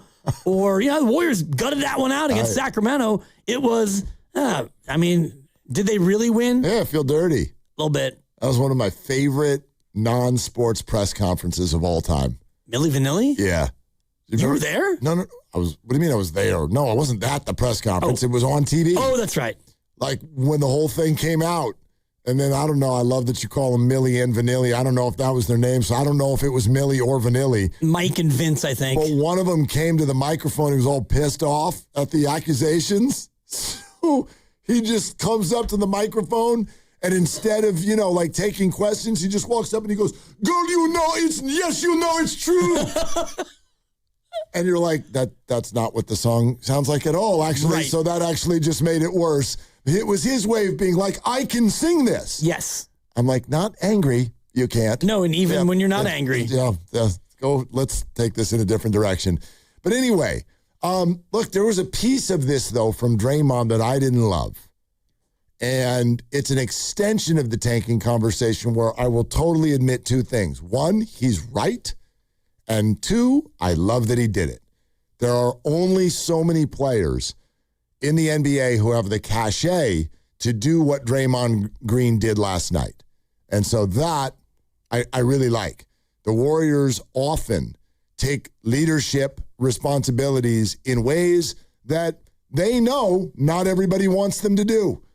Draymond will do stuff like this. Yeah, Steve Kerr, I want a shorter season, you know? Or even Steve Kerr in politics.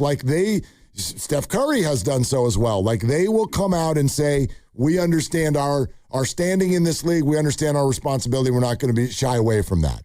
So I will love that every second of every day. But then I thought it got weird because Draymond started talking about the play-in tournament. And the play-in tournament is, on some level, an anti-tanking measure. It is a way to bring teams that are struggling, possibly even with a losing record, into the hunt for the playoffs. So that's part of why the play-in tournament. It's not just to excite you. It's not just to make it harder when you're at the back end of the playoffs, but it's also a little bit of an anti-tanking measure. And Draymond says that's not working. I think it worked initially, and now to have a team stuck in 10th, it ain't working. So we could have lost our last 15 games and been stuck in 10th, it ain't working. Yeah.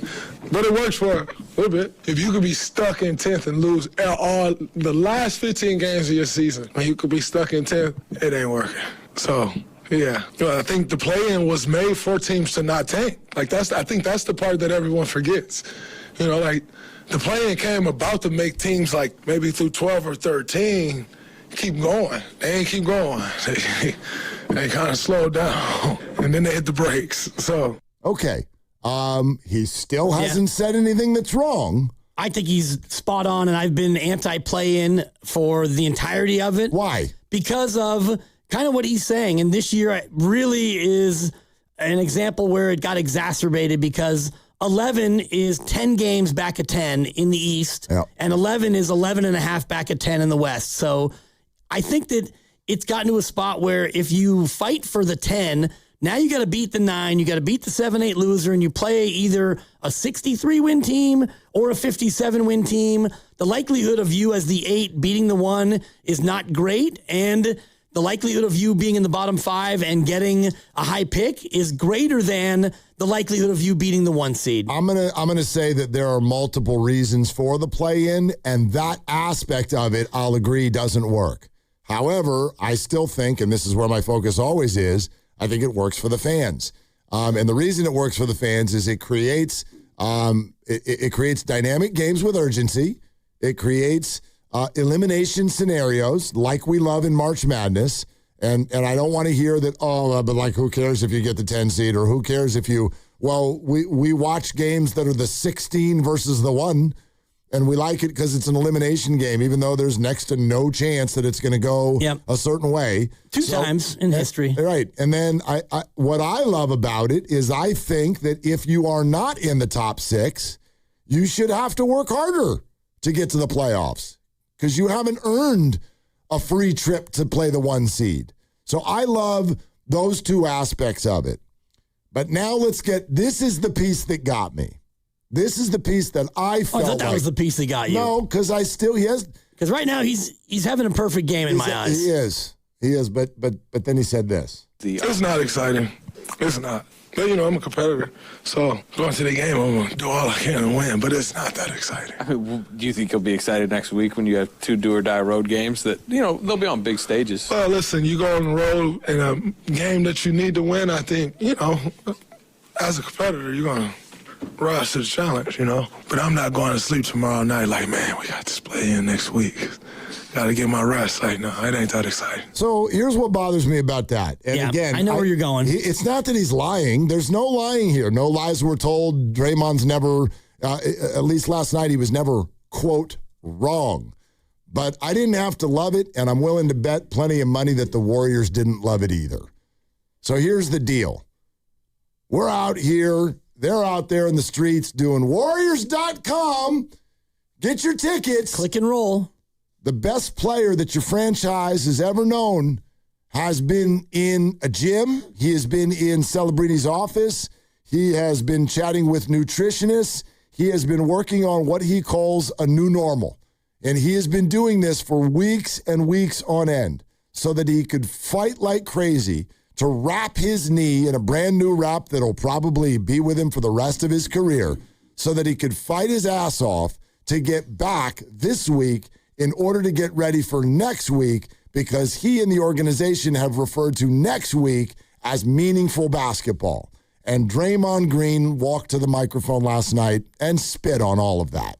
Because he understands that play-in games are not the same as playoff games. And so will he be up for it and will he play hard? Of course he will. But in this moment where you get gifted a win by a tanking Kings team and you're at the end of the season, he's just speaking his truth. And he's played in 169 playoff games. He's fourth among active players. He's been in almost more than 30 NBA Finals games. And so I think that he was speaking relative to what really, really matters. It's totally authentic. I'm not questioning the authenticity and I think you're right about, for me as a guy who works for the flagship, I don't want people to not listen. Okay, then let's turn it on us. How many radio shows have you and I done in our careers? We've probably done, almost 1,000, I'd say. I mean, just together, 1,000. What if I was like, this one's just a Wednesday. I don't really, it's just, it's like, there's nothing big going on. Yeah. Whatever. I'm just not into it. Speaking your authentic truth. Right, but wouldn't be great for the audience. There you go. Say that again. I don't want to. Again, please. It wouldn't be great for the audience, Mark. And that's what I would tell Draymond. The only thing that was missing from his very clear, authentic truth last night was anything about the audience. So what I got was, I don't care about the play-in. And the other thing that we got was, hey, tanking's really bad. And the reason tanking's really bad is Draymond, get fined and they don't. And he's right. He's right. Everything is right, but everything is also completely missing the fan experience.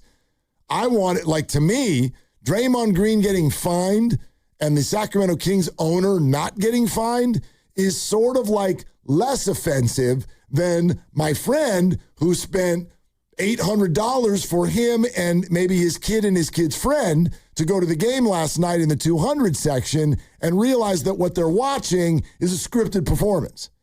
That's more offensive to me than the $250 million man got fined and the uber-duber billionaire didn't get. So that's all I'm saying. Not quite scripted, but just, at the end of the game, I don't think it was scripted, but, Sacramento probably didn't think that they were going to be up 10 in the fourth quarter. Flirted with it. It flirted with that word. I do think that, when you look at entertainment, the entertainment dollar, and this is why my cockamamie idea about exit pricing is such a good one, because if you were there last night and it ended that way, you might get 10% back off your bill. But you look at what we saw last night, you saw Utah score 137 points, and they got blown out, 156-137. And you go around the association, and this time of year, all of the top 50 players, they don't all play. You've got injuries, you've got management, you've got guys making plans for Cancun. And that's where the league has got to figure out a way to get more entertaining games more often, because this time of year especially, it gets pretty rough. Yep. Even for the good teams. Nobody's playing defense. Right. Nobody's playing defense. Look at these scores. 137 points and you lost by 20? Nobody's playing any defense. Yeah. That's the Thunder were against the Lakers, but that's because the Lakers had pretty much nobody who can score. Right. And the Thunder are still trying because the Spurs are right on their heels, and they need to make sure that they access the 1 seed. Bronny James a minus 25 off the bench. I'm going to try to do this a number of ways today. I don't think Draymond lied. I don't think he said anything that was wrong. I just think there were a few things that were missing. And it would have been great if Draymond had actually even thrown a sentence or two here or there in this whole thing about, and what about these people who pay for these tickets and we don't even know how legitimate what they're watching is. And then, oh, by the way, Draymond, if possible, let me not speak as a 95.7 The Game host here. Let me speak as a Warrior fan. I'm actually this bananas. I am excited about next week. I am. I don't think there, but you know that. He will be when you get time for the game. I'm not questioning whether he's going to play hard. I'm just saying you kind of just put out a crappy commercial. That's basically what I'm accusing him of. And I get that. And I think he understands it, but he doesn't. I don't think that he thinks in terms of what should I say right now? No, he doesn't. Just, not that he just like fires off like wild thoughts, but he's just out there speaking his truth. And I thought what he said was a little bit of it's too bad because, you want everyone to be excited, and I think fans will be. And, Steph Curry really wants a playoff series, and it's unfortunate that they would have to win 2 road games in 3 days to get that done. I don't think that come tip time that Draymond's going to be thinking, boy. But at the same time, like every show we do this year, this calendar year, if we do, 180 shows together, 200 shows, there's one that's going to be the best and one that's going to be the 200th best. And that's kind of, I think, the way Draymond looks at the play-in. Like, it's going to matter, but this is not like a playoff game. It's not a finals game. It's not a game 7. I'm not asking for him to blow sunshine up my wahoo. I'm not. You're just asking for him to not douse it with water. Right. Do you know what I mean? I do, yeah. But he... So what do you say if you do come out of the play-in tournament and game 3, when the Thunder are on their way here, and people are like, ooh, like that's an expensive ticket, and honey, should we go? Well, Draymond's like, Well, he did say that when those games come around, that he's gonna play as hard as he can for it. I'll never question. I'm not questioning Draymond's effort, and I am not calling this inauthentic. It like, in other words, it's okay that he said it, but it's also okay that as a Warrior fan, I'm like, I didn't love it. I don't love that, and I do bet the Warriors didn't either. I bet. I don't know if they even. I'm sure they're less annoyed because they're road games. If it was going to be a home game, I think that they'd be more animated about it. But I also, I don't know, Steph Curry just worked his ass off to get ready for these games. And you're like, I'm not excited? Like, if I were Draymond, at minimum, just out of respect for Steph, I might have put a little bit of a different tone on it. Did you hear what Steph said when he was asked if these final regular season games is meaningful basketball? No. Steph said, he paused, and he said, we're building to that. Yeah, they're not. They're not, but they're meaningful solely from the perspective of him being healthy. They're just ramp-up games. They're preseason games. Right. These are preseason games this week. Go out there and run around and get fit. And when you get to the play-in, which I guess will be, Tuesday, Thursday, or maybe Wednesday, Friday? I don't know if we've got a schedule I don't think we do. We don't. They will either play Tuesday or Wednesday, and then if they win that game, they'll play Friday. Right. Both are on Friday. That's right. Yeah. Okay. Well, hopefully it's Tuesday. That way, if they win, they get that extra day of rest for the older club. Look, I get it. I've convinced myself of this, as many of us have. It's not a great season. It's not going to end up in a championship. It's not going to be, I don't think it's going to be anything special. But Steph worked his butt off to be here for this, and I've convinced myself, hey, this could be interesting next week. So it'll be fun, but of the other, I guess, 3 play-in games, I'm not going to be super locked in. No. I'm into this one because it's my team. Sure. And he's on that team too. And that's where my bigger problem with this and the March Madness comp, I watch those games because I'm a college basketball junkie and I love it all and the threat of an upset. And for this, I love the NBA, but the 10-9 game in the East, I mean, I'll probably have it on. I'm not suggesting that. I'm just suggesting don't tell Warrior fans that this is kind of lame to you. It just didn't feel great. That's all. Warrior Wednesday is brought to you by Freeman's Appliance. Come see their full selection of in-stock luxury appliances and live work and vignettes. Visit Freeman's Appliance in Pleasant Hill today. We're also brought to you by Fremont Bank. Here for you, here for good. What a great day to have a Hall of Fame NBA voice like Mark Spears on. And Mark of ESPN will be with us in 20 minutes. But it's your phone calls until then. 888-957-9570, Willard and Dibbs. As Pittsburgh prepares for the unofficial beginning of football season, the city's kickoff celebration will begin with an unforgettable invite-only night of music. The night before takes place Wednesday, April 22nd at Rivers Casino Event Center, featuring Jason Aldean, John Morgan, and Shane Profit. Visit Odyssey.com/the night before to enter now for your chance to win this national contest. Prize includes round-trip airfare, a 2-night hotel stay, and 2 tickets to the show. Hi, I'm David. I'm Chris. And I'm John. We are the 3 brothers who own Jack's Restaurant and Bar. And we are here to... Not again. That was my line. Hey, stop it. Mom? What are you doing here? Have you heard your commercials? They're terrible. That's not our fault. You taught us how to cook delicious food. Using only the freshest ingredients. And to treat all our guests like family visiting our home. But you didn't teach us how to write catchy radio spots. They remember that and get back to work. Yes, Mom. Jax, serving delicious breakfast, lunch, dinner, and drinks the way our mom taught us. ilovejax.com. The Chase Ink Business Premier Card is made for people who make things happen. Like me. I'm Sam, founder and CEO of Manifest, a product design company that makes everyday products designed smarter. I get 2.5% cash back on purchases of $5,000 or more, plus unlimited 2% cash back on all other purchases, which helps us make more smart ideas into a brilliant reality. The Ink Business Premier Card. Chase for business. Make more of what's yours. Real business owner compensated for their participation. Cards issued by JP Morgan Chase Bank. NA member FDIC. Subject to credit approval. Terms apply. You know that Big Bargain detergent jug is 80% water, right? It doesn't clean as well. 80% water? I thought I was getting a better deal because it's so big. If you want a better clean, Tide Pods are only 12% water. The rest is pure, concentrated cleaning ingredients. Oh, let me make an announcement. Attention shoppers, if you want a real deal, try Tide Pods. Stop paying for watered-down detergents. Pay for clean. If it's gotta be clean, it's gotta be Tide Pods. Water content based on the leading bargain liquid detergent. Pump up the volume. Business moves fast. Orders roll in, deadlines close in. When you ship with USPS Ground Advantage, you can keep up with confidence. Every package stays in our secure network from dock to door. And with nationwide reach, dependable tracking, and upfront affordable pricing, you get built-in peace of mind. You run the business. We run the routes. Visit USPS.com/Ground Advantage to learn more.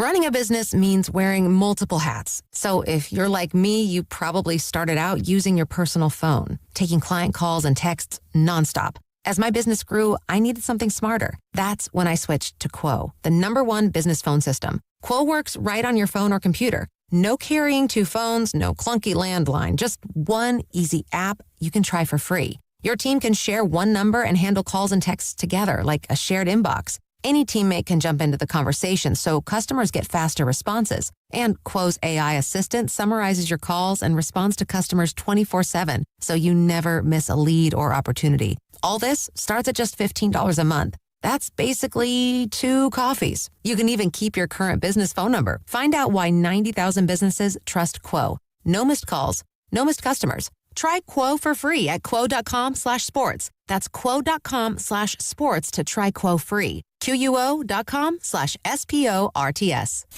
The biggest golf tournament of the year is here, and now you can trade the tournament on Kalshi. Rory is trading at 7% to win it all. That means a $100 trade pays out $1,341 if he wins it all. On Kalshi, you're trading against peers in a live market, meaning there's no house, and as the odds move, you can buy in and out of your position all tournament long. For a limited time, download the Kalshi app and use code FAN to get $10 when you trade 10. KALSHI. Kalshi. Trade on anything. Now that spring is here, you might be anxious to upgrade your home's property. Golden State Lumber and Showroom works with contractors and professional builders to help you add decking, pergolas, fencing, and fire protection. Our partners include AZEK Exteriors, James Hardy Textured Panels, and Vulcan Vents to protect your home from fire and embers. Safeguard your home and protect its value by starting at goldenstatelumber.com. For over 70 years, Golden State Lumber and Showroom. When you succeed, we succeed. How was your break? It was great until I stopped for gas. Prices have gone up almost $1 with no end in sight. I might have to start watching how much I drive. That's exactly why I use Upside. I never pay full price for gas with the free Upside app. Upside? Yes, Upside. It's the free app that gives you cash back just for buying the gas you're already buying. So even with the rising gas prices, I'll never have to limit how much I drive. Does that actually add up to anything? Just last year, I made over $200 with the Upside app. Wow, that's serious extra cash. I'm downloading the free Upside app right now. Download the free Upside app to earn cash back on the gas you're already buying. Use promo code WAGON for an extra 25 cents per gallon bonus on your first tank. You can cash out anytime, right to your bank account, or an e-gift card for Amazon and other brands. Just download the free Upside app and use promo code WAGON for a 25 cents per gallon bonus on your first fill up. That's WAGON. Offers vary by user and location. Go to upside.com for terms and conditions. Xfinity Tech Support, Matthew speaking. Hi, I live in a pretty remote place, like Jurassic Park remote. Wow. Will Xfinity Mobile work out here? Yep, the combination of reliable Wi-Fi and 5G makes it so that you can stay connected in all kinds of places. Plus, you get access to ultra-fast speeds and coverage, whether you're poolside or out live streaming with a T-Rex. Hold still, you're about to go viral.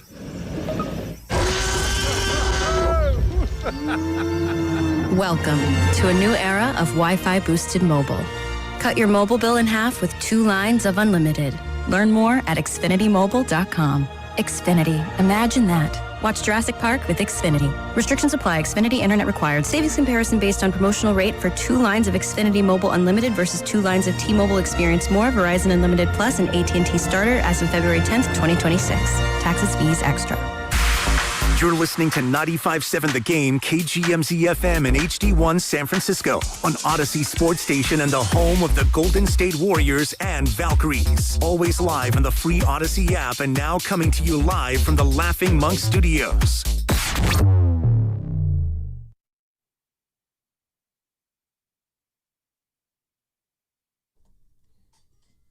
Bay Area is Draymond Green. You're listening to Willard and Dibbs on 95.7 The Game. Coming to you live from the Laughing Monk Studios.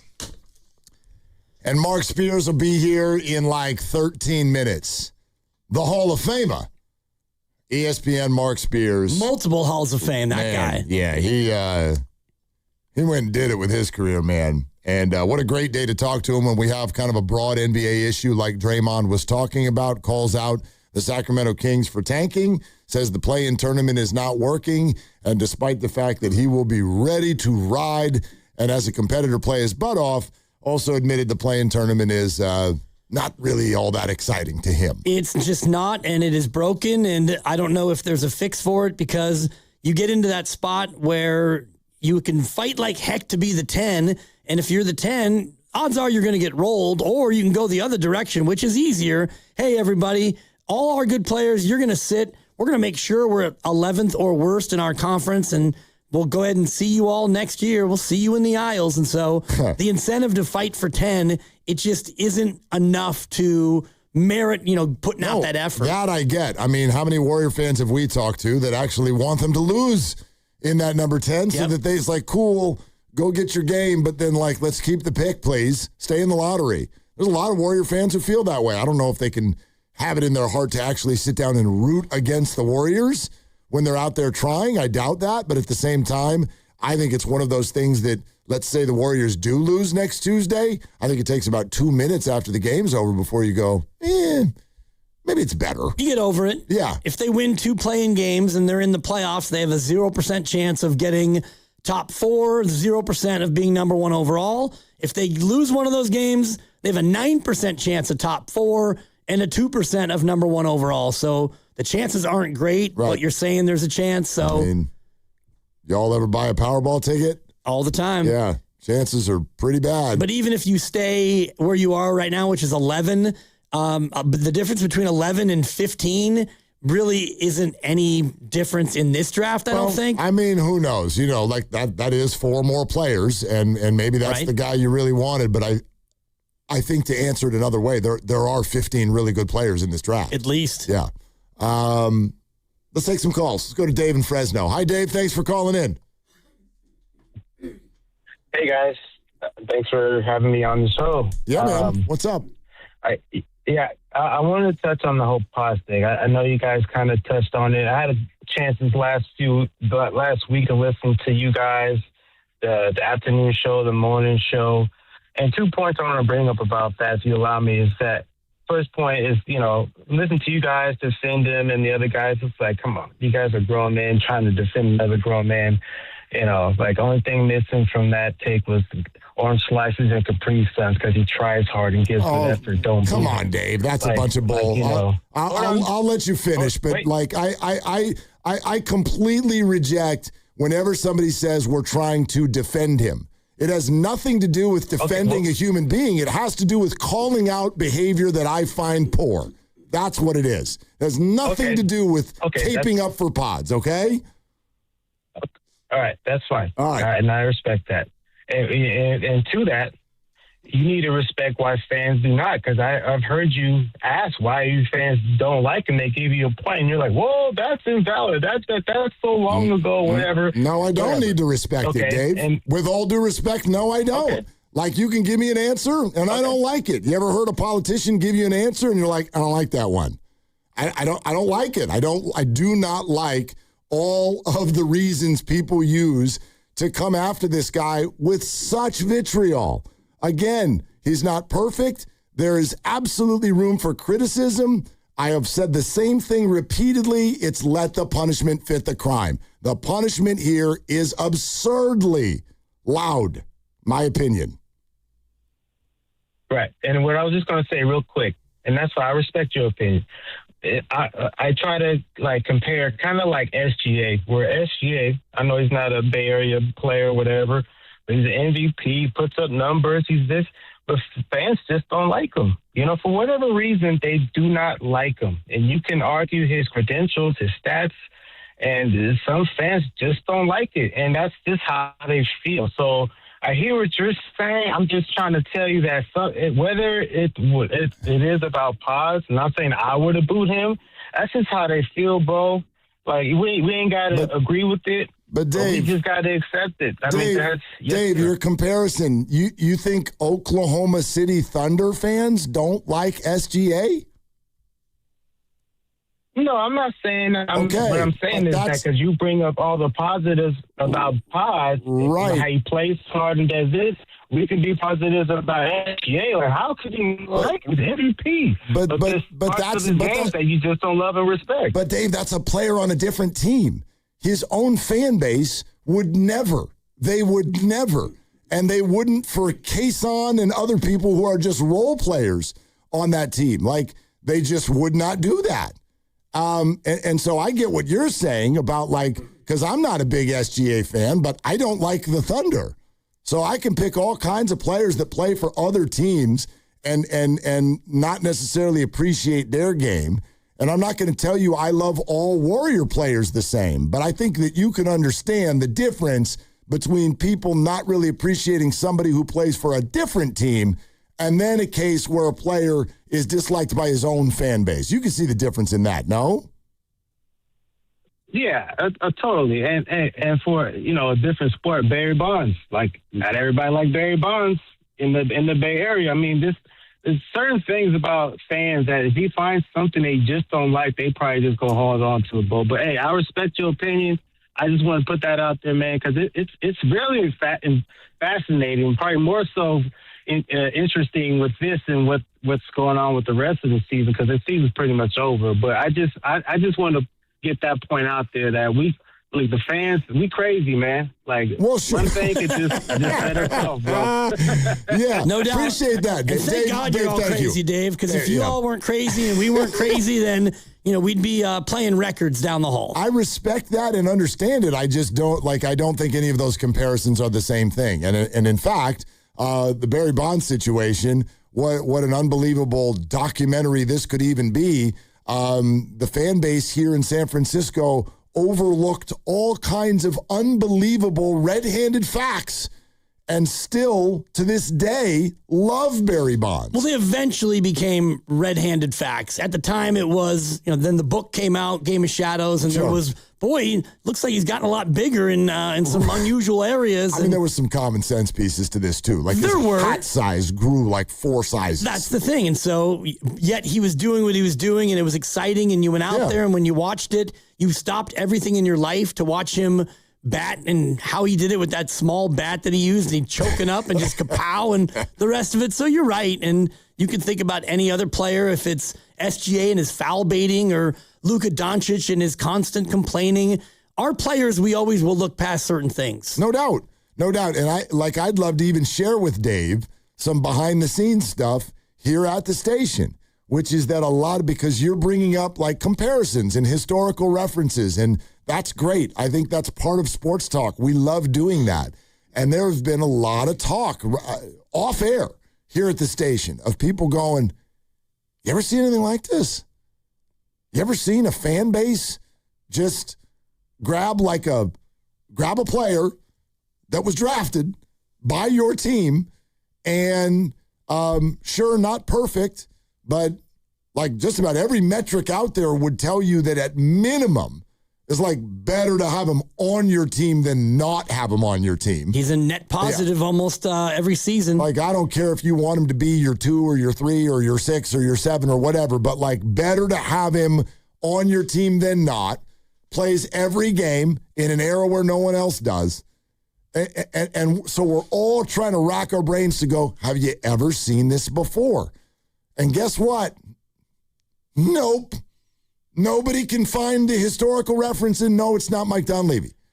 Because that was someone who did not, first of all, there was a little bit of more of a cantankerous feel to it, number one. And number two, that is someone who did not match his draft number. That's the thing. I mean, I think Dunleavy's the best comp because he went on to be a good pro. I think he played 16 years, but he was taken third, and he was taken here, and he never lived up to billing in those 4 years or whatever. Pods, it's a little bit different, and last night's a great example. You were there. He's out there taking charges. He's having gigantic men fall on him. He's getting knocked down constantly. 20 points. He was 4 of 6 from 3, including the go-ahead night-night kind of a shot. And he was just sturdy and good across the board. He was a +8 for the team that went out and, quote, won the game. But it was another night where Pods was just damn solid. Yep. About 8th one in a row. I would have to fight like hell if I. You almost did last night. But I'm not the player. Right. But you were the player's agent last night in the stands when you were caping up for him and yelling at people. If I get booed at a Giants game on a Friday night, and then on a Tuesday night I bring 20,000 people to their feet, do you know how hard it would be for me to not look at them and go, "Oh, you like me now"? They might not have been at the Giants game. That's true. There was a Giants game right in the middle of the Warriors game last night. Hey, everybody, it's Warrior Wednesday. It's brought to you by Freeman's Appliance. Come see their full selection of in-stock luxury appliances and live working vignettes. Visit Freeman's Appliance in Pleasant Hill today. All this tanking stuff, sure the pod stuff, whatever you got. Mark Spears, ESPN, joins us next on Willard and Dibbs. The 2026 Mountain Winery Concert Series is here with Jeff Foxworthy July 19th, John Mulaney October 18th, and many more. For the complete 2026 schedule, tickets, and more, go to mountainwinery.com. Tickets on sale April 10th. Hello, San Francisco Bay Area. Bank of America, in partnership with Visa, invites you to a FIFA World Cup 26 watch party. Open an eligible Bank of America checking account in participating financial centers only for an opportunity to reserve 2 complimentary tickets while supplies last. Experience special musical guests, games, giveaways, food, and more, all at a legendary venue. Learn more at BofA.com/BofA Visa Watch Party. What would you like the power to do? Bank of America, proud to be the official bank of FIFA World Cup 26. Bank of America N.A. member FDIC. Terms apply. All rights reserved. Running a small business means juggling a lot. Your network has to handle it all. That's where a fiber-only provider falls short. You need a partner who gives you a greater advantage. Introducing the Total Solutions Advantage only from Comcast Business. A first-ever combination of the largest, fastest fiber-powered network, the most reliable Wi-Fi, gig speeds with equipment and security included, and a 5-year price lock. Plus, it's all backed by a 30-day money-back guarantee. The Total Solutions Advantage only from Comcast Business. A new standard for small business with reliability, security, and savings in one. Switch today. Get started with a great offer as low as $60 a month. When you add it all up, no one does business like Comcast Business. Offer ends 6/1/26. New customers only. Requires 300 megabits per second internet and security edge. 1-year agreement, eco-bill, and autopay required. Equipment, taxes, and fees extra. Most reliable Wi-Fi based on Open Signal Awards USA Fixed Broadband Experience Report, May 2025. We've all been there. Sleepless nights, wondering if your business's security service is really protecting what matters. At Bay Alarm, we can put your security insecurities to bed. Our advanced technology and personalized support ensure you can rest easy knowing we're here for you. BayAlarm.com. Batteries Plus presents Power Ballads. Unless you live in a cave, you need batteries for cars, boats, and smartphones to keep life a breeze. Did you know we sell key fobs? We program them too. From lithium to 9 volts, batteries up the wazoo. Batteries Plus, there's no problem too large. Batteries Plus, we're the experts in charge. 1-877 Cars for Kids. K-A-R-S, Cars for Kids. 1-877 Cars for Kids. Donate your car today. 1-877 Cars for Kids. K-A-R-S, Cars for Kids. 1-877 Cars for Kids. Donate your car today. Ready to get rid of that old car? Donate it to Cars for Kids. Call 877 Cars for Kids to speak to a friendly live agent. Donation is super easy, and your car can be picked up as soon as tomorrow. Go to carsforkids.org now or call 877 Cars for Kids to donate your car today. 1-877 Cars for Kids. K-A-R-S, Cars for Kids. 1-877 Cars for Kids. Donate your car today. Did you know you can donate real estate too? Go to carsforkids.org. That's cars with a K. Springfest is happening now at Lowe's. Keep the spotlight on your yard with Stay Green Premium 2 cubic foot mulch, 5 bags for $10. Plus, when you want more help indoors, get up to 40% off select major appliances that help you supercharge your chores.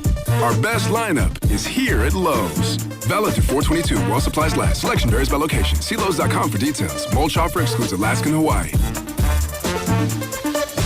Tune in every Monday through Friday from 6 a.m. to 10 a.m. to hear The Morning Roast, hosted by Joe Shasky and Joe Spadoni, as they dive into the latest sports news to get your morning going. Presented by San Francisco Fire Credit Union, where everyone is treated like a hero. I'm Piera Palazzolo, VP of Digital Marketing for the American Management Association, a company focused on the management training skills needed to enhance the careers of business professionals. We did our research when it came to the best companies for website development and chose AmericanEagle.com. And we couldn't be happier. AmericanEagle.com worked closely with us to understand the front and back end requirements needed to launch an e-commerce website that could handle the complexities of running thousands of seminars nationwide. Our robust new website and improved SEO saw immediate increases in site traffic and web revenue. If you're in need of managerial effectiveness and success, visit our website at Amanet.org. If you're in need of a website that provides an unparalleled consumer experience, I highly recommend AmericanEagle.com.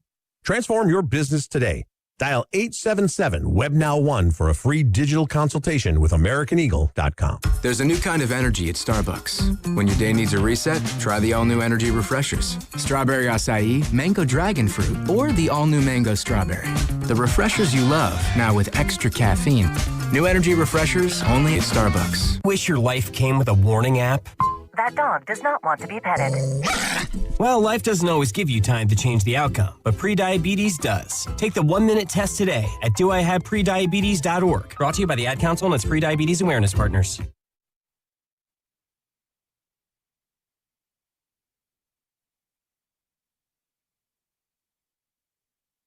Now, back to Dillard and Wibbs on 95.7 The Game.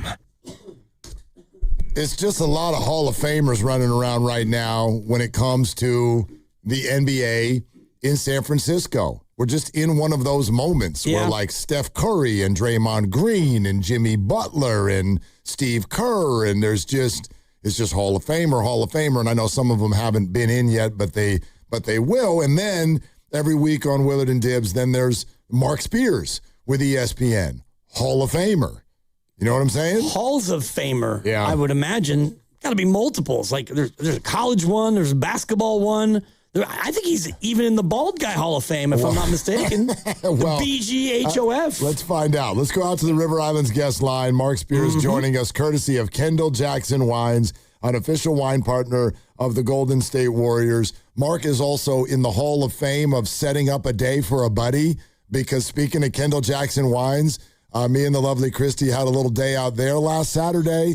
The weather was perfect. The food was perfect. The wines were perfect. Y'all, if you get a day trip opportunity, go do the dang thing. It was wonderful. Hello, Hall of Famer. Well, first of all, man, I know that food and wine at Kendall Jackson headquarters was amazing. And you went to Copan, too. Yes, we did. I don't know if you tried that Daybreak. That's off the hook. Yes, we did. Dibs, man, I could grow... Dibs, I could grow my hair out. I just choose to have it short. I don't think you could, but I just don't want to have some afro like Grady from Sanford and Son. You know what I'm saying? So that's That's Yeah. why I just cut it short, you know. But I could grow it out. Oh, I can too, but I look a little bit more like I Eric just don't want to Stoltz look like in a 70s Mask. sitcom star. Yeah, I get that. okay. I get that. I mean, hair grows up there, but just not all over. And yeah, it's a little bit of a rough look for your boy. So anyway, you're looking handsome as always. So we are where we are. We are where we are. From a hair standpoint, I'm tanking, Mark. I've given up on hair. I'm going in the tank with the hair. Yeah. Well, there'll be something that comes up to fix it. Speaking of which, so Draymond Green says what he says last night, and I wonder how that grabs you. Like, obviously, this issue is already out there. It's been well out there, but what is your take in terms of what we saw the Kings do last night and what Draymond said about it? You know, I think it's much ado about nothing, and I'm gonna tell you why.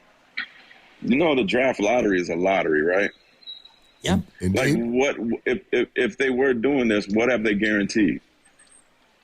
A better chance, right? And well, I mean, the Mavericks got the number 1 pick with a 3% chance, right? Right. Remember the long odds that the Hawks had when they got their pick, or the long odds that, I mean, the Spurs didn't have long odds, but my point is the last 2 years, you got teams that had long odds that still ended up with the number 1 pick. You know, I remember 2 years ago being in the room or watching last year, I think, when Masai Ujiri was still with the Raptors and they had a horrible record, and he got like the 6th pick and he looked like he was about to cry. So all this stuff that teams are doing or not doing really means nothing when it comes to the draft lottery, because when it's all said and done, the way the ball bounces, it doesn't guarantee that it's going to be in their favor.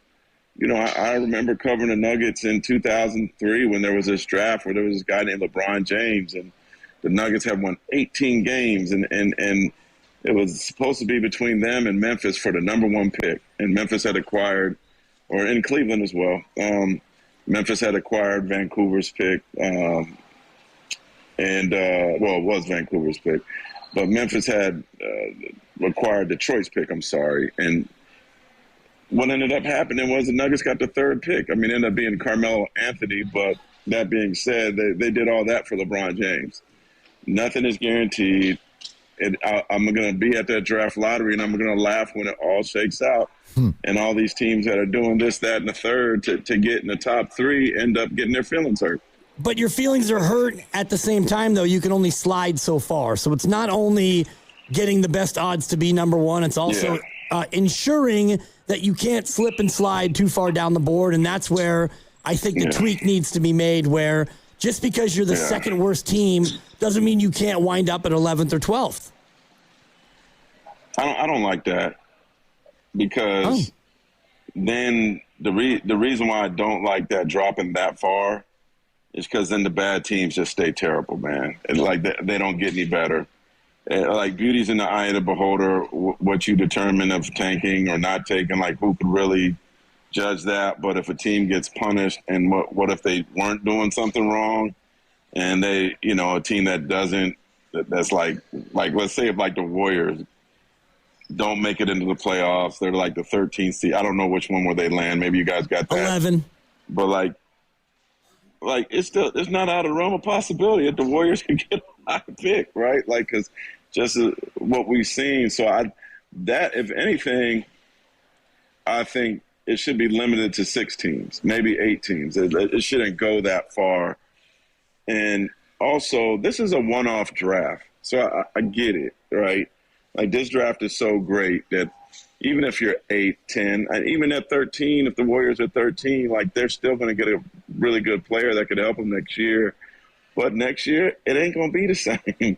So, like, you're doing all this stuff, and you're making all these changes, and the NBA is so reactionary on everything they do that it all could be for naught, because next year ain't nobody, maybe one guy, but they're, you know, it's all based on each year, and next year it ain't going to be that year. So you can make all these moves for nothing. Mark Spears, ESPN, with us here on Willard and Dibs, and with us courtesy of Kendall Jackson Wines. Yeah. Mark, I mean, and real quick, they should have did it if you were so worried about it, this is the draft. This isn't an elite draft. This is a special draft.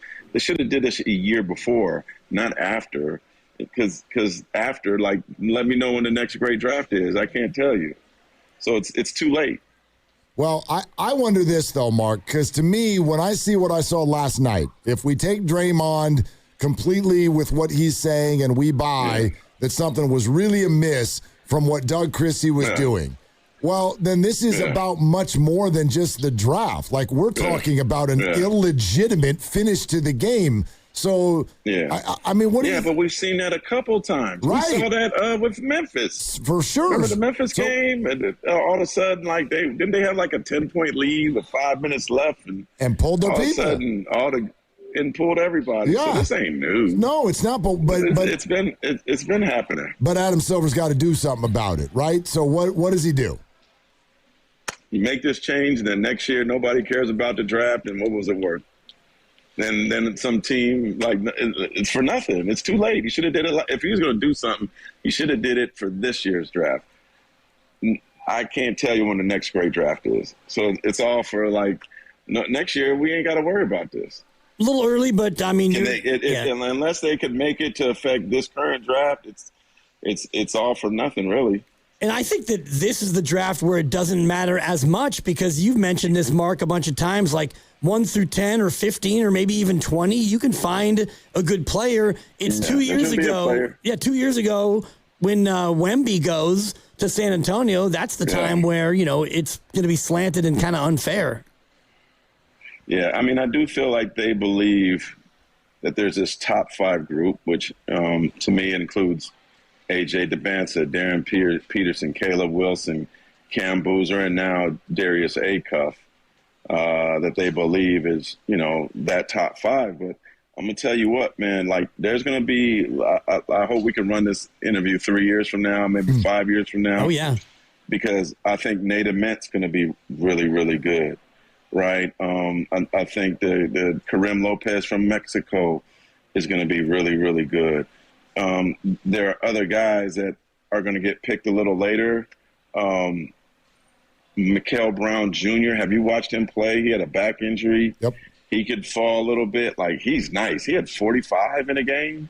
The guard from Houston. Like, so it's like, to your point, man, they're doing all this stuff, but there's enough for everybody in the top 10 to eat. Yeah, Flemings and Wagler, and I still like Yaxel Lundenborg. Like the Warriors could end up getting the kid from Michigan. Right. He could be sitting there. Right? Like, if the kid waited a year, he'd probably be top 5 pick. But this year it's so loaded, he could end up in San Francisco. So it's like, that's why I'm like, it's all this juggling and trying and this and that. But there's a lot of food in this buffet. Mark Spears is with us on Willard and Dibs. There were pieces, as always. You talked to Draymond a lot. There were pieces to what he said last night, and another one of them is that he feels like the play-in is not working anymore. And I know that's part of it is an anti-tanking mechanism, but I think there's also an excitement level for fans, the elimination nature of it. I get why the Warriors aren't, kind of inspired by it. They've been some pretty cool places, but what's your take on the play-in tournament? Yeah. Well, I actually think Draymond said, when you guys could ask me what he said at the Kendall Jackson dinner on Saturday, I think he said even bigger stuff than what we're talking about. Okay, so what did he say Saturday night at the Kendall Jackson dinner? Good follow-up, Mark. Yeah, we'll follow up. Okay, we'll get back to it. I think the playing thing was all started in hopes of getting Zion Williamson in the playoffs during the NBA bubble. That's when it all started, because they were trying to, at that point, Zion was popular. He had missed some time, he came back. You're trying to get him in. It didn't work, but I think TV likes it. TV likes having their mini NCAA tournament. So as long as ESPN, Amazon, Peacock like it ain't going nowhere. So that's a moot conversation. In terms of Saturday, people close to Draymond told me that was the best interview that they've ever heard him do. I did it. I'm not going to say it's because of me, but I think maybe that Cardinal wine he was drinking might have helped a little bit. But one of the interesting things I asked him about was what were some things that maybe if he could, that were going to keep him up at night when his career's over. And he actually said that he kicks himself for 2016 being suspended. Kind of felt like he cost the Warriors the finals, which is the first time I've ever heard him say that. He also said that he thought that he could have been MVP of that finals, and I agree with that, had the Warriors won. But he said that he also thought that loss ended up pushing them to do things that led to other championships. So it ended up working out on the back end. And then another thing he talked about regretting and still bothers him to this day, and he wishes he could go back in time, is he said if he could go back in time, he would take that punch back from Jordan Poole. Wow, yeah. And he said he said that's something that still bothers him to this day. And there was a lot more we could talk about that he said, but those were two things that stood out. That's actually really, really great insight. So good stuff to hear as always. Mark Spears, courtesy of Kendall Jackson Wines, an official wine partner of the Golden State Warriors. You're absolutely the best, man, and thank you for talking to my students the other morning. They loved it. You're the best. Appreciate it. We'll talk to you next week. We got to get dibs out in wine country. Yeah, we do. Yeah, no doubt. I'm just a babysitter away, Mark. I'm going to get there. Yeah. And I'm going to get you a nice cap for that head there, too, a nice KJ cap. You better watch out. I might grow this out now. Show you what I'm working with. I wish we had enough guts to have a competition for that, but I don't think either one of us. Yeah, my couch is not comfortable enough, Mark. Mark, great stuff, man. We'll talk to you again. Thanks, Mark. All right, peace, fellas. Okay, there he goes. That's Mark Spears of ESPN, and we kick out of that over to the River Islands guest line immediately and bring in Giants reliever Caleb Killian, who was a big part of their second consecutive shutout victory over the Phillies to end this homestand. So, Caleb, thank you very much for coming on, and congrats on the outing and the win. Yeah, thank you. Thanks for having me. Yeah, man, super fun to have you. We want to dig into the story a little bit. It's really cool that you're back with the Giants, but let's keep it in the now for the moment. And can you give Giants fans and our listeners an idea of how you guys are handling what has been a difficult start until the last, 24 to 30 hours or so? Yeah, we're just trying to stay positive about everything. We know what we can do, and I think these last two wins and stuff are kind of giving us some momentum to show us, just kind of remind us what we can do. So we're feeling good. The vibes are good in here, that's for sure. But yeah, we're excited. And so far for you, vibes are up and runs are down, no runs allowed. And you guys put up 20 straight zeros to close out this series. How much is pitching zeros and putting them up there not only contagious, but kind of a competitive thing for you guys? Yeah, zeros are huge. And when we score runs, that gets you, that also helps with the vibes. We love runs and keeps you positive out there and makes you want to get in there and put zeros up. Caleb, I believe the best bullpens are the ones that have very defined roles. And you guys are in a spot, there's a couple injuries, there's some new faces, you're one of them. Can you sort of shed some light on that discussion within the team, kind of knowing what your role is and when you're going to come in? Yeah, I mean, this is my first year doing the whole full-on reliever thing, so this is all kind of new to me as well. I've had little bits where I've seen, I guess, on the Cubs and stuff here about how it works, but honestly, it's all kind of new, and I'm just going with the flow and just going out there and competing when I get the call. And, be ready in whatever role. You were mentioning earlier about the vibes, and I know that Tony Vitello has the phrase vibe it out. What is different about the vibe that he has brought that has seemed to be pretty infectious over the last couple of games, especially? Yeah, no, he's encouraging. He's really good. The staff here is one of the main reasons why I came back. I met with some teams this offseason when I got to decide kind of where I'm going and talk to the staff, and immediately after the call, I was like, this is where God wants me to go. So I really believe in these guys, and he does a great job. Caleb Killian, for those listening who don't know, was a part of the Chris Bryant trade. He was a Giant farmhand sent to Chicago in the Chris Bryant trade. You played some for the Cubs, and now you're back. Can you take us sort of through that emotional journey for you? Yeah. I mean, didn't really expect it when it happened, when I got traded. Kind of all a whirlwind. I didn't think my name was going to be up there, but I mean, you get the call, and the next day you're on another team and meeting new people. So that was a crazy time. And then, yeah, after I think I spent like 5 years there, I finally had the chance to pick the team that I wanted to go to.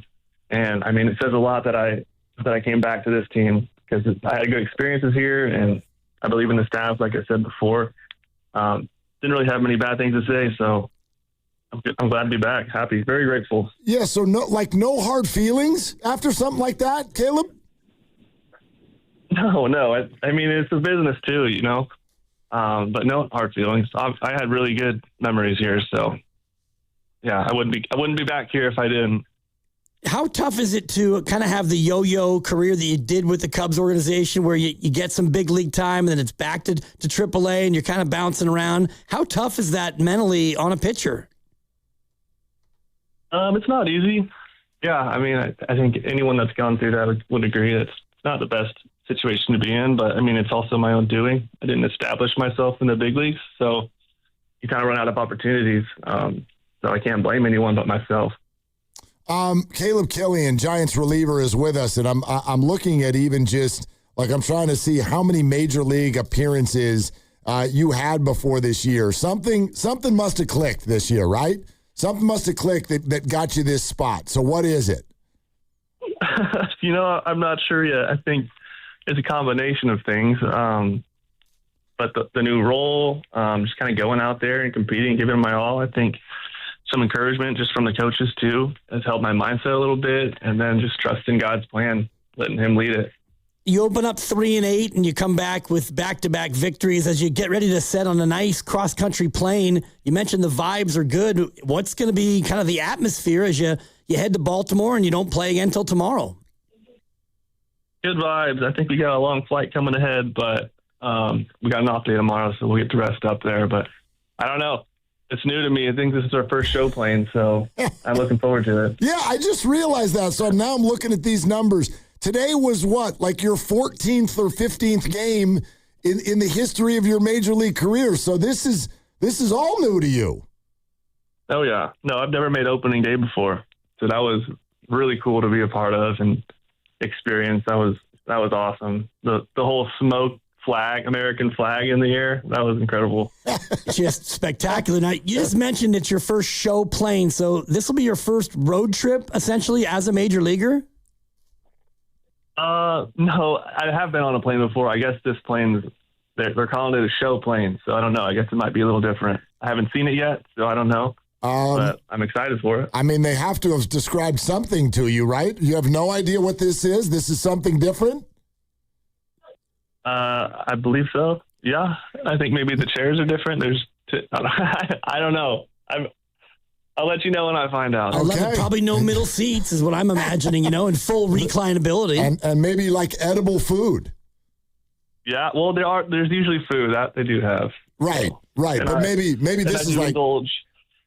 And you do indulge, like in the food, absolutely. What are you getting after? What are you looking forward to? Is it like cracked crab, or are you a sandwich guy? Like, what are you going to get into?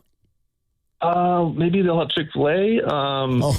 I had a burger last time, and it was good. Yeah, you need to eat to grow. I love that. He's still growing, ladies and gentlemen. Caleb Killian of the Giants is with us. Hey, real quick, what can you tell us about Flower Mound, Texas? Is that where you're from?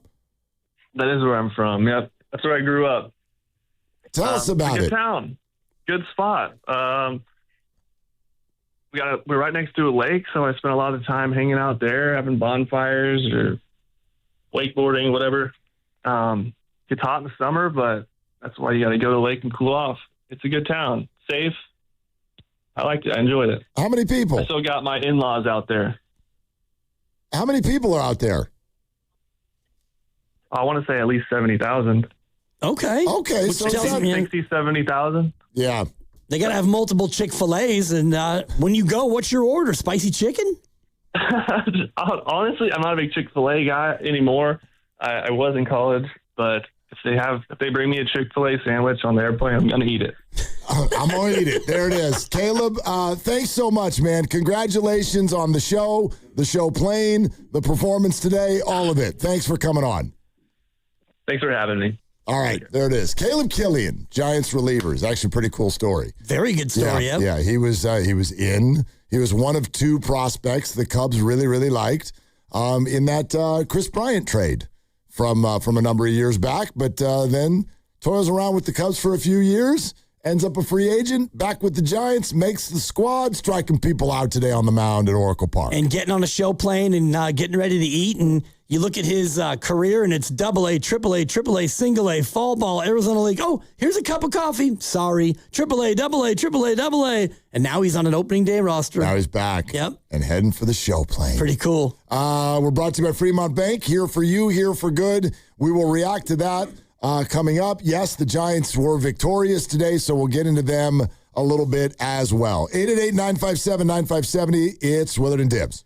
And it's Dan Dibley here to talk about Fremont Bank. It's my bank and has been for going on 6 years. I'm so happy that I left the big box bank that I was a part of because I was looking for more of a personal touch from my bank, and I get that from Fremont Bank. They've been doing it since 1964. They set out to build a local ecosystem that would help customers be able to be in contact with the branch and all the people who work there in order to have your goals fulfilled, and their customer service is second to none. They always go the extra mile for me. I'll be heading in there at the end of the month to convert my CD into a brand new one, and they've already reached out to let me know that it's getting ready to expire, and that's important to get those personal touches from your bank. They're also active members of the communities that they serve, and with 21 branches, 20 here in the Bay Area, 1 in Carmel by the Sea, you know that they're a part of many communities. I deposit my money with them, and that money stays here, and they reinvest it into so many different things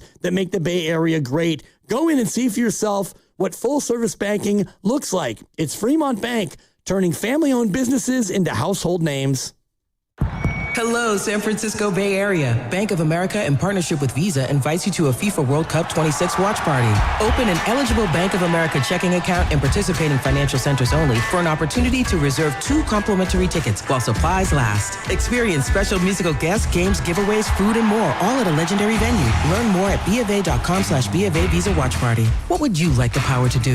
Bank of America, proud to be the official bank of FIFA World Cup 26. Bank of America NA, member FDIC. Terms apply. All rights reserved. It's tax time, y'all. If you want to file free, this next one's for you. Now taxes is so free. Tax free edition only. Roughly 37% of filers qualify. Simple form 1040 returns only. How this is tax. Love that jam. Up next, commercial. Intuit TurboTax Free Edition. See if you qualify at TurboTax.com/free. Don't miss the deadline. File by 4/15. No schedules except for earned income tax credit, child tax credit, student loan interest, and Schedule 1A. There's a difference between liking a house and actually getting it. Redfin is built to make up that difference and close the gap between finding and owning the home for you. Redfin agents close twice as many deals as other agents, so when you find a home you love, you're not a step behind when it's time to make an offer. That means less watching great homes disappear and more focus on the ones you'll actually move into and call home. Redfin helps turn saved listings into real addresses. Get started at redfin.com. Own the dream. Elevate your kitchen at the Miele Innovation Center at Friedman's Appliance in Pleasant Hill. Out of your dreams and into your kitchen. Select the qualifying built-in kitchen appliance package that is right for you. With unrivaled technology and luxury-grade quality, when you bring home a Miele, you're bringing home true innovation. Now, for a limited time, save up to 10% with the purchase of a qualifying Miele kitchen package.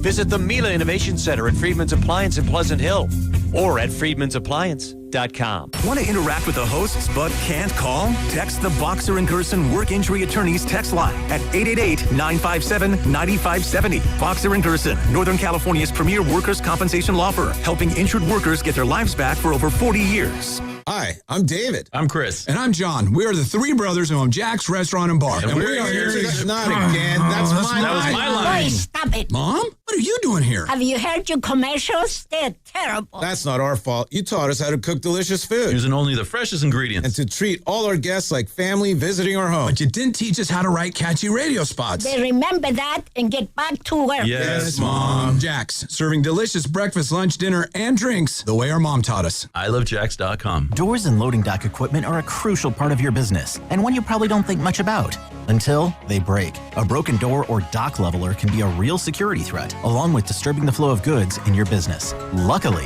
RNS is here for all your commercial door, dock, and gate needs. From overhead doors and security shutters to fire-rated and personnel doors, RNS can provide your business with safety and security. Call 800-FIX-A-DOOR to schedule a free estimate or visit rsdoors.com. RNS Doors. Look for the red truck. Tune in to 95.7 The Game for Warriors Live, 60 minutes before tip-off. Every Warriors game throughout the season as we get ready for the action. Presented by Xfinity, your home court advantage. Brought to you by Xfinity. Watch all your favorite teams all in one place. Xfinity, imagine that. I'm Mark Solinger, producer and one of the hosts of the Moth podcast. For nearly 2 decades, The Moth has brought live storytelling to stages around the world and to millions of listeners. These are real people telling true stories from their lives. Stories about a lost family recipe, about working to free a wrongfully convicted man, about realizing you need to leave your May-December romance. Stories that will move you, surprise you, make you laugh. Stories you can't forget. Join us. Follow and listen to The Moth wherever you get your podcasts. This is the story of the one. As a maintenance tech at a university, he knows ordering from multiple suppliers takes time away from keeping their arena up and running. That's why he counts on Grainger to get everything he needs, from lighting and HVAC parts to plumbing supplies, all in one place. And with fast, dependable delivery, he's stocked and ready for the next tip-off. Call 1-800-GRAINGER, click Grainger.com, or just stop by. Grainger, for the ones who get it done. My name is Whitney Allen, and I'm a widow. My husband, Ryan, died. We never thought we'd ever have to use life insurance, but the unexpected happened. With Ethos, signing up was fast and 100% online. You can get a quote in seconds, apply in minutes, and get same-day coverage. No medical exams, and you can get up to $3 million worth of coverage. I am grateful we were prepared. Get your free quote at ethos.com/radio. That's ethos.com/radio. Paid spokesperson. Time spent on application may vary. Online health questions required.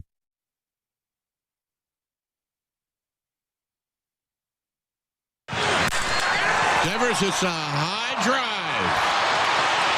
Center field. Out of here.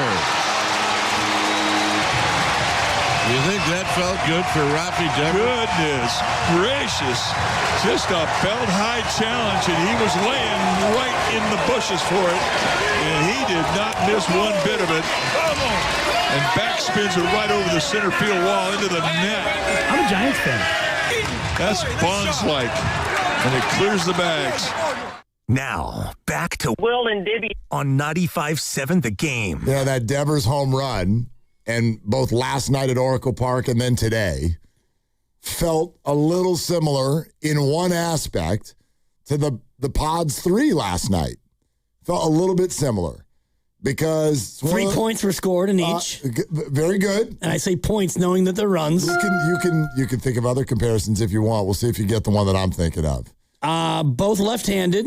Excellent. Both with a fantastic head of hair. Both like the color purple. I don't think I'm getting the right answer, but I'm riffing. Does Devers have a fantastic head of hair? Kind of made that up. Okay. Tie and tight. Does he wear purple? He does on Tuesday night. Well, that's a good point. Yes. I was more thinking about the aspect of we all really, really mad, and then poof, and then it's, okay, never mind. And that's kind of what the last 2 games felt like with the Giants. And similar to anything Warrior related. No, not everything is fixed, but feels a little bit better, doesn't it? It feels a little bit better. And I think at least in this moment, especially on a getaway day when you don't play tomorrow, as Caleb Killian just told us, this is going to put everybody in a much more relaxed mood. You just went from loafers to flip-flops on this plane that's now headed for Baltimore that's going to leave here shortly. They get a full off day on the East Coast tomorrow to just relax and sit in the fact that on back-to-back days, they just went against Christopher Sanchez and Aaron Nola and outscored the Phillies 11-0. And they shut them out both last night and today. Yeah. And I just, I think everybody sort of knew this. I'm not now saying that the Giants are good, but you had to fight through the first 10 or 11 games to sort of find that just relax. It's early. This can turn. This can change. And at least for a couple of days, it does. And now suddenly you think, oh, maybe this is going to look different in another week or two. It could. And, 5-8 is certainly better than 3-8 or 3-10 if that's the way that went. And so now you've got a 9-game road trip. Off day tomorrow, off day Monday, and then 6 in a row. So not super taxing. And you can skip a guy in the rotation if you want, but you can set a bar of if you go 5-4, and all of a sudden now you're 10-12, and you're creeping a little bit closer. And these opponents don't look as daunting as what you faced early on. And the thing that struck me not only today, but last night as well, is that Rafi Devers appears to realizing that he is Rafi Devers. And the one he hit today, 108 miles an hour off the bat. It says here on StatCast it was a home run in only 23 of 30 parks. Really? That I don't get, because if you hit a home run at Oracle Park, it's automatically a home run every single other place on the planet. Not necessarily. Well, first of all, that's not true if you hit it right down the right field line. Okay. There's actually spots where it's the only park in America where it would be a homer. But he hit it to pretty much dead center. 411, they have it listed. Yeah, I mean, I think there are some parks that are deeper than 411. There's some, to straightaway center. Right. Coors Field was one of them listed. Well, that's a bunch of junk, though, because Coors Field is the one that you can't go to StatCast, because it's like if you do hit it 411 feet in San Francisco, that's going to go about 440 feet in Colorado. You would figure. The other one was Chase Field. Same thing. I mean, when it's hot. Well, that's a big center field. Okay. And they've got that big, you know what I mean? There's a high fence out there in center field. But so I but believe that ball it. Was smoked, it was the story. Yes. Destroyed. And that's where it kind of started for me last night, where he was starting to show that even though he's kind of struggling early, it's not bugging him. He's out there slapping Susac after the pop fly that he caught, and he's running around, and he's smiling, and he's having fun. And I'm thinking, this is a 3-8 team, and they are playing loose, and Vitello goes out to take out Robbie Ray, and Robbie Ray didn't get the check swing call on the strike 3 in the 7th, and you could tell he's a little hot because he wanted to finish the inning, and he was at 108 pitches. I think he's coming out, but Tony V comes out and says something, and half the group is, not a belly laugh, but you could tell that he said something that was funny, and now they're kind of yucking it up a little bit, and I was thinking, through it all, Tony V getting a little bit of criticism here and there, Jim Bowden and others, and yet the club is loose. They won yesterday. They win today, 5-8, and you're trending in the right direction. It just seems to me that this group likes Tony V a lot. And you just heard that from Killian on the air. This staff is why he came back. One phone call, and he's like, yep, I'm coming back. It is interesting, man. I have to answer a lot of this with the same thing that I answered it with a few days ago.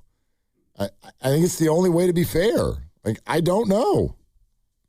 And I didn't know when they were 3-8, the same way I don't know if they're 5-8. I get your observations. I think they're good ones. He said what he said. He said it on the radio. Yep. So I don't know if he's cleaning things up for the radio. It sounded like it might have been the first time a radio station has ever asked for Caleb Killian after a major league game. Might be. Well, I mean, he's only played in like 14 of them. True. His career ERA is 7.88. I don't think he's had a lot of games where people are like, give me Killian. I like that answer, too. He's like, yeah, I haven't earned it. I haven't earned to stay up here. Because you look at, he's had some rough outings in the brief time he's been up. He's going to the show plane, and Dibs, he didn't even know what that is. Right. I don't know if it's got propellers or what. Like, he doesn't know what's about to happen. And that's why I asked him if he'd ever been on a road trip before, and obviously he just went to, went down to San Diego. Yeah. Maybe they didn't have the show plane. Maybe that only goes to the East Coast. I don't know. Exactly. Maybe. Like, maybe they do get a bigger, better plane. I don't know. My perception is there's just like a Giants plane. And then you get on it when it goes somewhere. But I don't know.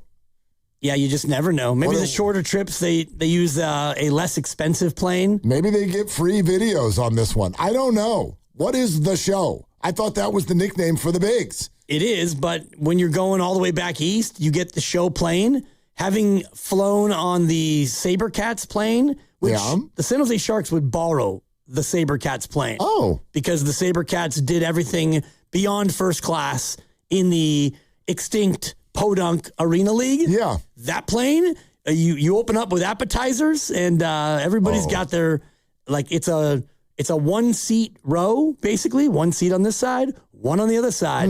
You want to lie down? Oh, you can lie down. 180 degrees down. Then they bring dinner. Yeah. It's a show plane. So he's going to have himself a nice, 5.5, 6 hours going back east? Whatever it is. Yeah, probably at least 5.5. Yep. I tell you what, I don't know if you have the same experience I do. Sometimes when stuff like that happens, aren't you so thankful, so just like amazed that you get this experience, but then somewhere in there, this angry streak runs through you? I got a couple of times where working with USC football, I got to go on the private jet to the bowl games, and they often played in the Orange Bowl at the time that I was there. Thank you. So 2 trips to Miami on a private plane with USC, and it was maybe not an hour into the ride, because in an hour into the ride, I'm just like, more napkins, please. Like, I'm just happy. I'm full, but I'm still eating anyway. But 3 hours into the flight, don't you have that moment where you're like, so you can do food on a plane? I grew up thinking that, it's a plane and the kitchen is like a little box. What do you want? So, here's a cookie that tastes like vegan or something. It's so hard. It looks like it's been in there for at least a month and a half. But what do you want from us? It's the plane. Right. And then you get on one of these team planes, and all of a sudden you realize that's a racket, man. It's a lie. They can do food on good food. Well, this is all on the plane. It's all pre-made and then heated up in a certain way. It's not like they have a walkout and like an omelet bar. Bro, the filet mignon on the way to Miami tasted like filet mignon at a restaurant. But they didn't have a barbecue in the 4th row. I don't know what they had back there, but people are coming out from behind the curtain and they're just, like, what do you want, sir? You want some chicken or some steak? Here's a big bucket of every dessert you could ever imagine. We're going to take that on a cart through here. Would you like one or would you like 1,000? Yep. What do you want? The answer's yes. I'm like, oh my God, they can do food on a plane. The other piece of it, and this is the hard part of all of it, is you get spoiled. And so that next time that you have to take a commercial plane, and I love Southwest, and I haven't flown since they did away with the cattle call, but you might be in the B group, and you're standing next to Bobby with the BO and Jenny with the crying baby, and you're B11, and you're just waiting, and you're like, man, I missed the show plane. I'll tell you that. You get a little spoiled. Big time. It's like Guru and Bob Meyer seats at Chase Center. Exactly. It happens. It happens with all of the stuff. All of a sudden, you can't sit in the upper deck anymore. You can't fly coach anymore. Whatever kind of advantage you have.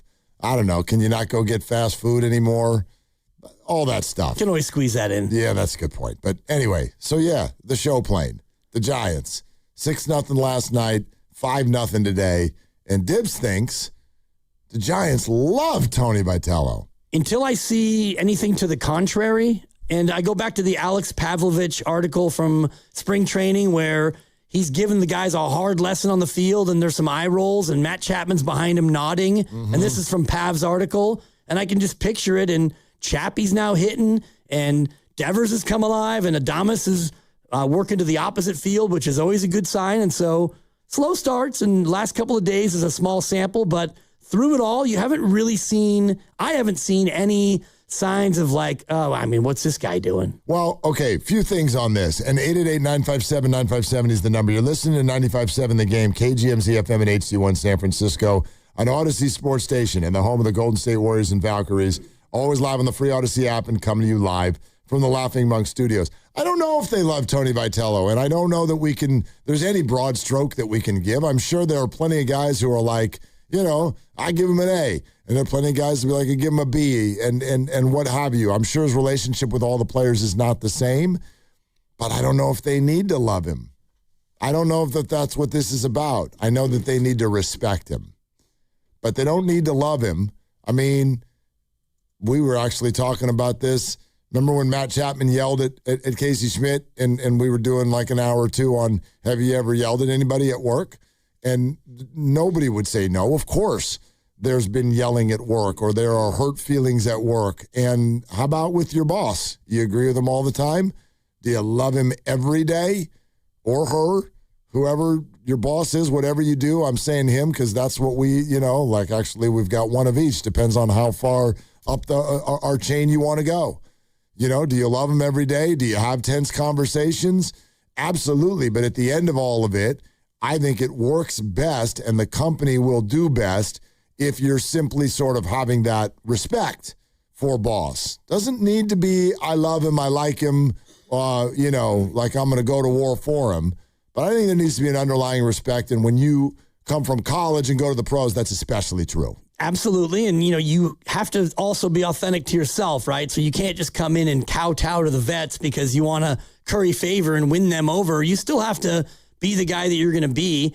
And you have to be appropriately, amusing and show your personality in the right spots. And yesterday when Robbie Ray is coming out, I could kind of see he had his back to the camera, but I thought that he was, saying some things that were either clever or lighthearted in some way. Maybe he was saying something about the check swing call that didn't go their way, it was close. Yep. I thought he went, but whatever. It takes time, and winning obviously helps the overall relationship, but I'm just looking at, the way they're going about celebrating wins. Like last night again, you had Kylan Mills and Sean Estes out there in ponchos because they knew someone was getting doused. Even though it wasn't a walk-off, they're celebrating wins at a certain level. You know what I love about Tony Vitello is that over the last 48 hours, he has started to use his roster. That's what I love about Tony Vitello. That took a minute. I still have questions about it, but you're starting to see some off days get sprinkled in. Jung Hoo Lee got one last night. Elliot Ramos got one tonight. Harrison Bader got one. They put Susac back in. He got 3 more hits. I saw a stat today because I went over to the start of the game today. You know what they threw up on the scoreboard? Check this out. Daniel Susac is the first player to start his career 5 for 5 since 1961. Really? Any player, any team. Major League Baseball. Correct. And who was that? Oh, I have no idea. Oh, okay. No, this is my son's pet peeve. Yeah, no, no. Well, they didn't put it on the. That wasn't even the point. Well, then he's not mad at you. He's mad at them. Well, whatever. But the point is like that doesn't happen. That doesn't happen. I was negative 14 years old the last time that happened. That somebody started their major league career 5 for 5. And he's now 6 for 7 with a 2-run triple last night. And a lot of people were pissed that he wasn't in the lineup today. I tell you what, I was there for lineup introductions, and there's a fan sitting like really right near me, and you could hear it. I don't know if we need to have this conversation. They weren't boos, but they were moans. They were announcing the starting lineup, and when they got to Bailey, it was kind of like, yeah. There was some Steiny in the house? Audible moans. Oh boy! And then the guy right near me turns to his buddy and goes, "No Susac." Like he's a household name now, right? Right. He guy's played 2 games in his big league career. We're not doing Susac today? So the attendance immediately dipped by 25 people. Everybody left. All the Susacs. Yeah, this is a good point. And all of the protesting fans. I came to see Susac. Right. They wanted Dan Dibley's exit pricing. Like, I'm not paying full price for no Susac. Guys, 5 for 6 did something that hasn't been done in 65 years. I'm going to need like 12% back. Dude. But I think this is going to be a little bit of a slow burn. In other words, there are politics involved. I know people don't like that, but when you have people who are in established positions, you don't take their job from them just because their backup had 2 good days. You don't do that. The whole pitching staff is more used to Patrick Bailey. This was a day game after a night game. All I'm saying is there are considerations. There are a lot of considerations with regard to that. But I do think that you'll see him more especially if Patrick doesn't start to produce. Patrick went 1 for 3 today. At a babe. That's better than what he's been doing.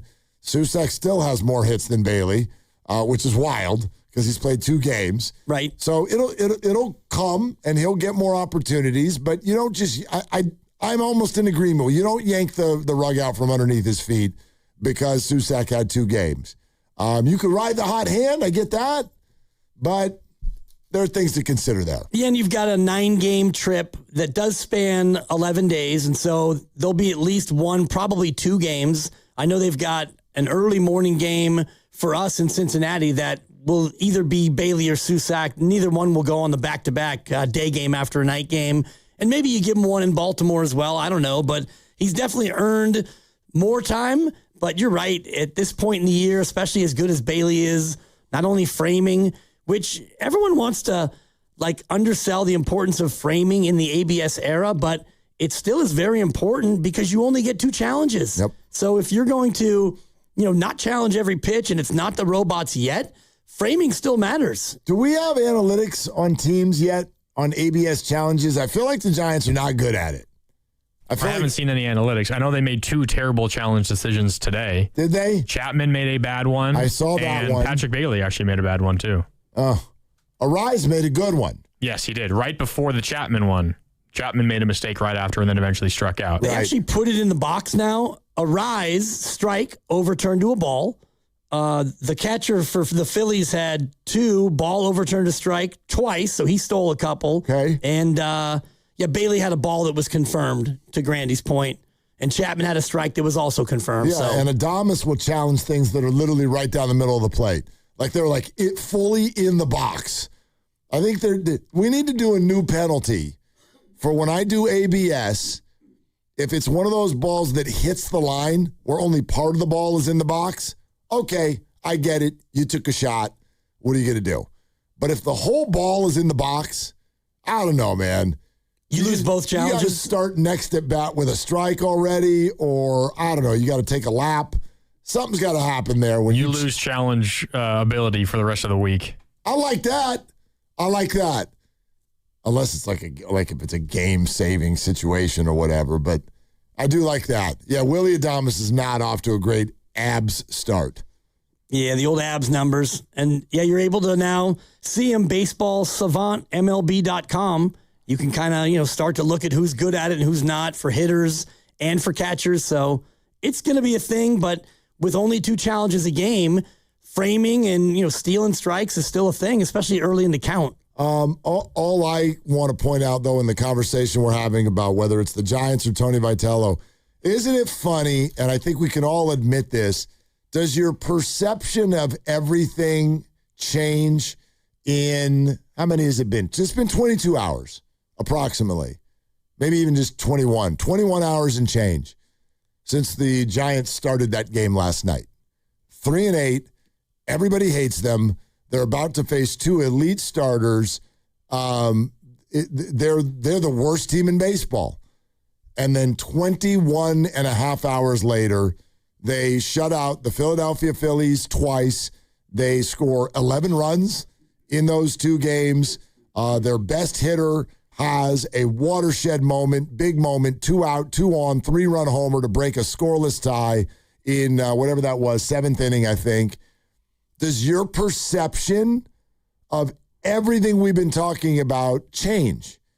And if it does in 21 and a half hours, then I'd argue the perception we originally held is a little bit flimsy.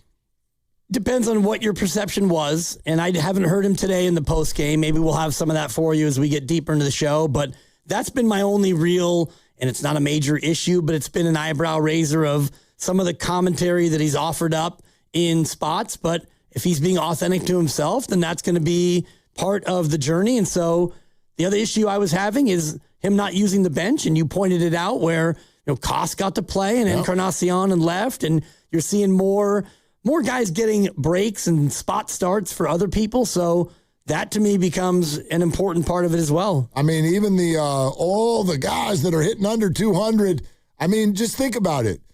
This is how quickly the whole scenario changes. Do you realize that, Willy Adames is hitting 260, Luis Ariz is hitting 320. Matt Chapman is hitting 300. And Rafi Devers is up to 220. I think he was at 180 when the game started. Yeah, 2 days. Boom, boom. So, again, what happened. And I am nowhere near saying, yay, now the Giants are good and everything is fixed. I don't think that at all. But so many of the sort of evidentiary pieces we've been using, I mean, poof, they're up in smoke in 20 hours after a couple of nice games. And today was the day where I think all 8 of the hardest hit balls were off of Giants bats, and you're starting to see guys, get comfortable. And I know it's a small sample, but back-to-back games, you put up crooked numbers. Just a quick look at the ABS stats for Giants hitters. They're 3-4 as a club. You've got Elliot Ramos 2-0, Encarnacion is 1-0. Chappie's lost 1, Ariz 1, and Adames is 0-2. Yeah, he's 0-2. So they're 3-4 as hitters. Adames has got to go to ABS class. Yep. Take a lap. Warrior Wednesday is brought to you by Friedman's Appliance. Come see their full selection of in-stock luxury appliances and live working vignettes. Visit Friedman's Appliance in Pleasant Hill today. Plenty more on the Giants' nice night, followed by nice day, 888-957-9570. But also, coming up fairly quickly, we get back to Warriors, because remember earlier when you wanted to talk about Charles Bassey? And I think everybody has a good perception or introduction to this guy over the last couple of games. But there's another name we need to bring up, because I am already, I think, in favor of Bassey over him. And so we need to talk about that. 888-957-9570 is the number. This is Willard and Dibs. As Pittsburgh prepares for the unofficial beginning of football season, the city's kickoff celebration will begin with an unforgettable invite-only night of music. The night before takes place Wednesday, April 22nd at Rivers Casino Event Center, featuring Jason Aldean, John Morgan, and Shane Profit. Visit Odyssey.com/the night before to enter now for your chance to win this national contest. Price includes round-trip airfare, a 2-night hotel stay, and 2 tickets to the show. The biggest golf tournament of the year is here, and now you can trade the tournament on Kalshi. Kalshi partner Bryson DeChambeau is trading at 7% to win it all. That means a $100 trade pays out $1,341 if he wins it all. On Kalshi, you're trading against peers in a live market, meaning there's no house. And as the odds move, you can buy in and out of your position all tournament long. For a limited time, download the Kalshi app and use code FAN to get $10 when you trade 10. Kalshi. Kalshi. Trade on anything.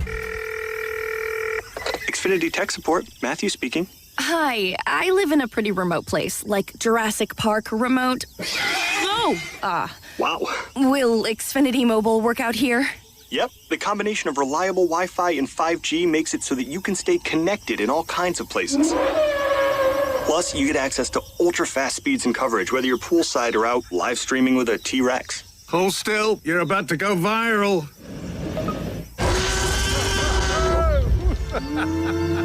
Welcome to a new era of Wi-Fi boosted mobile. Cut your mobile bill in half with 2 lines of unlimited. Learn more at xfinitymobile.com. Xfinity. Imagine that. Watch Jurassic Park with Xfinity. Restrictions apply. Xfinity Internet required. Savings comparison based on promotional rate for 2 lines of Xfinity Mobile Unlimited versus 2 lines of T-Mobile Experience More, Verizon Unlimited Plus, and AT&T Starter as of February 10th, 2026. Taxes, fees, extra.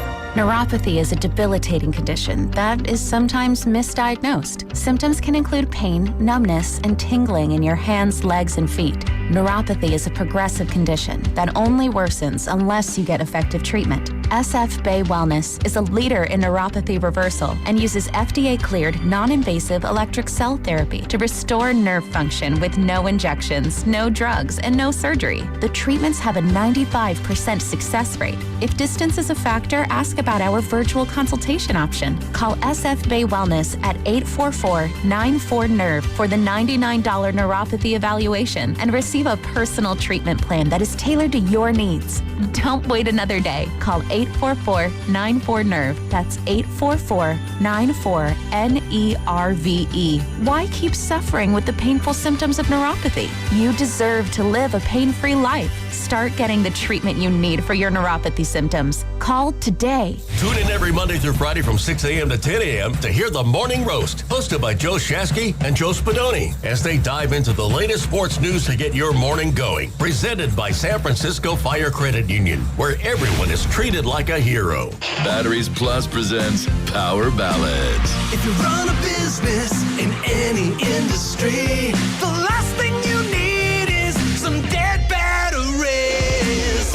We got them in stock, and we're local too. We dream about batteries more than most people do. Batteries Plus, there's no problem too large.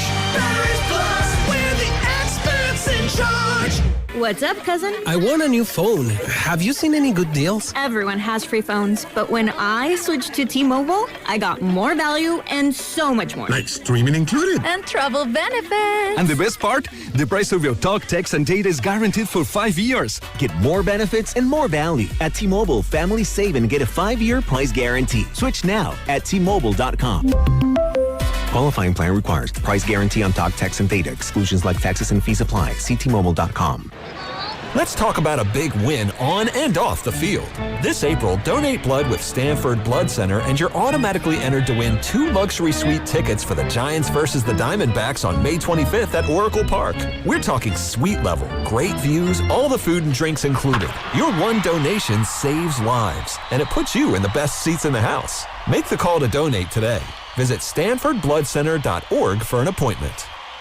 There's a difference between liking a house and actually getting it. Redfin is built to make up that difference and close the gap between finding and owning the home for you. Redfin agents close twice as many deals as other agents, so when you find a home you love, you're not a step behind when it's time to make an offer. That means less watching great homes disappear and more focus on the ones you'll actually move into and call home. Redfin helps turn saved listings into real addresses. Get started at redfin.com. Own the dream. Well, good morning, kiddo. I love that you're home from college. I've missed you. Still taking your Nature Made vitamins? Every day. A multivitamin and a probiotic. You better be taking yours. Still looking out for me, Mom. I'll never stop. Made to care for you every day. Nature Made, the #1 pharmacist-recommended vitamin and supplement brand. Find us in the vitamin aisle, based on a survey of pharmacists who recommend branded vitamins and supplements. San Francisco will see increasing clouds tonight with a low of 53. Weather brought to you by Staples. From posters and presentations to labels and loyalty cards, Staples has all the print to boost your brand. Shop now in-store and online. Staples. That was easy.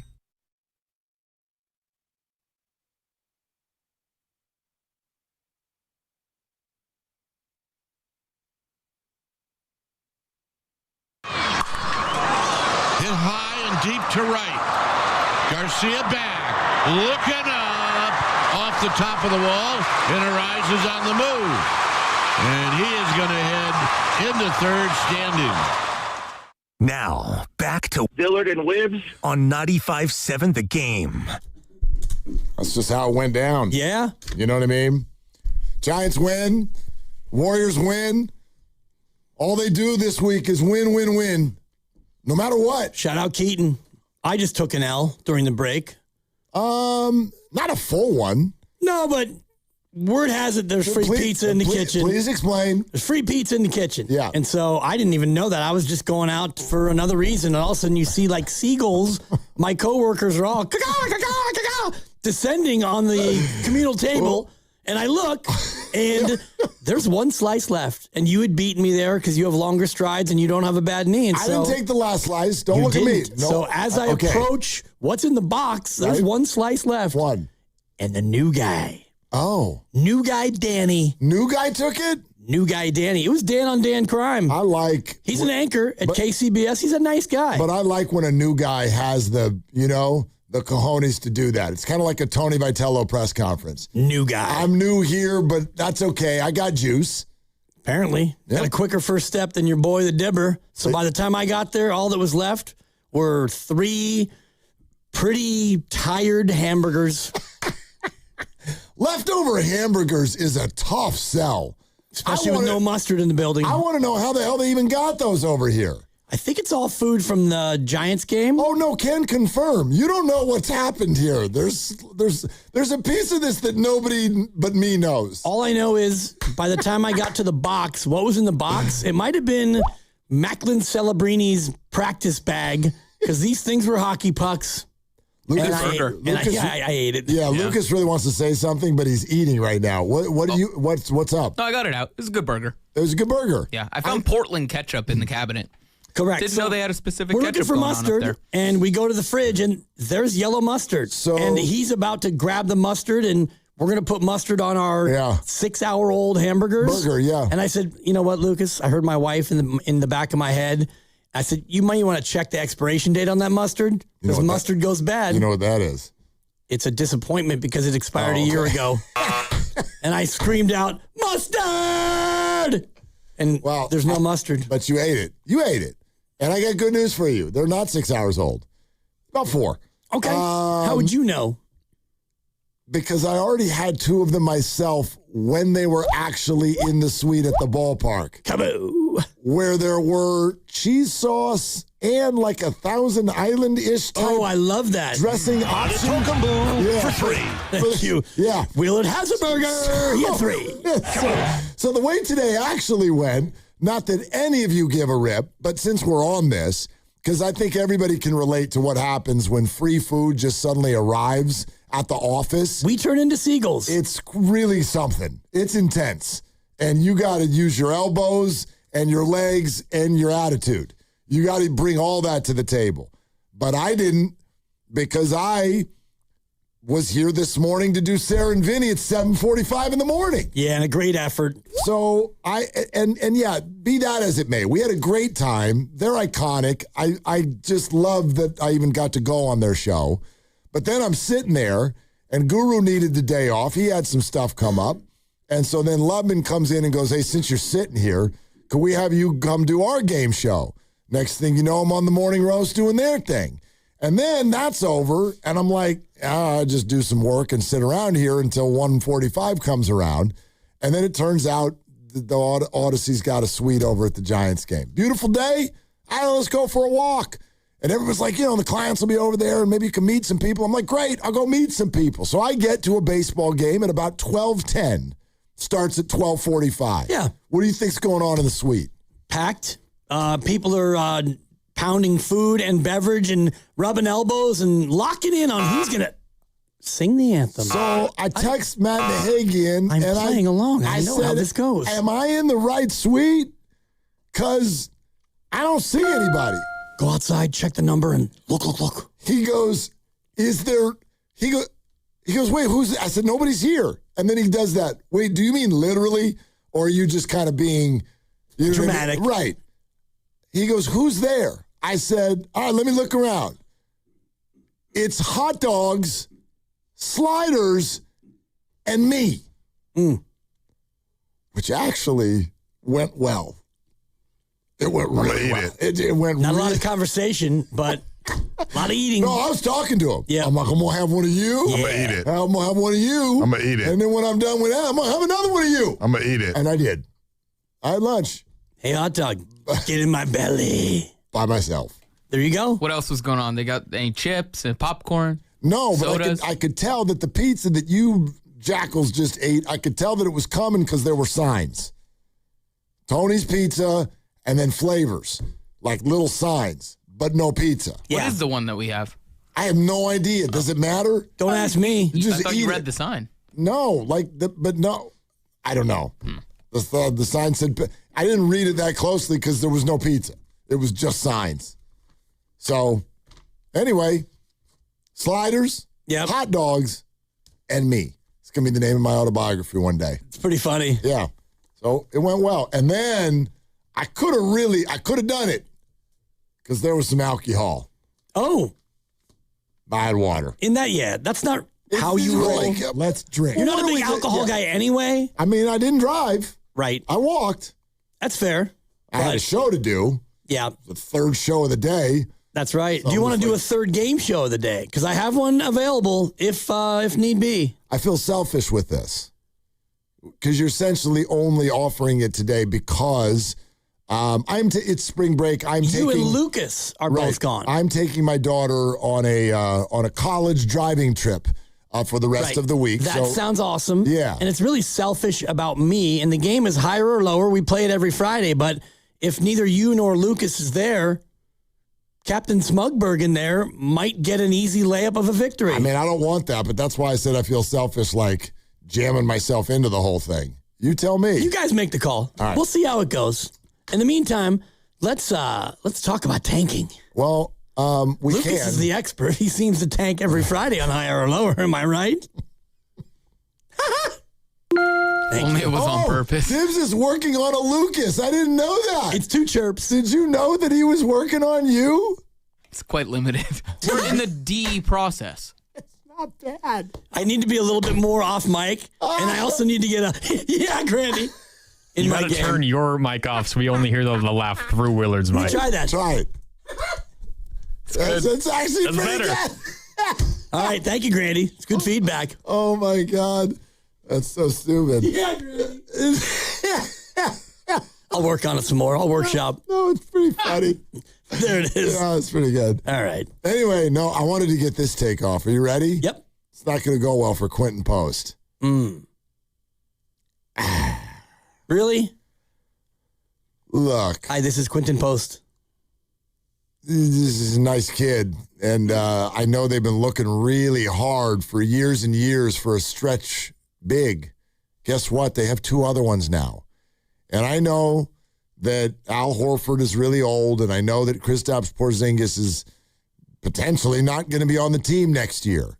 So I'm not saying, like, release him or whatever, but I am saying after 2 basketball games of seeing that the skill set that Charles Bassey, who had been tearing it up in the G League, seeing what he brings, which is a very different sort of a vibe, and it's something that I think Warrior fans have been longing for, and the Warriors as a team have been missing.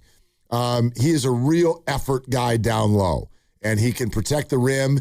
It looks like he plays pretty good defense. He finishes nicely around the rim. He's just one of those guys. He's a good rebounder. He's an effort guy who brings a physical presence inside. And defensively, my apologies, Quentin Post is not good. He's not good. And his 3-point shot, can you pull this up? What is Quentin shooting from 3 so far this year? I think it's down from last year, and it is, it's coming right up here. He's at 39.3. Is he really? Yeah. That surprises me. That was not my perception. Oh, I apologize. That was LJ Cryer. He's at 33.6. Yeah, I need a bigger font. That feels more like it, which is not disastrous, but it's not good. It's not good. And so if he's not going to be hitting threes with what he doesn't bring on the defensive side, I don't even know if he's going to be healthy by next week, but I would much right now, I would much rather see Charles Bassey on this team than Quentin Post. Quentin Post had a team option this year. He's unsigned for next year, so you probably will get your wish.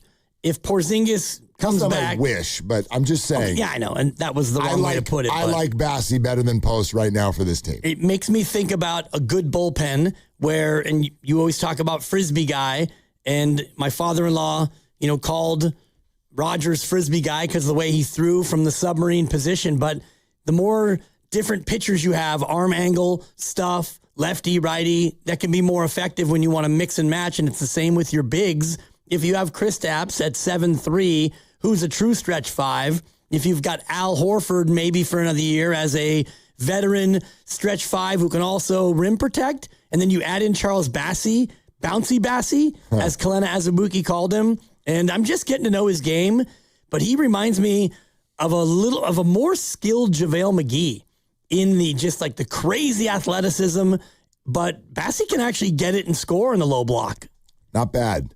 A double-double last night. Yep. I know that last night was maybe only sort of kind of like an NBA game in terms of who they were playing and how they handled it and all of that. But what did he finish with? I know he had a double-double. Bassey last night finished with 14 and 12. 14 and 12. Couple of blocks. 2 steals, 2 blocks. 4 of his 12 rebounds were offensive rebounds. And in a 5-point win, he was +9. I like him. It's early. You're liking him early. But I like him. Yeah, and you could probably get him for a very, very low number. And so when you start to look at next year and how you're going to fill out spots 10 through 15, he's a very intriguing piece and one that I think you'd like to keep because he's only 25 and he's the kind of player that you don't have on the roster right now. Yeah, I that's one thing that hit me last night. I don't know where this whole thing is heading, but in a perfect world, and actually, let me ask you this, and then we're going to go to the phones. Jeff, stay right there. You'll be first up, 888-957-9570. If everybody got healthy at the right time, who do you want to appear in this game next Tuesday or Wednesday? Who do you want the minutes to go to? Like, actually in the rotation for the Warriors next week. And you mean like realistically healthy? Yes. So Jimmy and Moses. No, right. not them. Yeah, okay. Steph and Al and Kristaps and Guy. And like Draymond and Pods, of course. No, I'm throwing those. I was throwing out the names of like who I want healthy and available next week. Right. Okay. And then Melton, GP2, and Will Richard, and probably Bassie. That was a lot of names. It's about 10. Might be too many. Well, you got Steph, Kristaps, Draymond, Al, Pods, and Melton, GP2, Guy, and Will. That's 9. Pat Spencer's 10, and Bassie would be 11. So you may have to play Warriors Survivor with some of those last couple. And that's not including Seth Curry, which I would put Seth further down than, I mean, even Pat Spencer. Pat has a real hard time on the defensive end, but he's a guy who offensively, he's pretty good. He barely came off the floor last night. Yeah. Played 41 minutes. Man. Part of that's because the Steph minutes are limited. Yeah. But I don't know who of the 11 you'd want to take out because, as I said about Charles Bassie, he does something that nobody else named can do. Yeah, and if Horford plays, I got to think those minutes would be pretty limited. Potentially. I mean, who's the starting lineup? Is everybody healthy? Are you Steph, Kristaps, Draymond? Is it Podziemski? And I don't know. Gets tough. Melton? Probably Guy, honestly. Guy? Yeah. Guy at the 3. Okay. And, Melton maybe instead of Pods, although, depends on. Interchangeable. I mean, they're both going to get a lot of minutes. One's going to be off the bench, one's not. Yeah. The one who might miss out would be Will Richard or Gary Payton II, because there's games where GP2 only plays 4 minutes. Just depends on the matchups, 888-957-9570. Shortly, we will circle back to what happened last night that really set Draymond off. There are aspects of it that we both like. There is one aspect of it that I'm not a huge fan of. We'll get to that in a second. Jeff in the city here on Willard and Dibs. Hi, Jeff. Thanks for the call. Yeah, thanks for having me on. First-time caller, long-time listener. I've been in the Bay about 10 years. Thanks, Jeff.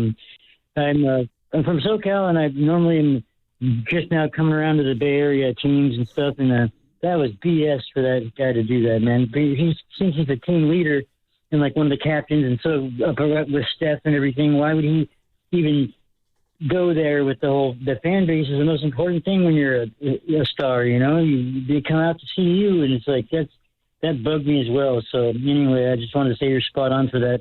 And I like listening to you guys. You guys are pretty funny, and I'll definitely be calling again. Thanks a lot. All right, thanks, Jeff. Appreciate that. And what Jeff is referring to is the one, and it's intricate because I don't think Draymond told any lies last night.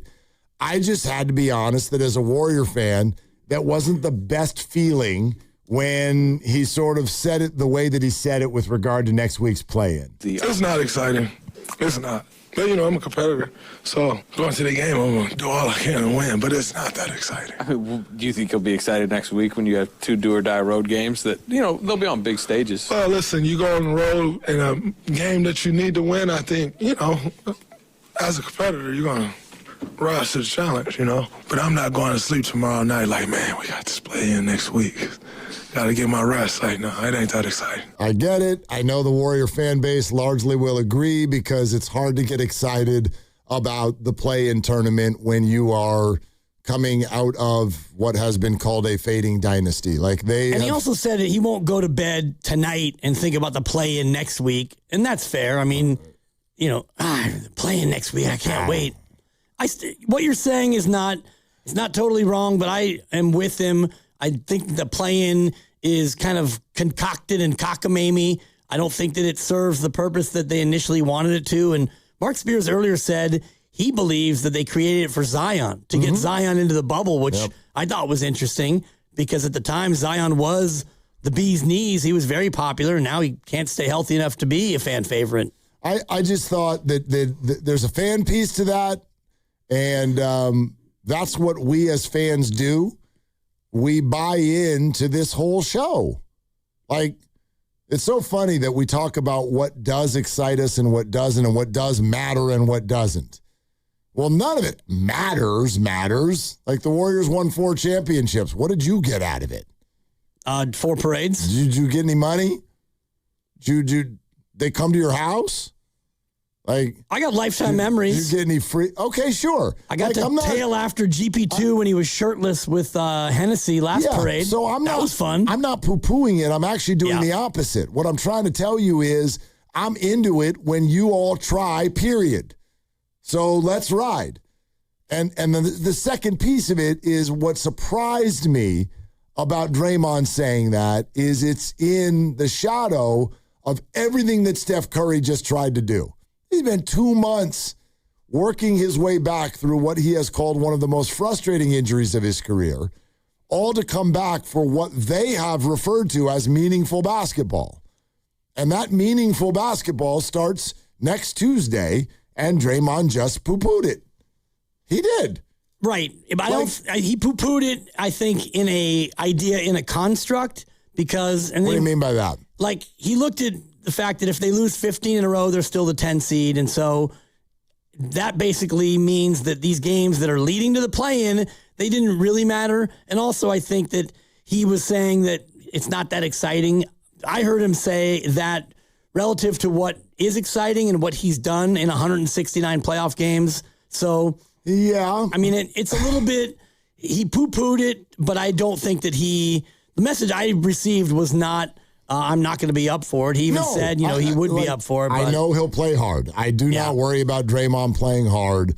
I'm not calling for some sort of discipline or apology or anything like that. I just didn't think that it felt very good because whether or not this Warrior season ends in a title or anything else, next week is, let's put it this way. It's all we got. That's all we got, dude. That's right. So, you know what I mean? I am excited to buy it. I am excited to see if Steph can will this team into the playoffs. Let's see it. We've actually watched Steph and Kristaps play one time. One time they've played together. And they may well be the future. They may well be the near-term future. They may be the 1 and 2 on this team in October. Possible. If maybe even probable.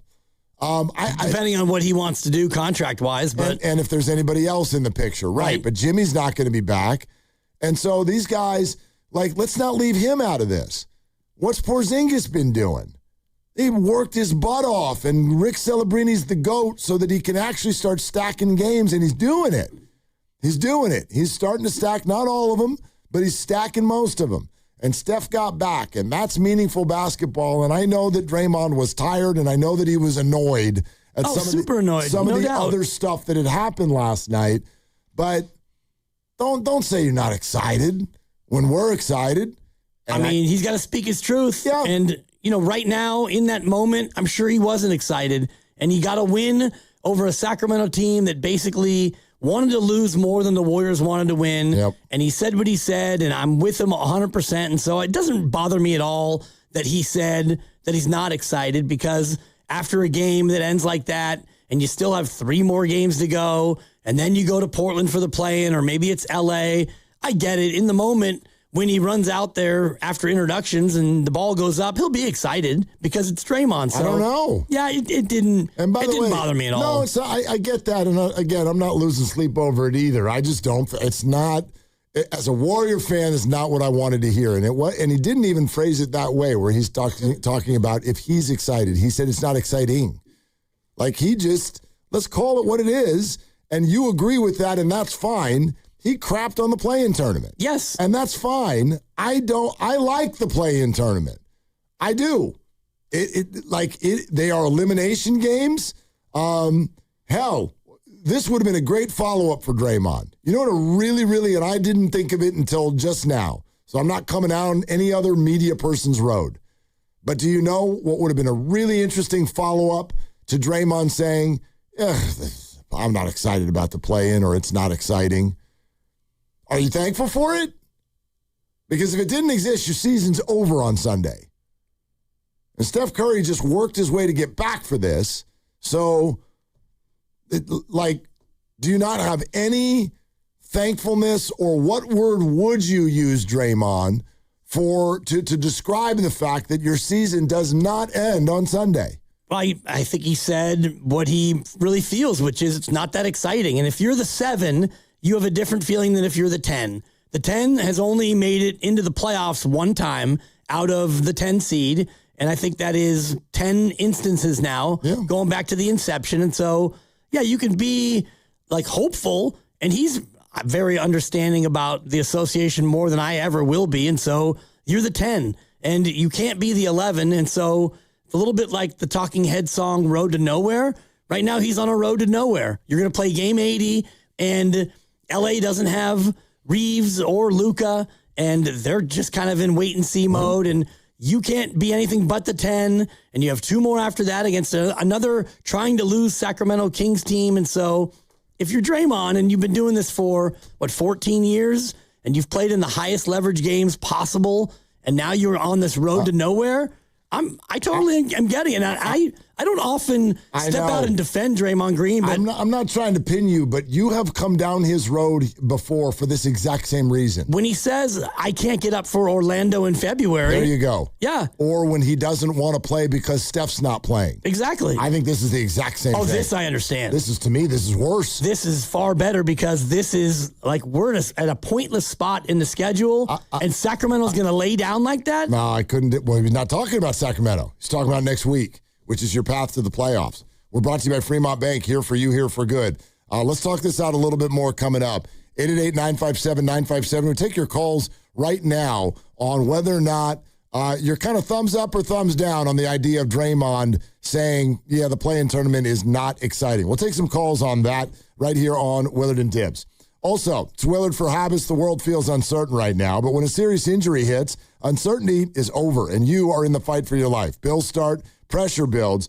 That's when you call Habas Law. Battle-tested, relentlessly victorious. Omar Habas, Tariq Habas, ruthless when insurance companies try to wear you down. For 40 years, Habas Law has built the legal muscle that wins again and again, delivering justice where it belongs, with you. When your world gets rocked, bring in the force, built for the fight. Habas Law. Visit habaslaw.com. Omar Habas is a California licensed attorney. Offices in Northern California, including San Jose. Past results do not guarantee future outcomes. The 2026 Mountain Winery Concert Series is here with Jeff Foxworthy July 19th, John Mulaney October 18th, and many more. For the complete 2026 schedule, tickets, and more, go to mountainwinery.com. Tickets on sale April 10th. Running a small business means juggling a lot. Your network has to handle it all. That's where a fiber-only provider falls short. You need a partner who gives you a greater advantage. Introducing the Total Solutions Advantage only from Comcast Business. A first-ever combination of the largest, fastest fiber-powered network, the most reliable Wi-Fi, gig speeds with equipment and security included, and a 5-year price lock. Plus, it's all backed by a 30-day money-back guarantee. The Total Solutions Advantage only from Comcast Business. A new standard for small business with reliability, security, and savings in one. Switch today. Get started with a great offer as low as $60 a month. When you add it all up, No one does business like Comcast Business. Offer ends 6/1/26. New customers only. Requires 300 megabits per second internet and security edge. 1-year agreement, eco bill, and autopay required. Equipment, taxes, and fees extra. Most reliable Wi-Fi based on Open Signal Awards USA Fixed Broadband Experience Report, May 2025. Hello, San Francisco Bay Area. Bank of America, in partnership with Visa, invites you to a FIFA World Cup 26 watch party. Open an eligible Bank of America checking account in participating financial centers only for an opportunity to reserve 2 complimentary tickets while supplies last. Experience special musical guests, games, giveaways, food, and more, all at a legendary venue. Learn more at BofA.com/BofA Visa Watch Party. What would you like the power to do? Bank of America, proud to be the official bank of FIFA World Cup 26. Bank of America NA, member FDIC. Terms apply. All rights reserved. Hi, I'm David. I'm Chris. And I'm John. We are the 3 brothers who own Jack's Restaurant and Bar. And we are here to... Not again. That's my line. Boy, stop it. Mom? What are you doing here? Have you heard your commercials? They're terrible. That's not our fault. You taught us how to cook delicious food. Using only the freshest ingredients. And to treat all our guests like family visiting our home. But you didn't teach us how to write catchy radio spots. They remember that and get back to work. Yes, Mom. Jack's, serving delicious breakfast, lunch, dinner, and drinks the way our mom taught us. ilovejacks.com. Dan Daly, the administrator of Lawton Skilled Nursing and Rehabilitation Center, thanks his staff for earning Newsweek's top Bay Area facility recognition. Lawton, in San Francisco's Sunset District, provides top-tier therapies and partners with UCSF Medical Center. With a 5-star rating and Dr. Darby Clayson as medical director, it's also listed among the best by U.S. News. For skilled nursing, call Dan Daly at 415-566-1200. That's 415-566-1200. We've all been there. Sleepless nights, mind racing, wondering if your business's security service is really protecting what matters. At Bay Alarm, we can put your security insecurities to bed. Video security, burglar alarms, fire alarms, access control, 24/7 monitoring, and more. Our advanced technology and personalized support ensure you can rest easy, knowing we're here for you, your people, and your business. Visit bayalarm.com to talk to a local security expert. Bay Alarm, we got you. When back to the office means back in traffic. Causing quite a bit of a slowdown. Turn to their traffic leader, KCBS. Crash blocking the 2 right lanes. Brought to you by your NorCal Honda dealers. Award-winning Honda hybrids with incredible fuel efficiency? There's a Honda for that. Shop the spring event now at your Northern California Honda dealers. Are you an adult with uncontrolled moderate to severe Crohn's disease symptoms and still packing a backup bag of clothes? Just in case, Skyrizi Risankizumab Riza can help you take control of your Crohn's. Feel significant symptom relief, including less abdominal pain and fewer bowel movements at 4 weeks. Plus, Skyrizi is proven to help people achieve remission and visibly improve damage of the intestinal lining. Individual results may vary. Skyrizi is a prescription injection medicine. Don't use if allergic to Skyrizi. Serious allergic reactions, increased infections, or lower ability to fight them may occur. Before treatment, get checked for infections and tuberculosis. Tell your doctor about any flu-like symptoms or vaccines. Liver problems leading to hospitalization may occur when treated for Crohn's. Ready to take control of your Crohn's? Ask your doctor about Skyrizi, the #1 prescribed biologic in Crohn's disease. Control is everything to me. Learn more at skyrizi.com or call 1-866-SKYRIZI. Springfest is happening now at Lowe's. Keep the spotlight on your yard with Stay Green Premium 2 cubic foot mulch, 5 bags for $10. Plus, when you want more help indoors, get up to 40% off select major appliances that help you supercharge your chores. Our best lineup is here at Lowe's. Valid through 4/22 while supplies last. Selection varies by location. See Lowe's.com for details. Mulch offer excludes Alaska and Hawaii. Staples presents That Was Easy. So I opened a restaurant and needed everything. Menus, signage, catering brochures. Everything and then some. I went to Staples. They printed it all and even suggested takeout menus. One money pit with a side of fries. But now at Staples, you get up to $125 off custom print orders. $125 off. Now you're cooking. Brand your business in a big way at Staples. That was easy. Shop Staples in store, online, or in the app by 4/18 to unlock. Exclusions apply. Visit staples.com/print for details.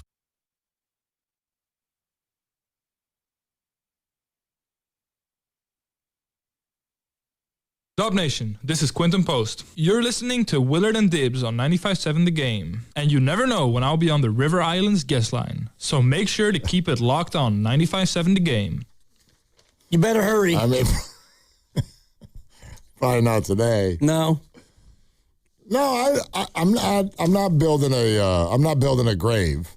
I'm just saying right now, if this is a conversation for next week, and I don't know that it will be, but I'd rather have Bassey on the roster than Post next week. I agree with you. Yeah. And if you look at the future, you've got Pods next year with a team option, probably getting an extension, I would imagine. Maybe he won't. Melton on a player option, he'll decline it. GP2, free agent. Yep. And maybe it happens the same way where he just comes back for a small amount of money. Guy's gotten an extension. Quentin unsigned. Seth Curry unsigned. Pat Spencer unsigned. So you're going to see some turnover in the offseason for sure. Oh, of course you will. Absolutely. And that's kind of a different question for a different day. With regard to the Draymond thing, 888-957-9570. I was just thinking about this, and I want to understand a little bit more about why you like this so much. And I'll play it again for you all in just a minute. But I think the reason you like it is because you don't like the play-in tournament. Largely, yeah. Yeah, not because that makes it the right thing for Draymond to say in this moment. In other words, if you've got a problem with Draymond Green saying that he has a hard time getting up for games in March, or if you've got a problem with Draymond Green kind of having this reputation of tapping out a little bit when Steph's not playing. You remember the year Steph gets hurt. Oh, yeah, he missed a whole bunch. And he missed a whole bunch, and so it's sort of like, why would I play? And you had an issue with that to a degree. I find this odd because in those cases, you're having an issue with a situation that does not lead directly to the playoffs. And this one does. This one leads. Kind of. No, there is a path. It can, but you win the 10 two games. The 10 only has done it once. I understand right? that. And the 9 rarely has done it as well. Even you would agree this is a different kind of 10. Like, this is a 10 that was built largely on Steph Curry not being available. This was a 10 that was built on Kristaps not being on the team. The team that is showing up next week potentially as the 10 is way better than the team that kind of earned the 10. They're a little better. I wouldn't say they're way better. Okay, but they're better. Sure. You don't have Jimmy. You don't have Moses. You've got Steph working his way back. You've got parts of Kristaps Porzingis and a bunch of guys who have never been deep into any sort of a playoff. I'm with you that they're probably not going to make it out of it, but they've got a shot. And again, I just find this statement that I'm about to play for you odd in that the organization has gone to great lengths over the last month and a half. I mean, Steve Kerr's angry on the radio at the mere sort of suggestion that they don't still have a path to the playoffs, and damn it, this is what we are here to do and meaningful basketball. That has been the rallying cry of the organization. And now we get to where we're a week away from it happening, and Draymond says this. It's not exciting. It's not. But, I'm a competitor, so going to the game, I'm going to do all I can and win, but it's not that exciting. Do you think you'll be excited next week when you have 2 do-or-die road games that, they'll be on big stages? Well, listen, you go on the road in a game that you need to win, I think, as a competitor, you're going to rise to the challenge, But I'm not going to sleep tomorrow night man, we got this play in next week. Got to get my rest. No, it ain't that exciting. Yeah. I'll say it again. Yeah, no, I'm not. No lies told, I understand his perspective. I really do. I just wouldn't say that to the fans. I wouldn't say that to the fans who, by the way, this week were they're so much more activated. Steph was back. Right. And that's what Steph is back here to do. That's what they've been telling us, isn't it? Yeah, he's back there to, try like heck to get a series. Yeah. And I think when you get to Tuesday or Wednesday when the Warriors play, that Draymond's excitement level will go up. And I'm just not putting that much weight into the comment. And yeah, in the past when he said, I can't get up for Orlando in February, then that tells me that the season's too long if you can't get up for it. And what we've seen since those comments, which were a couple years ago, nobody gets up for anybody other than the really big games. Nobody gets up for all 82 except one guy who will remain nameless as he tries to play all 82. Well, probably not. That guy gets up for all of them. So there's that. And yeah, that comment bothered me more than this one. I just take it in the context, especially where he clearly is tired after a game, and he's super annoyed at what just took place. He is a competitor. I get it. And that was not competition down the stretch where you're intentionally fouling a guy, and Seth Curry is number 2 among Currys in career free throw percentage, 86. What was Dell? 84. Okay. They can flat out shoot the free throw, although he went 2 for 4 in that spot last night. So that to me, I'm hearing Draymond and I'm thinking he's frustrated. He's obviously tired after, the year. Here we are in April, and you're not really playing for anything right now other than, can we get Steph in some sort of a rhythm? And so it's frustrating. I don't take much heft in his comments. And, I'm not going to go to sleep tonight and say, oh, boy, I got to stay fresh for the play-in. Yeah, I mean, it's in 6 days, so hopefully you'll go to sleep Monday and say, think, hey, I got to be fresh for tomorrow's play-in. That's a different story. Well, it's not about I got to be fresh. Like, that's his job. That's his job. But I totally understand where he's coming from. I really do. But when Steph Curry works for 2 months to get back for a tournament and the fans are all in the process of kind of going, okay, like, this isn't much, but, right, shoot your shot, it's all you got, and this is all we got. So let's see. Let's see if they can earn a series. I'm not talking about are they going to go on a run or anything like that, but let's see if the Warriors can get into the playoffs. The rest of the organization has trumpeted for weeks that this matters to them, and I felt like that came off a little dismissive of the process that's about to unfold. That's all. I get it. I understand where he's coming from. Once you fly first class, it's really hard to go back to coach. Yep. I get it. Once really you compete for the Larry 6 times, it's hard to be the 10 and get excited for the 10-9 on a Tuesday or a Wednesday. I get it, but this is what we're doing. And I do believe that it is sort of incumbent upon people, especially when you are in a performance-based industry and people are paying to come see you. I do think it is incumbent upon you to express excitement about what you're doing. He's not going to be inauthentic, and you always talk about authenticity. And the first day we ever had a show, you promised me that you would be authentic, and that's what our show would be, and this is as authentic as it gets. There's 2 things here. He's not going to go out there and just go like, playing, guys, I can't even sleep. I'm so excited. Nobody's asking for that. Right, but nobody's asking for that. There's somewhere in between where you're looking for him to be, and he's not going to do that. He interrupted a reporter to tell him that it wasn't exciting. Right. That was his moment. He did a 4-minute speech. There's a big difference between authenticity and like asking for inauthenticity. I'm not asking for fake. I'm just saying that I don't think that as a Warrior fan that felt very good. I don't think it felt very good. And if I were Steph Curry, I would probably be like, okay.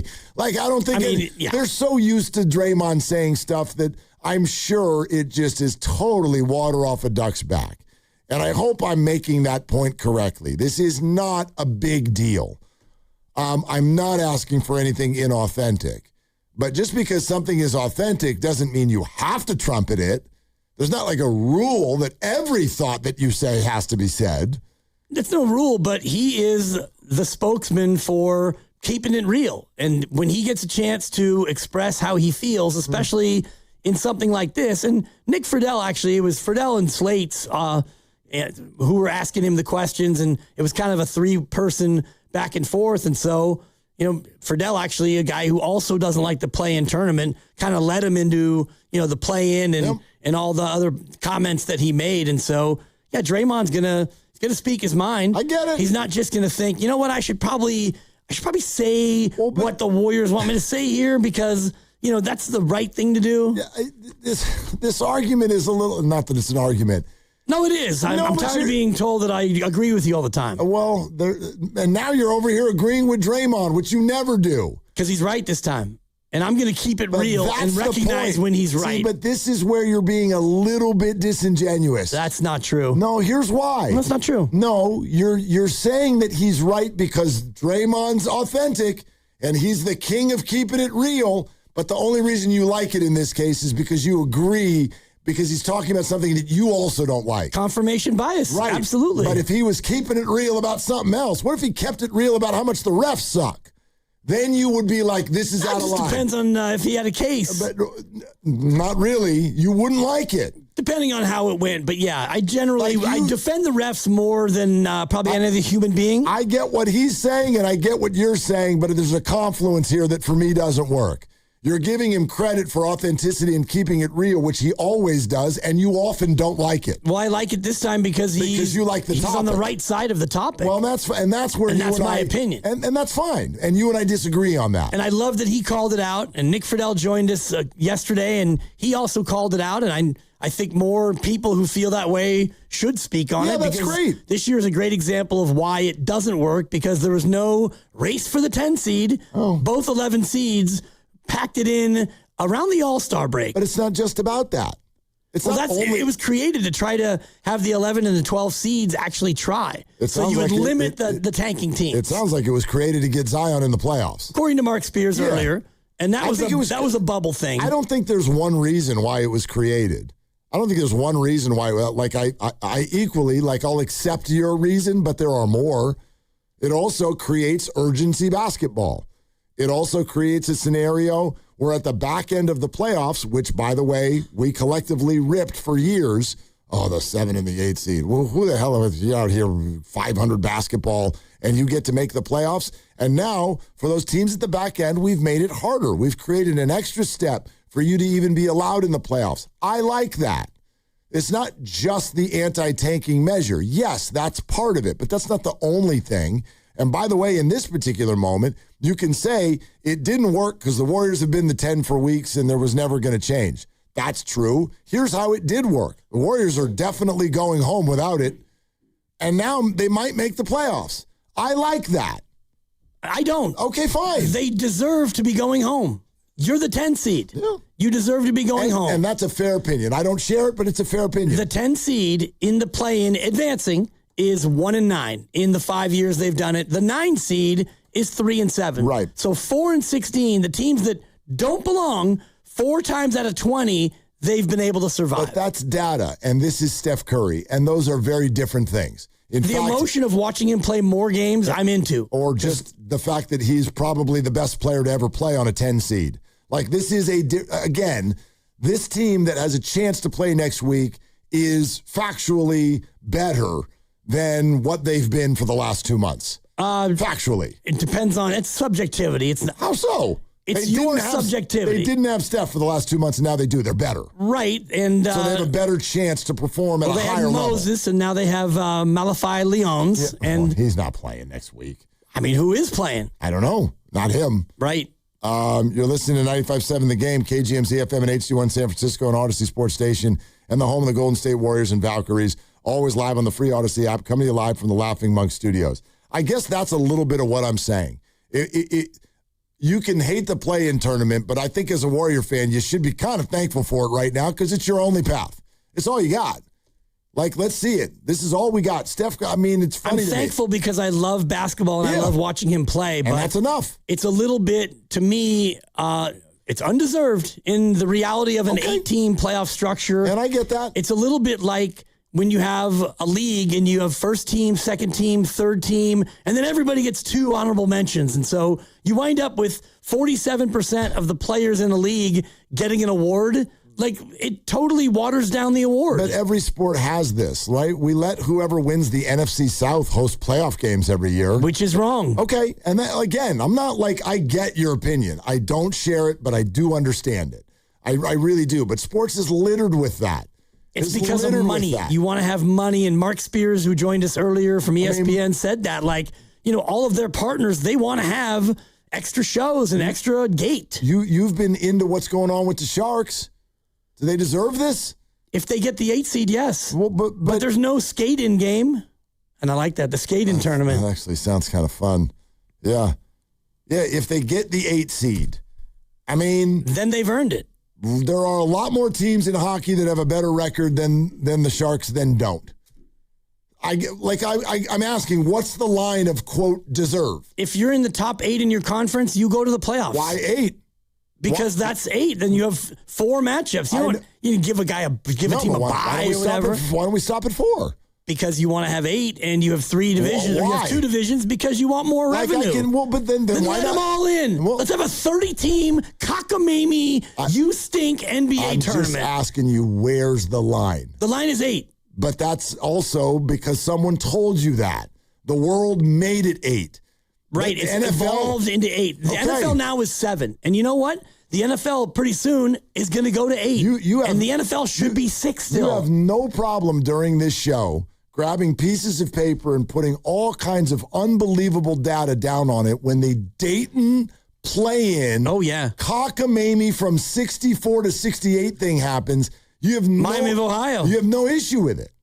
Because that is, they've had that as the number. I don't want them to expand to, was it 76 they're going to do, or 84? Did you want them to expand to 68? No, I didn't. Do you want it at 64? 64 is a clean number. It's clean. Because it allows you to go to Vegas 2 weeks ahead of time. You got 16 on a Thursday, 16 games. There's something that's very clean about it. Now with the NFL, they've gone to 7 teams, and so extra playoff game, and now we have a Monday. Okay, football, like free pizza in the break room.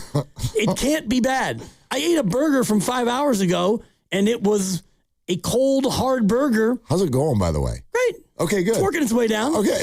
Heading south. It's like you on your trip with your daughter tonight. Slowly heading south. Won't be slow. He asked. Won't be slow. Hopefully this is, because we don't have a break for a while. That's where we're going to end up, but we won't be slow getting there.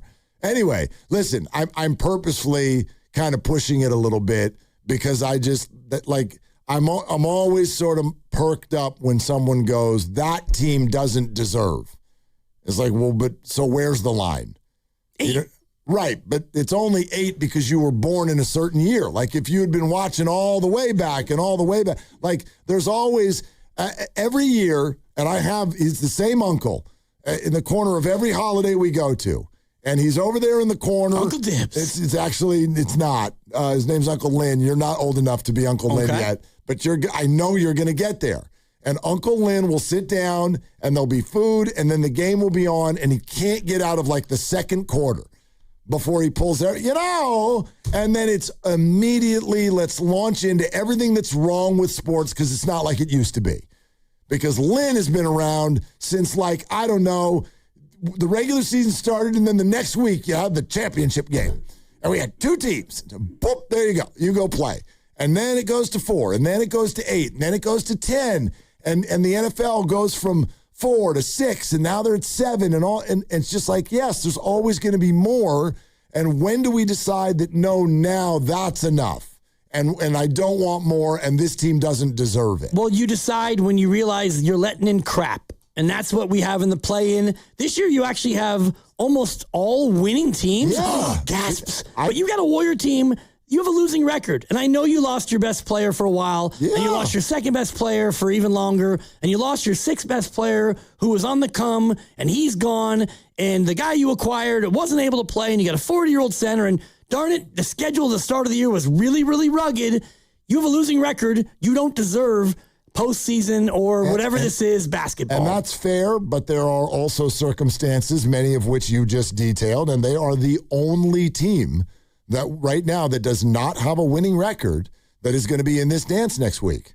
They're the only one. Right, and that's the anomaly because most years there are teams with 32 wins, a 32-50 team gets in. But with the circumstances as they are, I'm pretty damn comfortable with the 20 teams that are going to play basketball beyond this weekend. I am mostly uncomfortable. I'm excited that the Warriors will be among them. It's good for business. Yes. I like watching Steph Curry run around and do impossible things. There you go. I enjoy watching him. So you're excited about the play-in tournament? I'm not excited about the play-in tournament. No, you enjoy it. I'm not going to go to bed tonight and say, I'm excited. I need to rest up for the play-in tournament. When we get to that day and the game's coming up in 2 hours. You're going to be excited. Portland, I'll be looking forward to it, yeah. I don't know if I'll be excited. You will be. I'll be locked in, no doubt. Yeah. By the way, the NCAA tournament went to 64 teams in 1984, I think. Okay. So they don't change all the time. Yes. No, it doesn't change all the time, but everything always expands. And expansion is not the answer. Look at the college football playoff cockamamie. James Madison, come on in. I'm not triggered You by played it. no one, and you had a good year. I think the norm is that as people get older, they get triggered by things because they're new. This has nothing to do with my age. No, I didn't. This has to do with I'm older. I know, but this is not that. I didn't just say you. Right. The norm for human beings is that things always change, and change becomes harder as you get older because you think, why? We're fine now, right? My mom still writes checks. We don't need Venmo. We don't need Zelle. I don't need a QR code or Apple Cash. I know how to write a check. And the rest of us will look at it and go, I don't understand what the problem is. This isn't that hard.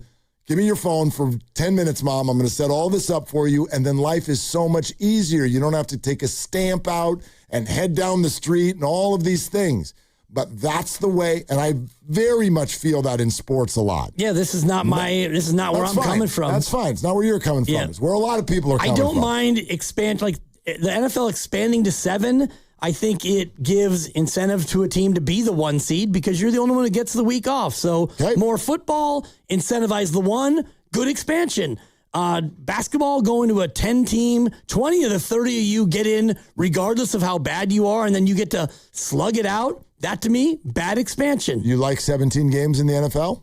I do, yeah. You ready for 18? I like 17, but also we're starting to see a little bit of the downside, which is the last couple of weeks for some of these teams. I mean, it's not so much tanking, but you are incentivized to maybe rest your starting quarterback. You like Thursday Night Football?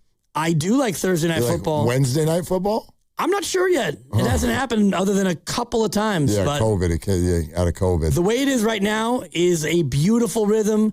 You get Thursday, Fridays for the high schools, Saturday if you're into college football. In December, you get NFL. Sunday's your day. And then Monday, I don't love the Monday doubleheader. 2 games on at once or the staggered doubleheader. Yeah. I like it because we're on the air and we can watch 2 games at once. But look, everybody gets to like what they like and not like what they don't like and whatnot. But I mean, the rule is and we're sitting here talking about this right now. 10 years from now, there'll be more. Right, there'll be 18 games in the NFL. There will be and more. There will be eight teams in the playoffs. There will be more, and then after that, there will be more. And then more, and then more. I'll say this about baseball, what they've done with the wild card, I like. Okay. You're the higher seed, you get all 3 at your place. And I think that has been a good way to evolve the wild card. Instead of a game here and then we travel back. No, you were better. You get all 3 at home. Okay. Edge. But we've also lost the urgency of the 1-game playoff, which even in Giants history has led to some of the greatest moments that we can ever remember. Brandon Crawford's grand slam in Pittsburgh. Connor Gillespie's home run in New York. Those moments are gone if it's a 3-game series. Not if you split the first 2. Then game 3 becomes that very thing. Sure. It's still on the table. It is. I'm just saying, my only point is it's always changing. And I think for most people, at some point, it hits a moment that bugs you. Right. And my point is good change. There's good change and there's bad change. The MLS, my beloved soccer, they have playoffs. You're a professional soccer league. We don't do playoffs. You play the season. You play everyone twice, home and home. And if you have the most points, you win. But we're America. We got to have playoffs. What's wrong with that?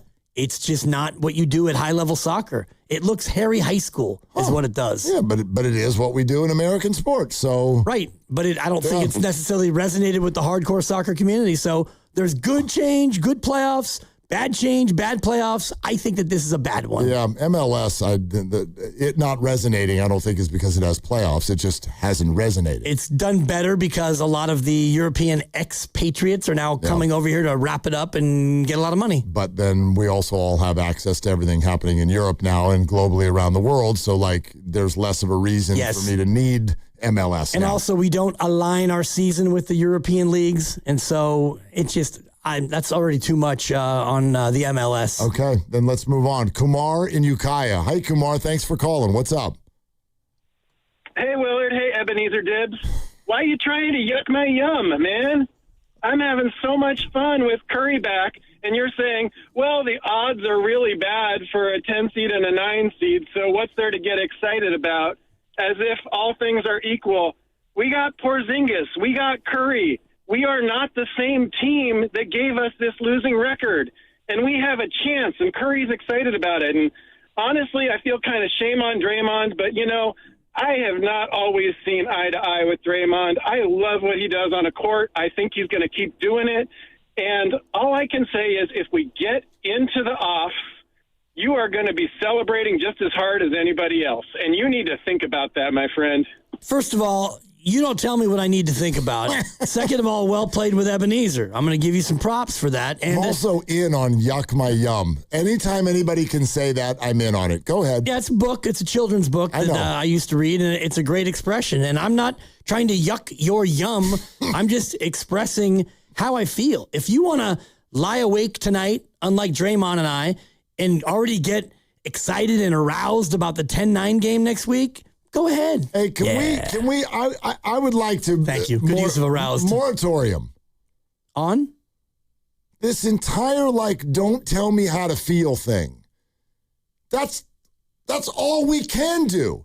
We're just giving opinions. You can tell me how you feel. Yeah, that's what he's doing. But don't tell me how I should feel. He's not telling you how you should feel. He's calling me Ebenezer. He's telling you that how you age feel. and grumpy shaming but me. how you feel is making him feel a certain way. You're yucking his yum. So, I don't know. You're not yucking his yum at all. I don't know why people do that. You can be as excited as you want to be. Yes. My yum is independent of Dibs' yuck. Good for you. That's how you feel. Thank you for sharing. You're welcome. Yeah, that's all we're doing here. You trying to therapize me? You have had anti-Draymond, anti-Iguodala opinions before. Are you telling them how to feel? Who, Iguodala and Draymond? Of course. No. You have? I want Iguodala. I could easily... I tell them how I feel. That's all anyone's doing. I'm not telling Draymond how he should feel. And he wasn't telling you how you should feel. And the way Draymond acts... Stand on it. I do, and it makes me feel a certain way when you get kicked out of games. I could easily translate your Captain Vet Min thing with Iguodala in you telling him how he should feel considering how much money he's already made in his life. That's untrue. I'm just telling you. No, I could translate it that way. You can translate it however you want because that's how you feel. Yes. I'm just telling you that when you get traded somewhere and you don't even show up, that makes me feel a certain way. Great. He's allowed to do whatever he wants. He's a grown man. Great. Let's drink. Great. All right. Moratorium on you don't get to tell me how to feel. No one's doing that. No one is doing that. You don't get to tell me how I can use a moratorium. This is not church. Right. No, there's no book that we have to read, and then there's translated and the rules, and now we've all got to fit in the box. Enough of that. It's online every day. It's everywhere. Stop it. This is sports radio. So, yes, we all get to tell all of us how we feel all the time. Nobody gets to tell anybody how they feel. No. Yes, you get to tell me how you feel. I get to tell you how I annoyed? feel. Angry? Is that what you're doing right now? I mean, I'm telling you how I feel. I don't really feel that way, but... Yeah. No, but he wasn't telling you how to feel. He's telling you how he feels. He was telling me not to yuck his yum. In other words, change your opinion because you're bringing me down. No, he didn't tell Ebenezer. He wanted me to not yuck his yum, and I was yucking his yum based on my opinion. Well, whole Warrior franchise has been all about next week, and then here we get to this week, and everyone's like, man. Well, talk to me next week. Well, in this moment, coming off of what we saw last night, it just makes me feel a little bit sad for where we are this time of year in the association. I am thankful to know how you feel. Yeah, you don't care. Yes, I do. If I didn't care, I wouldn't sit here and talk this out with you.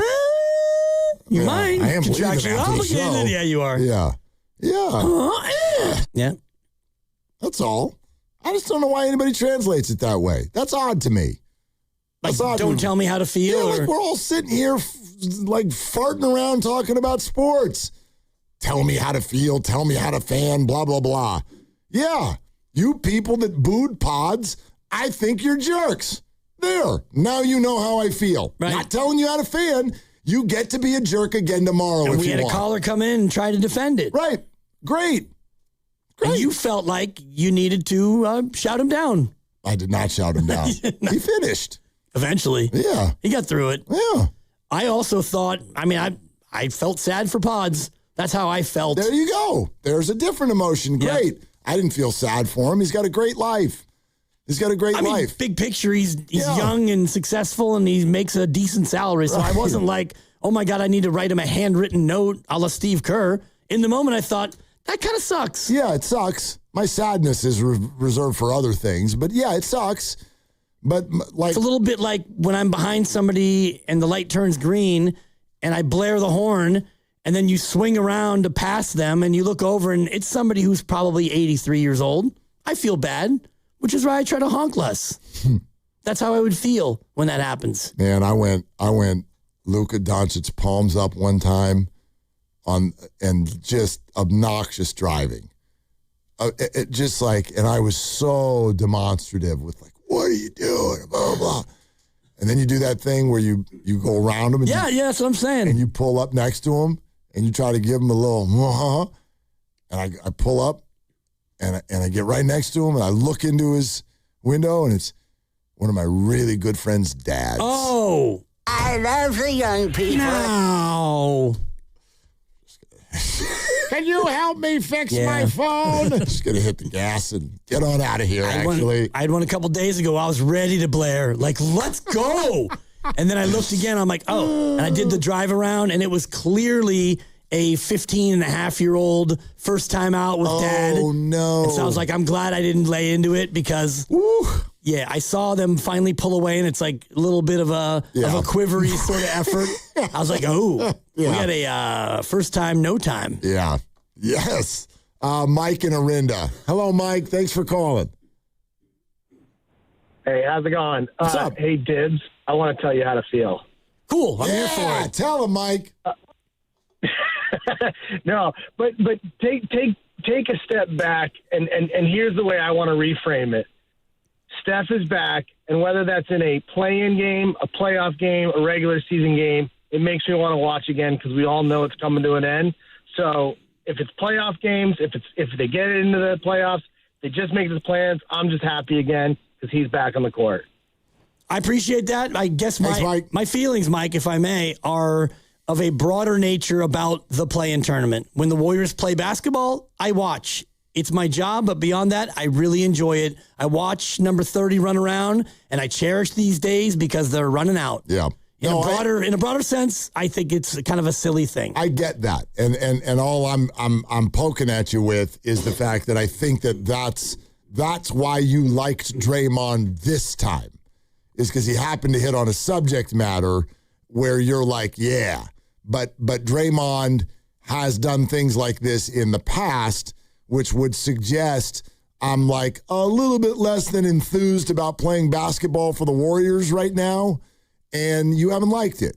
That's all. I understand where this comes from. I get your point completely, but I think that's why this Draymond is hitting you in a little bit of a different way than some past Draymonds have. Absolutely. Yeah. And I think all of us, to a greater extent, have those same interpretations of things. When people agree with us, we're going to like them more.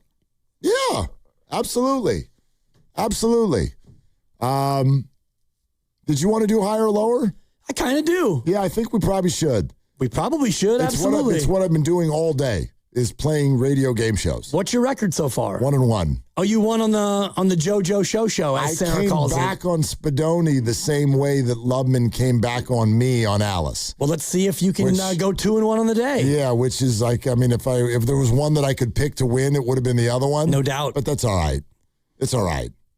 Well, let's get into it. Let's go then. Let's play a little higher or lower. It's a game where I give out an item, and today it's Masters golf tournaments held. The number is 90. There have been 90 Masters tournaments held. I will give the contestants 10 items. They have to decide if those items are higher or lower than 90. There's 10 on the board, and we start our introductions with the man who dethroned Grandy, the first to dethrone Grandy over the last week or so, Mark Willard, who won his 9th title. Hey, Mark. I mean, this is not that exciting. It's not. I mean, you want me to go to bed Thinking about higher or lower tonight? Is that what you want? Normally you do on Thursday, but that's not the case. High dibs. Up next, our all-time leader in championships, it's Mark Grandy. I just wanted to say, Dibs, first of all, it's great to be here. Second of all, you and I are the only people that are going to be here on Friday, so I think we should get some extra credit for that. Yes, and we may have a bonus higher or lower just for you and So Cam tomorrow, Grandy. and Ken. And tomorrow. Yeah, and speaking of a departure and already being 1 foot out the door into a nice vacation, he's actually won 6 times, which is a thing. But you can't spell Lucas without a bunch of L's. It's Lucas Alexander. Yeah, there's only one L in my name, Dan. I appreciate that. I am fired up to be here, and boy, I could use a win. Let's do it. He used your first and last name, and there is another L in Alexander. Didn't say it. 2. 2, a double L. Maybe you'll be Wukas today. We'll find out as we get into higher or lower. And we will start today with the defending champion. Again, this is higher or lower than Masters Golf tournaments held. Willard, we start with you. What's the number again? 90. 90, okay. 90. Willard, total regular season touchdowns scored by LaShawn Shady McCoy. Ooh, lower. Grandy. Yeah, I also think lower, Dibs. Lucas Alexander. I think higher, Dan. Yeah, it's a tough start for you, Lucas. 89 touchdowns for LaShawn Shady That was close. Good McCoy. one. Yeah, thank you. 90 is the number. We start with Willard again, defending champion. Higher or lower, Mark, than 90. Total number of regular season hits by Madison Bumgarner as a Giant. Total number of regular season hits. As a Giant. I'll go higher. Grandy? Ooh. No, I think lower, Dibs. Lucas Alexander. I didn't. We got to cut that. Higher.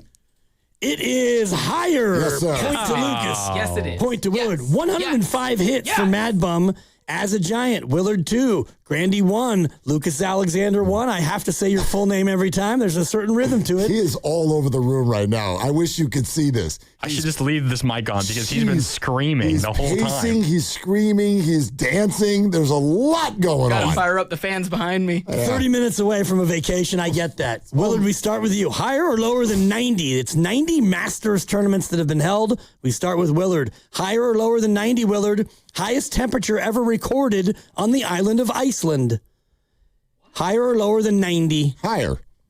And Grandy? I also think higher, Dibs. And Lucas Alexander? All I heard from that was Iceland. Lower. You got it, Lucas. Oh, no.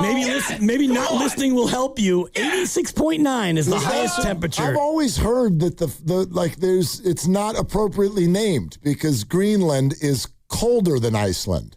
It is, but it's not called Warmland. What it's was the called question, Iceland. man? Highest temperature ever recorded on Iceland. It's not that high. 86.9. Lucas, what 2. was the question? It doesn't matter. You got it right. You just read it again. Were you not listening again? Your strategy should be to not listen and just guess. You'd probably do better than actually thinking. We start with Lucas. Lucas has 2, Willard 2, Grandy, you'll go third. Higher or lower than 90 Masters golf tournaments held. Lucas, total number of players in the NBA with at least 1,000 career regular season blocked shots. Jeez. Oh. How much time do I have to think about this? Active or all time? Current. All time. Nope. Oh. Total number of NBA players with at least 1,000 career blocked shots. Okay. In the association. Got it. Lucas. I think higher, Dan. Willard. Higher. When did blocks become an official statistic, Dibs? No. Just answer. They both said higher? Grandy. Over under 90? 1,000's a lot. Grandy. My good I'm going Lord, lower. answer. Yeah, it's higher. Thank you. 105 players have 1,000 blocks. I was trying to work a Manute Bowl question in. Oh, he's good. way up the list. So I bet. 105 players have 1,000 trouble. blocks. It is Willard 3, Lucas 3, Grandy 1. We start with Lucas. He is in the lead. Higher or lower than 90 Masters golf tournaments. Lucas, we start with you. Yeah. In degrees, the measurement of an obtuse angle within a triangle. Higher. Willard? Lower. Grandy? Obtuse angle? Yeah, that's higher. Yeah, of course it's higher. It's 90.0000001. The acute angle is less than 90. Yeah. The obtuse is greater than 90. Yeah. The right angle is 90. I love that you guys are making this sound like, oh, who doesn't know that? I don't know what the hell either of you are talking about. So anyway, whatever. We're talking about triangles. Yeah. 180 degrees inside a triangle. The obtuse would be the biggest one if there is one. Obtuse is a word from Shawshank Redemption. Everybody knows that. And I thought you'd get it right as a result, but you didn't. Anyway. Lucas Alexander, Wukas, as of right now, he is in the lead. Plenty of time to choke. I believe we are halfway through. Yes, we are. Over under 90 Masters tournaments. Lucas, we start with you, then we go to Willard. Lucas, total number of career three-point shots made by Larry Bird in the playoffs. Higher or lower than 90? Yeah. Lucas is in the lead, halfway through. Hello, friends. Just answer. At the turn. Just answer. Lucas is in the lead. Higher. Willard? Lower. Grandy? Lower. Yeah, lower, guys. The 3 was barely a thing. He had 83s in 164 games. A 3 every 2 games. Willard has joined Lucas atop the leaderboard. Grandy's only one behind. We'll start with Willard here. Item number 7. Higher or lower than 90. Masters tournaments held. Willard. Total number of interceptions thrown by Jeff Garcia in the regular season. Ooh. That's a lot. I'm going to go. Just answer. I know.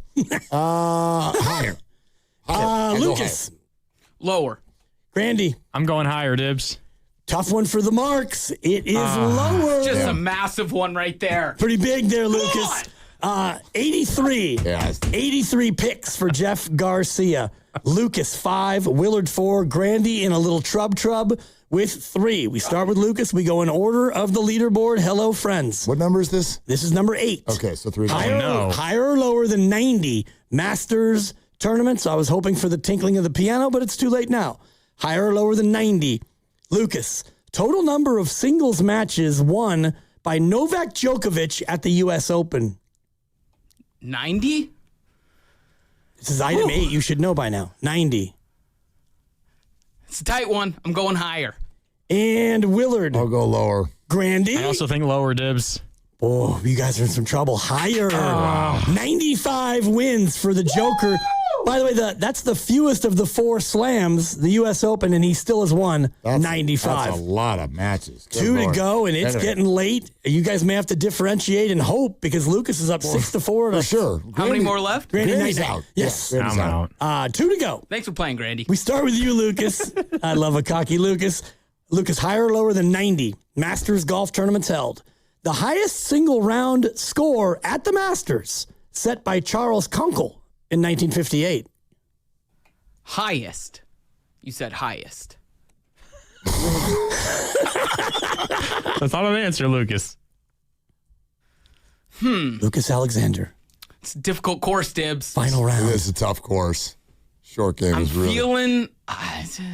feeling lower. I'm feeling lower. Willard. Okay, higher. And Grandy. Higher. The game lives. It's higher. Yeah. 95. Kunkel shot a final round 95. That's good. In the 58 Masters. Back then, if you made the quarterfinals at the US Am, you got in. Kunkel must have had a soft draw. Kunkel was overrated. Lucas with 6. Willard with 5. Grandy with 4. We're going to write down this answer because this is the final item. Yep. In higher or lower. That way there's no shenanigans of going against somebody just because. Everyone have their pens ready. No, Grandy. Get your own pen. Well, Grandy's out of it anyway. You can use a crayon. Higher or lower than 90? This is 90 Masters tournaments held. Are you ready, gentlemen? Yeah. Yes. Joe Montana's regular season quarterback rating in 1990, his final year with the 49ers. Higher or lower than 90? You will write down higher or lower. And if Willard gets it and Lucas doesn't, we will go to the tiebreaker. Grandy fighting for an, oh, by the way, bronze if possible. But in the meantime, Joe Montana, final year as a Niner, regular season QB rating in 1990. Grandy, we start with you. You're in third. I wrote down a big L for lower, Dibs. Okay. And Willard. I wrote lower. And Lucas. All right, it's going to matter. I wrote higher. Joe Montana's quarterback rating in 1990. They went 14-2. Lower. 89.0 for Montana. We've got a tie. Grandy won back, but it doesn't matter. He'll play the tiebreaker anyway. Doesn't come easy, Lucas. It all comes down to this. It's not over yet. Joker. Willard lost on Alice in double overtime. I lost in double overtime. He rallied from behind on what Sarah calls the JoJo show, which I now love. That's not bad. It's very good. 2 Joes, and it's a show. Willard 1-1. He can go 2-1 today with a win here on higher or lower. Gentlemen, the tiebreaker. Had to get one in off mic. It's good. Thank you. Okay, the tiebreaker. You will write down this answer. The answer is a number. How many times has an NFL quarterback had a season of QB rating of 110 or higher? How many QB seasons have there been where a quarterback had a QB rating of 110 or higher? Joe Montana had an 89.0 his final year. How many years, how many seasons did an NFL quarterback have a QB rating of 110 or higher? It's closest to the number. You can go over, and it all comes down to this. A higher or lower into extra time. Grandy, we start with you. Playing for fun. I wrote down 11, Dibs. Now we go to the defending champ. We're going to build this up to see if Lucas can steal. Mark Willard, what did you write down? I wrote down the number 7. Lucas Alexander with a chance to end. I can't even add up how many games it's been since he's won. It went Willard, Grandy, Willard, Grandy, Willard. Been a lot of time without a Lucas. Lucas Alexander, what is the answer? Once again, I feel that I may have embarrassed myself on this here final answer. I wrote down the number 42. 42 I mean, you could is be the right. answer. Ladies and gentlemen, You could be right. the winner of the Masters edition of Higher or Lower is Lucas Alexander. What? What is the number? What's the answer? The number's 30. Wow. Okay. Wow. 30 times. Come on. 30 seasons where a quarterback has had a QB rating of 110 or higher. Congratulations. Thank you. The long wait is over. Lucas Alexander. Woo! The winner of Higher or Lower. Overtime. back. We're back, Overtime is boys. just not for me today. Overtime blows. It's tough. Yeah. That's a tough one. Tough. I mean, there have Well, been... I'm underestimating everything. The final question on Sarah and Vinny was how much money worldwide has Titanic made? At the box office, At the box office. And I went with like 400 and something million. And apparently it's like $3.5 billion. Yeah, $2 billion. Or whatever. Yeah. You didn't learn your lesson. Nope. Yeah. The answer is more. Always more. A lot of seasons, including your guy, Brock Purdy, as the president of Rockistan. I knew he did it. Yeah, you got Steve Young and a Montana in there. You've got back-to-back Breezeses, a bunch of Aaron Rodgers, ayahuasca. Ryan Tannehill that year at Tennessee was really good. God. Yep. Counted that one. Dante Culpepper, Milt Plum, 1960. Surprised you didn't remember that one. Who? Milt Plum. That's not a person. Yeah, played for Cleveland. The Anyway, look on Lucas's face when I said 11 and you said 7 and he realized he wrote down 40, he just assumed he was going to be so far off. Be a You never know. trendsetter. Yeah, be a trendsetter, Lucas. you just never know. You never know. Yeah. All right. Okay. All We'll right, be that back was at fun. it. Back at Congrats, it next Lucas. week. Yeah, it was nice. I don't mind as long as Grandy doesn't win. It's fine. That's huge for Yeah, us. what a week, Grandy. Boy, all your titles are just getting stripped. I think I still have the most higher or lower wins. Thanks to Lucas pulling this one out. Yeah, you do. You're up by 1. Thanks, Luke. Yeah. Yeah. Anytime, Grandy. All right, that was fun. Maybe we'll give you another crack at on Friday to pad your stats with these two gone. No. Yeah, it feels unofficial to We do don't twice, ever. twice in 1 week. We don't ever. When I miss a Friday, we don't play this game earlier in the week. I don't think you're allowed to do But twice. when you guys miss a week, 2 in 1 week is against the bylaws. Have we ever had one where 2 of you were gone? Is there precedent? It feels like it's always been at least 2 of you in the building. I think so. That's part of the bylaws too. Yeah, I'm just making these up I right love it. now, Yep. but yeah, that's part of the I bylaws. create this cockamamie game. You got to have at least 2 of a 3, and you can't have more than 1 in 1 week. Tibbs, what's the scoreboard looking like? Do you have it in front of you? Oh, now now you he wants care? to check. Yeah, I just want to see where I'm at. 2 months later, you care? You're at 7. Grandy 10. You're at 7? What? He went From 6 to 7. 6 to 7, yes. Grandy 10, Willard 9, Lucas 7. Okay, so still- Risotto Green and Cam with 1. Just for those of you interested in like the Danny Willett of the higher or lower. Kind of the Daniel Susak of this game. Like they get to come in once a week, every now and again. Yeah, maybe you can rake. Ken Luttrell yet to win in 1 or 2 appearances, so there you have it. All right, Warrior Wednesday is brought to you by Freeman's Appliance. Come see their full selection of in-stock luxury appliances and live working vignettes. Visit Freedman's Appliance in Pleasant Hill today.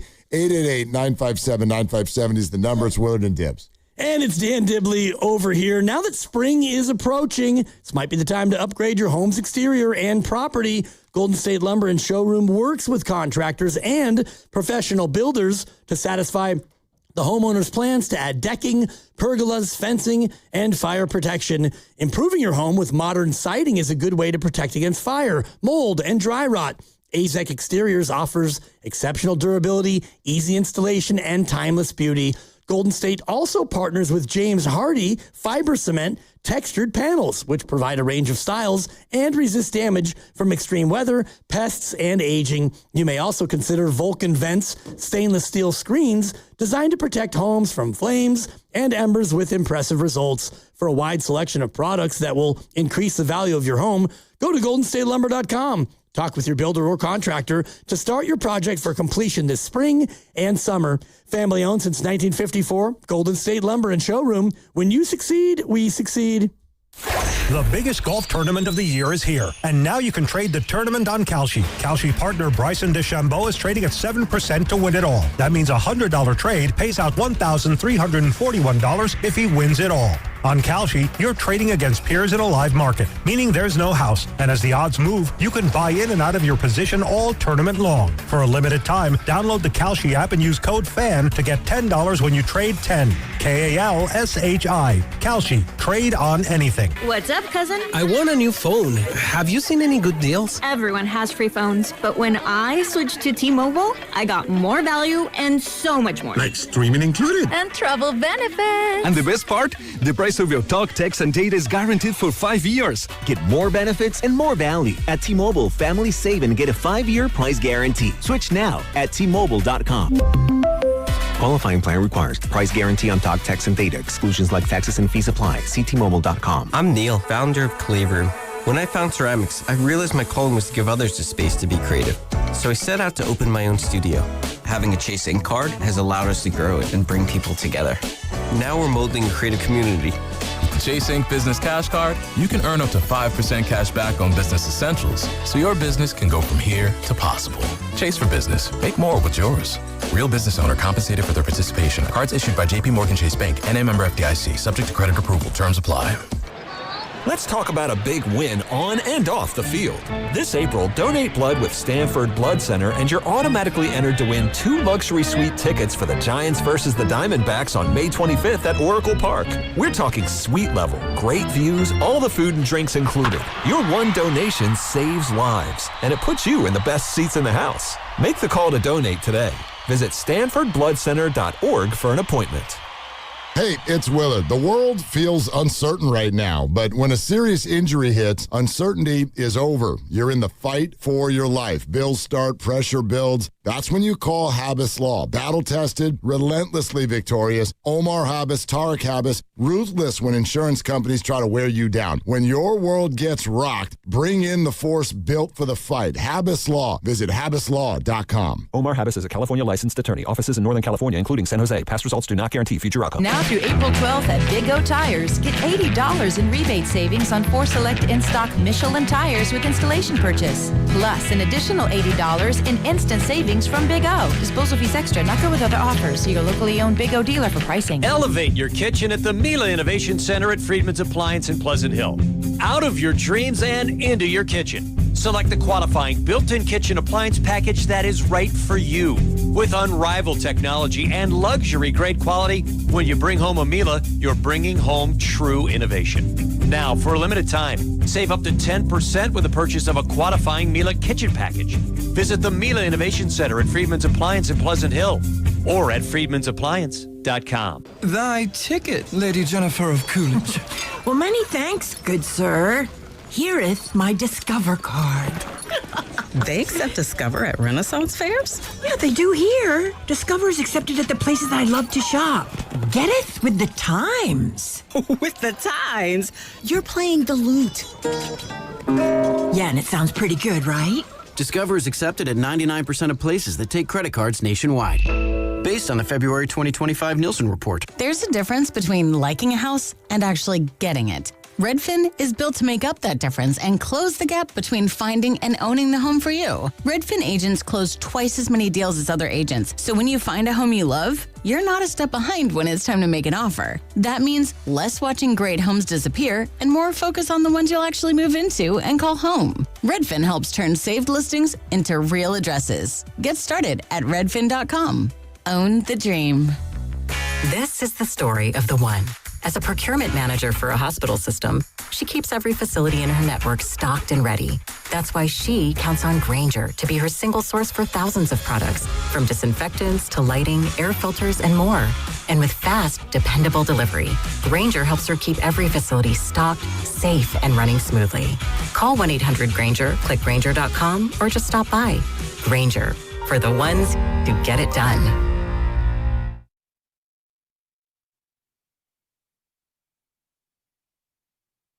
Now, back to Willard and Dibbs. I love this show, man. 95.7, man. I'm a gamer. On 95.7 The Game. All right. Well, I tell you what. Not that we need to meet in the middle by any stretch of the imagination, but we didn't even get to the fact that, Steph Curry was kind of sloppy last night. We're so excited about how everything looked on Sunday. Here's Steve Kerr on Steph's second game back. Well, I thought he looked a little rusty. I think the second game back to me is always harder than the first when you're coming back. The first one, you get that adrenaline, and it was such a high-level game. And tonight, I felt like there was a little bit of a letdown for the whole team. We had 11 turnovers in the third quarter. We just completely let our guard down. And Steph was, part of that with a couple of poor decisions. So, part of him getting back into the game and the flow of things is just feeling, multiple games and recognizing, the decision making is really going to matter next week, when we're in the play-in. Okay, so that was interesting too, because all of Sunday's loss kind of felt better than Tuesday's win. That's a good way to put it. Let's put it that way. Yeah, and just that third quarter, it was almost on successive plays or successive possessions where the one-handed pass and then he tries to do a soccer throw-in 65 feet down.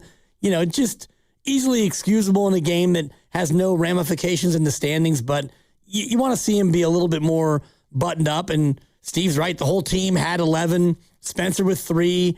Draymond, I think, had 3 all offensive fouls, moving screens, if memory serve. Just trying to check the box score to see if that is, in fact, the way that went. Yeah. Oh, he had 2 turnovers. It was 3 for Pat, 3 for Steph, 2 for Draymond, 3 others, 11 and a quarter. Are you kidding me? Wow. Sloppy. It's an absurd number, actually. That's a good number if you can do that for the whole game. Right. That's crazy in a quarter. And that's how you go from, we're going to put this team that doesn't want to win away to, come on back in, Sacramento. Do we have, Grandy, do you know off the top of your head, Portland and the Clippers, who has the tiebreaker between each other? Give me a second. I know they play tomorrow, right? I think they do. But right now, Portland has fallen a game behind the Clippers. And so I'm just kind of, because I'm so excited about the play-in tournament. Yep, you should be. I'm kind of activated to see where the Warriors are going to go. Either Portland or the Clippers, and either next Tuesday or next Wednesday. The Clippers are 2-1 versus the Blazers so far this year. Okay, with one more coming? Yes, so then it would go to, I believe, conference record since they're not in the same division. That's if Portland wins. If Portland wins. Where's the game?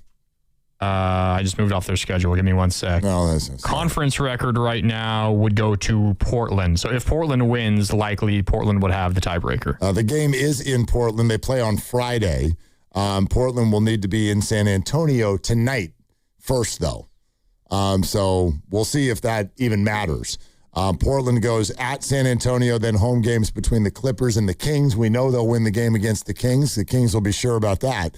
And then as far as what the Clippers are going to be doing the rest of the way, the Clippers tonight host Oklahoma City this evening. And then they've got that game in Portland, and then obviously they host the Warriors on Sunday. So I don't know, and all that with the Clippers having a one-game lead. I'm not sure necessarily who has the edge there, but I don't know, man. For some reason, this is nothing more than a gut feeling right now. I think I'd rather see the Warriors go to Portland. I think I'd rather have that be the first opponent of the two. Younger, more inexperienced, although they've had the Warriors' number. When they had their number, it was early. You didn't have Kristaps, and most of those games, if not all of them, you had Jimmy still. Then again, the Clippers have kind of had your number, and Kawhi is an absolute problem. The claw, you've got no one who can guard him. Like, Draymond is so good at guarding everyone, but that's one guy who I think gives him fits because he can take you out and shoot the three. He can back you in. He's so strong. I don't even know if I favor one team over the other. I just know that when that game comes, I'm going to be super excited. Just seeing if you're listening. I'm listening. On what Kerr is going to prioritize with the remaining 3 games. Prioritize health. The rhythm comes after that. So we'll do whatever we have to do to be healthy, and we'll hope to find some rhythm from there. I mean, that's the tough part. We're not even talking about this. It's not like you can just, okay, everybody's healthy. All right, go. Like, Steph Curry and Kristaps have played 1 game together. Al Horford has played none with Kristaps. I don't even know how much they would be on the floor together. But this whole thing still feels like it's kind of coming together in real time, and then suddenly they've got to perform at their absolute best in back-to-back elimination scenarios next week. So, unlikely. Yeah, it's less than ideal. And, we talked about this, I think, yesterday or the day before, but these other teams are going to be motivated to go out there and compete because I think both Portland and the Clippers lose their pick if it happens to land in the lottery. So they want to be a team that, goes ahead and keeps their pick. One of them I know has it lottery protected. The other one I think isn't protected at all. And so they've got nothing to tank for, in other words. What's that, Grandy? You're talking about Portland and the Clippers? Yes. Portland is lottery protected, but the Clippers don't have their pick. Yeah, it's already being conferred. Yeah. It's already gone, no matter what happens. Yeah. So as far as maybe one of them going full on Sacramento and hey, if we go ahead and lose, we can get a better pick. But yeah, Portland needs to not get knocked out in the play-in tournament. Well, I tell you what, things, and this is always kind of what, at least when things aren't going well, I always kind of hope for this. Here we are only halfway through the week. We've gotten over the hump of Wednesday here. But I would say what defines the last 3 days here in base sports is that everything does feel a little bit different than it did at your Easter egg hunt. You know what I mean? Like Steph, it wasn't even about how he performed. I've been rather impressed by how he's performed, but I don't know about you. When I watch him play, I keep looking at the leg. I keep looking every time he drives, every time he falls. He had 2 and 1 threes last night. Yep. And every time he falls down, he does that thing with his fingers, but he's still smiling, and that's what I'm looking for. And I know that it probably hurts. I know that it's probably painful, but I keep just hoping, dude, just don't get up lame.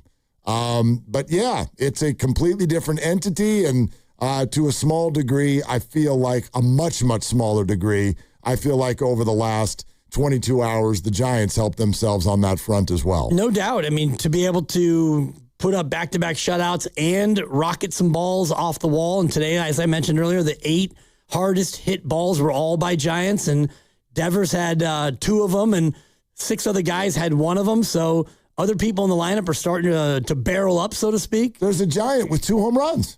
Which is exciting. Yeah. And he hit 2 balls today over 103 miles an hour. And if you get your best hitter, Rafi Devers, to lock in, and Adames has been better, and Chappie quietly is getting hot, and so all of a sudden now you can move the line. Yeah. All right, man. I tell you what.